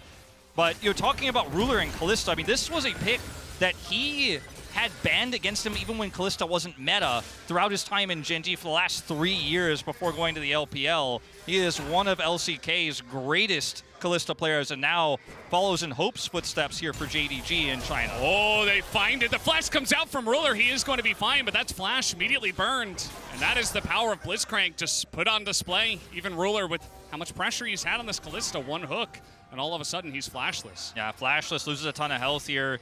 He's going to chug through that refillable to get back up. It's not going to be exactly what he wanted to have happen here. Now the wave kind of against him here, so some of that CS deficit that he had against Elk is now going to be shored up quite substantially. So you see a rotation down from Knight. He's got ult, of course, and can engage from a long way away, but will be spotted on this tri-brush ward, so I don't think we're going to see any further commitment. Nice respect there from Elk and On. They call out that Knight is missing. They have that ward there, and they're going to back off. So even though Ruler took a bunch of damage, he will regain prio. Yeah, need just a little bit of help. The lane was pushing away from them, so they get out of lane, they get a good wave seat, a little bit of a reset, and, you know, funnily enough, we got these two LPL teams going head-to-head. Not as much action as we have seen out of some of the other games so far, but I highly expect that to change. You know, you don't get a little bit sleepy just yet. These two teams are going to be butting heads in no time. That first Drake, as you mentioned, just immense lane control allowed JDG to just get that without BLG even challenging them. But once the Rift Herald starts spawning, once we get more objectives, BLG is going to be fighting over them. And now Shun, level 6. This is the Vi Spike looking to get onto Ruler, no doubt, without his flash. Both Yagao and Knight can roam globally, essentially. Oh, that was so close. That was so close. And now Shun is just going to face chicken at Knight. He was looking for more as a huge one comes out from Yagao, and they just combo on a Kanavi, who gets the bailout and will get the first blood here for the team. Elk goes in just to get one kill, but it's still big advantage JDG as this Vex is just popping off. Ruler going to pick up that kill, and On can't land the hook. JDG turn it out in a huge way in the bottom lane. So you have the Talia wall, you have the Vex ult, both of these champions semi-global in their ability to roam down, but the start off here, not so great for BLG. Ultimately, when they decide to go in, they just don't have the numbers to back it up, and bailout means you kind of always have an extra man in the fight as long as you can get that reset, and even if you can't, it's going to buy a ton of time here. So, of course, the Sentinel is going to come over here and spot Yagao out. They get the flea onto Shun, and even though he gets the flip back here, there is a bailout available. Kanavi flashes, lives just long enough, gets the reset, and now On. He's a binary champion, either hit hook or miss hook, and then Yagao gets trolled by his own wall here after he flashes the wall. Not his own wall, of course, the wall there. He got hand shook as well, just pulled off of that one. Ruler's super hyped. He's hand shook off the wall. The wall is blocking him from retreating. And this is now going to be a massive lead for the side of JDG. Yeah, Ruler very happy with his support, and for a good reason. I think that BLG had a huge chance, right? It's flashless Ruler. It's Blitzcrank. It's level 6 Vi. Speaking of Blitzcrank, okay, we get the combo in, but this is Kanavi. Remember that he was able to, you know, he does go down, but he picks up 3 assists, and he's in a pretty good spot in this game so far. So with only Talia at this point in time, you're not going to be able to burst him down just yet. Not to mention, of course, he has a great escape. He is Jarvan, so really difficult to actually keep him in position to do enough damage at this early state of the game, as you say. And JDG are going to turn that early lead into an even bigger one here, now taking Rift Herald. 20 seconds to go until this Dragon. They're trying to get a little bit of deep vision and look for a dive here, potentially, to turn this into, okay, you got Herald, we got Dragon. What Missing is able to skirt his way around here. Ruler playing very respectfully, and BLG not going to be able to secure a kill here before that Dragon spawns. On just hanging out here. They know he's in this bush. I mean, there's only one spot. He just walked over a ward, and this Blitzcrank, it looks like he is down for the count. That's another kill given over to Ruler. As now he's just sitting at 2-0-2. Knight's 2-0-1. They've got bounties on both of them. JDG are just stomping this early game. Yeah, and it was just really transparent what BLG were trying to do. You know, look for a dive there, and then they punish the Blitzcrank, looking to stop his back, but get the full handshake there, and that's a pick. Oh, 369 going in, looking to skirmish with Bin here on this Aatrox. Is going to be held back. The Infernal Chains, and Ben will just run away or fly away from that one as another Drake. So this is 2 Drakes early. And it's Hex Tech Soul, Valdez! Soul. 2 Drakes early, Rift Heralds, and both their carries are fed. JDG are off to the races. It doesn't get much worse than this, but I did see the Wombo combo to come back from 9,000 gold deficit in our previous game. So, you know, nothing is impossible, but a Fed Kalista this early on is problematic. And again, there's a ward here. So On is spotted, and Elk is just like, all right, we're not going to go for the dive, just go for the back. And then On doesn't realize that in this bush, he is absolutely exactly where JDG know where he is. They can turn it not only into a deny on the dive, but a kill. That turns into Dragon. They've got Herald. And it's 2,000 gold, the lead.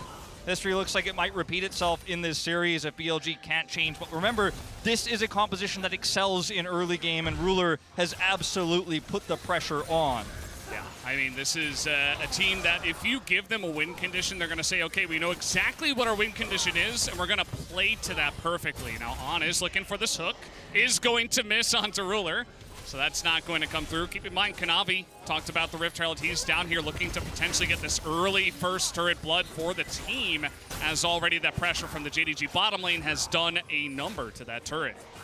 Yeah, looks like 369 going to pick up some additional Wolf gold here. As just gonna, I'll allow it. You can have it. Yeah.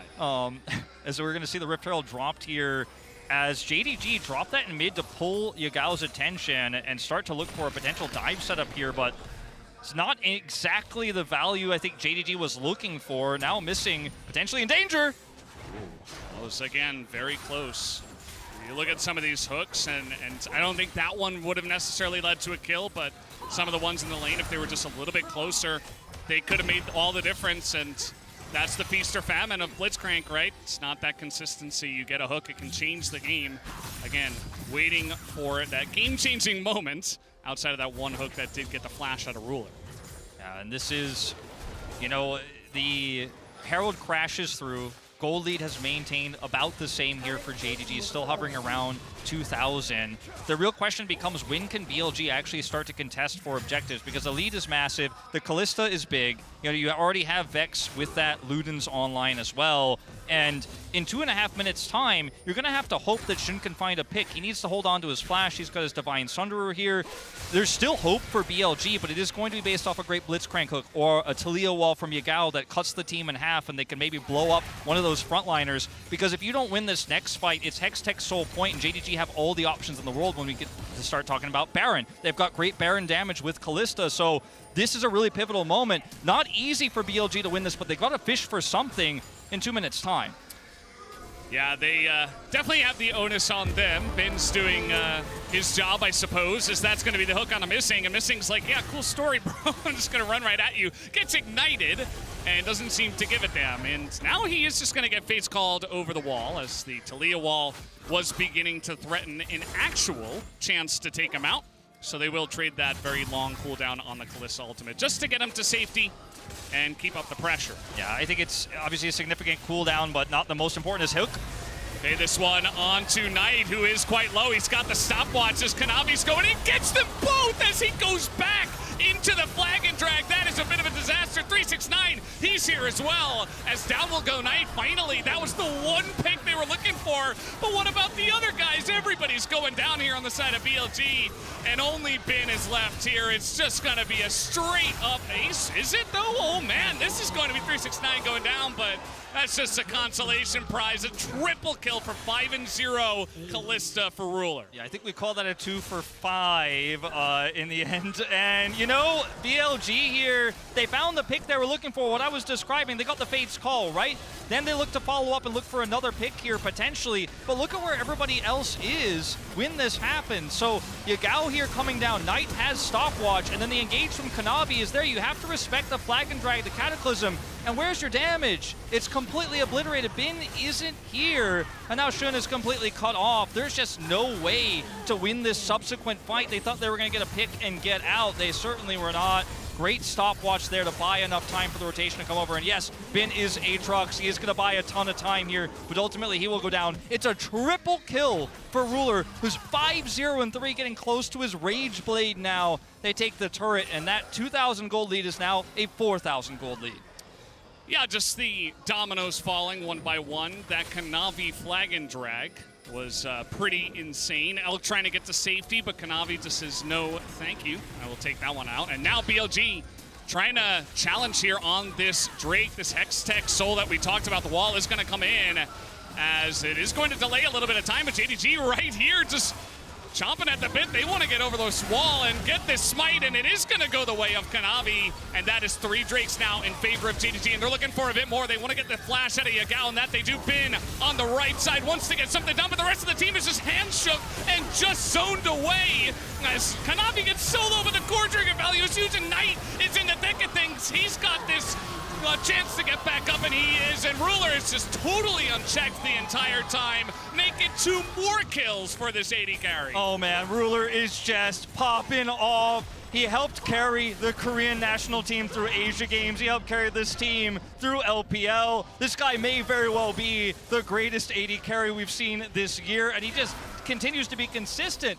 He is doing this against LPL's 2nd seed here. This is not just him dunking on a weaker team. He got the early advantages. He has been given a ton of resources here. And Kanavi just holds his ground here. Hits the smite, and then what do? Who can you pick? They have bailout. No matter who gets low, you have to kind of walk away, stagger this chance, look for the cross angle as Bin does here onto missing, but he backs away. And then when we see this Kanavi re-engage here, he gets taken out, but you know you have Knight with bailout here, and there's just way too much damage to Ruler. Ruler untouched, Ruler at 80 health. He is just ripping through every single health bar, and this game starts to feel pretty doomed for BLG. Yeah, the wallets are massive, and missing almost goes down there, but the fact that he doesn't, and then he gets bailout and a hostile takeover just to turn the fight and keep Ruler safe and up, and Knight to get the bailout and come back in the fight and just give more space to Ruler is just so key. Bin was so close to just assassinating him there on the right side. Could have been a very different fight,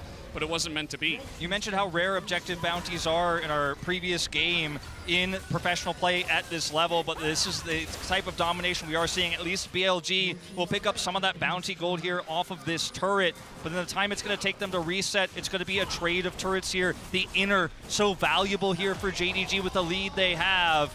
A hook potential for On, but he's not even going to pull the trigger, knowing that that's just not the champion you want to pick right now. 2 items, 7 kills. Yeah, keep in mind, this is 18.5 minutes in, right? Like, they are just taking Elders, or not Elders, not yet. We'll have to wait and see how long this game goes. On is looking for the hook, not going to hit that one. They're taking inners over and over. They're looking for more. They got the 2nd Rift Herald, and they want to get even more value. This is, again, very early on. They're on the precipice of taking down a Hextech Soul here in 2 minutes, but JDG just very methodical, going from turret to turret, and BLG is not really able to match the tempo. Yeah, I mean, even 369 able to sit freely in a side lane in the bottom side. He had teleport, so if there was a fight to break out, he could be there in an instant. There's no one to deny him, as they need Bin home to try to defend these pushes, or perhaps even more damage goes up.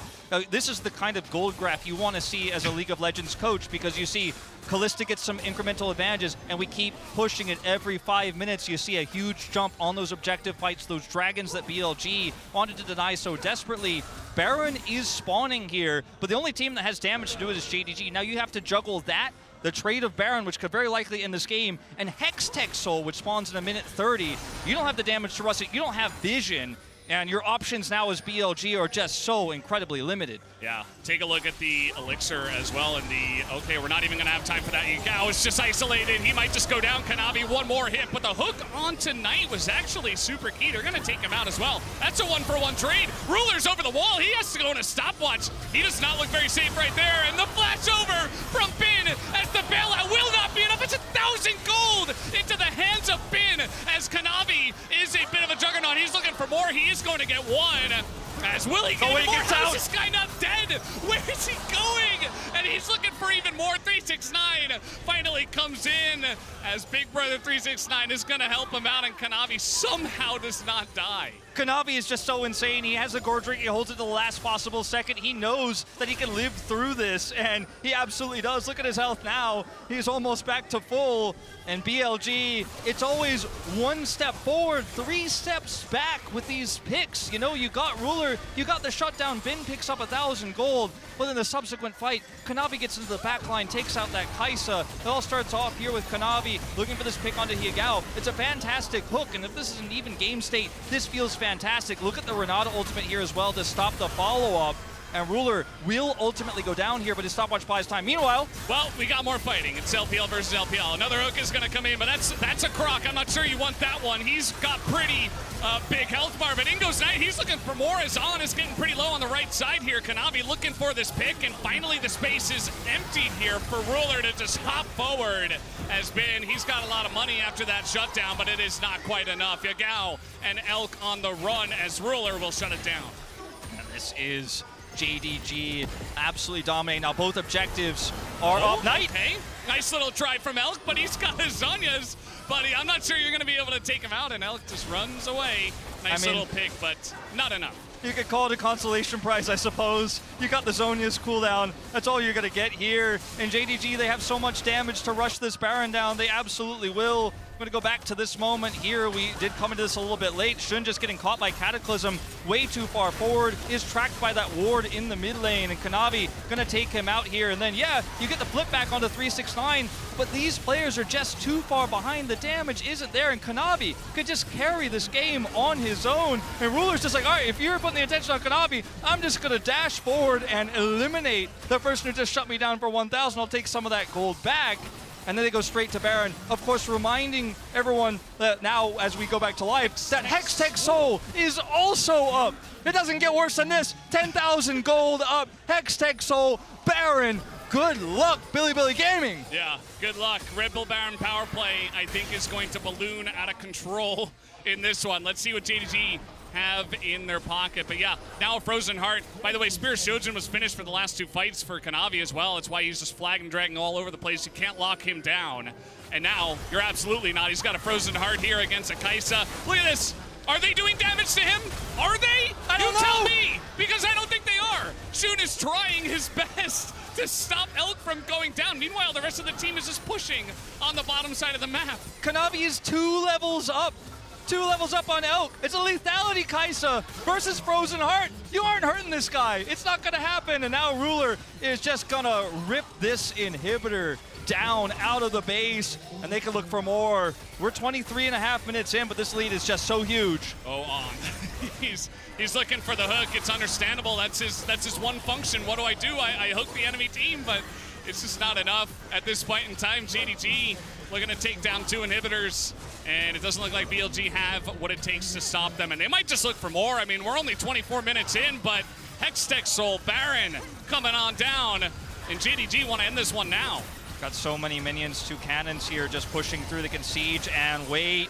Talia rocks down here. Once those fade, the engage opportunities are real here for JDG. BLG, it feels like just waiting for the inevitable. Here comes Kanavi. He's going on in, and again, I don't think anyone can really touch him except, I guess, Yagao at this point in time. But Yagao, he's just dominated on the top side, and yes, missing is going to go down, but JDG, they're just playing with their food. They don't even need to fight BLG at this point. Knight goes in, he's having a ball in this one, and JDG are going to take down the best one. Best of one against BLG. I guess it wasn't to be unexpected, Wolf. One more brick in the golden road, one more step forward. 2-0 for JDG, one of the massive favorites to win Worlds 2023, to be the only team who wins both of the splits in their region, MSI and Worlds. And one of the biggest blocks in the way, one of the biggest roadblocks for them is old rivals in BLG, but they've beaten them before, and that history is not going to change tonight. They will do it again. Yeah. And it has just been time after time after time. JDG has taken BLG out, and this game was not even close. Not very close. I think the hype around JDG is 100% deserved. These guys are incredible. BLG not able to stop them once again, as we had a 24-minute victory on this one. We get to see all the players really happy after this. Lots of fans coming down for this team, expecting big things out of this roster. I guess the only question is how much farther can they go? Ruler has dominated on this Kalista pick for so long, and he now gets to show on the international stage for a new region here. He's been to so many worlds. He's a world champion himself, but it wasn't just him. It was Kanavi who popped off that game. These 2 players really did work for Asia Games to secure that gold medal, and they might be getting another gold. I mean, how much more golden can the golden road get? We'll have to see. Well, It's one color, right? It's the Golden Road. We'll have to wait and see what they have left in store. That's going to be very interesting as they move into that 2-0 side of the Swiss bracket with guys, with teams like Gen G. It's going to be really cool to see what happens in the draw as well and who they do get matched up against. But guys, we're done for that third match. We do have a fourth one, and the final one of today, it will be D+ versus KT up next. Don't go anywhere.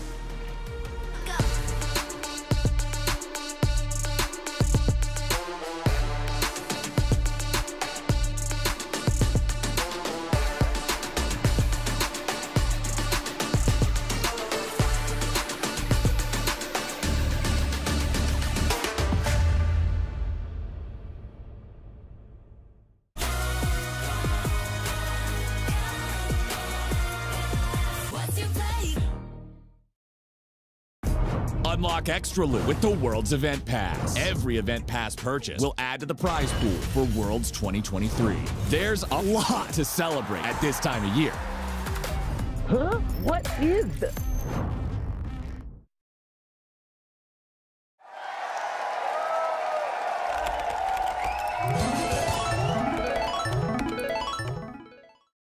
Bringing in a new roommate to save money, is that the plan? Say hi to Glenn from work. Yeah, I think I have a much better plan. We switched to my plan from Verizon. That is a good plan. Glenn? Get my plan starting at just $25 when you bring your own phones. Plus, save when you add perks like the Disney Bundle. It's your Verizon. Hey you, how's the world look from way up there? I miss you, but I'm getting scared. 'Cause you used to be glued to me so perfectly, filling all the in-betweens. Now there's nothing there. How am I supposed to be yours when I can't see your face? How am I supposed to not miss you with all of this space? 'Cause you say you need me there someday, but how am I supposed to be close to you now? The world's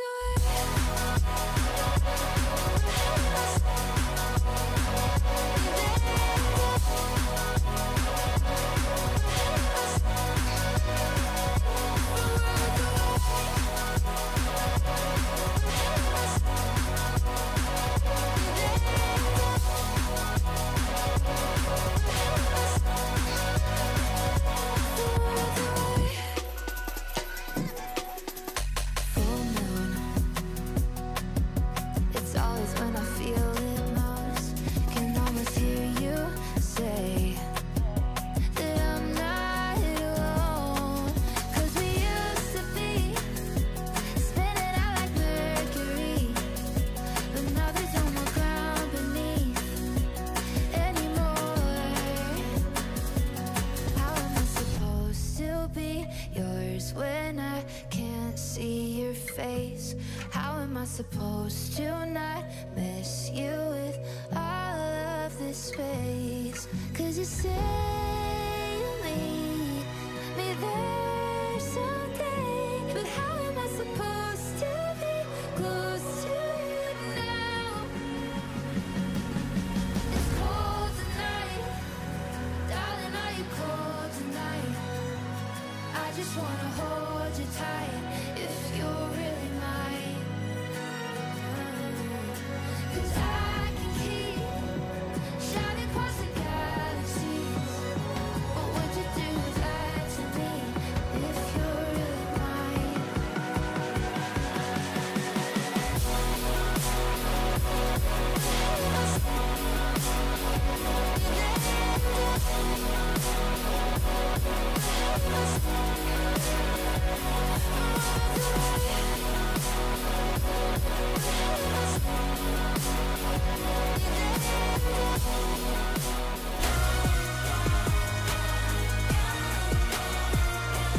What's your play?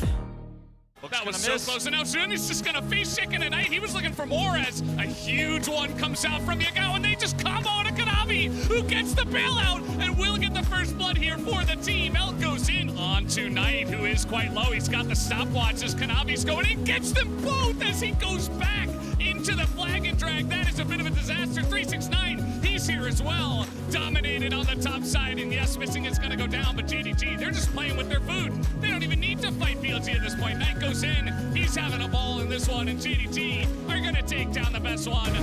Well, 7th time wasn't the charm. BLG couldn't find the answers against JDG. Yeah, the Golden Roaders are Golden Roading, but I mean, they had bulldozed over BLG before. So. Okay, take your guess on how many times it's going to take for them to actually get the win. I'm going with 13. A series win, right? Or a game. 13 times. 13. On the 13th matchup. Like 2 years from now, they're going to win. Well, no, we can get another best of 3 in this in the Swiss stage, and then we can get a best of 5.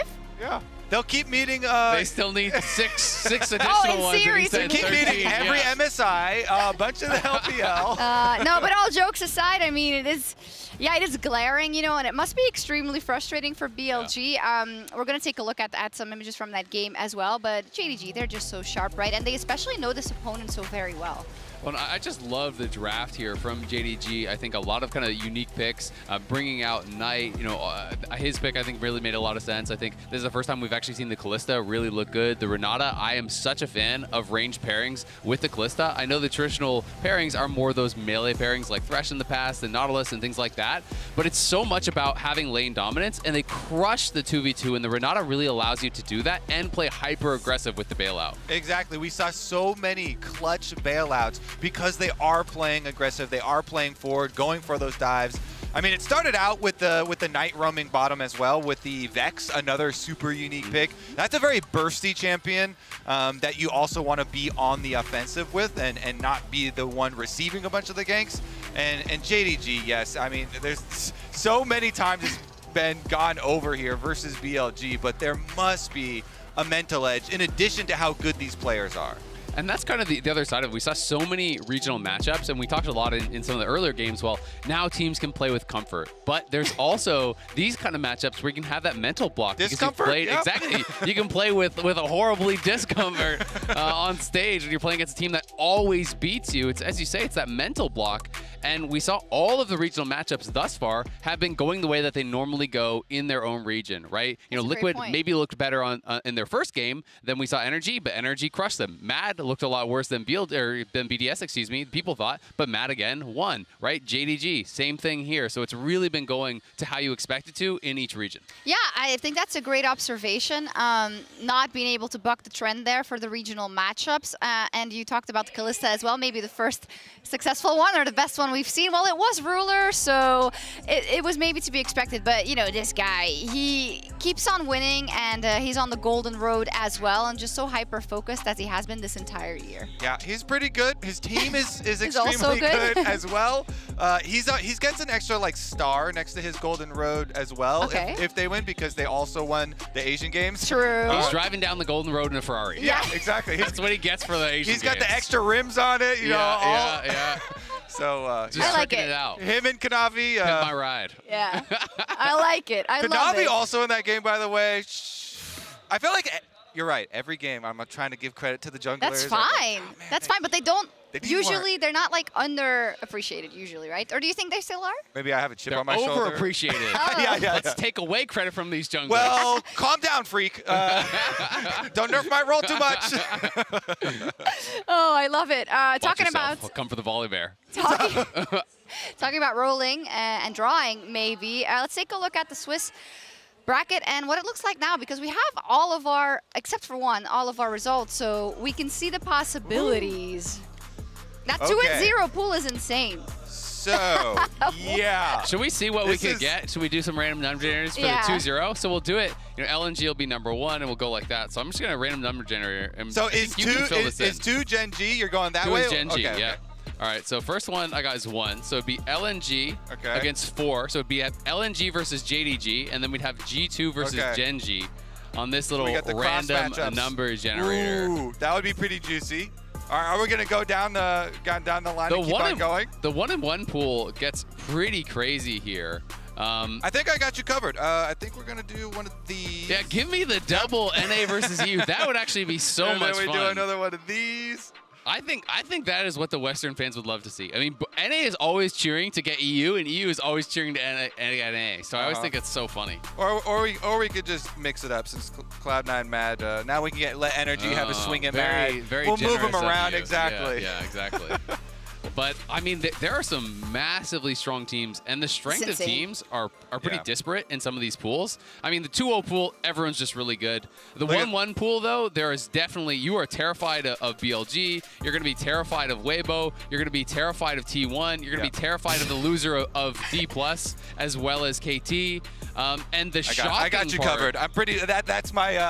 I think so, too. That's my bet. But that is going to be, well, KT would move up into the 1-1, and then DK would be in 0-2, which is just crazy for BDS and TL. Yeah, I mean, I don't want to be a doomer at all, but like even the 2-0 pool looks, you got that 2-0 if you're G2, right? And you're a very good performing team from the LEC, but you've got some impossible matchup, and then you drop down into even more impossible matchups where you got to beat everyone to win the thing, so. Yeah, I mean, it's hard. G2 has had some really close, really exciting games, but at the end of the day, they beat the 4th seed from LPL, the 4th seed from the LCK, so now the competition is just going to get that much harder for them. It's really them, and then the 3 tournament favorites that most people have had.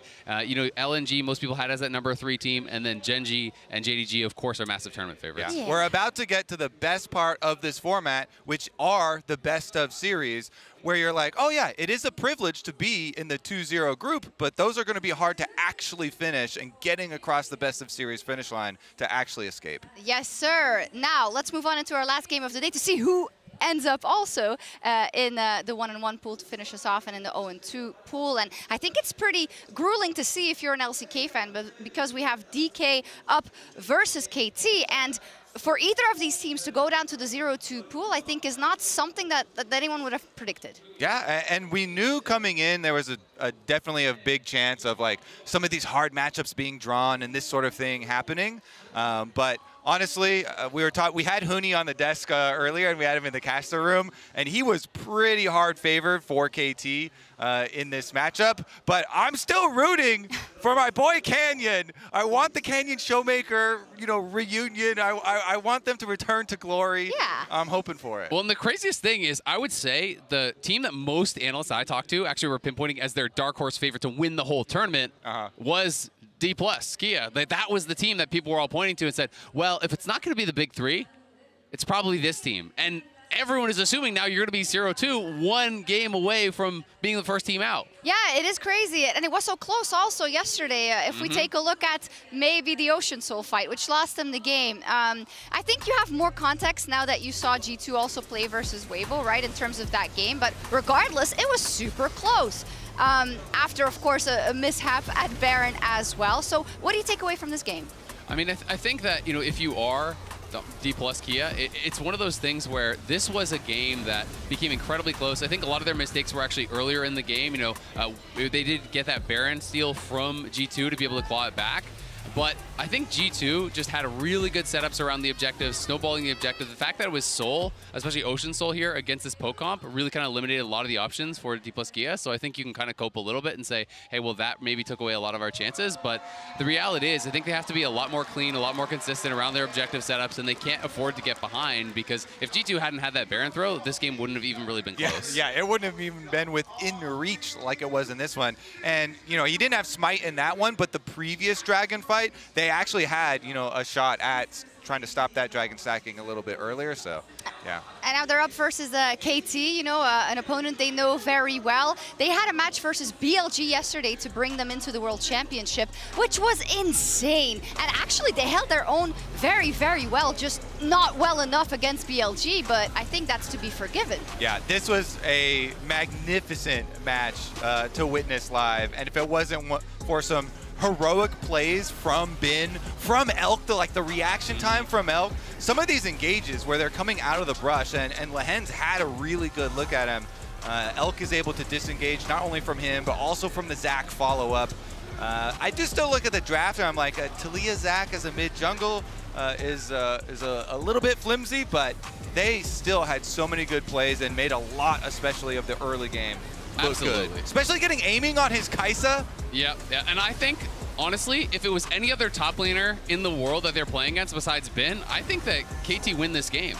I think that there's no one else here that could have played that that game the way that he did. He was such a difference maker on the K'Sante, finding so many Q3 flashes, getting picks on key members, including aiming in some of these fights and in some of these situations around mid lane that, you know, yes, they're going to be disappointed, and yes, there's going to be things to review. Maybe they want to change up things in the draft, but still, you have to feel like that would have got you across the finish line against almost everyone else in the event. It's true. We did go back to see and check the tape where exactly it went wrong for KT. Let's take a look. But I think more important than our rivalry, than the LPL versus LCK, I have to sit here and be impressed by KT because, again, it's been a while. You know, as you were saying, through playoffs, through what we've seen of KT, you know, coming through as 3rd seed, we're getting that regular season power, and that's what impresses me the most. That's what gets me excited for the rest of Worlds, and at least the rest of their run, regardless of win or loss. Did we get it? You notice how he naturally slipped it in? Yeah. He thinks he's so slick. LPL caster hyping up KT. Crazy. It's match fixing. Yeah. Oh my God, don't go that far. Building to the get excited. I was just checking, but we are getting into the draft, so I'm going to kick it over to our casters and hope we get an entertaining finisher for this day 2. Thank you so much, and Kobe and Azael. That was really, really good. And, you know, it was very natural from Asterix. I have to give him some credit. Like, if you're going to curse that well, you got to be good at it. So he's got that going for him. We'll have to wait and see if it affects KT tonight because they're going up against DK, who have been struggling. And what are you expecting from this one, Wolf? I mean, this is going to be a series where I think drafting matters so much. And I keep saying series because we don't do best of ones in our region, but it is a best of one series, okay, so to speak. And I mean, we've seen a lot of different priorities out of Korea. Once again, Canyon is going to be the target here. This is very common in the LCK because Canyon is the one who leads the charge. It's feast or famine with D plus Kia, whether Canyon gets early leads or not. He's lost the Lee Sin. He's lost the Poppy. And we'll see what comes next here, the final ban for KT. Meanwhile, banning Rumble against Keen, something we were surprised about yesterday because Keen's Rumble wasn't so great in LCK Summer. Perhaps in scrims he's improved it because that's 2 times in a row it's been taken away. Yeah, and you see this Kalista ban coming out. Deft, another one of those guys who were talking about Ruler in the past. You generally don't want to give the Kalista over to these guys, and aiming, you were looking at some stats actually, Wolf, and showing how aiming hasn't had the best run of it with the Kalista. They don't want to give that one over, but this does mean that the Azir is going to be first picked here for the side of DK. The Azir going over to Showmaker, denying it from BDD, one of his most iconic champions, and it is taken away. The Talia, his other, taken away in the banning phase, and we'll see a priority here on the Xayah, it looks like here for aiming over his Kai'Sa that he's much more famed for. A pick he utilized during the AP Kai'Sa era and of course during the Shiv era as well. And Lehens, his Alistar, so incredibly strong, even looking to hover it here over the Rakan. And because we've seen this utilized even by Kellen himself on the other side against Azir shuffles. Don't think that's necessarily why it's being picked up, but it has been utilized by T+, ironically enough, in that same scenario. They'll take it over the Rakan here. Let's see if Canyon's going to prioritize a jungle now with so much already taken away. Yeah, I think some co-streamers out there might be happy that Kellen's not going to have a chance to jump onto the Alistar once again. But to be honest, you know, that can happen. That kind of thing can happen. So I'm excited to see maybe Kellen can turn it around for this one and handle this Alistar maybe on the other side of the matchup. The Jax, very highly prioritized here for Kana, so they're going to get him onto that. Yeah, interesting to see the Jax with this much priority, even over Renekton here that has been in the LCK paired more commonly with the Azir. But when you see the Jarvan come through, it all makes sense. You've got a nice setup here in terms of combos. Engage is good, Peel is good. And BDD is going to go back to an older favorite of his, the Orianna. And the Orianna Syndra meta back in 2021. He opted into the Syndra most of the time. We'll be going for the Orianna, the more winning champion in this tournament this time around. So we do have things starting to kind of settle in terms of priority here. D+ can try to target Keen a little bit to protect this Jax priority, of course. And on the other side of things, 80 carries could be taken away from Deft. Deft loves to play prio picks, the Kalista, the Caitlyn, Draven. Any pick that gets him prio and allows him to push the lane Lucian has been in the past. Lucian, Nami. That's exactly Deft's MO. So I really like this angle here from KT Rolster. and we're going to have Cassante banned. I know a lot of you out there are very sad about that. There's no Cassante in this game, unfortunately. But yeah, that's pretty good. I think you want to take that one off the board in terms of like a blind pick you could get, and then maybe save the last pick for Cuz. He is a guy that can pick some of those wonky characters in the jungle. We saw the Zac already. Let's see what this next ban against Deft is going to be. At least that's what we're expecting.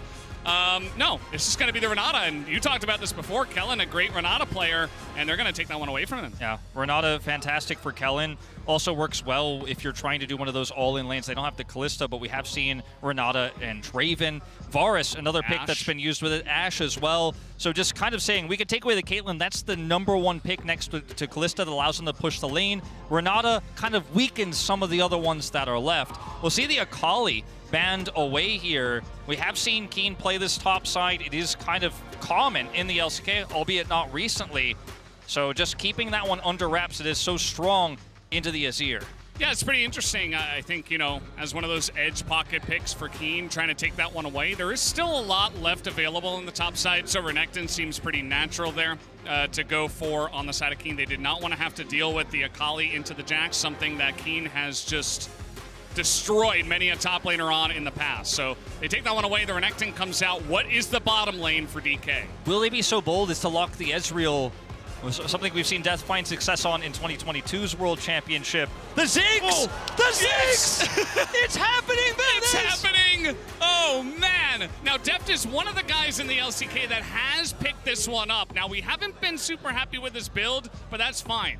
The champion itself is really strong. And you know what? I mean, it's a lot of magic damage. You're going to be relying on kind of the Jax and the Jarvan to toe up the AD damage, or rather just the attack damage. But the Ziggs coming out is just huge, and they're going to use that to try to shut down. It's so good into Xayah. Like, it is amazing so good into Xayah. And you know what else it pairs well with? Is Cataclysm from Jarvan. So you can set that up now. We will see the Sejuani to get locked in here for Cuz. This has been one of his best picks throughout 2023. We saw KT Rolster since 2018 in the LCK really struggle to return to form. It was 2022 at the end of the year where we saw a little bit of a spike. Wasn't enough to send them to Worlds. They were ultimately defeated by DRX, who did win the entire thing. But this has kind of been KT's biggest year in such a long time, and this Cuz Sejuani has been a huge part of this.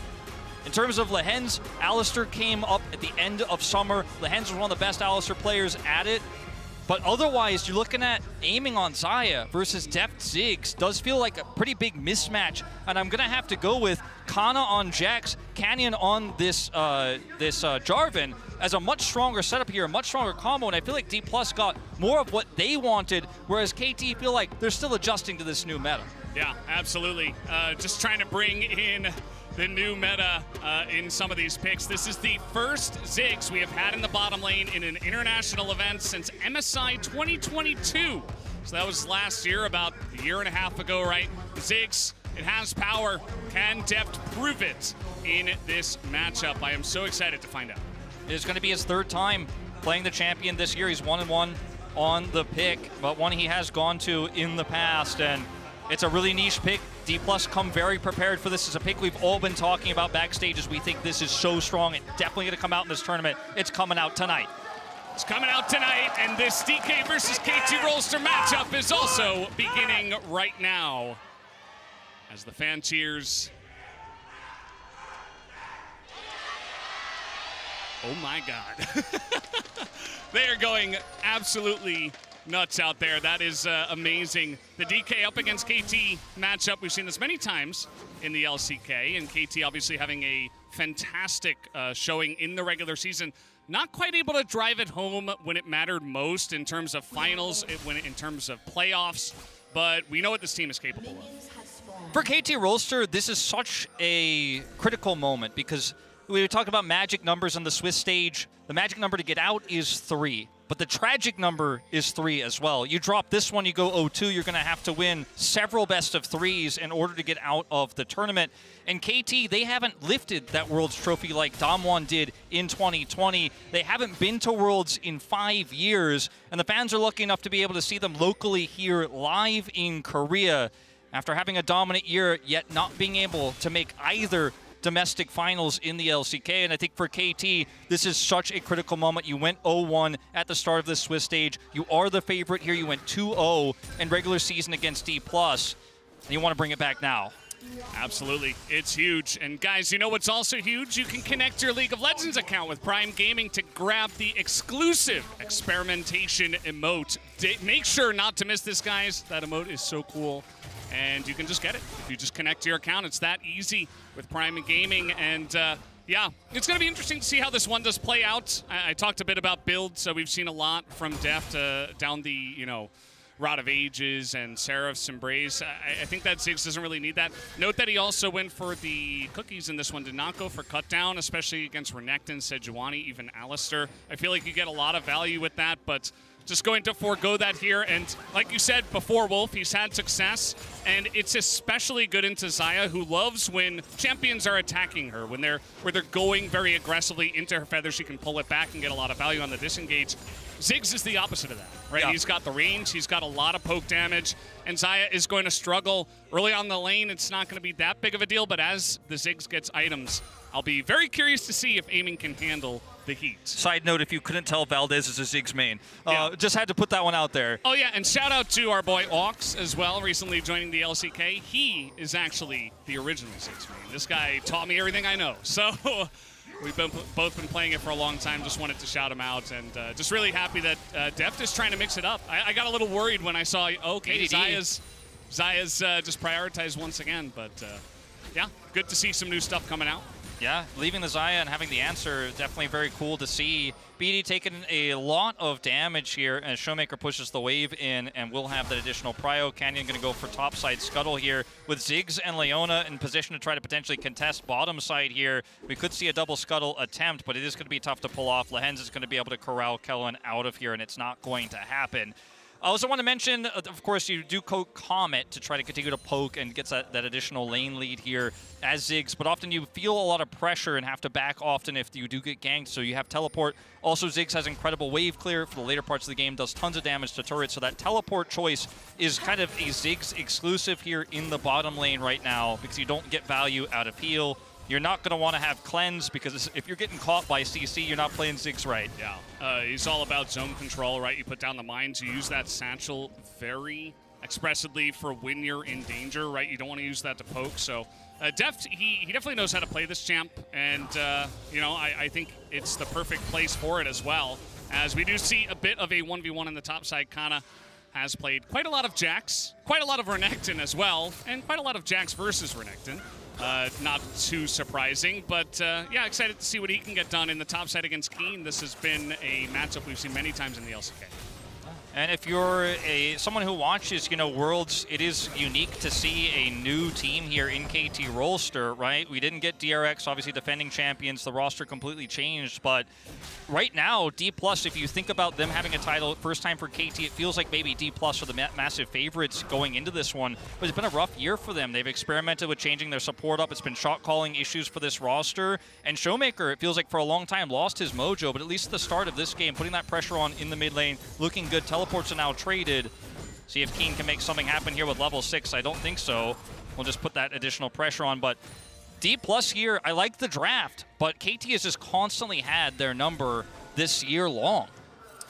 Yeah, absolutely. I like what you say about DK. It's so true. I mean, it feels like they have the tools, but maybe just not the connection to get it going. The shot calling issue has been there, and you know, that first matchup against G2, it did look like they were able to turn it around at the Baron, but it was just barely not enough as G2 just straight up outplayed them by the end of it. So willing to see if DK can kind of turn this one around in a really tough matchup in the draw that we did have, of course, which was pretty fun to watch. As yeah, I love that Showmaker also takes away the Azir. He's not like the most flashy Azir out of all of our Korean mids that we do have here from the LCK specifically. But to take it away, I mean, he knows what he's doing on that champ, so excited to see what he can get done. Yeah, it is certainly going to be very impactful in this game. Now, Cuz does not have level 6, so his ability to affect this top lane is pretty small at the moment. Dragon has spawned. mind you. And right now you do see Canyon hovering around the bottom side of the river here. We'll check vision. This is a very tense moment because neither team has really strong control over either top or bottom, so much so they can actually take these objectives, nor can they start them. And whoever starts it first will inherently be at somewhat of a disadvantage unless you can further that edge. So this is going to be a slow and passive early game here as Keen just continues to try to put the pressure onto Kana here top side, living away at that first plate. Yeah, no, he's going to be putting on the pressure as much as he possibly can. Deft on the Ziggs. Not really able to get too much pressure onto the turret plates just yet. And he has not used a single biscuit. Would be nice if he had cut down, but it's probably the last time I'll mention it.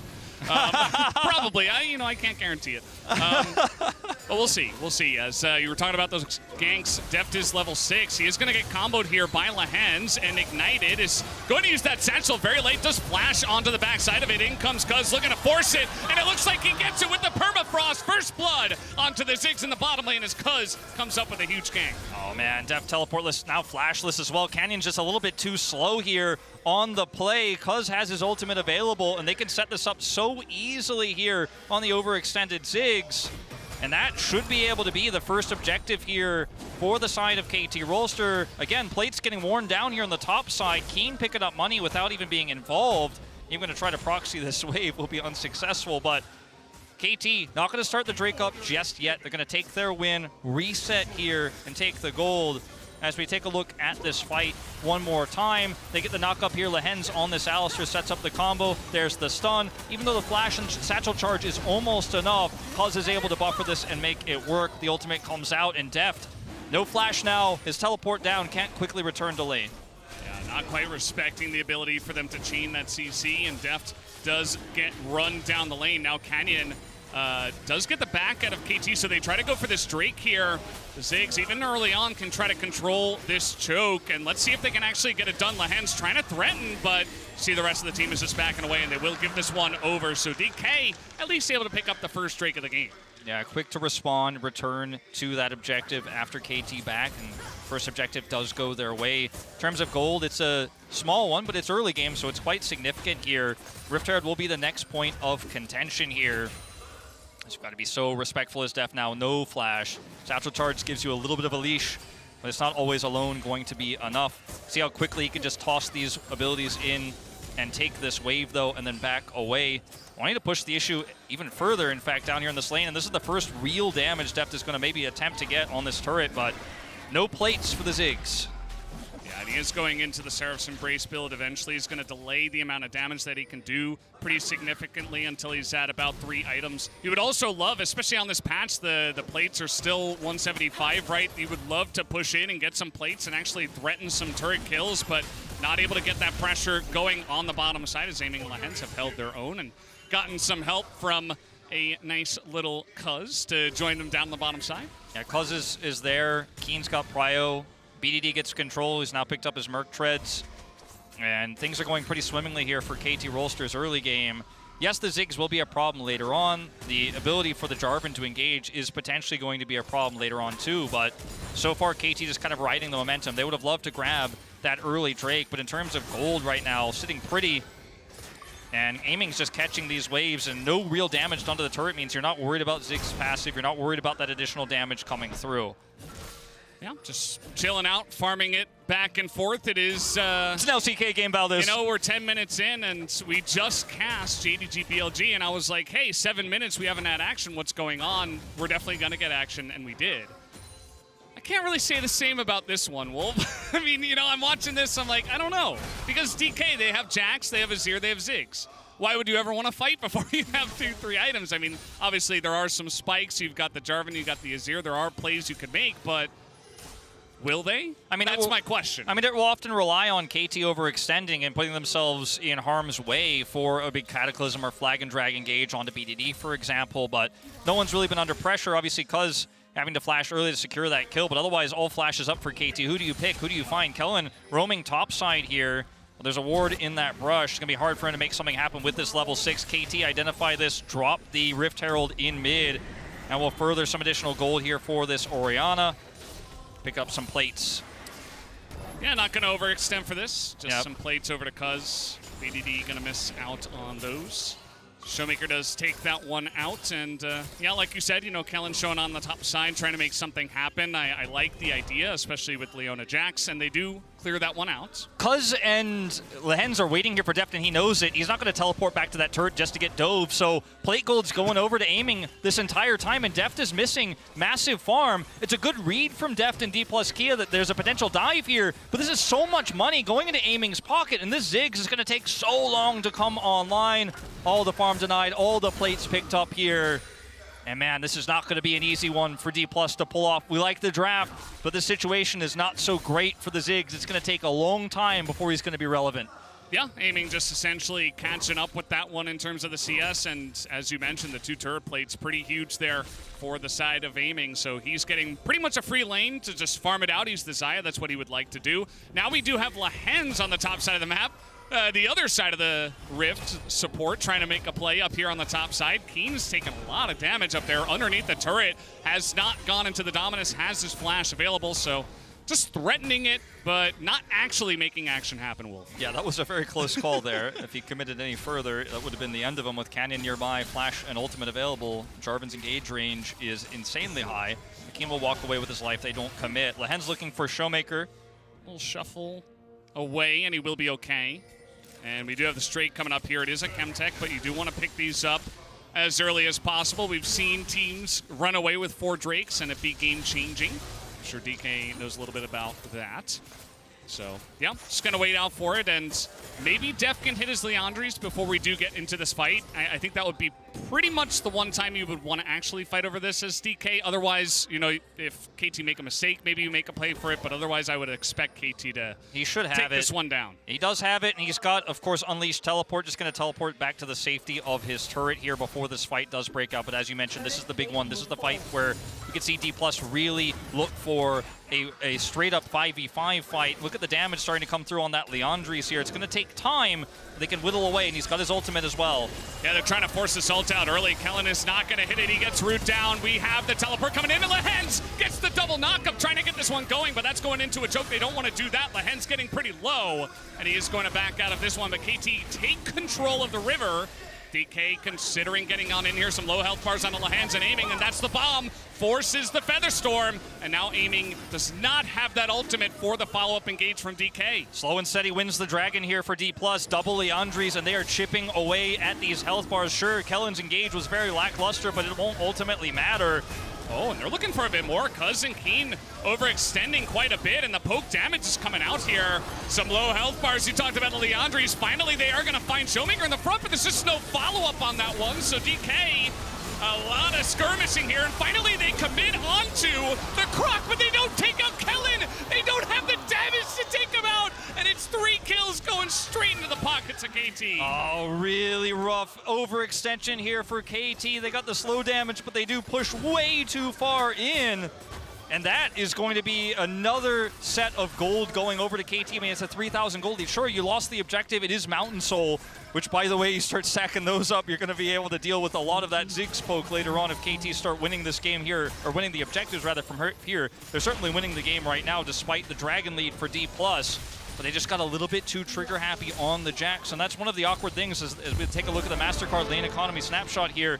Small lead for BDD, pretty large leads everywhere else. But I was going to say, one of the disjointed parts about this composition is you can use the Jax, you can use the Jarvan to engage, and you can set up bombs with it.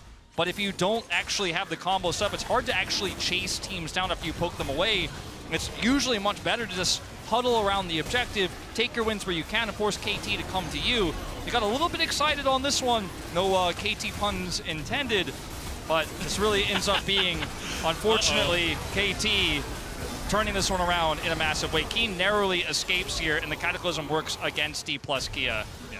So KT able to totally take over the game from here. Now let's see. I mean, they're trying to make a stake for this second Rift Herald, but Cuz is in the pit, or he's nearby. Keen and Kana going head-to-head down on the bottom side here. BDD not sure who to support, as Showmaker kind of in the same boat. Keen looking to turn onto Showmaker, but Keen is left all alone. They can't get over the wall. He's so far in there, and DK will take down the Croc in this one. And there you have it. So pretty interesting fight. I don't think that Keen necessarily had to go that deep, and Canyon also picked up the Rift Herald. Yeah, Canyon picks up the Rift Herald, so this is pretty huge for D+. I mean, it's going to be one step that they need, like one step in a series of many if they want to get back into this game. But look, they have 2 Drake lead. If they could turn this into some additional prio, perhaps with the Rift Herald, I mean, the timing of this doesn't work out too great for them. It's only 3 minutes, or nearly 3 minutes away from that 3rd Dragon for them. But if they can get Mountain Soul Point, buy a lot of time, they have a Jack side lane win condition where they can slow this game down, buy time for the Ziggs to come online. It's definitely not all doom and gloom, and that was a big mistake from KT that D+ are going to feel a little bit better about after this. Yeah, it gives them a foothold into making this one a little bit more even. You talked about comeback mechanics and the potential to just wombo combo your way back into a game from 9K down. We do know G2 were able to do that a little bit earlier on today.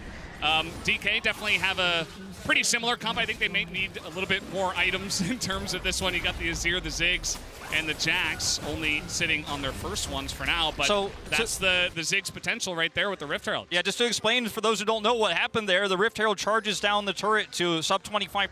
Ziggs can blow it up with his satchel instantly, so that's exactly what Deft is looking for. Uses his passive, uses his satchel. Now this fight here is going in the favor of D+. Keen thinks he can get into the backline to perhaps threaten Showmaker, but Kana is waiting, tracking him, knows he's likely to try to flank this, and of course Showmaker has self-peel. Keen does a ton of damage here, but it's not ultimately enough. Unfortunately, for the side of KT, and Keen's flank is a bust. They do end up giving over the Rift Herald, and with Ziggs' passive, that's more gold. That gold lead for KT here is still there, but you can see it's starting to shrink a little bit. Yeah, it's starting to level out just a little bit. Gold difference over time, powered by AWS, and I mean, this is probably going to slow down from here, to be quite honest. I don't think that we are going to see too much action with no Drake and no Rift Herald on the map, but who knows? I mean, let's see what they have in the tank. For now, we just have a little fight over this Rift Scuttler here, and Dev just farming away. He is going to be building towards that Seraph's Embrace, which eventually, he will be doing some big damage. Not going to go for the Shadow Flame just yet. We'll be curious to see the rest of his itemization. Yeah, that is going to be quite interesting to see. And obviously, the Nashor's Tooth for Showmaker is going to really improve his damage output for objective control. 40 seconds to go on this Mountain Drake. Doesn't look like he's going to have it just in time for this yet. Doesn't have teleport, just teleported back in. Would have been a huge spike for him, but nonetheless, D+ absolutely want to fight over this, and if they can control these choke points, they have a Leona, they have an Azir. It's hard for KT to get in here and engage. It's hard for Orianna to set up a ball, and they have the burn damage that they could just keep landing that poke, and that's exactly what Deft needs to do. Yeah, the burn damage is huge. I mean, double Leandri's against Renekton, Sejuani, Alistar is just really oppressive, and I think that as long as you can keep them at arm's length, DK will be happy to just continue to poke them down. Gotta hit it, though. Waiting in the bush. Kellen does get engaged on, but he's Leona. It's really difficult to die on that champion, as now KT moving in as a 5-man unit. Kellen just going to run away from this one. DK will give them the river and continue to try to poke them out. Ball placement here, fantastic for BDD. Now they have gained control of the choke point themselves. All the poke missing from depth there, and KT just kind of ride out the storm here. Double control wards there on that pixel brush. It's really difficult to actually aim that poke now, but it is landing. There's the poke. It's coming on in over the top, but you can see some shields helping them along the way. Although the damage has been done. Kana also on the flank here on the right side. He's looking for that perfect angle, and KT don't seem to have any idea this is coming in. Let's see if he can find the perfect timing to go for this engage. Where is he? Okay, there he is. They finally find him, and now he's not able to get much damage done at all. Flashes, hops over the wall, just trying to gain some space for the team as DK. They're looking to take down this dragon, and they should be able to get it. Lahen's not able to get in, and we will have a fight where nobody dies. A lot of the poke didn't land for Deft, but the threat of Kana kept KT really honest, and the fact that they had to stay back in that choke and wanted to avoid the Counter-Strike bought just enough time. They see him at the last possible second there, but he buys enough time for D+ to actually secure the dragon and get out. Now it's Soul Point here, despite the gold deficit. Again, that Mountain Soul is going to be so impactful in this game, especially for Jarvan and Leona in the front line with those additional shields they're going to get. So this is pretty massive for D+, and I think if Cuz's ultimate actually connects with Kana there, perhaps they at least get the Jax as a kill, but I think D+ would have been happy for the sacrifice to get the dragon. Not only do they get the dragon, but Kana escapes. Yeah, we have the win probability powered by AWS. You can see that it is still very even. Take note, though, that it did dip down to like 80% in favor of KT. but since then has tapered off pretty significantly. Yeah, you know, those dragons really do mean a lot, and it is going to be a question of, you know, will D+'s scaling on the Ziggs ultimately become relevant enough to actually overdo KT's lead right now? C is working towards that Void Staff. The tier completed now. And still no second item here for Showmaker. Once he gets that Nashor's Tooth, that is really going to up his ability to apply the Liandry's and do additional damage to the front line that KT is trying to use to close the gap. Because aiming on this eye, he's low range. We've been talking about it all game long. Getting out poked by Def, getting out poked by Showmaker. This is a problem. They need to keep them at arm's length. Yeah, absolutely. Ziggs one of the best Liandry's applier as well. Could even potentially go into like an Oblivion Orb if he wants to cut down on some of the healing that we do have on the side of KT. We'll have to wait and see because obviously he's great at applying that as well. KT right now just controlling the top river, just waiting to see if anyone will, you know, overstep their boundaries, because this is one of the ways that KT actually get and engage on their terms, right? We talk about this all the time, the vision control, and you can see that Lahans and Cuz looking for something. They try to get in onto Canyon, but going pretty deep for that one. Yeah, a little bit deep on that. Won't be able to commit any further. Cuz just going to back out here. This is a very tense game state because I don't want to say KT's comp is on a clock necessarily, but you've got a Jax who's going to be a big problem in the side lane that Keen won't necessarily be able to match as this game goes longer. You're dealing with double scaling AP threats with the Liandry's, and KT don't have any Drakes, so this game is just going to go longer basically by default. As Keen looking to get out of this one.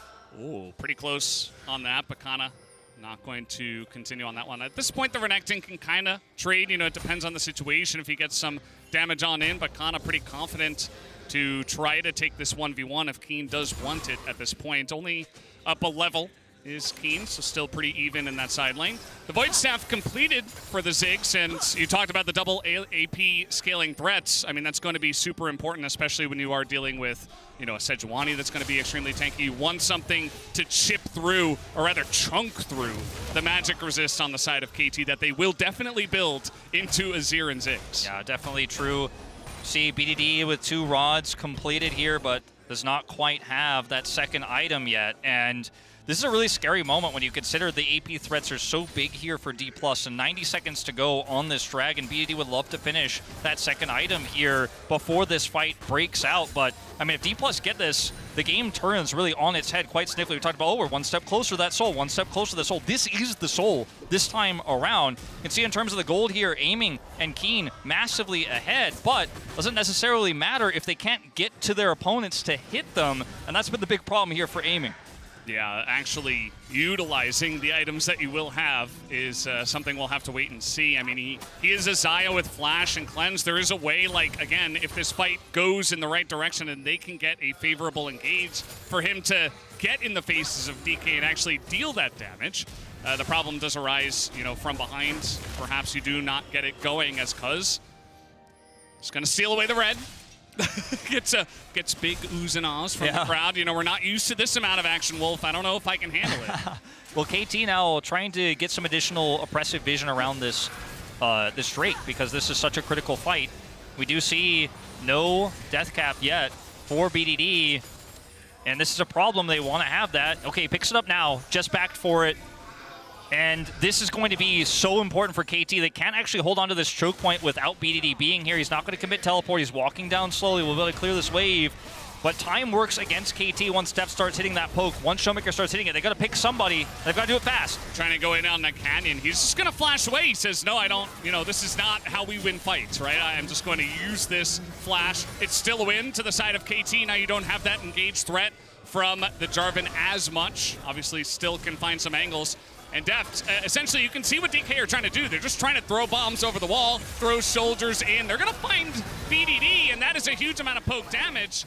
It's not going to be game-changing, though, BDD going to run around to his team. See if he wants to teleport back into this one. It's very awkward for him. He's super low. Looks like that's what he's going to do, but this buys so much time for D+ to now get on top of this Dragon here, looking for Kana on the flank. We'll get his counter-strike out here. Again, time working against KT. There's that teleport. And you can see the amount of poke that Deft is already putting out. BDD is back into the fight. They want to pull the trigger right now. They just got to go in. KT, you got to do something, and they're going to get the flash out of Showmaker, and that allows them to pick up this Mountain Drake. But in goes Kellen, just going to go down for free. Not much that DK can do to follow up on that. The satchel is nothing. There's a wall in the way, and a huge divide might help him out, but the permafrost is coming out, and I don't think Deft is going to get away from this one. No satchel, no hope as Canyon trying to get something done here. He's got Showmaker with a huge amount of damage, but this is 2v3, 2v4 even potentially, and they just stick around for way too long. Keen gonna take him out with the help of BDD as Keen is still in there, and this game is going wild now. I mean, KT denied the Dragon, but they're getting even more here. So many kills going over, and I think D+ really bungled this one because there were so many things that went right. You push the Orianna the fight, you force it to teleport back in, but they end up losing control of the pit itself. So much of Deft's poke doesn't actually land in the neutral fight, referring to, of course, the setup on the objective itself. And look at Showmaker here on the edge. He's forced to flash out, so that's how you know you should be able to kind of kite your way out of here. But then for some reason, Kellen goes back in, and that's disastrous. Now your Leon is gone. You've got no peel. He could have saved Deft here if he hadn't gone in, but he did. And then Permafrost just barely gets tapped. I mean, Deft so on the edge of escaping. Showmaker uses Emperor's Divide to try to save him. So many things go through. And then Canyon thinks he can turn this with Cataclysm to give Showmaker some additional procs here of that Leandri's and the Nashor's Tooth. But it's all gone awry. And it's up the play of Kellen there again. I mean, they were going to lose the Dragon, but you lost way more than you bargained for here as D+. And Kellen was one of the players, by the way, that we were most interested in. His performance in the World's qualifiers regionally in the LCK was part of the reason why we believed D+ was going to do better than fans expected, even as the 4th seed. It's why so many people are saying D+ might be back in this tournament. But so far, his performances haven't lived up to the standards of what we've seen from Kellen in the past.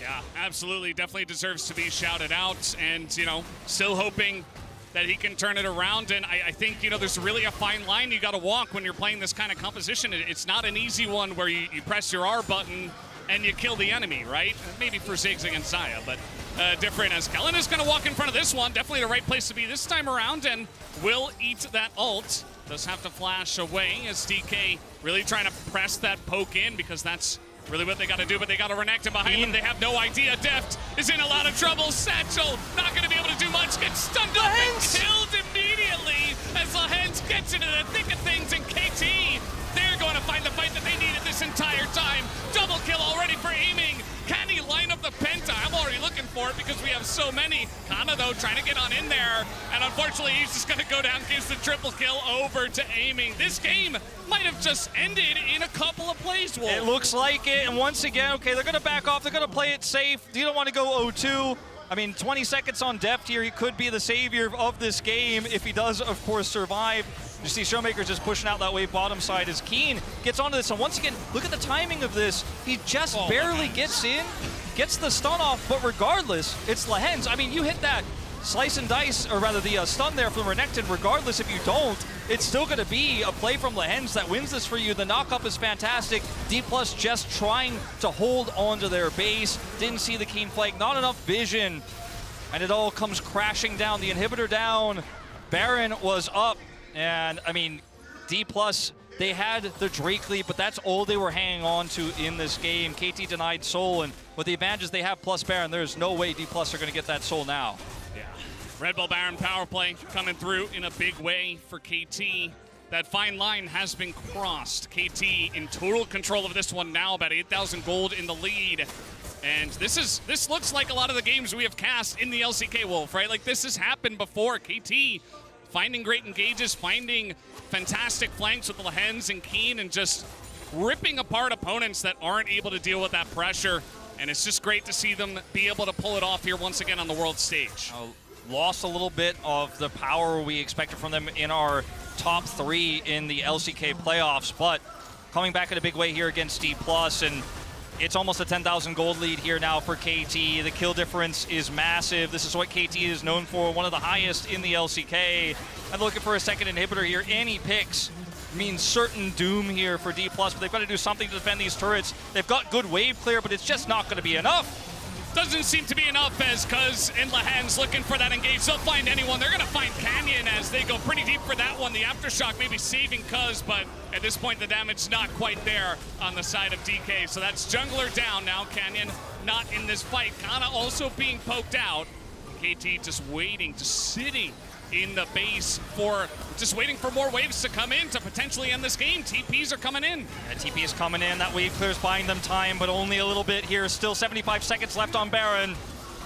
It doesn't really feel like that wave clear is theirs. Kallen just going to be taken out on the bottom side. Lahens finds another engage, and Cuz just trying to frontline here. The Baron buff just way too much for the Ziggs and Azir to handle, although, did they overstep? BDD gets pretty low. Lahens trying to give his life for him as in they go. Ghana just gets ripped to shreds. Saming is huge. 706. He's using that massive wallet right now to just shred through the entirety of DK's team. As Canyon, he's going to respawn, but you can't respawn your Nexus. Canyon, he's going to take the one kill. Does not matter. Aiming, and KT will rip through DK and take this game.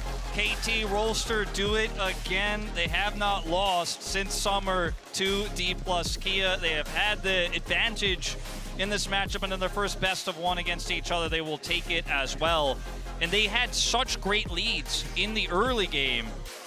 As yeah, you got to stand up, you got to fist pump. We do it in the middle of the, we do it in the LoL Park here. We're doing it in Korea now at the KBS Arena. But Valdez, I mean, it felt like there were certainly ways in which D+ could have won this game. The poke wasn't landing. They were overextending, and there was that one big fight they decided to take with Kana after getting the objective that really backfired. And I think that was the real backbreaking moment. Sure, it took a long time for the game to end after that, but it was just that much gold that went over to KT, which made it impossible to win subsequent fights.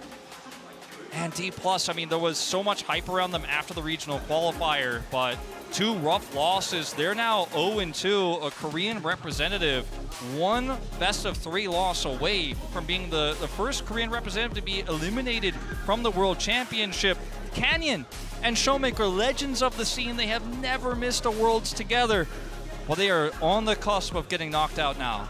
Yeah, for every winner, there is a team on the opposite side that loses the game, and you can see that Showmaker very frustrated.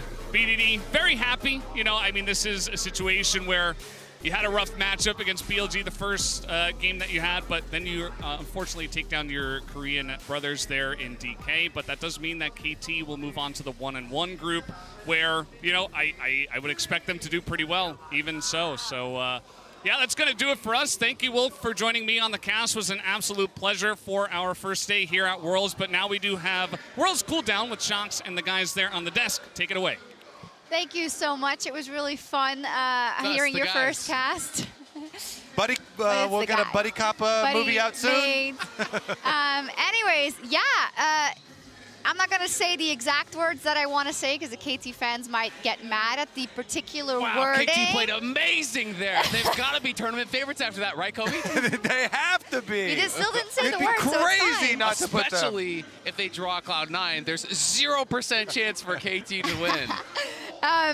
All jokes aside, they Or do look lose, very scary. Yeah, they do look really scary. I think if you kind of compound it with how they played yesterday and put it even to BLG, even though they didn't end up winning that game, and now here, how they are so sovereign in that early game. Yeah, I think they played it really well. They expanded the gold lead pretty massively. And against a composition that I think is pretty difficult to pilot theirs against, because the traditional answer to Xayah, which is really popular, is to outrange. So it's not only the Azir, but it's Def bringing out the Ziggs, is this composition that's going to be really tough to get in on. And if you're not perfect with your engages, with the way you're starting fights, you are going to get poked out, you're going to get peeled apart. But Cuz, Lahens, Keen were all really on point with how they were starting parts of the team. Yeah, really nicely done here from KT. They don't make, sick. Oh my goodness. Lahens getting the basically Malphite ultimate with this Alistar here. Right into them to be able to finish it off, but they don't give back any of these big bounties that we're mounting because it could have gotten a little bit tenuous here when Damwon are stacking dragons, KT are getting all the kills, but they are racking up bounties on all their carries' heads. They finished it out cleanly, though. No need to actually worry there. I have a bit of a conspiracy, though, if you want to put on your tinfoil hat. I'm always down. I honestly think with Deft over on D+, and Riot being so happy with that magnificent story that we had last time about them being the underdogs and making the whole run, now Deft actually has to go down to the 0-2 to make the full run of the gauntlet is destiny. It's the most possible BO3s. Yeah, they had to lose this so they could go into elimination BO3 after elimination BO3, and they can prove, you know, his saying of the unwavering willpower is the most important thing. Now we're just set up for another miracle run. You're cooking. Right where they wanted. Right where they wanted to be. I love it. Amazing. We are into cooldown, and we are going to be counting down to another draw Really? that we have. It's actually so hot in here. I know it's insane. warm. It is I get toasty. that a lot when you stand next to me. But we are, we do have we have a couple of things. It's been a long day. It's been a long 2 days. Come on, forgive us. We're going to be counting down towards that draw because we need to know our matchups for the following days. And as we do, let's recap a couple of things for today. We also have an interview in the bank we didn't show yet. It is a interview with Oscar Rin, the top laner for Fnatic after their very first win at Worlds with Lore in the Verizon post-game interview.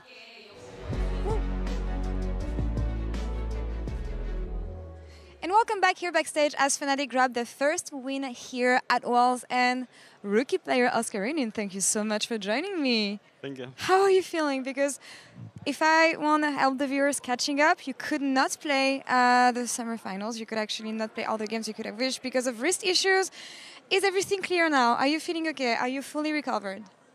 I'm not fully recovered, but I can play without issues. Everything's fine, so yeah. Okay. We'll touch on this a bit later, but the desk was just talking about this victory that was important, especially against GAM, calling it a moral, a confidence victory. Would you say this as well? And for sure this win was probably the most important one, because if you go 0-2, it's already a confidence blow for sure. Like, you will be a bit... Like, it's 8-5 disaster to go 0-2, because then you have to win 3 bot race in a row, and you can get any team, so it's a bit hard. But yeah, I'm going 1-1 it's nice, yeah. I mean, this is your first time at Worlds, but for everyone watching Fnatic playing at Worlds for a decade, nothing has ever been easy for the team. So I think we're following on the legacy of the team. But jokes aside, I know that you managed to join the team on bootcamp rather late. The rest of the players were here before you. How is it catching up? Tell me about training and getting ready for Worlds. I mean, my team was playing like solo queue and visiting Seoul and everything for a week, and I was just in Berlin chilling. Then I came a week after, and I didn't see Seoul or didn't explore anything. I was just playing solo queue because we insta started screaming. And at the start, like, I didn't play solo queue before a lot because of the injury. So I had to catch up a bit. And at the start, I was not playing super well. But I think, like last week, I'm playing pretty well. So I'm happy with that. Well, I hope that you and the rest of the team will stay here long enough for you to have the opportunity of discovering Seoul. But I know that for pro players, especially playing in Korea and solo queue, participating at Worlds in Korea is really important. Tell me what it means for you to be here today. I mean, to be here today, it's like kind of dream. I think it's every player's dream. I think everyone wants to win Worlds, play them. I think everyone is thinking on winning Worlds. I think it's the biggest thing you can play or do. So I think it's amazing to be here and to be able to play against the best. Could you believe that at the beginning of the year you were not even playing in the LEC? And now you're playing on the biggest stage ever? How do you reflect on your year, Oscar? I think I didn't really put a lot of thought about that. Like, I'm just going with the flow, just playing, and yeah, let's see what happens next. But for now, it's been really crazy this year. Yeah, I think I'm super happy that it's been this crazy. It really shows. And what will you be looking to prove here at Worlds as your first time participation?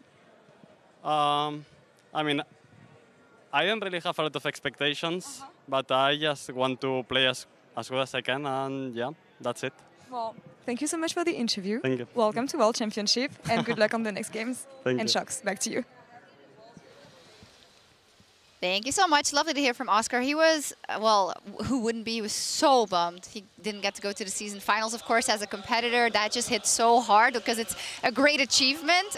So I'm happy that he gets his chance here at the World Championship. Absolutely, and it worked out that Wonder was able to sub in and do so well to help them get here. You know, everything kind of did. It worked out. All work out, yeah. Yes. Will it work out in the draw for everyone involved, or in my case, for the EU teams? Let's see. Depends on your opinion of what working out is. Exactly. Let's take a look at the Swiss bracket. Do you want to roll us through some possibilities, because the draw will be coming up pretty soon. We'll be drawing all the opponents for tomorrow's games to start, which is the qualifying games. Yeah, tomorrow will be those 2-0 games. I am personally really looking at the 1-1 pool though, and praying for the double NA versus EU. I think that would be such fun matches if we do get, you know, Energy Mad, C9 Fnatic, this type of thing would be really, really exciting. We could even get triple, because we could have TL versus BDS in the 0-2. I hope we're not denied all of them. I hope we'll at least get some. But to me, that's what I'm really hoping for, because I think that would be the most even matches, and as a Western fan, the most exciting. If that happened, then I would definitely prefer that we mix the other teams. So you're saying if we get 2 NA-EU matches, then I would definitely not want any more region kill. I've had enough of the region kill, so I would like to mix up the LPL, LCK You're gonna teams make for the other BLG ones. play KT again? You're sick. Fine, you can do it the other way, but as long as it's not region kill.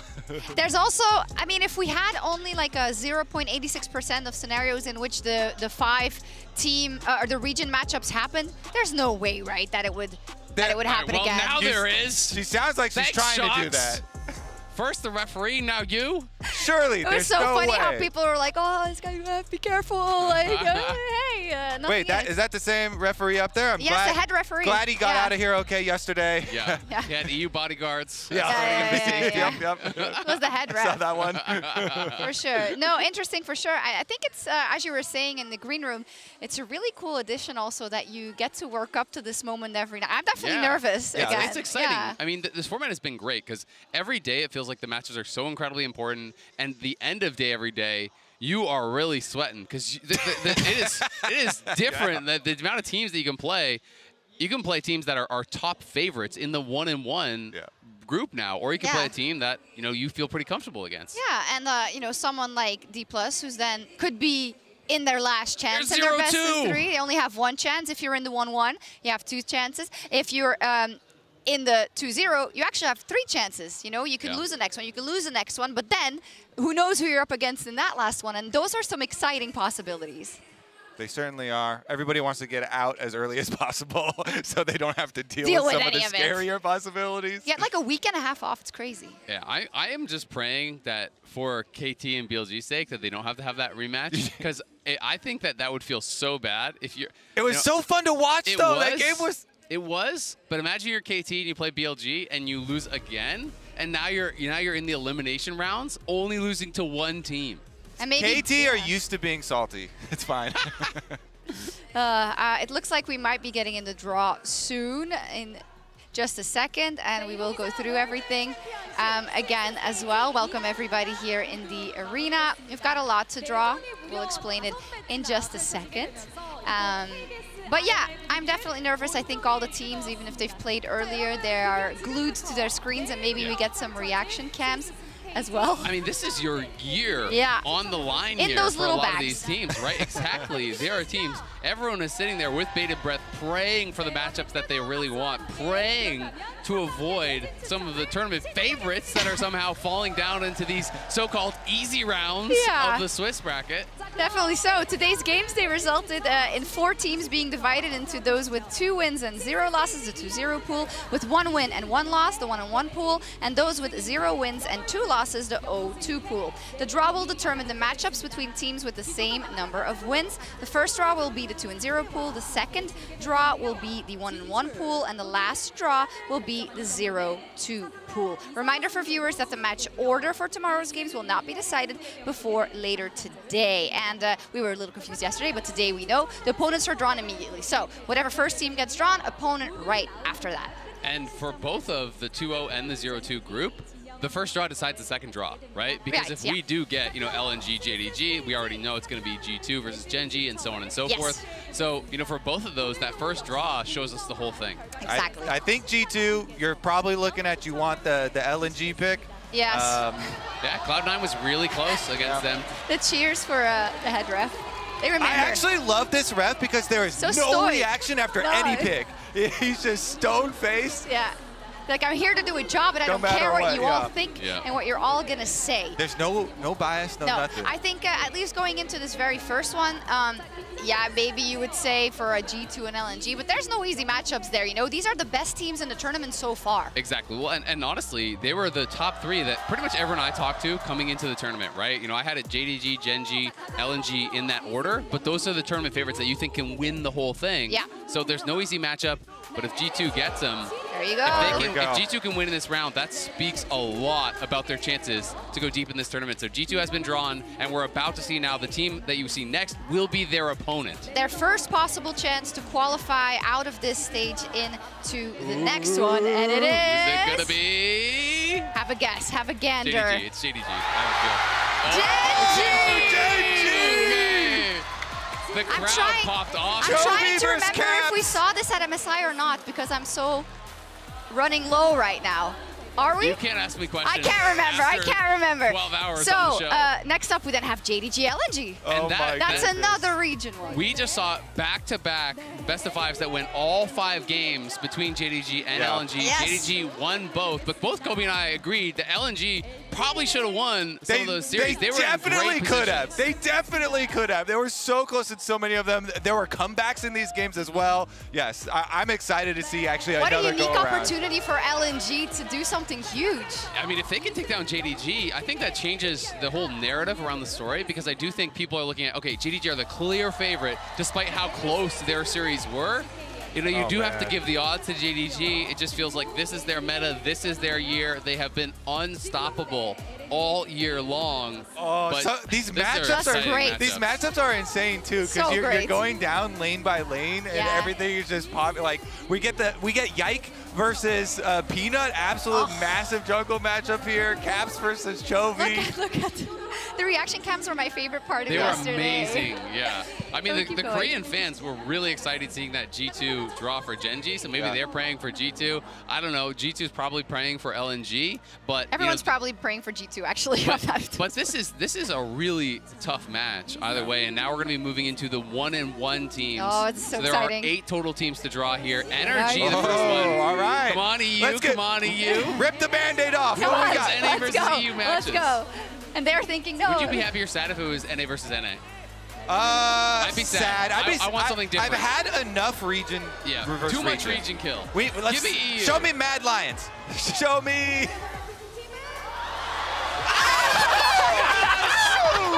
Called it. Boom. High fives on Let's this. Go. No, but they're seeing their future, right? They're thinking. Yeah, we want those teams. Yes. We want them. Also, I literally made a handshake deal with Vedius earlier today. We have footage of it on camera. It's true. But we promised Maybe for we this. can get it later. The Korean fans and the Chinese fans, they don't want BLG versus KT No, again. they That's don't. such a hard matchup. I do. T1, here we go. Okay. Now everyone's kind of quaking. You know, everyone's like, nope, I'll pass on that one. Yeah, for sure. Give me a... Look at this. Oh, look at the prayers. My man is unfazed. Yeah, he's not even breaking a sweat. I love it. Totally fine. He's like, yes, I'm getting the job done, and it is C9. This is such a classic matchup. C9 always seems to run into T1, but at Worlds, T1 never loses The to KBS NA. Arena is really happy. I'm just saying. Berserker used to study with T1 on the Academy team. What a historical Worlds matchup. It is. It is. But really tough now for Cloud9. They're going to be so sad because Cloud9 narrowly, you know, missed out on But Team beating. Liquid narrowly almost won versus T1. So yeah, it's possible. Anyway, it's possible. next up, Weibo. We got Weibo. Weibo has been looking good. They almost took down G2 and they crushed the first game. I don't want BLG here. I don't want to. Okay, nice. That's a banger matchup. Wait, but does that mean we get BLG? Yeah, BLG is left. BLG and is Fnatic. That's it. That's it. Yep. Oh, that's suboptimal. Well, we got T1, so it's not looking that much easier. Honestly, we got each other, and then we each got the hard one. Yeah, it's fair. Fair is fair. We got an easy one, each other, and a hard one, someone other than Next each other. up. BLG. But it's a big jump up for Fnatic. I mean, BLG versus Fnatic. Fnatic had a pretty one-sided loss in their first game. They did handle business against GAM today, but it's a big jump up in terms of level of competition. Wow. So they're going to have to really rise to the occasion. Especially for Oscar. I mean, he's had such a year, but being able to get here and then now going versus Bin, that is going straight to the top. Can I say, for the best of threes in this, we get a little bit of everything. We get an EU versus NA. We get a historical T1 C9. We get a cross-regional in the LPL Why are you versus so excited? LCK Stop as that. well. That's Cloud9. That's a hard team. Get less excited. No, I really love the draw out of the one-on-one pools. Yeah. I think it's nice. I think there's something there for everyone. Of course, every respective There's fan some will wins be... and some losses. Exactly. There's something there for everyone. Yes. Now, also... 50-50 chance. You can win or you can lose every matchup. Super important draw now. Also, this will be played in 3 days. Yeah. It will be This the is your last tournament chance. life. Your tournament life. And Who will you play? This is also episode 1 of season 2 of Def's Possibly. crazy the story. Last dance. Yeah. Part 2, the redemption, the final season. Learning the tango. Yeah, it's going to full attack on Titan. Let's Now, everyone is praying that it is not them now. You know, TL is down there, BDS is down there, and GAM is down there. You do not want to be the next team drawn. You are praying that it's not you right now. Come on, Kobe, not TL, not TL, not TL. Oh, we get GAM. Okay. All is fair. Europe got GAM once. Now we get GAM. Yeah, I'm ready for the threads when that does not work out for you. This has happened to us a lot of times. This is I'm a kidding. full narrative Oh my God. matchup here. What's stronger, Adam and the Gods synergy there, or is it Gods. Deft Part 2? Wow, that's amazing. Make the underdog run. Team Liquid. Well, I mean, here's the thing. TL could definitely lose to GAM. I mean, GAM was in a pretty good spot against a Fnatic earlier today. But the reality is, if you lose to them, you deserve to be out, right? That's just the reality of it at the end of the day. BDS, a really rough draw for them. But DK, they are going to be, I think, pretty down on themselves. And if there's a team, I think, to just kind of go crazy, play their own game, play their own style, I think it's BDS. I would also say, though, if there's a player on your team that can keep the morale high even when you're losing, it's gonna be Deft for sure. Like, I feel like that should be like they should be able to keep it. I'm buying stocks in the lower, well, the 0-2 to possible redemption into the bracket stage. I could see DK? a road. For which one? D+? For D+, yeah. And I think for BDS also, like, they were in a situation where they went through the World's Qualifying Series, through the planes, the reverse sweep, and they've always been dealt a more difficult hand as they went forward. So, you know, it's kind of to be expected, and they were always going to be up against a mountain. And, you know, take a crack at it. I won't count you out before you start. Yeah, absolutely. I mean, no one should. I think, you know, Adam in particular has impressed so many people, has made so many fans here. You know, you want to see them play their style, play confident. I think that's what we really want from all these teams in the elimination series, is that you're down 0-2, you got to give it your best. Don't leave anything on the table. And remember, it is a best of 3,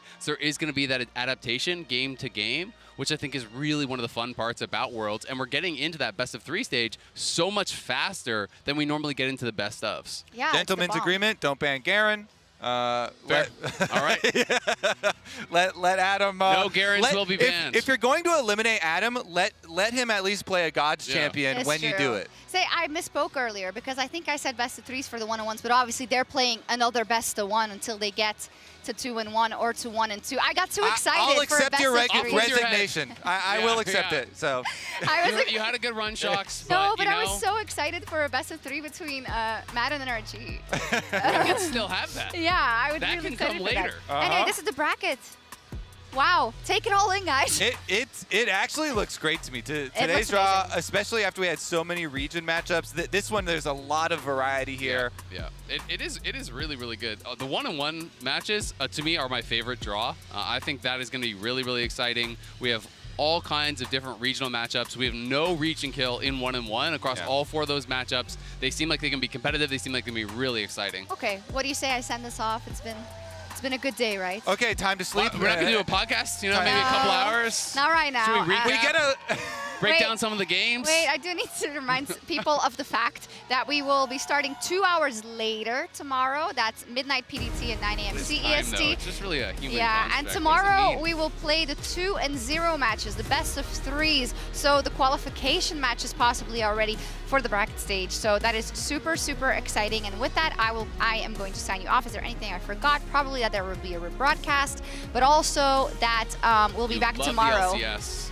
You're cheering for them with what? all your My might. brain is not. Nobody gets eliminated tomorrow, so tomorrow is still happy. It's fine. It's fun. It's a more fun day. Tomorrow.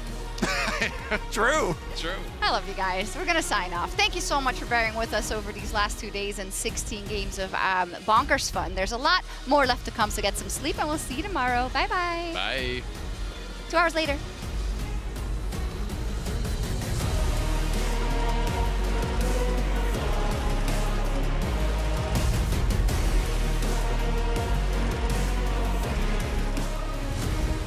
In the flash? Yep. Nice job, man. Nice, man.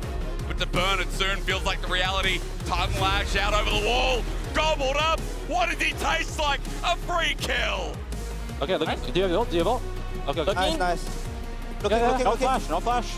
Yeah, I'm looking. Big ult, big ult, big ult. Nice. Hey, look at him, look at him, look at him. Go, Jim. No, kill. He's dead, he's dead. Go back there. Free hitting for the time being, but not too much damage. The flashing from Tarzan, the kick. Zeka gets the 3-man. And the rookie from the LPL should not be given jacks ever again. Yeah, no flash fire, okay? Yeah, and Ali.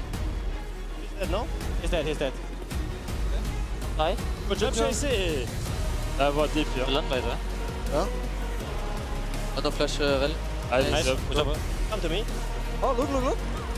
He's dead. Nice. Okay, Nice, guys. That's it. Hey, bot and bot. Let's go, guys! Fight here. Holy Bot and bot. We played the game, guys. Welcome back to my team, brother. I don't abandon my top laners for Kiaya. Caddy changes the landscape of the fight, but Slater repositions. You can go, I give you speed. We're going on Cassante. Look at, say you, Marek. Yeah. Careful, Kaisa Noah. Cassante here, Cassante behind, Cassante. Ganas. Yeah, I mean, just trying to get some of that. Look at that. He blocks the cannon with his body. He knows Chovy's #1 weakness is he needs CS more than anything. Guma will be able to flash away from this one, and there's the ultimate just ticking down. And the chase, it's really difficult to get away from this. Akali hits the shuriken. Ult once again, and this time it looks like he might just get out, but no, dominated on the top side. And yes, missing is going to go down, but JDG, they're just playing with their food. They don't even need to fight BLG at this point. He wants to take the 2-0 for G2. He doesn't have a health bar, though. And My heart can't take this, guys. This is too insane. My heart cannot take this. For him, as in they go. Got it, just gets ripped to shreds. Saving is huge. Here comes the wombo combo. They find Wei. Is it enough? And Xiaohu goes in, but yike, he perfectly is able to get it done. No. Yes! Nice. Oh my god! That's how you do it! Oh my god! Let's go.